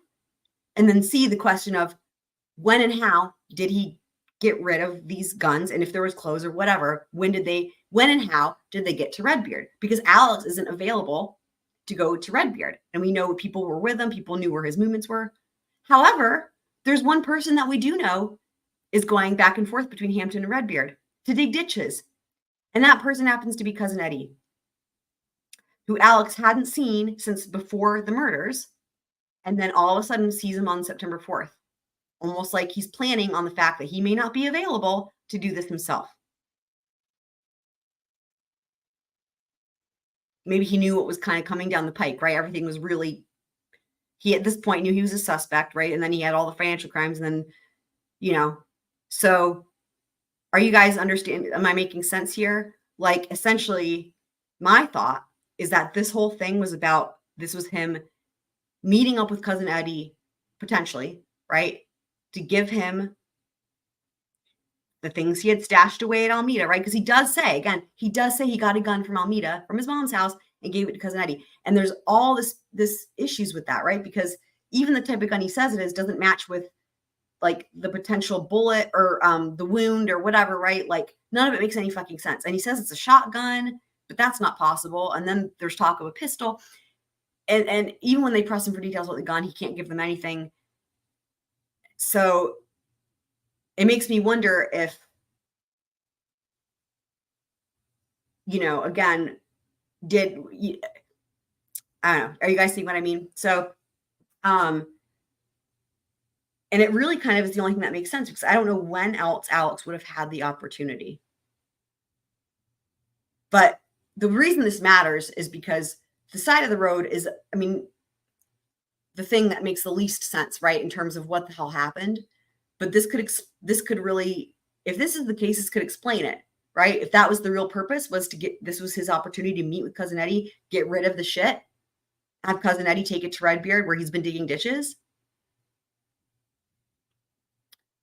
So Catherine Shields says, sounds good to me. Awesome. I'm glad it's making sense. I hope you're able to get some food, Abby. I forget where you live, but it looks like you are a little bit earlier than I am, time zone wise. But so yeah. And the other thing I was going to say too is that with this whole thing, I think in terms of also how he was planning on using this side of the road meetup to work for him, right? So the side of the road meetup was, in my opinion, the purpose was to give Eddie the shit, right? But then, of course, he wants to use everything to his advantage. So I think that on top of that, what he's going to try to make it look like was a way to incriminate vigilantes from the boat case, right? Like they're back again, right? That whole thing. And then something went wrong, so he had to change plans on the spot, right? Like all of a sudden he had to think of something. So what does he do? It's the history repeating itself, right? Like a suicide/insurance scam, history repeating itself. It's the first thing that comes to mind. So when he has to come up with some other thing about what went wrong or what happened, again, this isn't what actually happened. This is his story, right? Because I think I feel pretty good about what actually was his motivation, but then of course there has to be a story. So I think initially there was a plan to give Eddie the shit, but then make it look like something with the vigilantes for the boat case to also make it seem like it was plausible they did the murders. Something went wrong. And so then he has to come up with something else. And the first thing that comes to mind is this suicide, / insurance scam thing. Right. And then going into detox would be the purpose of that would be to back up his whole drug story. And to use as an excuse to not meet law enforcement immediately, right? Because they even say, we'll come there. We'll come to where you are. And I don't think he was planning on that, but that was part of his excuse to then buy himself time, right? Because what are, the coincidence, right? Side of the road happens 2 days later, goes into quote unquote detox. But then, this is the tangled web, right? In order to maintain the story about going to detox, he has to say that his plans were in place prior to September 4th.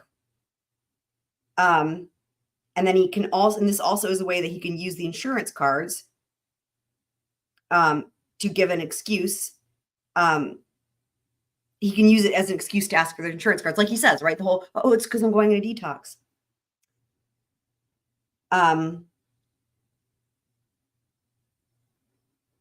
But because he, let's see, I'm trying to read my notes here, because he wouldn't meet with law enforcement, that tells us he's not in detox, right? Like if he was actually in detox,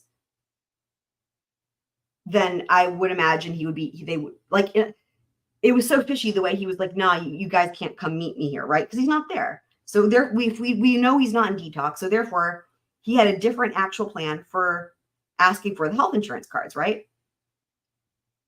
So this supports his plan to need the hospital because of some sort of staged incident, right? Like the vigilantes are back, right? Again, this would have been his plans that went awry for whatever reason. But the problem again with all of it is conflicting, right? Like again, going into detox is to back up the drugs and all that, right? And then he has all the shit he has to do in order to maintain the story about going to detox. But all of that is contradicts all the other plans, like to be gone, right? Like I said before, right? So they're mutually exclusive. So, oh, that's right. You're in Louisiana. I knew that. So they're mutually exclusive. So this is where he runs into trouble with that. And then he has to improvise with this. The first thing that comes to mind, which is like the suicide insurance thing. And we all know where that came from. So, so that's kind of what I'm thinking about now for all of this. And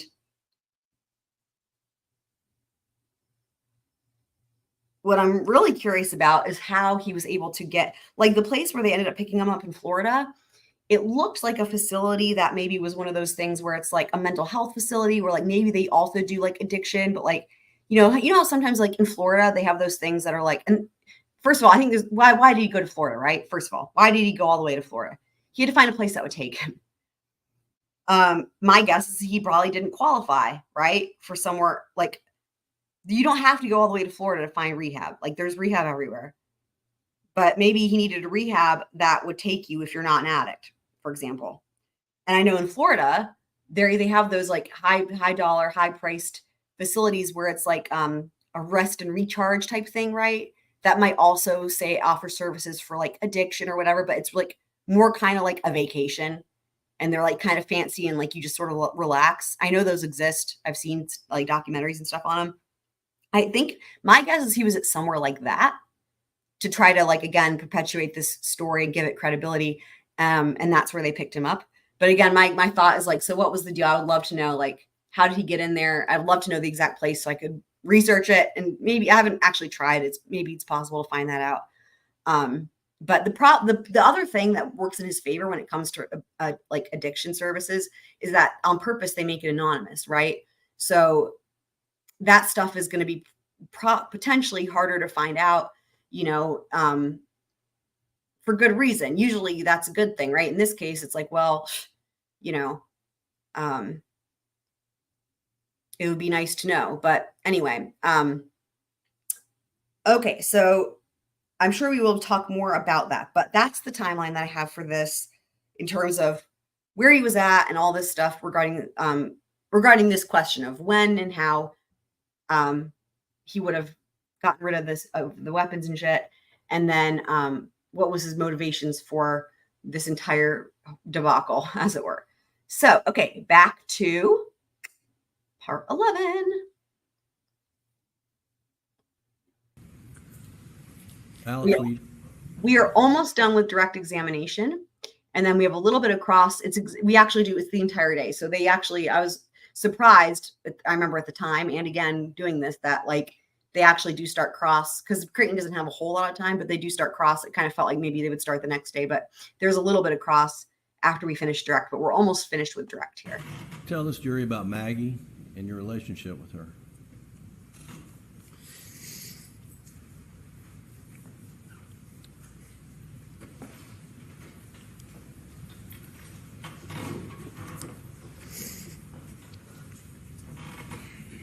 Abby, why do you live in Louisiana if you hate it?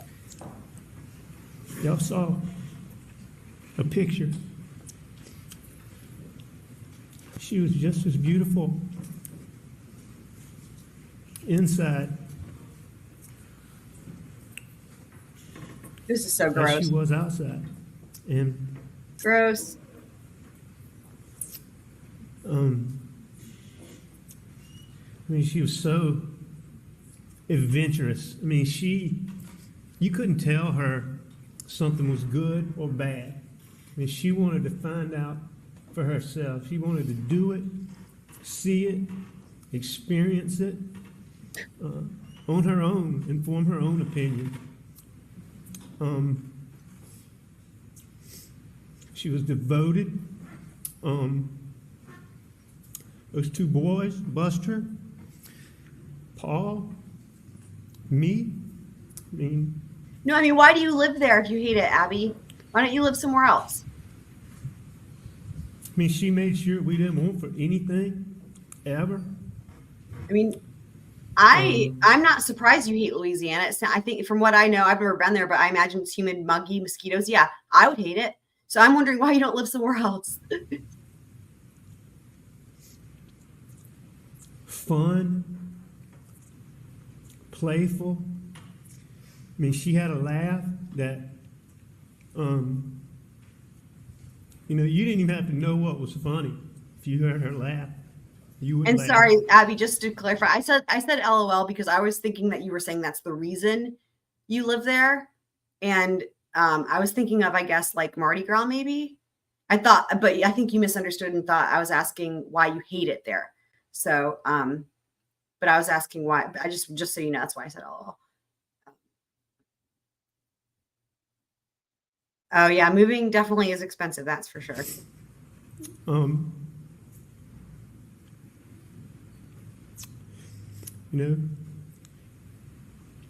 She had this little playful look where she'd smile at you and bite her lip. I can't do it, but I mean, when she just do it, it just melts you. Only she'd done that before you shot her, right? Motherfucker. She was such a lady, such a feminine person, a girl, but then she had two boys, and I mean, she didn't grow up in the swamp and in the country, riding four-wheelers and hunting and fishing, and I mean, she changed everything. She down in the swamp. Became a boy's mom. I mean, her life became ball and riding four-wheelers and, I mean, doing those things. Now, don't get me wrong, she was still 100% girl. And you heard Marion say, I mean, she loved to do those things with her nieces, but, I mean, she threw herself into her boy's life. I mean, she never took not working for granted. I mean, it's all good, she Abby. might not have worked, but I promise you, she worked. And she worked to make sure me and Paul and Buster had everything.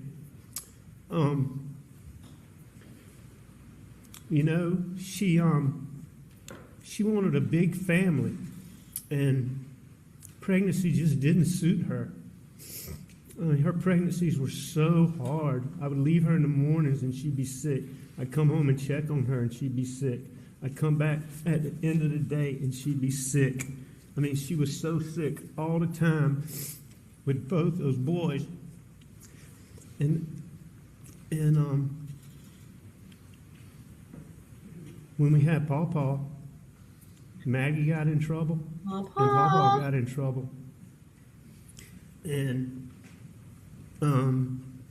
just pregnancy didn't suit her, so we decided that, we would just have the two boys. And, I just think how hard it was on her, just made her love those boys so much more. And she did. But she was the kind of person Maggie, you know, she could put on the most elegant ball gown and go to the governor's mansion and hang out with, you know, the most affluent people, whatever. Or she could come down to, you know, she could go to a food bank in Hampton or Walterboro and fit in. Everybody at both places would say when she left, and that Maggie, she's a good one. She's just a special person. Alan, Very special person. would you ever do anything to harm Maggie? I would never hurt Maggie. Ever. Will you tell the jury about Paul, please, and your relationship with him? And Paw Paw,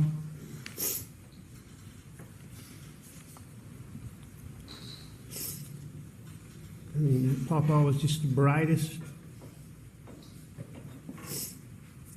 He was the brightest. He's the most inquisitive young man. He wanted to be a part of everything. If you were working, I can remember as a little boy, you'd be working on something.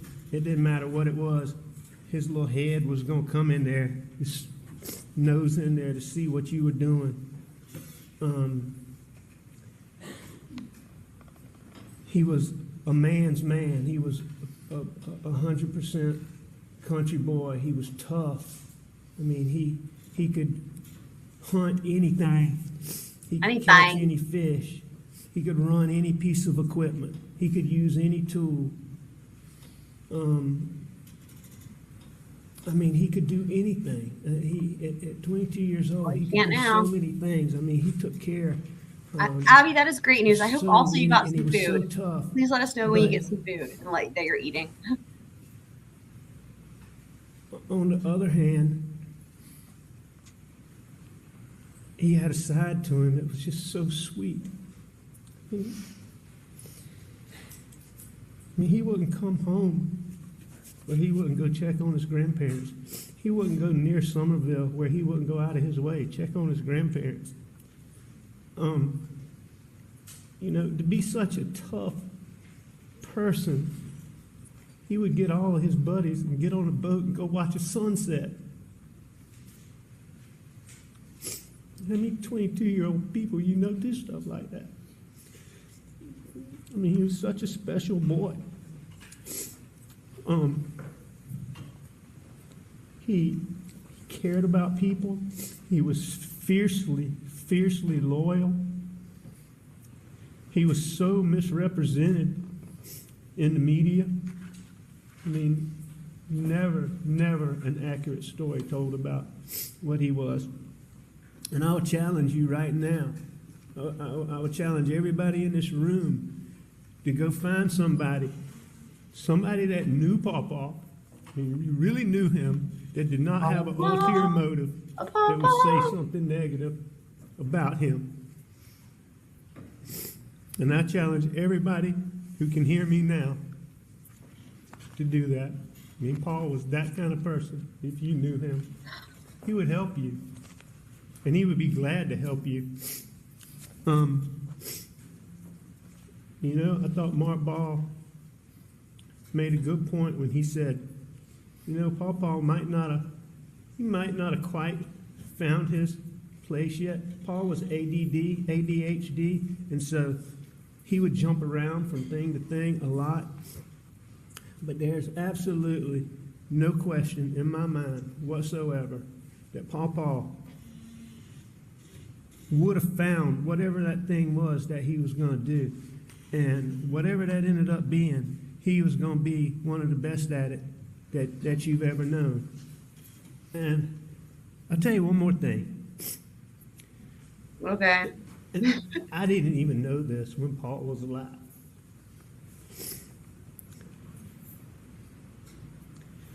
But, excuse me.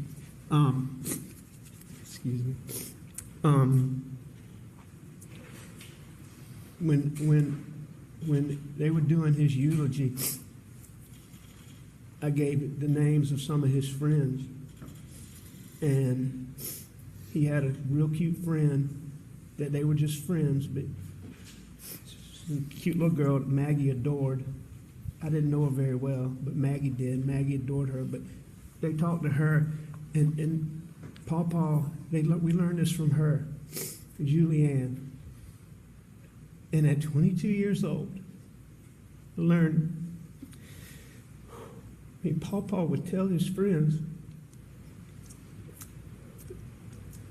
be present, appreciate where you are, the things you have, and the people around you. I think a lot of that came from it hurt Paul so bad when Mallory died. But how many 22-year-olds do you know that think that way? Be present.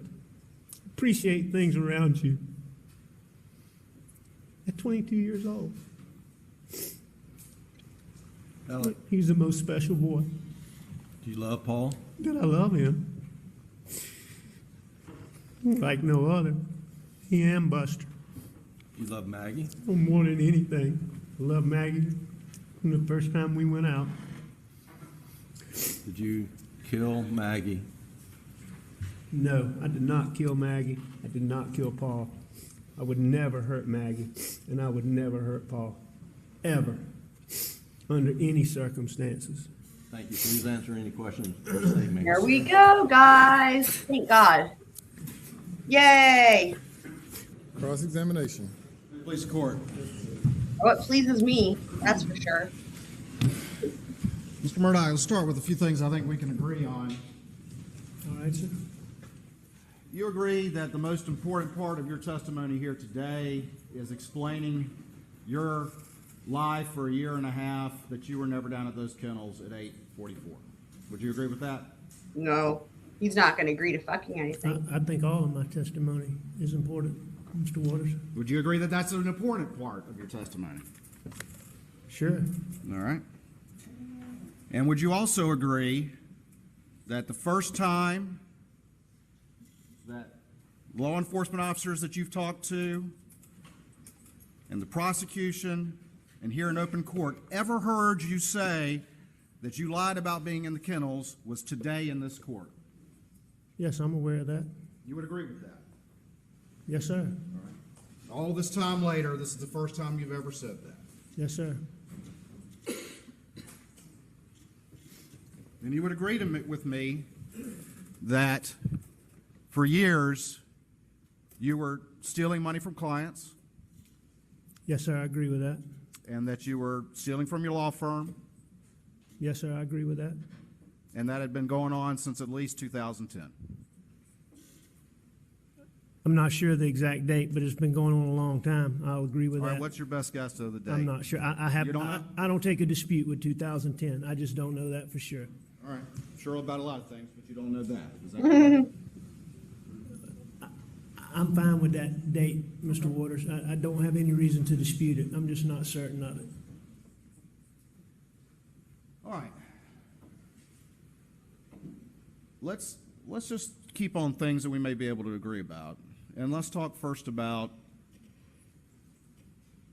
your family's legacy here in the legal profession, okay? Talk about anything you want to. Good. Dude, How about your great-grandfather? Was he the solicitor for the very circuit that we're in? Yes, sir. And what was his name? Randolph Murdaugh Sr. All right. What did he go by? Do you know? Randolph. Randolph?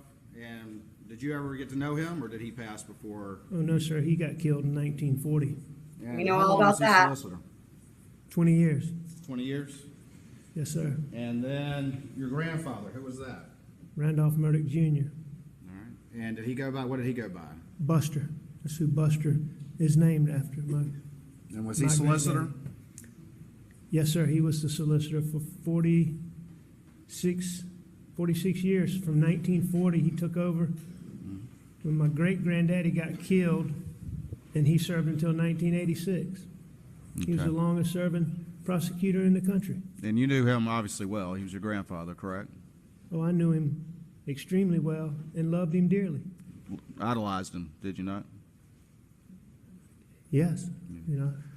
So he was the Loved him chief dearly. prosecutor for all that time as well, is that correct? Yes, sir. And then your father, Mr. Randolph, he became solicitor not long after that, is that correct? When my grandfather retired, because you weren't allowed to be solicitor after age 72, my dad took over, filled his unexpired term, and then he ran. And he became the chief prosecutor for this area right here as well? Yes, sir. And how long was he solicitor? From 1986 until 2006. Till 2006? Yes, sir. I actually worked a case with them about a guy Wow. who killed a trooper. He's a fine, fine, fine man. Yes, he and was. an excellent lawyer. Yes, he was. And he was an excellent lawyer, right?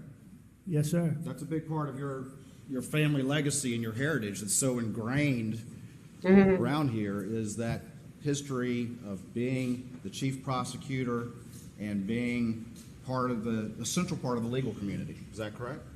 Would you agree with that? That my family's been a central part of the legal community. Yes, sir. I agree with that. And not only just the central part of the legal community, but the chief prosecutor for this area since 1910, I think, up until 2006. Incredible. 1920, 1920. 2006, 1910 is when my great-grandfather started the law The firm. law firm. Yes, sir. All right. So 1920 to 2006, correct? That's correct. An unbroken chain of being the chief prosecutor here, correct? That's correct. And then you went to law school as well, is that right? Yes, sir. And when did you graduate from law school? 1994. 1994. And did you ever become a full-time solicitor? No, sir. And so you went into private practice, I think, with Moss and Coon, is that right? Yes, sir. And then you 1994. went to the former law firm that no longer exists because of your activities. I started in. All done, My great. question, if you would, please, first. What was your question? My question was that you started first with Moss and Coon. Go ahead and answer that one. Yes, that's correct. And then you went to the law firm that doesn't exist anymore, that started in 19, but it doesn't exist anymore because of your activities. correct? That's correct. And as part of that, of your practice, you were a trial lawyer, correct? That's correct. Successful trial lawyer. I don't know about your adjective, but I was, I guess so. Yes, sir. Did you make millions of dollars in legal fees? Yes, sir. But you won't tell this jury that's successful. Well, if that's the criteria, yes, sir, I was successful. Well, you won cases, correct? I did win cases. Settled cases? Sure, I settled cases. If y'all remember from when we were talking about the strategies for cross-examining an expert witness, Creighton seems to be implementing a lot of those. A lot of what he's trying to use with Alex would be, I think it was strategy number 2, the voice of reason, where they literally, it is what it sounds like. They're just going to point out things that are like, you can't not agree with this. This is reasonable, right? And if you were to, if you say no, it's not reasonable, it diminishes your credibility in front of the jury. And of course, because even though this is someone who's not an expert witness, right? Obviously, it's someone who has legal experience, and so Creighton knows that this is not a typical witness, and so he's using these same strategies. 100%, Abby, you can see him think 100%. His Weasley little brain is thinking, where is this about to go? 100%. And in fact, the next episode that I'm working on is going to be called the 40 chess match, Creighton versus Moriarty, because that's literally what it is. It's like 40 chess that they're playing with each other, and Alex is trying to outsmart him, it's fascinating. And that's also when we're going to get to really hear about the ways, and look at examples of why I think Creighton does such a phenomenal job and why I really love him. And think he was the perfect attorney. I don't know that anyone else could have done it, to be honest with you, but we'll talk about that. But yeah, 100%. You can see him trying to go and think 2 steps ahead, Alex. I mean, of where these questions are going. Did your former law partners say that you were a successful lawyer? I did hear some of them say that. I think you even became president of the Trial Lawyers Association. Is that right? That's correct. So horrifying. I'm not sure of the exact year, but it would have been in the 2015 range, 2014, 15, 16, somewhere in there. And in that role, you were kind of the president of the Association of People Who Do Trial Plaintiffs Work, right? Yes, sir. Who do jury trials, correct? Well, That's part of it, right? Yes, sir. That's part of it. It's part of it. Sitting down, looking jurors in the eyes, and giving a closing argument. Is that right? Yes. And what kind of cases did you normally do? What just generally what subject matter? I did all kinds of cases. I did cases that, I mean, I handled some very big cases. You know, I had a lot of cases where, you know, somebody, their cable company was billing them $20 more than they should have been. And I handled everything from that to the big cases and everything in between. All right, so the big cases, tell me about those. Those were I think that's interesting because somebody who's being billed $20 more than they should have been, I don't know how the hell that would work out for a lawsuit, because the way that these companies work is on a contingency. Law firms work is on a contingency. So when you have something where you're like, there's this thing happening, right? You approach a law firm to look at it. They're going to take it on a contingency most of the time, which means you're not paying any attorney's fees until they win. And then when they win, then they take the money, you know, we've already heard about this, right? But just to reiterate, they take the money out of whatever you win. So they're going to look at a case like, so you've been paid or charged $20 more for your cable fee or whatever. Like, well, the max amount you're going to recoup, right? Or the whoever is, you know, the plaintiff in the lawsuit, the max amount is going to be $20, however much period of time, right? I mean, but I can't imagine how, even if it's like a number of years and say it's $20 a month being charged extra on their cable fee, that would add up to enough that they would take that case on. So I find that interesting. I don't really know what the deal is with that, because that doesn't make any fucking sense. Plaintiff's work, correct, for your big cases? Yes. Okay. And plaintiff's work is where, or there would be, say, for example, Kid Smiths, we're glad you're back and glad you made it through security. That's awesome. Better to have more time to spare than not enough.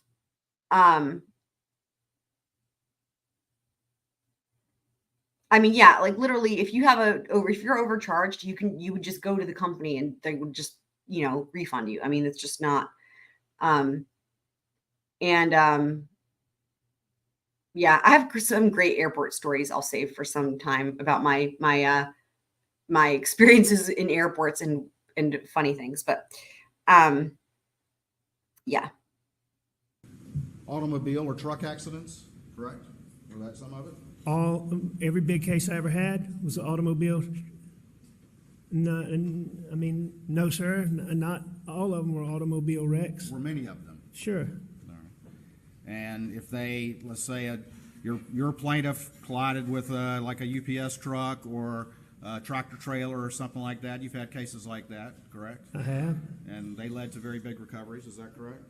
The UPS case that I handled? Yeah. Yes, sir. All right. And as a part of that, developing those types of cases, you were involved in investigating the facts of the case, correct? Yes. All right. And you were involved in gathering, let's say, telemetry data from automobiles, correct? Telemetry data, like you presented in this courtroom this week? Yeah. You never did that? I've never had a case specifically where the type data that y'all have presented in this case that I've used, but I've had data from automobiles. I've had from essentially their computers. OnStar data. I've had data from the black box, you know, but specifically telemetry data. I don't believe that I've ever had one of those. But OnStar and black box data, correct? More so the black box event recorder. He does not want to Many answer times yes in to a any of wreck, Creighton's questions, the even when event Creighton recorder will disagrees go with back and him. tell you things leading up to the wreck. Sure. So, and I've been in numerous cases where those were involved. Or even when Creighton is giving And a you had question that is cases based where on the cell answer. phone evidence was Like what's relevant to happening your is like case? Sure. Alex is answering a question that is like correcting Creighton. And then so then Creighton rephrases the question and implements what Alex just said is true. And then when he asks it, Alex still disagrees with it. It's insane. People's call logs were relevant to your case? I have had those. Cell tower location was relevant to your case? Yes. Computer evidence was relevant to your case? I'm sure I have, yes. And when did you start with the law firm?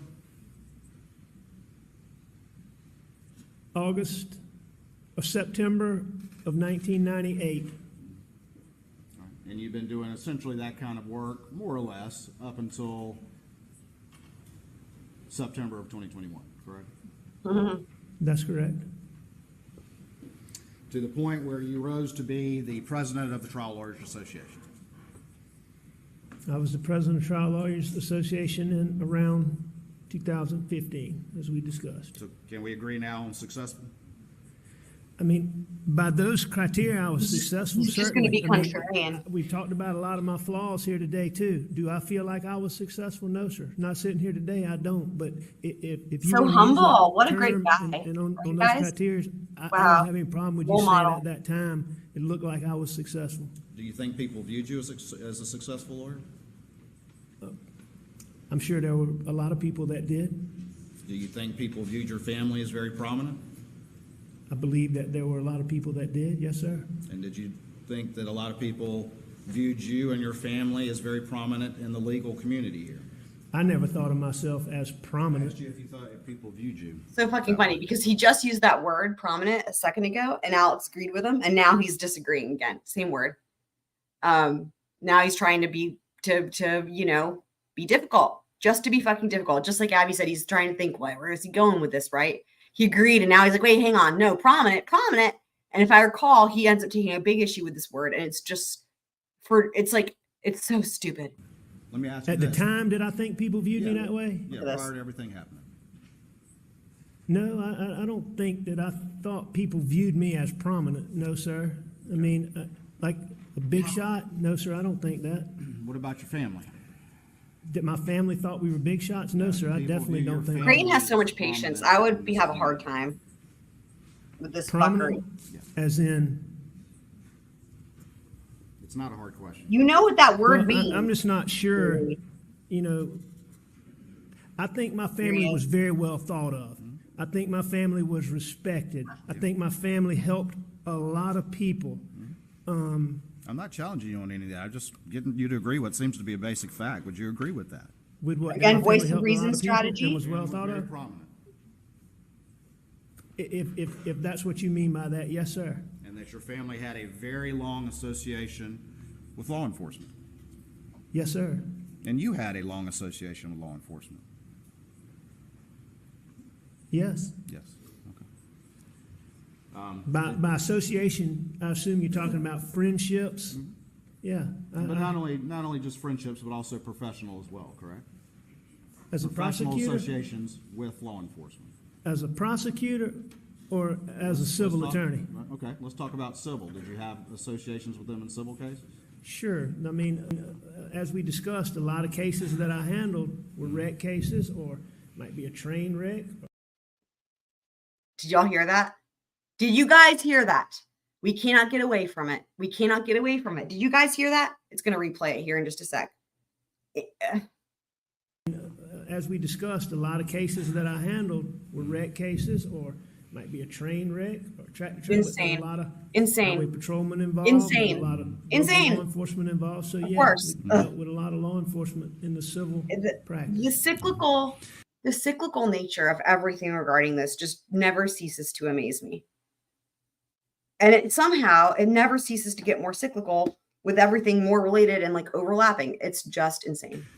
And Hey, Abby, if you're listening, please let us know if you ate yet, please. then you also mentioned that you were a prosecutor as well, correct? I was a volunteer assistant solicitor. Did you or your family or your law firm ever have events or parties or social affairs in which the law enforcement community in this area was invited? Sure, the law firm itself didn't really sponsor things like that, but there would be occasions where one of us in the law firm, and certainly we all had a lot of friends in law enforcement, and they were always invited. Okay. And it's a simple point. You had a lot of friends in law enforcement, your family and you had a long association with the law enforcement community in this circuit. Is that correct? Association being friendships and working relationships. Oh my God, absolutely. it's not hard, dude. All right, well, let's talk about being a prosecutor. When did you become an assistant solicitor?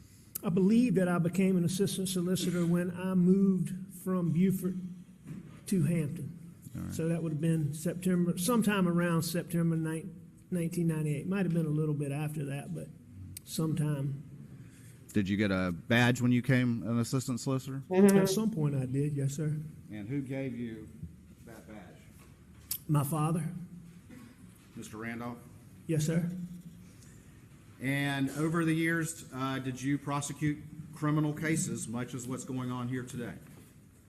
Yes, sir, at times I did. And I believe that I prosecuted from 1998 to 2001. I believe that 2001? Keep going, I'm sorry.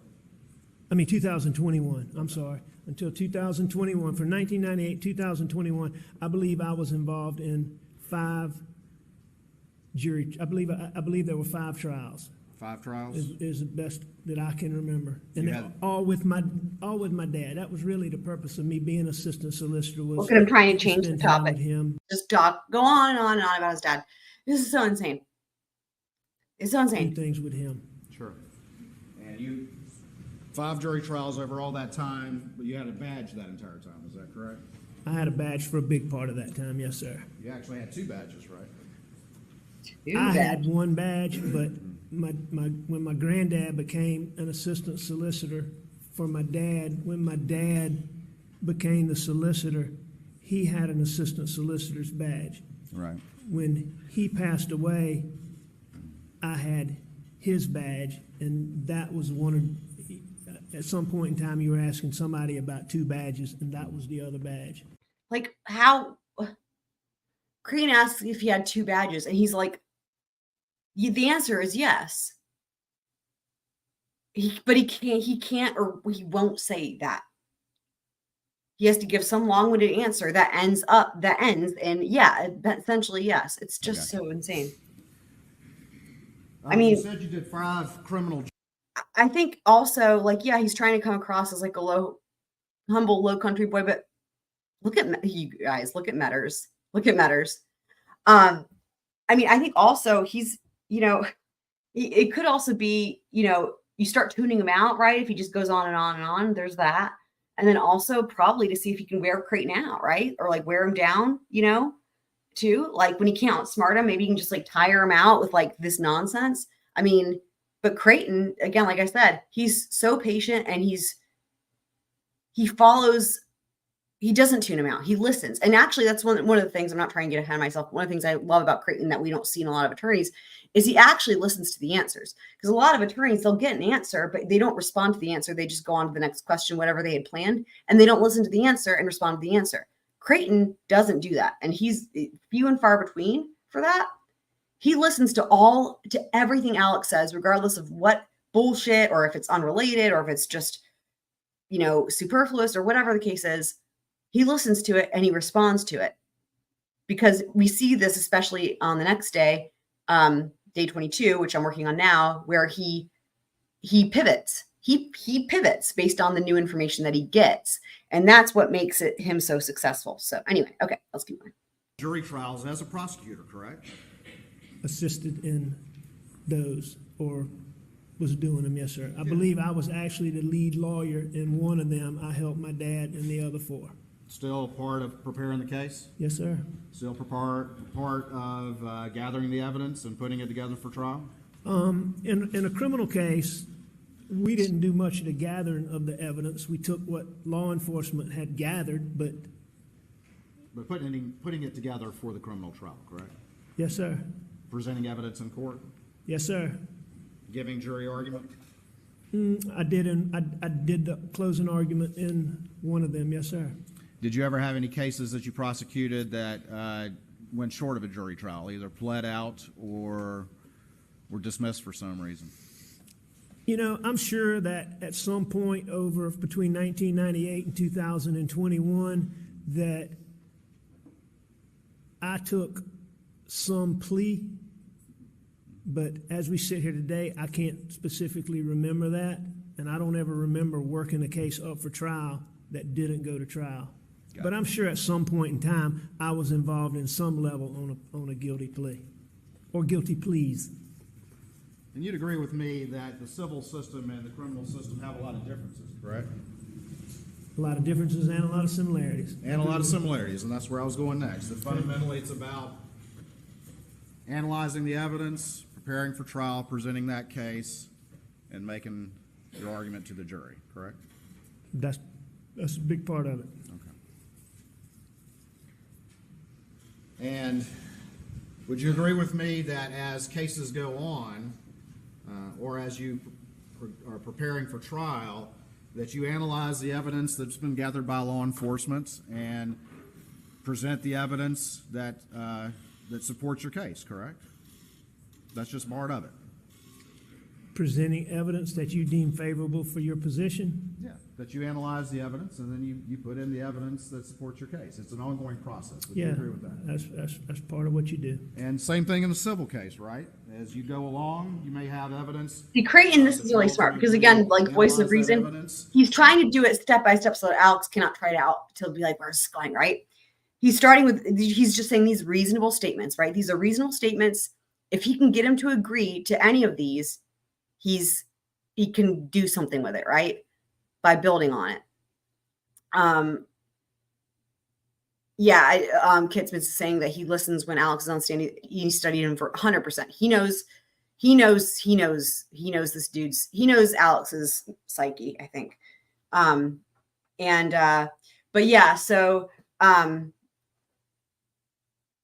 But you know, it's like you start with these simple enough things, right? If you can just, the challenge here is getting him to agree to even these simple, again, voice of reason things, but you get him to agree to a couple of those, and then he has like a bigger plan for that, right? In terms of the following question. But Alex is trying to figure out what that bigger question is. But by going with like the little minute details, or like, you know, like, again, like these just simple basic questions, one after another, if you structure that correctly, it makes it harder for him to try to figure that out, I think. And some evidence makes the cut and some of it doesn't. Strategy, you know? Fair to say?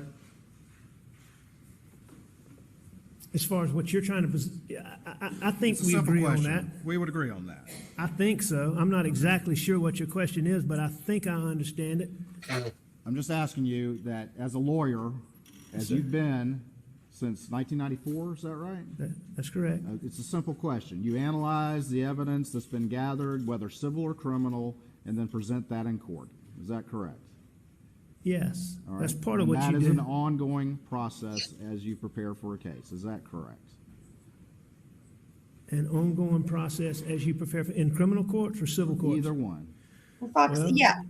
Dude. There's a distinction, because in civil court you have the deadlines, and so you aren't allowed to gather evidence during a trial or a week before a trial, or for instance, if this was a civil trial and we found that OnStar data during the third or fourth week of trial, you wouldn't be able to use it because you're past deadlines. But in a criminal case, you are able to use it. But you would agree that none of that was the fault of anyone on this side of the table, that GM initially responded they had nothing and then responded all of a sudden that they did.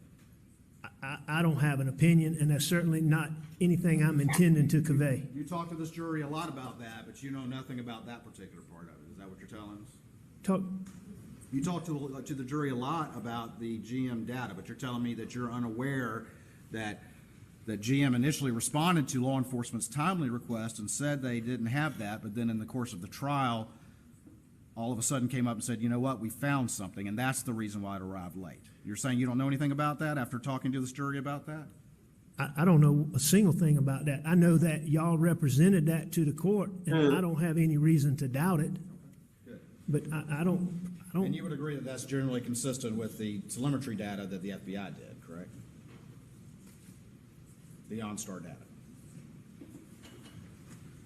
The OnStar, I think. Oh my the God, it's OnStar not a data hard and question. the telemetry data are totally different. All right, you don't think they're generally consistent with one another? Is that what you're telling this jury? No, I'm not telling the jury anything about that. I'm just saying, do I think they're consistent? I think the OnStar data gives you one set of information, and the telemetry data gives you another set of information. Okay. But you don't think they're consistent?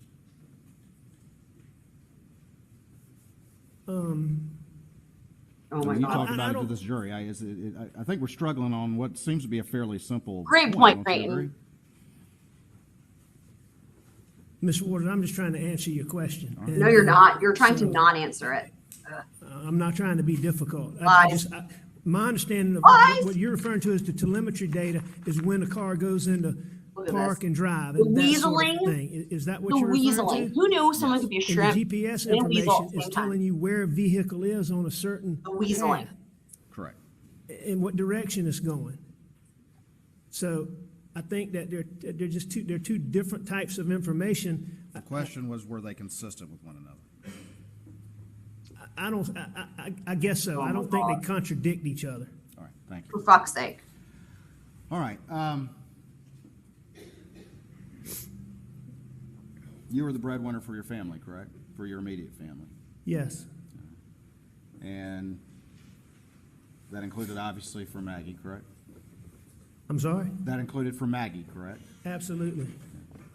And in large measure for Buster and Paul as well. Would you agree with that? That I was the breadwinner. The primary in large measure? breadwinner, yes. No, I was their source of. I was the source of income for Maggie, Buster, and Paul. He said no, though. I don't understand.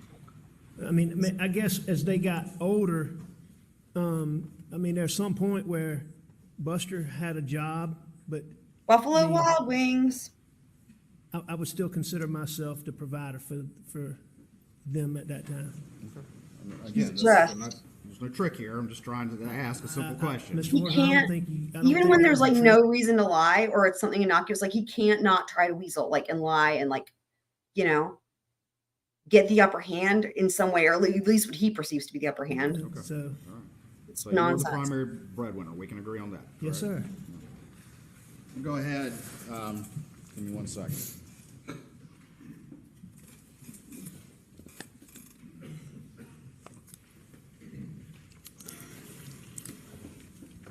All right, I'm going to show you what's been marked as Oh boy, let me get my. States 570 and see if you recognize this particular item. You can go ahead and take it out of the badge, out of the bag.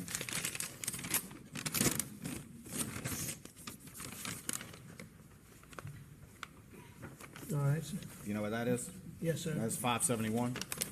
Yeah, exactly. Kids. Yeah. So yes, Yes, sir. exactly. And then I'm going to show you what was in the bag in 570. Can you tell me what that is? I can. He's hoping the jury hears the no and doesn't listen to the rest, right? 570, what is that? All right. 571 is what I would consider to be my badge. All right. And then what is this one right here, which is 570? Though they were both Okay, your 570 badges. would be the So one I told you about was my grandfather's badge after he retired, when he became an assistant. that for you my ended up obtaining and using as your own. Why you needed two is beyond Where me. did Is you keep one good enough? 570? The one that was your grandfather's. You know, It didn't have a single Double license it was badges. kept. You know where it was recovered by law enforcement? No, sir. Would you Really? dispute if it was recovered out of the Mercedes you were driving on September 4th, the day of the side of the road incident? No, I believe that. side of the road. Can I have the Elmo, please? Yay, Elmo! I pulled my kicker down because I knew they were going to be putting up evidence here.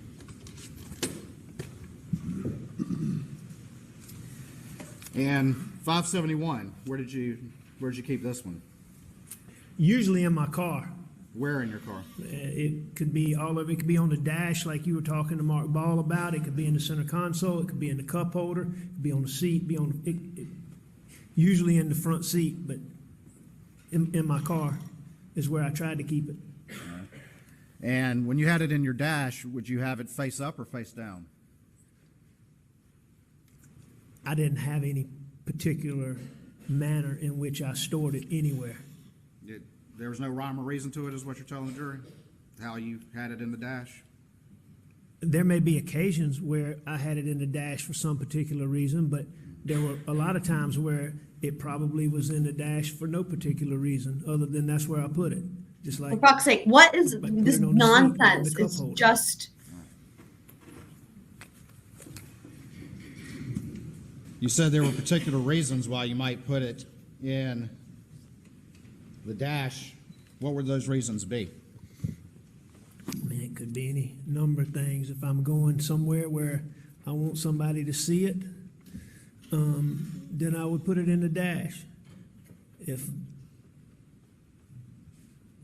there's another reason for somebody to what? see it, like for instance, if I get pulled over, I might have it in the cup holder so an officer could see it when he walked up. Why would you do that? that's so. Why would you have it in the cup holder? You're not saying you were on official business, are you? You know the jury No, fucking hated I'm not that. saying I'm on official business. Why would you want it in a cup holder if you got pulled over? Special treatment. It's gross. Because I found that law enforcement oftentimes is friendlier when you're in law enforcement. When you're What law a way to enforcement. say it. Friendlier. So you considered yourself law enforcement? Huh. No, sir, I can't say that I considered myself. That was a good law question, enforcement. Creighton. Carried a badge on you as a assistant That was really well solicitor. done because that was really well done because Alex offered up law enforcement. And then he was able to use it and say, so that means you considered yourself law enforcement. Yeah, because privilege, 100%. Yeah. Yeah, the jury fucking hated that. For 2 decades roughly? From around Sometimes- 98, so is that yes, sir, for correct? 2 decades. And you would ride with it sometimes sitting in the front dash facing out, correct? That's correct. And you would put it in the cup holder so that law enforcement would see you if you got pulled over, right? That's correct. Okay, so, but you So didn't consider gross. yourself law enforcement. I personally didn't consider myself to be law enforcement. Well, then no, we'll- sir. All right, so you were just using having this badge to your advantage and taking license with it, is that correct? I guess in some circumstances that is accurate. Don't act like you think that's okay. Come on, like really? See if you could use it to get away with something, correct? Get better treatment if you got pulled over. Get better treatment if I got pulled over. I mean, that's probably a fair statement. Okay. That, yeah, if somebody in law enforcement saw that, yeah, I'd say that's true. You know what? Kipnis makes a good point. How often was he getting pulled over? I can't imagine it was much. I'm wondering if he's trying to use that instead of saying the real truth, because where Creighton's going with this is him using it in the boat case, and I think he's trying to answer that question by saying getting pulled over instead of maybe potentially what he was actually doing. Because I can't imagine. Plus, he had the blue lights, right? So he would have looked like law enforcement or tried to maybe some of the time.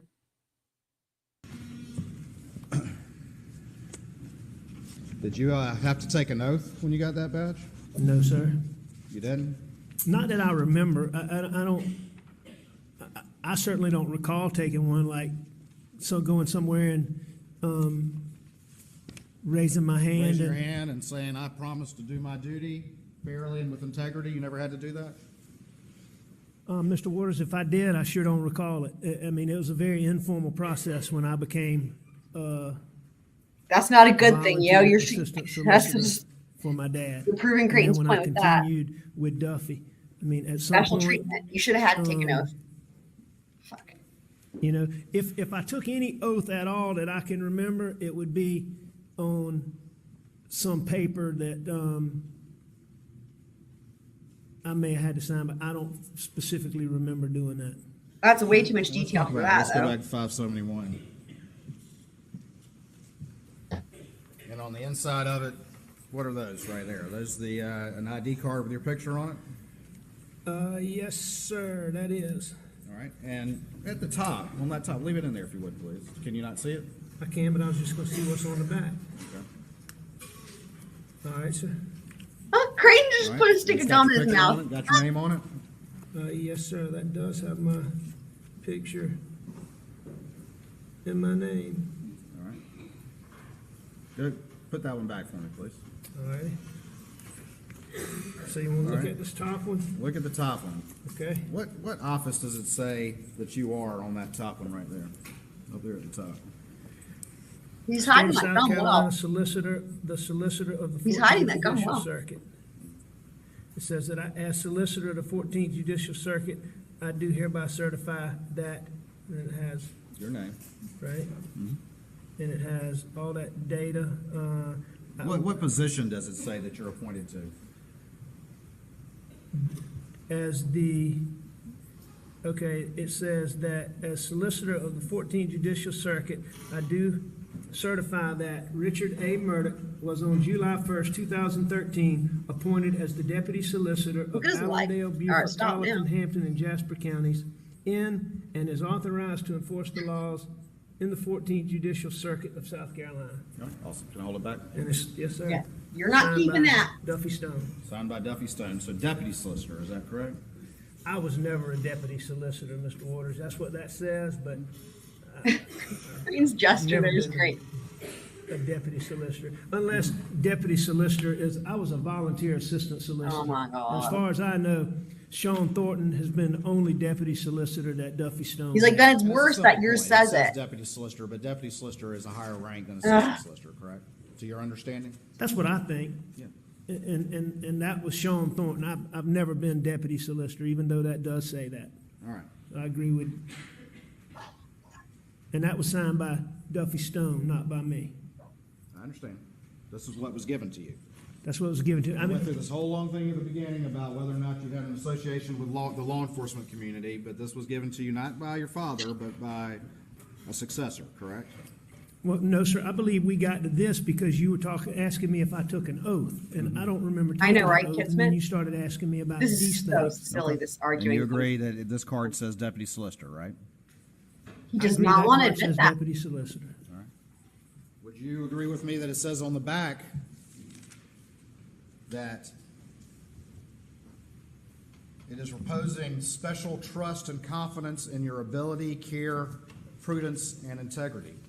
Is that what it says on the back of this? I mean, if you're, no, sir, I mean, I trust, if you're reading that off the back of that, I assume that it does. And you were reading off of the one that Duffy Stone gave me, correct? Yeah, and then the one at the top, where did that one come from? You want me to bring it back to you? No, sir, I think I can see it. That It's would not be. focused very well. That's okay. I mean, I know what it is. I looked at it when you handed it to me. So the card on the bottom is what I got from Duffy Stone. The one on the top, and the one on the top should give you a better. There we go. All right. So Dude, the one on the top none of this helps you. was Alex. what came from my dad when he was solicitor. It doesn't The one on fucking- the bottom's what came from Duffy Stone when he was solicitor. So, who cares? Like, I don't even, he's just And arguing, Duffy Stone I took think. over after my dad retired. We know in this. 2006. Duffy Stone No one's debating this. filled my dad's unexpired, the rest of his We unexpired know. 4-year Dude, we've term, been through much this a like thousand my times. dad Oh my God. filled my granddad. Yeah. So, and then Duffy became the solicitor. Yes, we know. Did you ever have lights in your vehicle? In the There it particular is. vehicle? No, in any vehicle. Yes, sir, I did. Was that a government vehicle? No, sir, it was not. When did you have lights, like blue lights and stuff? Yes, sir, I had some blue lights. When did you have blue lights? Insane. Remember, you did 5 This cases. is so, over 2 imagine the years, jury right now. And you had blue Imagine lights. the jury. They're probably It was falling your out of their private fucking seats. vehicle, correct?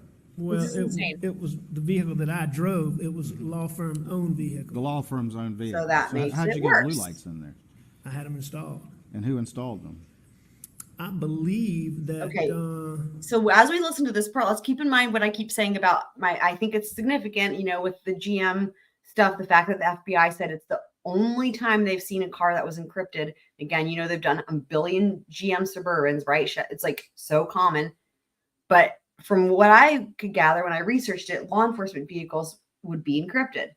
So my thought is that, again, Alex, when he had these blue lights installed, potentially also had the data on the car encrypted, or SUV encrypted by the same guy who does all that shit for law enforcement. And that would make sense because, of course, Alex, as we know, keeps offering up the car the whole time, right? Like, once you get that, because he thinks they're never going to get it, because the FBI, he doesn't know that eventually GM would be able to hand it over, but the FBI couldn't get it. And they spent over a year. So the telemetry wasn't enough, right? Like, the telemetry is fine, but like, it's really not all that, helpful. It's really the GM OnStar. And that was the shit that was encrypted that he didn't think they would get. Abby, did you get food? Please let us know that you're eating or got food. Ate it already. Eddie Gibson installed them. This Eddie Gibson fellow. He's the guy who apparently does blue light work for most of the sheriff's departments in the 14th Circuit and a lot of the. I'm glad you ate, Abby. Yay. Excellent. And when did you have that installed? Do you recall? Was it one vehicle or more than one vehicle? Let's start with that. I believe I had blue lights in one vehicle. And when did you have that installed, do you think? I'm not sure. It would have been 5 years, 10 years? No, here I can give you a time frame. Okay. The vehicle that I was in on that got taken in on June the 7th, I got that vehicle sometime around late December or January. So I'd had it for 6 months. I would have had the previous vehicle for 5 years. That's how long we kept vehicles in the law firm. So I would have had it for 5 years. And sometime during that 5 year period, I had lights installed. Did you ask the sheriff at the time if you could do that? I did. Who was that? I believe it was T.C. Smalls. And I believe in Colleton it was Andy Strickland. In Colleton it was Andy Strickland? And I believe in Allendale it was Tom Carter. I know. Vehicle. Did you hear him earlier when he said restaurant? Were you that was friends a good with one. Andy Strickland? Yeah, I was friends with Andy Strickland. And you said, hey, I'm going to get some blue lights installed in my vehicle. And he said, that's cool.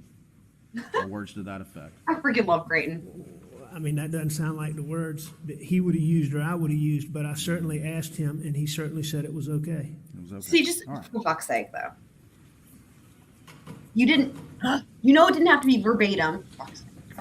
Look at his face.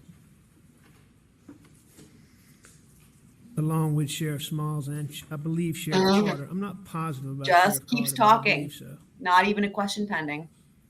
Great.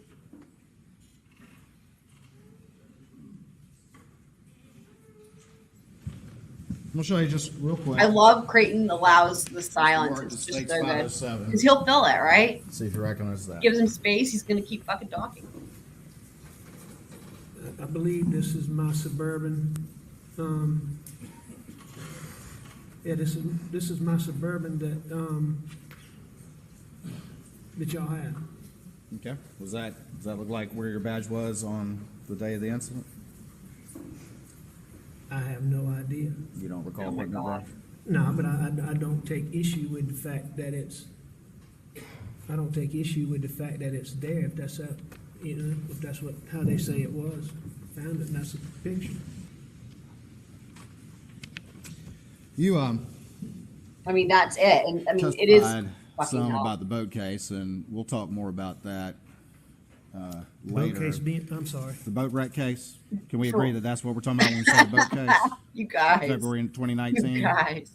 Well, there's two things. You referring to the civil case when you say the boat case, Okay. but when I think about the boat case, I think about the charges that y'all brought against Paw Paw. Okay. Paw So, Paw. but there also the civil case. 62 for Paw Paw one day. Paw Paw? That was your nickname? Fucking yes, Creighton. I called him Paw Paw. Yes, thank you. Maggie called him Paw Paw. Bus calls him Paw Paw. Sure. Roro calls him Paw Paw. I mean, You that's guys- not- Who was You Roro? guys, I'm dying. That's Rogan Gibson. Okay. Oh my And god, This jury, of course, has heard Creighton. multiple recorded statements of you during the course of this. Did you ever refer to Paul as Paw Paw during that? I don't know Do you recall? You don't know? Oh my god. how I referred to. I can say He doesn't- Paul if you prefer that. That's not the point. You know I'm asking it. you if you ever called him that during the course of that entire investigation, or is that also the first time today, at least publicly? Is today the first time I've called my son Paw Paw? No, sir, that is not correct. Have you ever called him that on all the recorded statements of this? So jury has heard? insane. I don't know. You ever called Rogan Roro?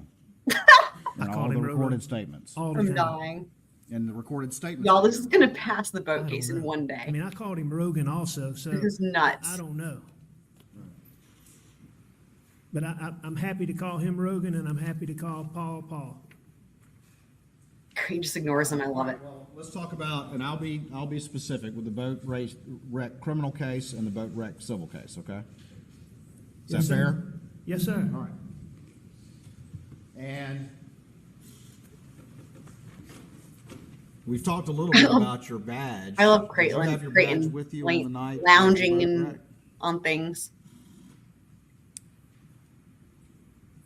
On the night of the boat wreck, did I have it with me? Yeah. When? Oh my God, what is wrong with you? I did go to the hospital that night. Did you have it with you then? I don't know, but I don't believe so. But I really You don't don't know. believe so? But When you went to the hospital on the night of the boat wreck, were you acting in any official capacity? the night of when I went to the hospital, was I acting in an official capacity? Yes. No, sir. Okay.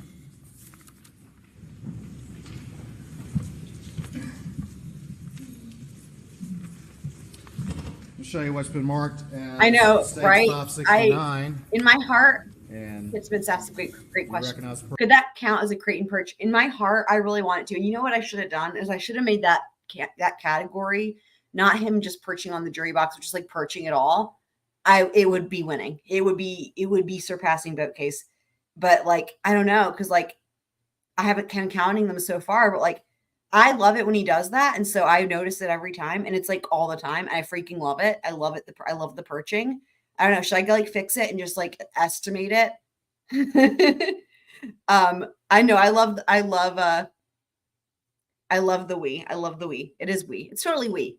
I mean, you know, we're in it together here, right? So it would be a lot of perching. I don't know. Let's think about it. So,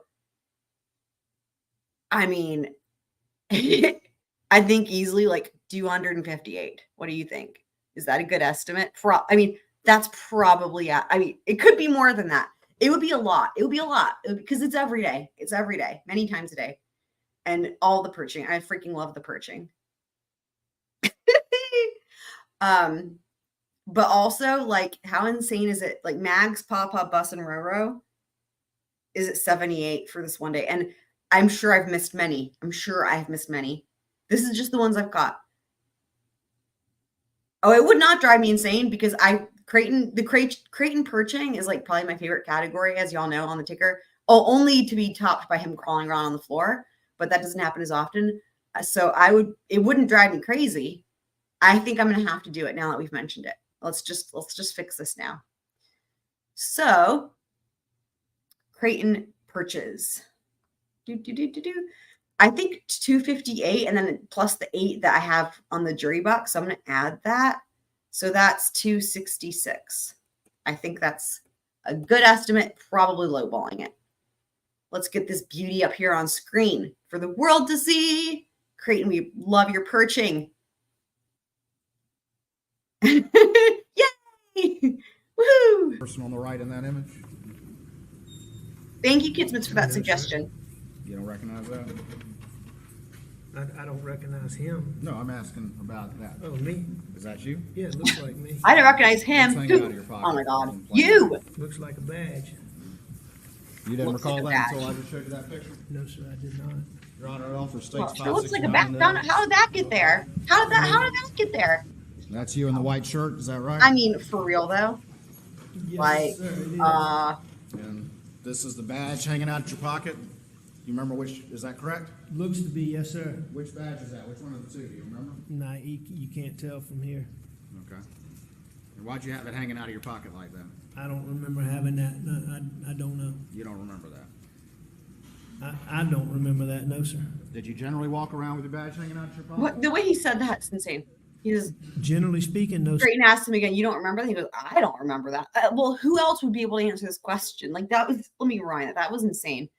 The way he has to try to make it like it's not even logical or rational. The way that he tries to even argue some of this stuff. Like, listen to this. Do you recognize the person on the right in that image?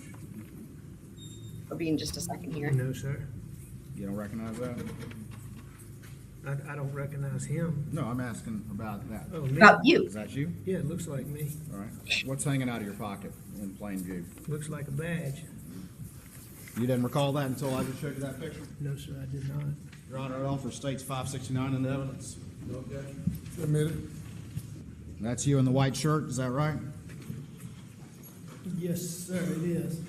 And this is the badge hanging out of your pocket? You remember which, is that correct? Looks to be, yes, sir. Which badge is that? Which one of the two, do you remember? Nah, you can't tell from here. Okay.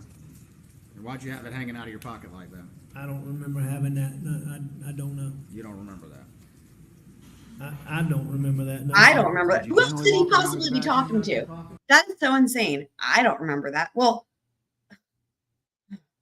also, I don't know who Carl the Llama is, Kitsmits. Unless I'm forgetting who Carl the Llama is, which is possible. Generally speaking, no, sir, I did not. Or only when you wanted some advantage from it? Did I? Did you want some advantage from wearing it like He that? already said that, Did so I now hand out my pocket when I wanted you already an said advantage? that. Yes. You said that earlier. I Now what? may have. Ah, you're trapped. What advantage did you want When? then? I don't even recall this, Mr. Waters, but if I was wanting some advantage, as you say it, As he guess- says it, that was Alex's own suggestion. Like, Alex offered that. I mean, he was actually answering a question. See, this is what I was saying is where he was building it this whole time. He's building it to where now he's backed into a corner. And it's beautiful. It's brilliant. I don't know why people don't. I feel like Creighton is like underappreciated in my personal opinion, because I think this was masterful with someone who's being so fucking difficult. But Alex said, like at the very beginning of this cross-examination, it was like one of the very first lines of questioning, he said that he would get some advantage from law enforcement. And that was his reason for doing this with the badge. So now he's bringing it. Now we've got here where, however long it's been, a long time, quite a while. And he's saying it, right? He's been working his way up, but now Alex is trying to reframe it and be like, as you say, it's like, no. It wasn't Creighton that said there was an advantage. You said there was an advantage. Creighton did not offer that. He's letting you suggest everything, really. and I don't remember this, but I guess I would want, as I said, a badge has a warming effect with other law enforcement. Mm-hmm. And so if I was seeking any advantage, as you say, then I guess As that you would be say, what it was. that's messed up. No, it's as you say. Yeah, there was a time period where I did. Did you ever want to be the solicitor? Yeah, the there elected was, solicitor? there was a time period when I absolutely did. When was that? Prior to my dad retiring. Prior to 2006? Yes, sir. How long did you explore that? I wanted to be a solicitor for a long time, but at the time when my dad retired, I was already struggling with bills, and Alex. That's not the reason. Here's why. I think we're all in agreement that this was not a thing. But even if we say it was, even if we say he actually had this addiction or used pills at all in any way, shape, or form, nobody knew about it. And we've heard that testimony from everyone. So the fact that he was, even if you give him that benefit of the doubt, how would it affect it? Like, in other words, he makes it sound like it's because there's, he'd be, legally just, look at his face. Sorry, you guys, where it's paused. That's freaking amazing. Like he would be disqualified for like legal purposes, right? Because like, for example, if you have certain things on your record, you wouldn't be able to hold, certain government jobs or whatever. Like that's what he's making it sound like, that the drugs are the reason he didn't have that position. But no one knew about the drugs. That's bullshit. I knew I couldn't do it. In 2006? Yes, sir. And we'll talk more about the pills in a bit, but you say you were already struggling with pills in 2006, correct? That's correct. But over that next 15 years, you still were able to maintain a lucrative law practice. Would you agree with that? Yes, sir. I wonder if that was on purpose for Creighton, because, thinking about that, imagine if Creighton had asked him, so when did you say you first started using pills? Imagine how that would go, right? We would still be here now and he would still not have answered that question. Like it would not, he just wouldn't have answered it. It would have just gone on and on and on. Even though he willingly chose to make that his whole thing, right? And admit to that and blah, blah. And bring that into the picture. But he wouldn't want to answer that. So I think Creighton was really smart, because I think what he knew was that Alex wasn't going to answer the question truthfully. Whatever the reason is, I think we learn it. I just can't remember as to the real reason why he didn't become solicitor. But he must have known Alex was going to say drugs. But because the year is specific, right? That year, he can't argue it. That's brilliant, man. I bet that's what it is. Because he can't argue it, because he knows that it's 2006 is when they needed to fill that position. And that would have been his opportunity. But because he doesn't do it, Duffy Stone takes it, right? And it's the first time it's someone that's not in the family. So that's a year. So when he says, so you didn't become the solicitor, and why not? And then he says drugs.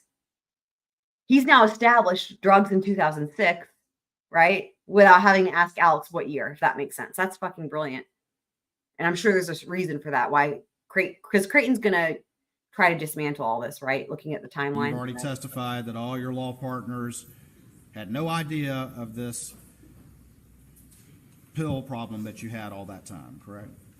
I'm testifying that I believe, in fact, I'm certain that none of my partners knew I had an addiction. That night of the boat wreck, you say you don't remember putting your badge out, correct? No, I don't remember. I don't even remember having my badge. Do you remember going around talking to the kids? Yeah. The other kids that were on the boat? Oh, boy. Yeah, I talked to some of them. You remember going to do that? Yes. And was your badge hanging out when you did that as well? I wouldn't think so, Mr. Waters. But I missed a like I perk. say, I don't think so. Right.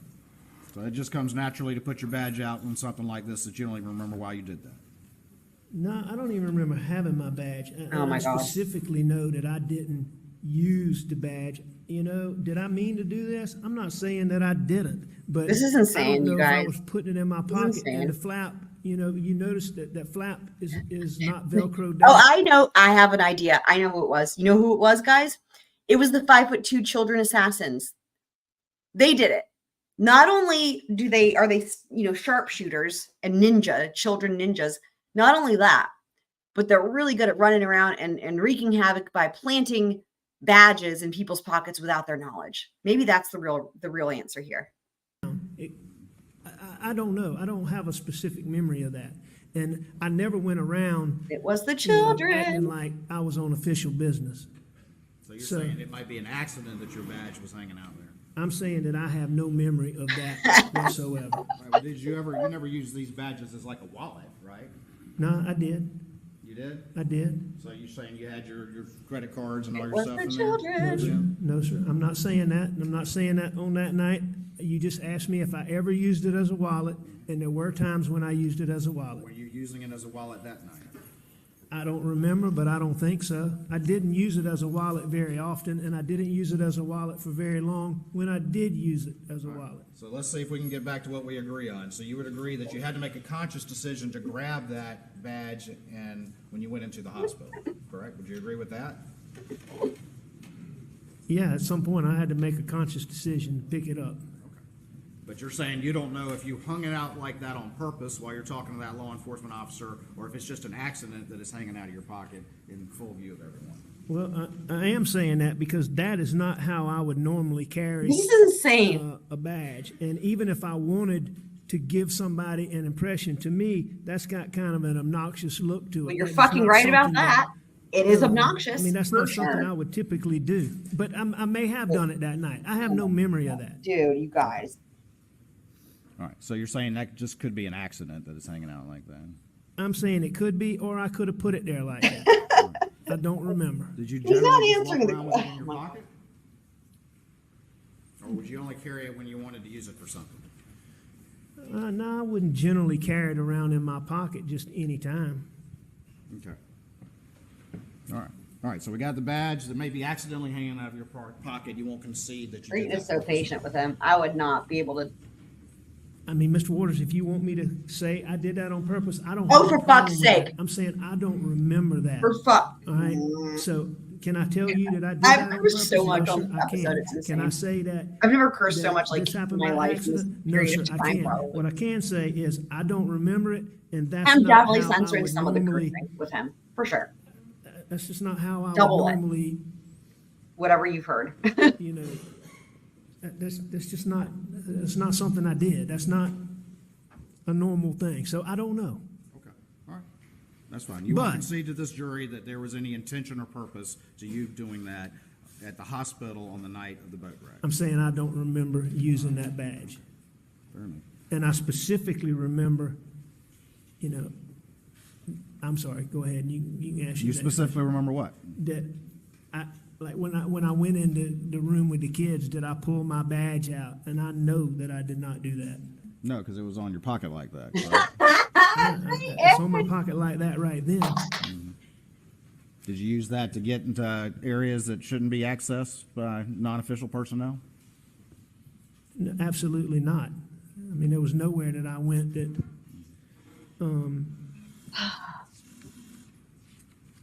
that was not truly public domain. I mean, basically, the places that I went to were, Shocking. when I got there, I went to Paw Paw. When I left Paw Paw, I went to Morgan Dowdy, who was like a daughter to Maggie and I, had dated Paul for a long time. And I went to Morgan. Morgan had an injury to her hand that was bad, and she was very upset about Mallory. And they were working on her, so I left her room. I went back to Paw Paw. At some point in time, I noted I went to Connor's room, and I believe those are the only rooms I went to. But again, I can't tell you that with certainty. While you were wearing that badge like that, did you tell any of the kids who were in the boat wreck not to cooperate with law enforcement? I never told anybody not to cooperate with law enforcement, whether I had a badge hanging out my pants, didn't have a badge, or any point in time did I tell anybody don't cooperate with law enforcement. Did you become aware in March or April or May of 2021, shortly before June, that an investigation into the investigation of that night had begun, as well as your conduct? Yes, I did learn. An investigation, an investigation into the investigation, just sort of like the trial within the trial within the trial. Inception. Murdaugh I don't know the Inception. status of that investigation, being that I've been charged with so many things and haven't been charged with that. I'm assuming that there may not be charges. Whether or not Don't assume that. That had begun in the spring of 2021. That would be Yes, a sir. mistake. I was aware. Well, at some point in time, I became aware of it. Was that the spring? Was it, February, March, April? I know it was after. This is insanity. Even when you know it's coming, it's just. I know it was insane. after that night, and it was before June 7th. before June 7th. I'm pretty sure that I already. You guys, I'm does pretty sure that I does already. anyone want to weigh in before I forget on the squingwin? I mentioned it at the beginning of the episode, but in the top right corner there, so far I've not had any trouble with it, with like any documents being locked. In fact, I actually kind of forgot until just now. So to me, that means it's probably we're probably good to go, right? Like with the level of like opacity. Again, I don't know if I'm pronouncing that correctly, but it's more transparent or whatever. So let me know what you guys think, if you think it's too much or not enough or what have you. But yeah. Already knew that. Did On June the 7th. You mentioned Andy Strickland. Do you know what happened to him? Do I know what happened to him when? How he lost his job? As sheriff? I believe that when he was charged, I don't know if he resigned or he was suspended. Okay. Do you remember if that was a few months prior to you becoming aware of an investigation into the investigation of this boat case, including you? Do I know what now? Andy Strickland was charged and lost his job. Was that a few months prior to you becoming aware of the investigation into this incident that's on the screen? A few months prior? I don't really know this for a fact, but I believe, as I'm sitting here today, I believe that Andy was charged back in the fall. And like I said, we learned about when I've testified about when I understood there was an investigation into whether or not I was acting in a public manner or whatever it was y'all were investigating, public corruption or that. So if it was a couple of months, if it was a month or two when Andy Strickland got charged, then if you showed me that, I'd be surprised, because I think he was charged before that. All right. But this was a friend of yours, correct? The guy who you asked if you could put lights in your car in a private vehicle, correct? Well, I mean, Andy, yeah, I considered Andy a friend. I considered TC a friend, and I considered Tom Carter a friend, Sure. all of whom I asked if I could put lights in the vehicle. All right. And So, yes, sir. I mean, I considered Andy a friend. would you at least agree with me that in at least the fall of 2020, your friend Andy Strickland was indicted and lost his job for a financial and corruption investigation? Objection, Your Honor, relevance. Response. Your Honor, I think there's a link between his knowledge of that and what he's admitted, that there was an investigation going on in the months prior to the murders. Anything further? I mean, the question is something about Andy Strickland being indicted? I just don't see the relevance, Your Honor. I sustain the objection. All right. We can at least agree that you were aware prior to the murders that there was this investigation, correct? The one on the screen. The one related to the boat, the investigation into the boat case. Was I aware that y'all had started an investigation into what I did in the hospital prior to the June the 7th? Yes. I believe that to be correct. All right. And if it wasn't before that, it was shortly after it. You testified that you've had a pill addiction for approximately 20 years, correct? I think that's about right. And so when did you start stealing money from clients? How long did it take before you started doing that? I'm not sure when the first time I did that is. You don't know? No, sir. Not You haven't as we gone s- back and thought about that? Well, sure, I've thought about it, but to be able to sit here, I mean, you got to understand, I've been in rehab and I've been in jail, and I don't have access you know, all my telephone calls were put on the media, so I haven't had a lot of phone access. I haven't had a lot of access. So as we sit here today, I cannot tell you the exact time. I don't deny that I did it, but I can't tell you the exact time that I first did it. And you told this jury that's the cause of your financial problems? Did I say that Your pills opiate was- addiction was the cause of your financial problems? It was certainly a cause, yes, A sir. cause, not the only cause, though, correct? No, I wouldn't think it was the only cause, but yeah, it was certainly a cause. You recall testimony in this courtroom about how you had some land deals go bad around the time of the recession in 2008, 2009? Sure. And you recall testimony from your law partners in this courtroom that you had some big cases that they thought cured those issues, correct? I heard them say that, yes, sir. Do you disagree with that? Do I disagree with what they thought? No, I mean, I don't have any No, do you reason. disagree if that was true? That they thought, that my partners thought that I gotten past my financial difficulties. I have no reason to dispute that, Mr. Waters. I'm not Was trying to that true? frustrate you. Was what they thought true? That I was past my financial difficulties? Is that the question? Yes, that's the question. Was it true that I was past my financial difficulties?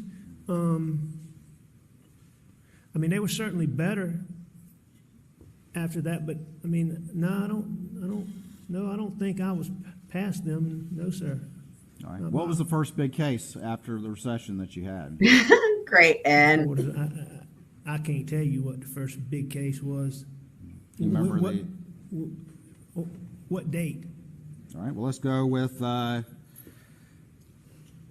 Pinckney case. Do you remember when that was? I remember, generally speaking, when it was. Yes, sir. What year was that? Hakeem 2011? Pinckney's Would attorney you dispute that? is Justin Bamberg, who's here in the 2011, gallery. when it ended? When you got recoveries in that case? I mean, if you're looking at something that tells me that, I have no reason to dispute that. Oh my God! But I the can't remember dispute off the top of my head, but that's certainly in the time frame. It's fine. Oh my God! Creighton, Waters, like I said, I love you, Creighton. Take you at He's that. like, all I right, just don't let's know go off through the it. top of my head. Fuck yeah, I Creighton. don't have a reason to dispute that. Do you recognize those documents? you, if you don't agree, then we have to I do. go All do right, it this just way. what are those? Those are disbursement sheets. Can I have them back, please? Yes, sir. Just give me 1 second. Yeah, take your time. Just trying to see which ones. I love this part because then he tried to say he doesn't agree with something on here. It's just like the thing. I mean, there's some things about it that Look at I'm curious about, but Yeah, we'll you talk asked about the that. question. We'll talk about that. Let's talk about, let's start with Natasha Thomas. Do you remember Oh her? boy. I do. How old was she when she became your client? I'm not sure. She was young. She was a teenager? How I'm old not was she sure, when you but I know fucked she her was young. over? She was underage, correct? Yes, she was underage. I do believe that. All right. In fact, I know that. And can you tell me what she was injured in this wreck with, in an automobile wreck, correct? Yes. And the company Michelin, that was one of the defendants for an alleged tire issue, is that correct? That is correct. All right. And do you remember how much Natasha Thomas got in that particular case? And I can show it to you on 334. Do you remember how much she got? As a gross settlement, I believe it shows $2 million. $2 million. All right. And how much were your or PMPD's fees that would be attributed to you in that out of that $2 million? $800,000. $800,000. Yes, sir. All right. Excuse me. Yes, sir. All right. And so that would be $800,000 in fees that would get attributed to you. That has nothing to do with the money that you subsequently stole from that teenager. Correct? The $800,000 is different from money that I stole? Yes. That's correct. All right. So you got $800,000 attributed to you with the firm, but that was not enough. You also stole money from that teenager. Is that correct? That is correct. All right. When you did that, did you sit down with her, much as you sat down with this jury, and explain to her what was going on while you were stealing her money? That would be the normal process, but I certainly don't remember specifically doing that. That would be the normal process, correct? That would be. It may be a little different with a teenager, but certainly, I mean, You would sit down with them across the table and go through these documents, correct? If that would not be abnormal, yes, sir. All right. And then you would explain to them what was going on and how they were getting everything they were entitled to, correct? If I was the one doing it, yes, sir. And you would look them in the eye while you did that, correct? It wouldn't be unusual for me to look them in the eye. While you were doing some fast talking to a teenager, correct? I certainly was not telling her the truth. I don't know if I was talking fast or slow, but I wasn't telling the truth. All right. Well, you ultimately convinced her that there was nothing amiss here, right? While you were stealing her money, correct? I don't know if I convinced her that nothing was amiss or I misled her, but I admit candidly in all of these cases, Mr. Waters, that I took money that was not mine and I shouldn't have done it. I hate the fact that I did it. I'm embarrassed by it. I'm embarrassed for my son. I'm embarrassed for my family. And I don't dispute that I did it. I understand that. But And you so- understand that we have to ask. Isn't that about so these interesting things how because his whole thing we've here heard about- is about him embarrassed. He says, I'm embarrassed. Not, I mean, there's so many other words. Pick any word, really, of all the different things he should feel. One would expect someone to feel if they actually were. I mean, the truth is you should be saying, like, I can't even live with myself, right? I mean, fuck, like, when it comes to you know, if you want a good excuse for why you're gonna quote unquote be gone, right? To be like, I don't want to live anymore. It should be the guilt that you feel from ruining all these people's lives, right? But to say that you're embarrassed, this is just, you know, that's what he says. Not, I mean,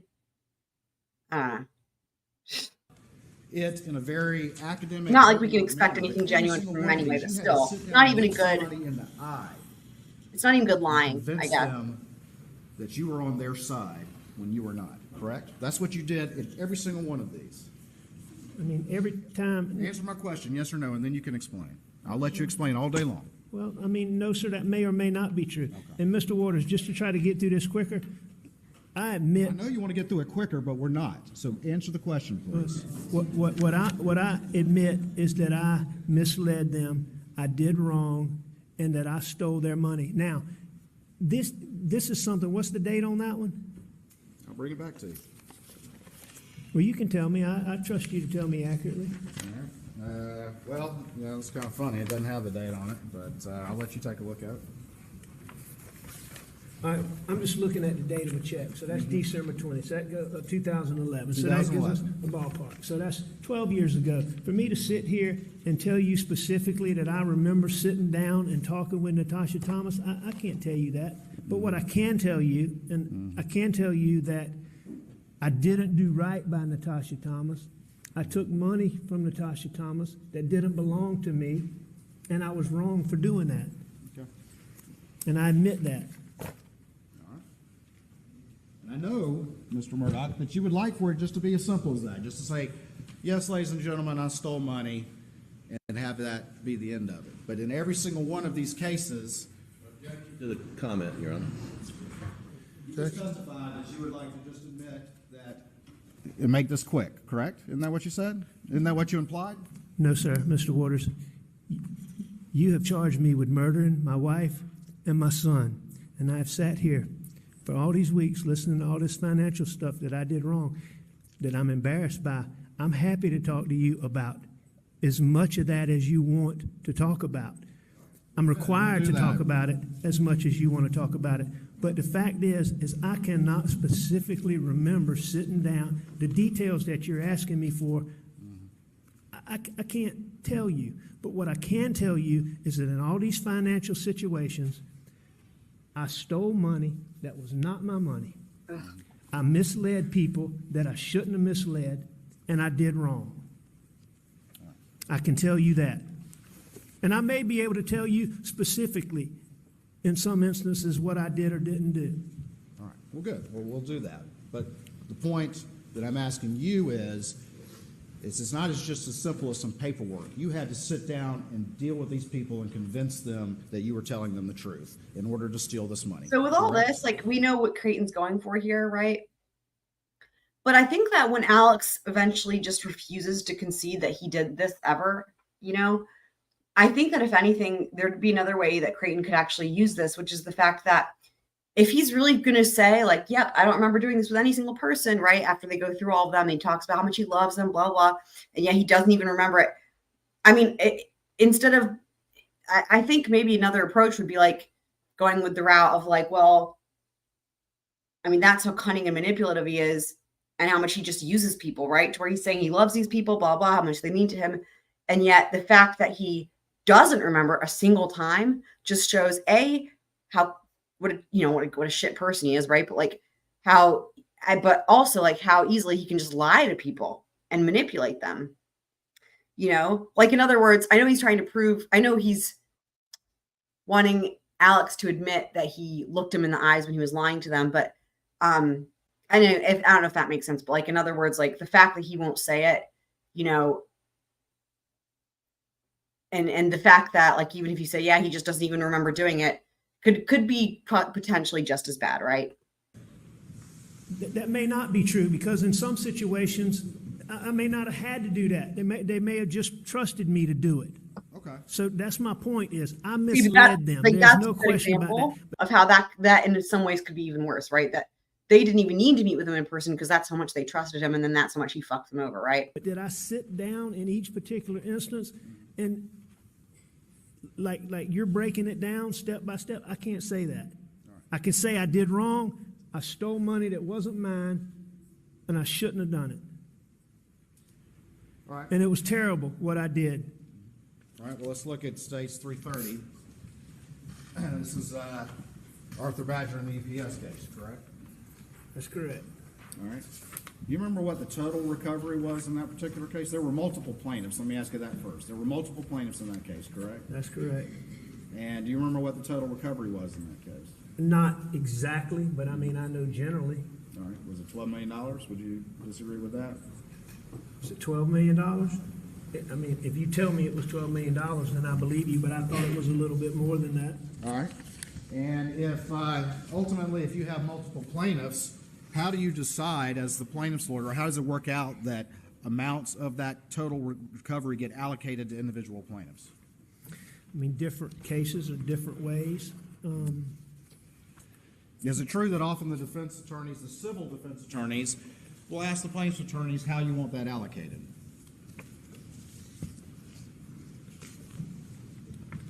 Sometimes, yeah. Sometimes. Sure. Is that what happened in this case? In the Badger case?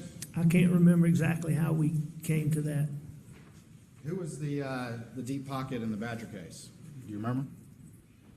The defendant that had the money that you ultimately recovered from, the vast majority. Do you remember? Well, it was UPS, and I believe it was, I can't remember if it was corporate or if there was insurance, but it was certainly UPS was the major defendant. Okay. But I believe Arthur Badger was a defendant. I can't remember. I know UPS was. Did you sit down with him and explain this paperwork that you were using to steal his money? I believe I did sit down with Arthur Badger. And managed to convince him that nothing was amiss while at the same time stealing money? I believe I did. And did you allocate millions of dollars to Arthur Badger personally while only telling him that his recovery was going to be around $300,000? I believe that I did, yes, sir. And on this exhibit, 330 sat down and looked him in the eye with all this stuff on here and fast talked him past these figures so that he believed you and left thinking that you had done him right. I would have. I believe that I sat down with Arthur Badger, and I know that I misled Arthur Badger, and I'm sure at some point during that conversation that I looked him in the eye. Going back to States 333, you remember Hakeem Pinckney? Do you remember him? I do. What happened to him? He was injured in the same wreck that Natasha Thomas was injured in. Was he badly injured? He was. How badly injured was he? Yes, I mean, he was terribly injured. He became I can't remember what level, but he was a quadriplegic. You remember what the total recovery amount was for him? Not off the top of my head, no, sir. All right, well, let me show you Stage 333 and see what the total, if you recall, what the total recovery was in that case. It looks like it was $10,245,000. And that was for Hakeem, correct? That's correct. And how much of that was the attorney's fees that would have gone to PMPED that would have been attributable to you? $4,098,000. $4 million in legal fees that you would have gotten from this settlement, is that correct?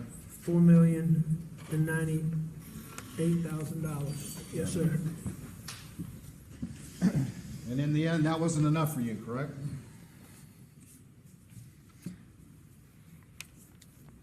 Was that enough for you? Was that enough for me in that case? Yeah.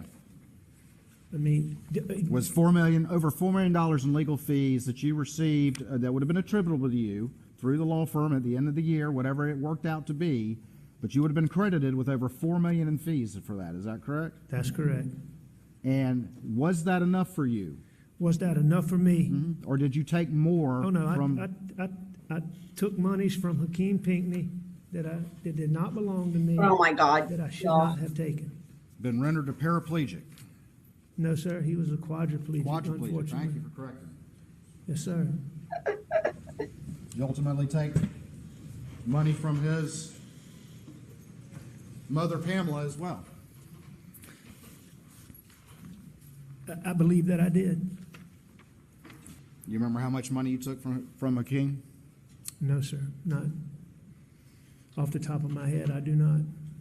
If I told you it was over $370,000, would you agree with that? If that's what the records show, I don't dispute that. Do you remember how much you took from the teenager Natasha Thomas in addition to your legal fees? Not off the top of my head, no, sir. If I told you it was over $350,000, would you agree with that? I don't dispute it. Do you remember how much you took from Arthur Badger? Not off the top of my head, no, sir. If it was over $1.3 million, would you agree with that? I don't dispute it. Around the time that this was going on, did you have some land deals that were going bad? That had gone bad? Which 2008, 2009, 2010, 2011? I think those had happened a little bit before that, but I had some land deals that certainly had problems. And that had something to do with the money you were taking as well, did it not? I think the whole picture had things to do with me doing stuff I shouldn't have done. I mean, I would agree That was such a weird answer. that certainly would have played some role. He's now not blaming it on the drugs, really. I mean, so like that shows that Creighton's strategy is working because he's not just blaming everything on the drugs now, right? He's answering these questions differently. And also, he's not even able to say specifically what his trouble was. Here, let's listen to that again real quick. That was really good. I think those had happened a little bit before that, but I had some land deals that had certainly had problems. And that had something to do with the money you were taking as well, did it not? I think the whole picture had things to do with me doing stuff I shouldn't. He just said, I think the whole picture had things to do with me doing stuff I shouldn't have done. He can't even remember. Like that's how this shows that Creighton is effective here because he can't even remember what he's supposed to be lying about there, right? He's not even specifying anything. That's like a nonsense answer. It's great. Done. I mean, I would agree that, that certainly would have played some role in it. Were you living a wealthy lifestyle? A wealthy lifestyle? Probably. I mean, we were living whatever lifestyle, probably. Would you characterize your lifestyle as wealthy? You know, that's not how I would characterize it, but You wouldn't I'm not characterize it as wealthy? I'm not going to take issue with it. Okay. Around this time, were you making more than $1 million a year? Around what time? 2011. Yes. 2012. Yes. Then you were still stealing money as well, correct? Yes. Can we at least agree that that's a lot of money? Over $1 Never million. mind, it's fine. Okay. There's no question that's a lot of money. Okay, good. We can agree on that. That's a lot of money, correct? I feel like we're struggling here. Were you living a wealthy lifestyle? Statement, Your Honor. Were you living a wealthy lifestyle? I just don't know what you mean by wealthy. Oh, you for know? fuck's sake. Well, it's hard for me to know exactly what you want, you know, and it depends. I was spending money that wasn't mine, that I shouldn't have. I think that, you know, we lived a lifestyle. I don't have an issue if you want to call it wealthy. All right. Would you concede? You know how interesting is that, the way he describes it too? And I didn't even think of that until now. He doesn't say that he takes money that wasn't his. He doesn't say that he steals. He says he spends money that wasn't his. Like the way he phrases that is as to make it sound like so innocuous, right? He says, instead of acknowledging the depth of the depravity of these crimes and how it affected people and how long he did it and how much money, he says, like when you hear if someone's like, yeah, I was spending money that wasn't mine, I shouldn't have. Like that sounds like, I don't even know. Like, it doesn't sound like stealing, right? It sounds like maybe a kid who uses their parents' credit card to buy, I don't know, a game or something, right? Like, not criminal behavior for one thing, but it's just the minimizing of it, right? Spending money. So he's putting the emphasis on the fact that money was being spent and not that money was being taken. It's just that not all of this money was going to pills at this point in time. Yay. No. All this stolen money. No, I doubt that it was. Okay. And it was being used to support your wealthy lifestyle. Well, I haven't looked at all these documents to know exactly what was being spent where, but here's what I do know. I know that I was making a bunch of money, and I should have had more money than I did. And I know that I was spending a bunch of money on pills, and I know that, you know, I don't remember in 2011 if I just can't remember those land deals, but, you know, if I spent money on other things, I don't dispute that either. I just haven't looked at the records. Okay. But you would at least concede that the money you were stealing was going to support your ever-expanding wealthy lifestyle. Would you concede that? Did all of the money I stole? Oh, my God. Any of it, Mr. Murdaugh? Any of it? Yeah, I would certainly agree that there was money that didn't go to buy just pills. All right. And you would concede that even though you were generating millions of dollars in fees, that was not enough for you. Would you concede that? If by concede that, you mean was I also stealing money that I shouldn't have? Yes, sir, I agree with that. I've said that repeatedly. You know, I love Creighton, as you guys know, but just to be fair, one thing that I personally think is I was just listening to this. Personally, I feel like when using the word concede, he will be less successful because that has a connotation to Alex that Alex is not going to like. Now, having said that, Alex has been difficult and will continue to be difficult. I don't know that, you know, in other words, I don't know that how much, I couldn't say for sure that something would be more successful or whatever, but what I can say is that you're less likely to have any success when you use a word that has a connotation that he's giving something up. So I know that usually they say things like, would you agree? I know Creighton has done a lot of that as well. And maybe it's just for not wanting to be redundant, but I don't know, there's got to be some other way to phrase it. Does it make sense to you that? I don't know, something like that, like, but not, I don't know. Yeah, if y'all know what I mean, like concede, just, it sounds like you're admitting a defeat, right? And that's what I mean is like, I feel like that will be less successful. Well, They were two young girls from Columbia. They were underage when they became your clients? Yes, sir. Did they suffer a loss in their family as a result of an accident? They did. What loss did they suffer? Who died? Their mother did. And did you get a sizable recovery in the case, in that particular case related to that? Yes, sir. You remember how much that recovery was? I don't. Got any idea? I know it was a significant settlement. I know it was a very good settlement, but Millions of dollars? oh yeah, it was millions of dollars. But whether it was, 2 million, I know it was significant.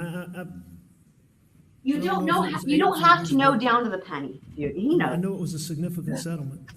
And was there a conservatorship for them because they were underage? There was a conservatorship for them, but I don't think the fact that they were underage is why there was a conservatorship. You don't think it was because, at least in part, they were underage when the settlement was received? No, that's not what I remember. But for purposes of your thing, Mr. Waters, I agree there was a conservator appointed.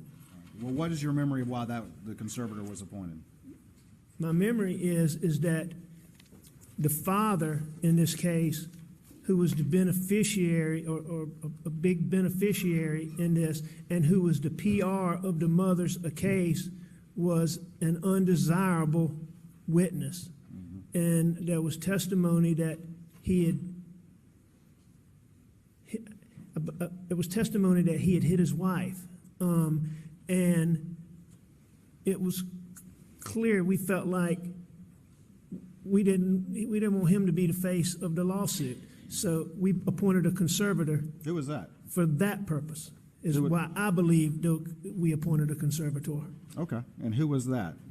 That was Russell Lafitte. At Palmetto State Bank? Yes, sir. And after that, did you get Russell Lafitte to start loaning you money from the Plowler Girls account that he was conservator for? He loaned me money from the Plowler account. I don't know if I got him to do that. Oh, you didn't talk to him about it? Y'all didn't talk about that at all? No, we did talk about it. I mean, there's emails to that effect. Are you disputing that to this jury? Mr. Waters, I'm not disputing. I'm just telling you that Russell Lafitte gave me a loan from the Plowlers. Your question was, did I get him to do that? And I don't necessarily believe that to be accurate. Well, who came up with the idea? I don't know that it was come up with an idea. There was. Oh my God, just the same thing, right? Russell felt like that it was. Disagree with every little thing. A sound investment for those girls to charge me a higher interest rate when they weren't getting but so much interest somewhere else. So. What was that interest rate that y'all thought was such a good idea for these girls? Do you recall what it was? I can't remember. The reality is that you needed the money, and this was a convenient source to keep your massive cash flow going as early as 2011, 2012. Isn't that correct? Well, this was a loan, yes, sir. But exactly why it came from them versus the bank, I can't tell you the details without looking at all that. I can't tell you that off the top of my head. And despite all you were earning, you would even send Russell emails saying, hey, transfer over $75,000 from the Plowler account into my account, correct? You remember emails to that effect that you would have to him? Do I remember an email to that effect? No, I don't remember that. Would you dispute that there were emails to that effect? Not if you say there were, Mr. Waters. I don't dispute that. I don't dispute any of this, that I took money that didn't belong to me, that I misled people. I know that you want the answer to be that simple. That's not what I'm at. We agree on that. We've agreed on that. Well, no, sir. I don't necessarily want the answer to be simple. I just want everybody to understand I do not dispute that I stole money that was not my money, that I misled people to do that I misled people that trusted me to do that, and that what I did was terrible. I don't dispute that. It's just the way you're asking these questions, and, you know, I mean, there's some things in there that I do take issue with. He's like trying to make it seem like Creighton is like being unfair to him or whatever, which is just insane because Creighton's giving out him all the leeway in the fucking world. Which part of what I just asked you about the pliers do you take issue with? You take issue that y'all didn't conspire to do that, you and Russell? You Yes. take issue with that? You take issue with that? Okay. I can tell you that Russell Lafitte never conspired with me to do anything. Whatever was done by me. Okay. So you told the Plowler girls that you were borrowing money from their account? No, I don't know. I don't know that I told Tell them Russell to tell them? that. I don't recall. I don't believe so, but I can't sit here and tell you what I told him however many years ago. Did you tell Russell he could borrow money from that account too?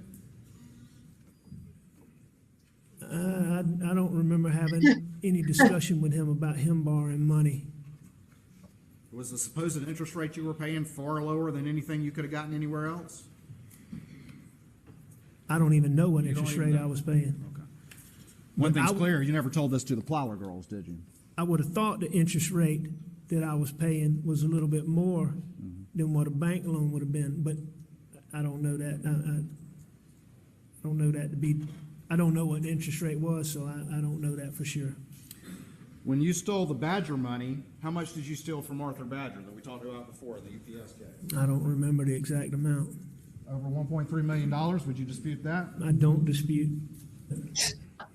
And that was in addition to the $1.2 million in attorney's fees for his case alone that would have been attributed to you through the firm?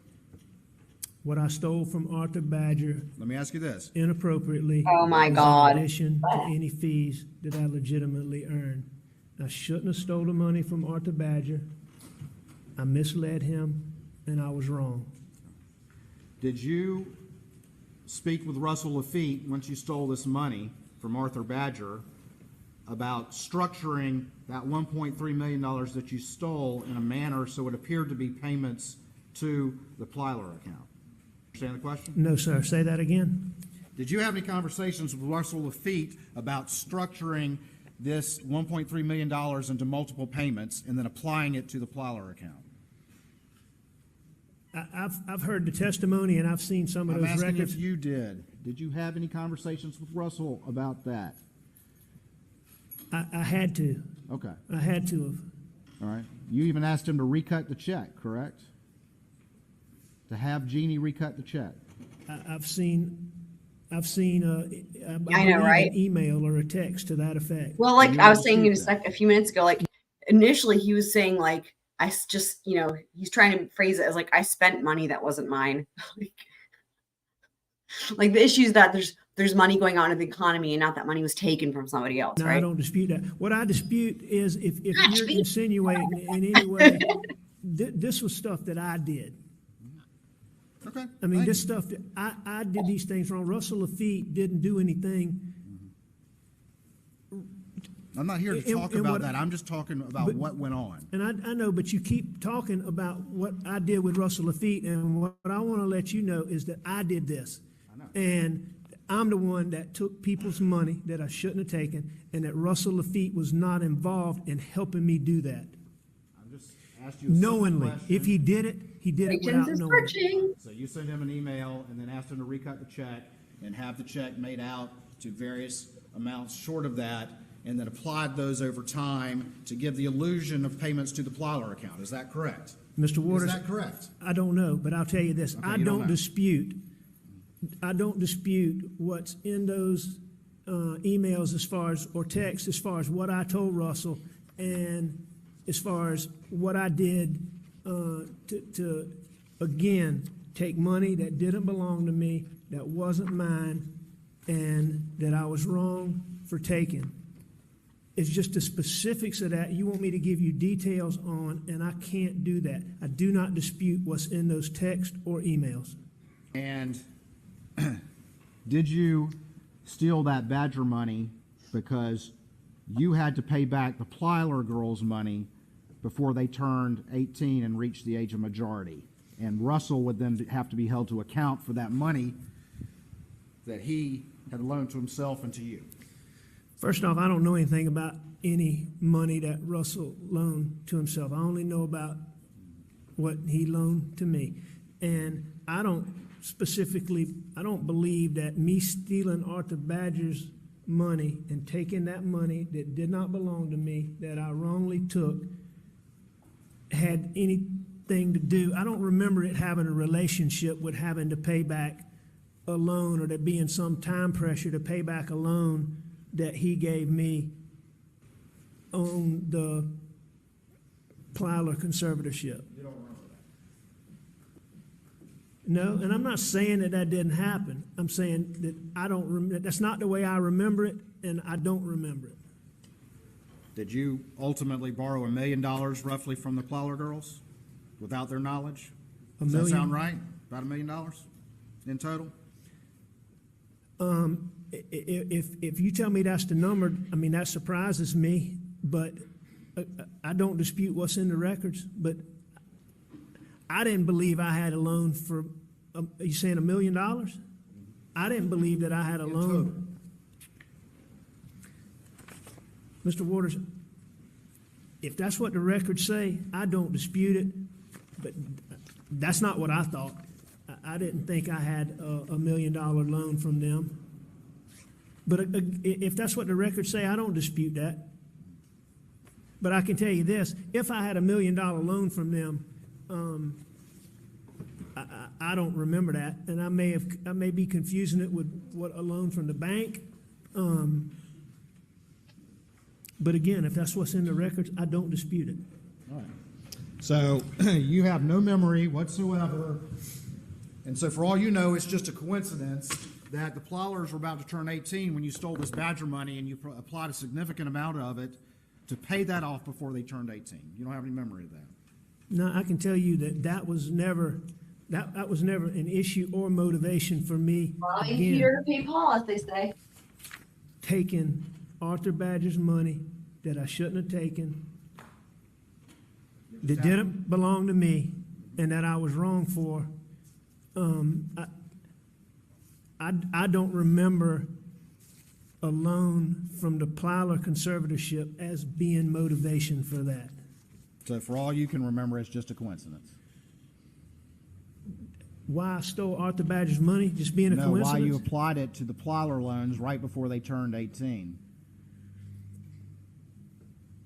No, I'm not saying is a coincidence or not a coincidence. What I'm saying is I don't remember that. Okay. And so I don't remember that being the motivation. If it was, I didn't know I had $1 million loan from the Plyler conservatorship, at least as I sit here today.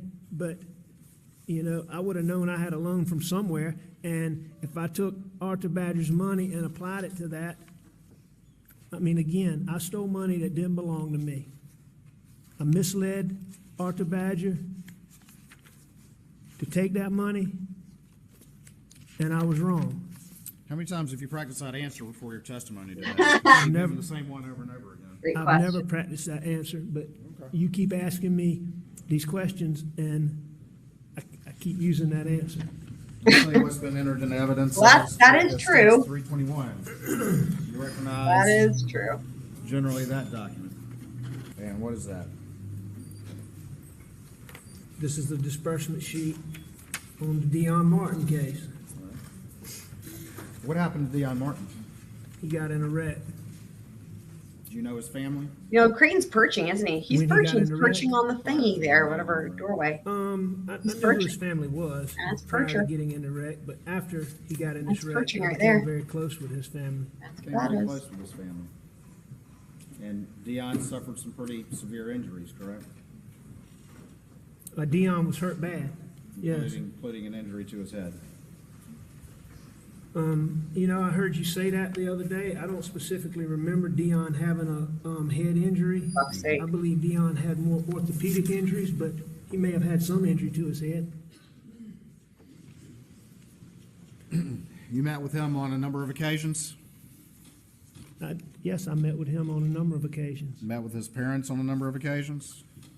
About Dion? About the case, while the case is going on. I don't know if I met with his parents about Dion's case, but I know I met with Dion, and I may have met with his parents if they say that. I mean, his dad's one of the most honorable fellows that I know. If he says I met with him, I certainly believe that. But you said you became close with them, correct? Close with the parents? I consider Dion's, yes, I think the world of his dad and his mom and Dion. What was the recovery that was obtained in Dion's case? I'll show it to you. Let's see, it looks like recovery, $2 million. Actually, this is, I believe the recovery was less than $2 million. I believe that I said it was $2 million.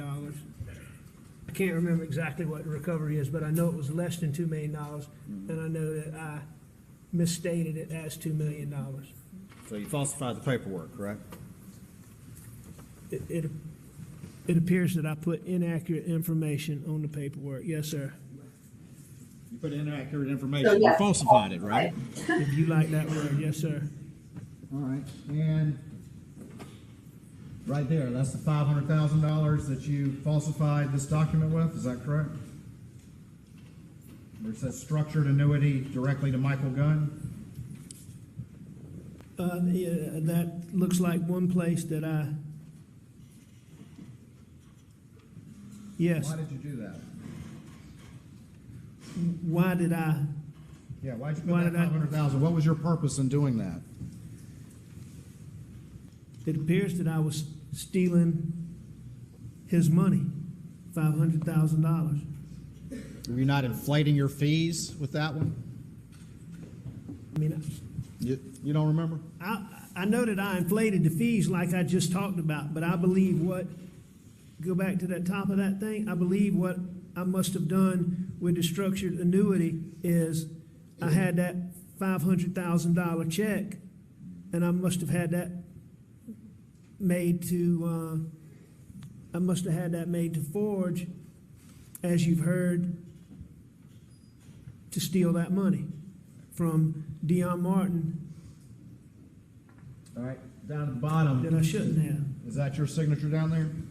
It is. Is that Dion Martin's signature on the other side? It, You dispute that? no, I don't dispute that. So you would have sat down with Dion Martin, gone over this document with him, and convinced him that there was nothing amiss here? You know, again, I don't know if I went over the document with him or not, but I certainly misled Dion Martin. I certainly lied to Dion Martin. I certainly took money from Dion Martin that did not belong to me, and I shouldn't have done it. You don't specifically remember talking to Dion. There was nothing in you that causes you to remember talking with Dion, sitting there with this document in front of him, as you looked him in the eye, knowing that you were lying to him the whole time. You don't even remember that? Nothing in you that causes you to remember that? To specifically remember, I'm not sure that I did sit down with Dion Martin, but I certainly, Mr. Waters, I misled Dion Martin. I lied to Dion Martin. I took Dion Martin's money when I shouldn't have. Well, let me ask you this. Of all the people on here, all these exhibits, do you have any independent recollection of a time where you sat down and looked that person in the eye and you were lying to them and convincing them that everything was okay while you stole their money? Do you remember it, even one of them? I'm sure I do. Okay, well, tell us about one. I mean, you have to show me, you have to give me. I'm asking you if you remember one time where you're sitting there in your heart, looking somebody in the eye, knowing you're stealing from them, and you remember it. I remember stealing from people, I remember lying to people, and I remember misleading people. For me to tell you that I sat down with each one of these people, I'm asking you to tell me about just one conversation. That's what I'm saying. Like, Crane's like, tell me about one time. And he's like, you want me to tell you about each and every one? No, one. I call looking somebody in the eye and convincing them with your lies that nothing was amiss. One conversation. there were plenty of conversations where I looked people in the eye and I lied to them. There were plenty of times where I took money that I shouldn't have taken. There were plenty of times where I stole money. For me to sit and tell you a specific time that I sat down with a specific document and what exactly was said, if you ask me questions, but I can't remember sitting down with Dion on a... They certainly remember it, don't they, Mr. Murdaugh? I don't know if they do or not, but I would assume so. But you can't tell us one time where it just sticks out in your memory where you're like, I'm pulling a fast one right now. Oh, no. Or anything, whatever reaction you had. You can't remember a single one? No, sir, that's not correct. I can remember a lot of times where I lied to my clients, I misled my clients, and I stole money from my clients in conversations. But for me to sit and tell you that I had a conversation about this particular document, I don't dispute it. I know you don't dispute it, Mr. Murdaugh. You've said that 100 times, haven't you? But you can't recall for this jury one of these people looking them in the eye while you lied to them. You can't recall a single one. I've asked you this 3 times now. Oh, I promise you. Your Honor, asked and answered 3 times. That's fucking funny. Here you go, Mr. Waters. Look, Point's made, isn't it, Mr. Murdaugh? he still wants to try. I don't know if your point's made or not, but here's You don't know that either, do you? here's what I will say again. I remember lying to clients of mine. He like really wanted to get his word in edgewise, and he's just gonna say the same fucking thing. Like what? More than one occasion. I took their money when I shouldn't have taken it. I'm sure that I looked them in the eye. I'm sure that I misled them. But I can't tell you exactly when those occurred 12 years ago, is the only point. I don't dispute that they occurred. I don't dispute that everything about what I did was wrong. But I can't sit and tell you the specific details that you're wanting me to give you. We could just write that answer down on a sheet of paper and you could hold it up each time For you real. say that, couldn't we? For reals. Objections overruled. If that's what you want to do, Mr. Waters, but I'm trying to answer your question. This dude's like, yeah, I'm just being cooperative. Okay. These were real people you were dealing with, right? Absolutely. They were, I you know what? know you want to give that answer, but these were real people, aren't they? No, they're very real people. And, you know, one of the saddest parts of this whole thing is, you know, they're people that I still care about, and I did them this way. You know, that's what I was meaning in that text that you made an issue about to Annette Griswold. And it was a lot talking about my partners, but it was a lot talking about these people. I mean, I know the people that I did wrong and that I hurt and that I stole from. I mean, they're people that I think a lot of. It's just not And good enough. hang on. I want to say one more thing. And there's no question that the actions that I did, the things that I did wrong, hurt a lot of the people that I care about the most. And I did a lot of damage. And I wreaked a lot of havoc. That A lot of damage and wreaked a lot of havoc. I hear you. there's no question about it. Let me show you what's been marked as States 315. I See if you mean- recognize this. The way that he like This is Elise. interrupts Creighton and is like, hold on, I'm not finished, and then says like literally exactly the same thing. Mallory. And what happened in this case? I When it stole feels her money. disingenuous anyway, and also is, by the way, like self-incriminating because he's on the stand. So What happened, though, with the underlying case? Can you tell the jury that? Do you remember that? I believe it was Miss Taylor, Miss Mallory's. I believe it was her daughter. It might have been her granddaughter, but I believe it was her daughter. Was in a wreck Did she die? and she got killed. And Miss Mallory came to you for help? She did. You remember that one I at do. all? I remember. Okay, we remember one now. Oh, no, Mr. Waters, I remember all of these people. Oh, my God. It's not that I don't remember them. You're just asking me details about conversations. Okay, great. I can promise you, I remember all of these people that I did wrong. All right, and you stole all of the money, didn't you? In I, this s- case? I s- I stole of it. all of the money, most of the money that I've been accused of stealing, I stole. No, I mean, you stole every single dime of the recovery. She didn't get one dime. Isn't that right? I have to look at the records, but if You that's credited yourself with legal fees, and then you stole all the rest of the money, correct? I don't dispute that. If- All right. if you Tell let me see about, that. first of all, tell me about Miss Mallory. So she lost her daughter, correct? Is that correct? That is correct. And she came to you for Was a help, is daughter, that correct? Granddaughter, but All right, one. all right. And she came to you for help, correct? Yes, sir, I agree with you on that. Very, very sweet lady, correct? Very sweet lady. All right. Tell me about your conversation when you looked her in the eye and lied to her while you were stealing every dime of the money. This is a perfect example, Mr. Waters. I stole her money. I did her wrong, but I don't even believe that Elise Mallory was there when I stole that money. I don't. If you look at that disbursement sheet, I don't even believe I ever showed that to her. Okay. You don't remember having any conversations with her when you lied with her about this case while you were stealing all her money? I don't think I did in this case. I don't think I had any meetings with her. I think I stole her money, and I don't believe that I had a meeting with her. So again, you can't tell us one conversation you had with any of these people when you looked them in the eye and convinced them that you were doing them right, that you were telling the truth. That's not true, Mr. Waters. I remember a lot of those conversations. I remember a lot of them. Okay. All right, you just testified you remember a lot of them. I've been asking you now for the past 10 minutes, tell me about one of them where it's stuck in your heart, There are a lot of stuck in your brain. There are a lot of conversations I had where I misled my clients and I stole their money, where they trusted me. And I remember them. Okay. So But you keep- can you tell me one? Tell me how it went down, what you said, how you convinced them, how you looked them in the eye, how you made them believe, how you used your skills as a trial lawyer to convince them. Can you just tell me about one of those? What was going through your head when you did it? Your Honor, objection under Rule 403. We've been going over and over and over this. Objection is overruled. All right. What's your question, Mr. Waters? Can you tell me about one of the conversations you had with all of these people?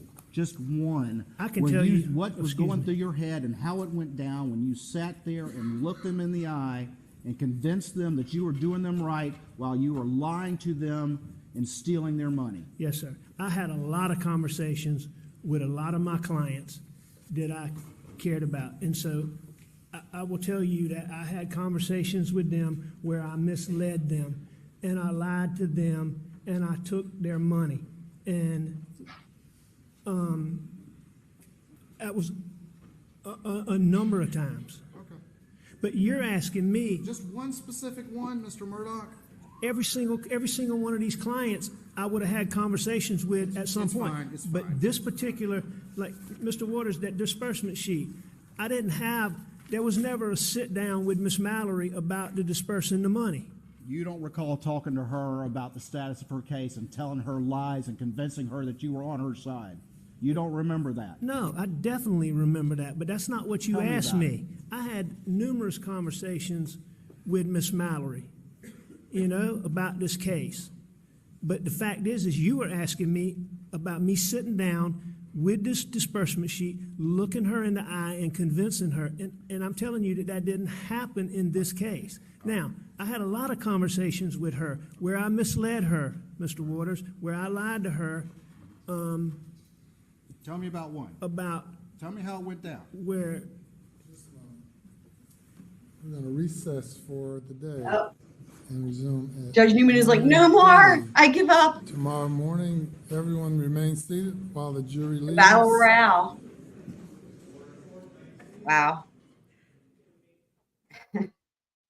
Wow. You guys, it was a lot.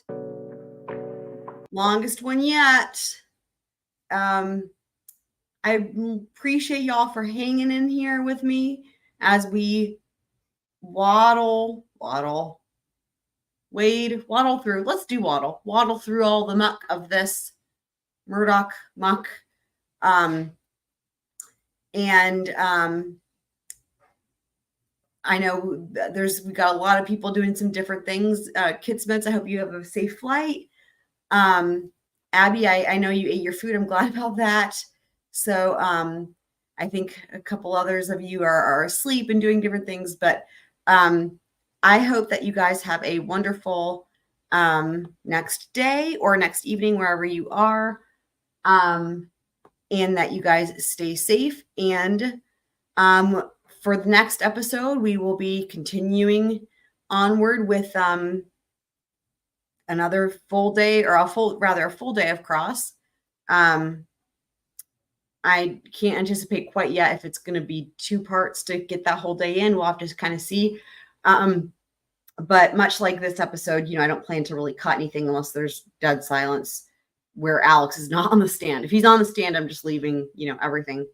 So, yeah. So thank you, Abby. I hope you also get some rest, because I know you had gone so long without food. Hopefully you imagine maybe rest as well. So hopefully you also get some rest. So I will see y'all on the next one.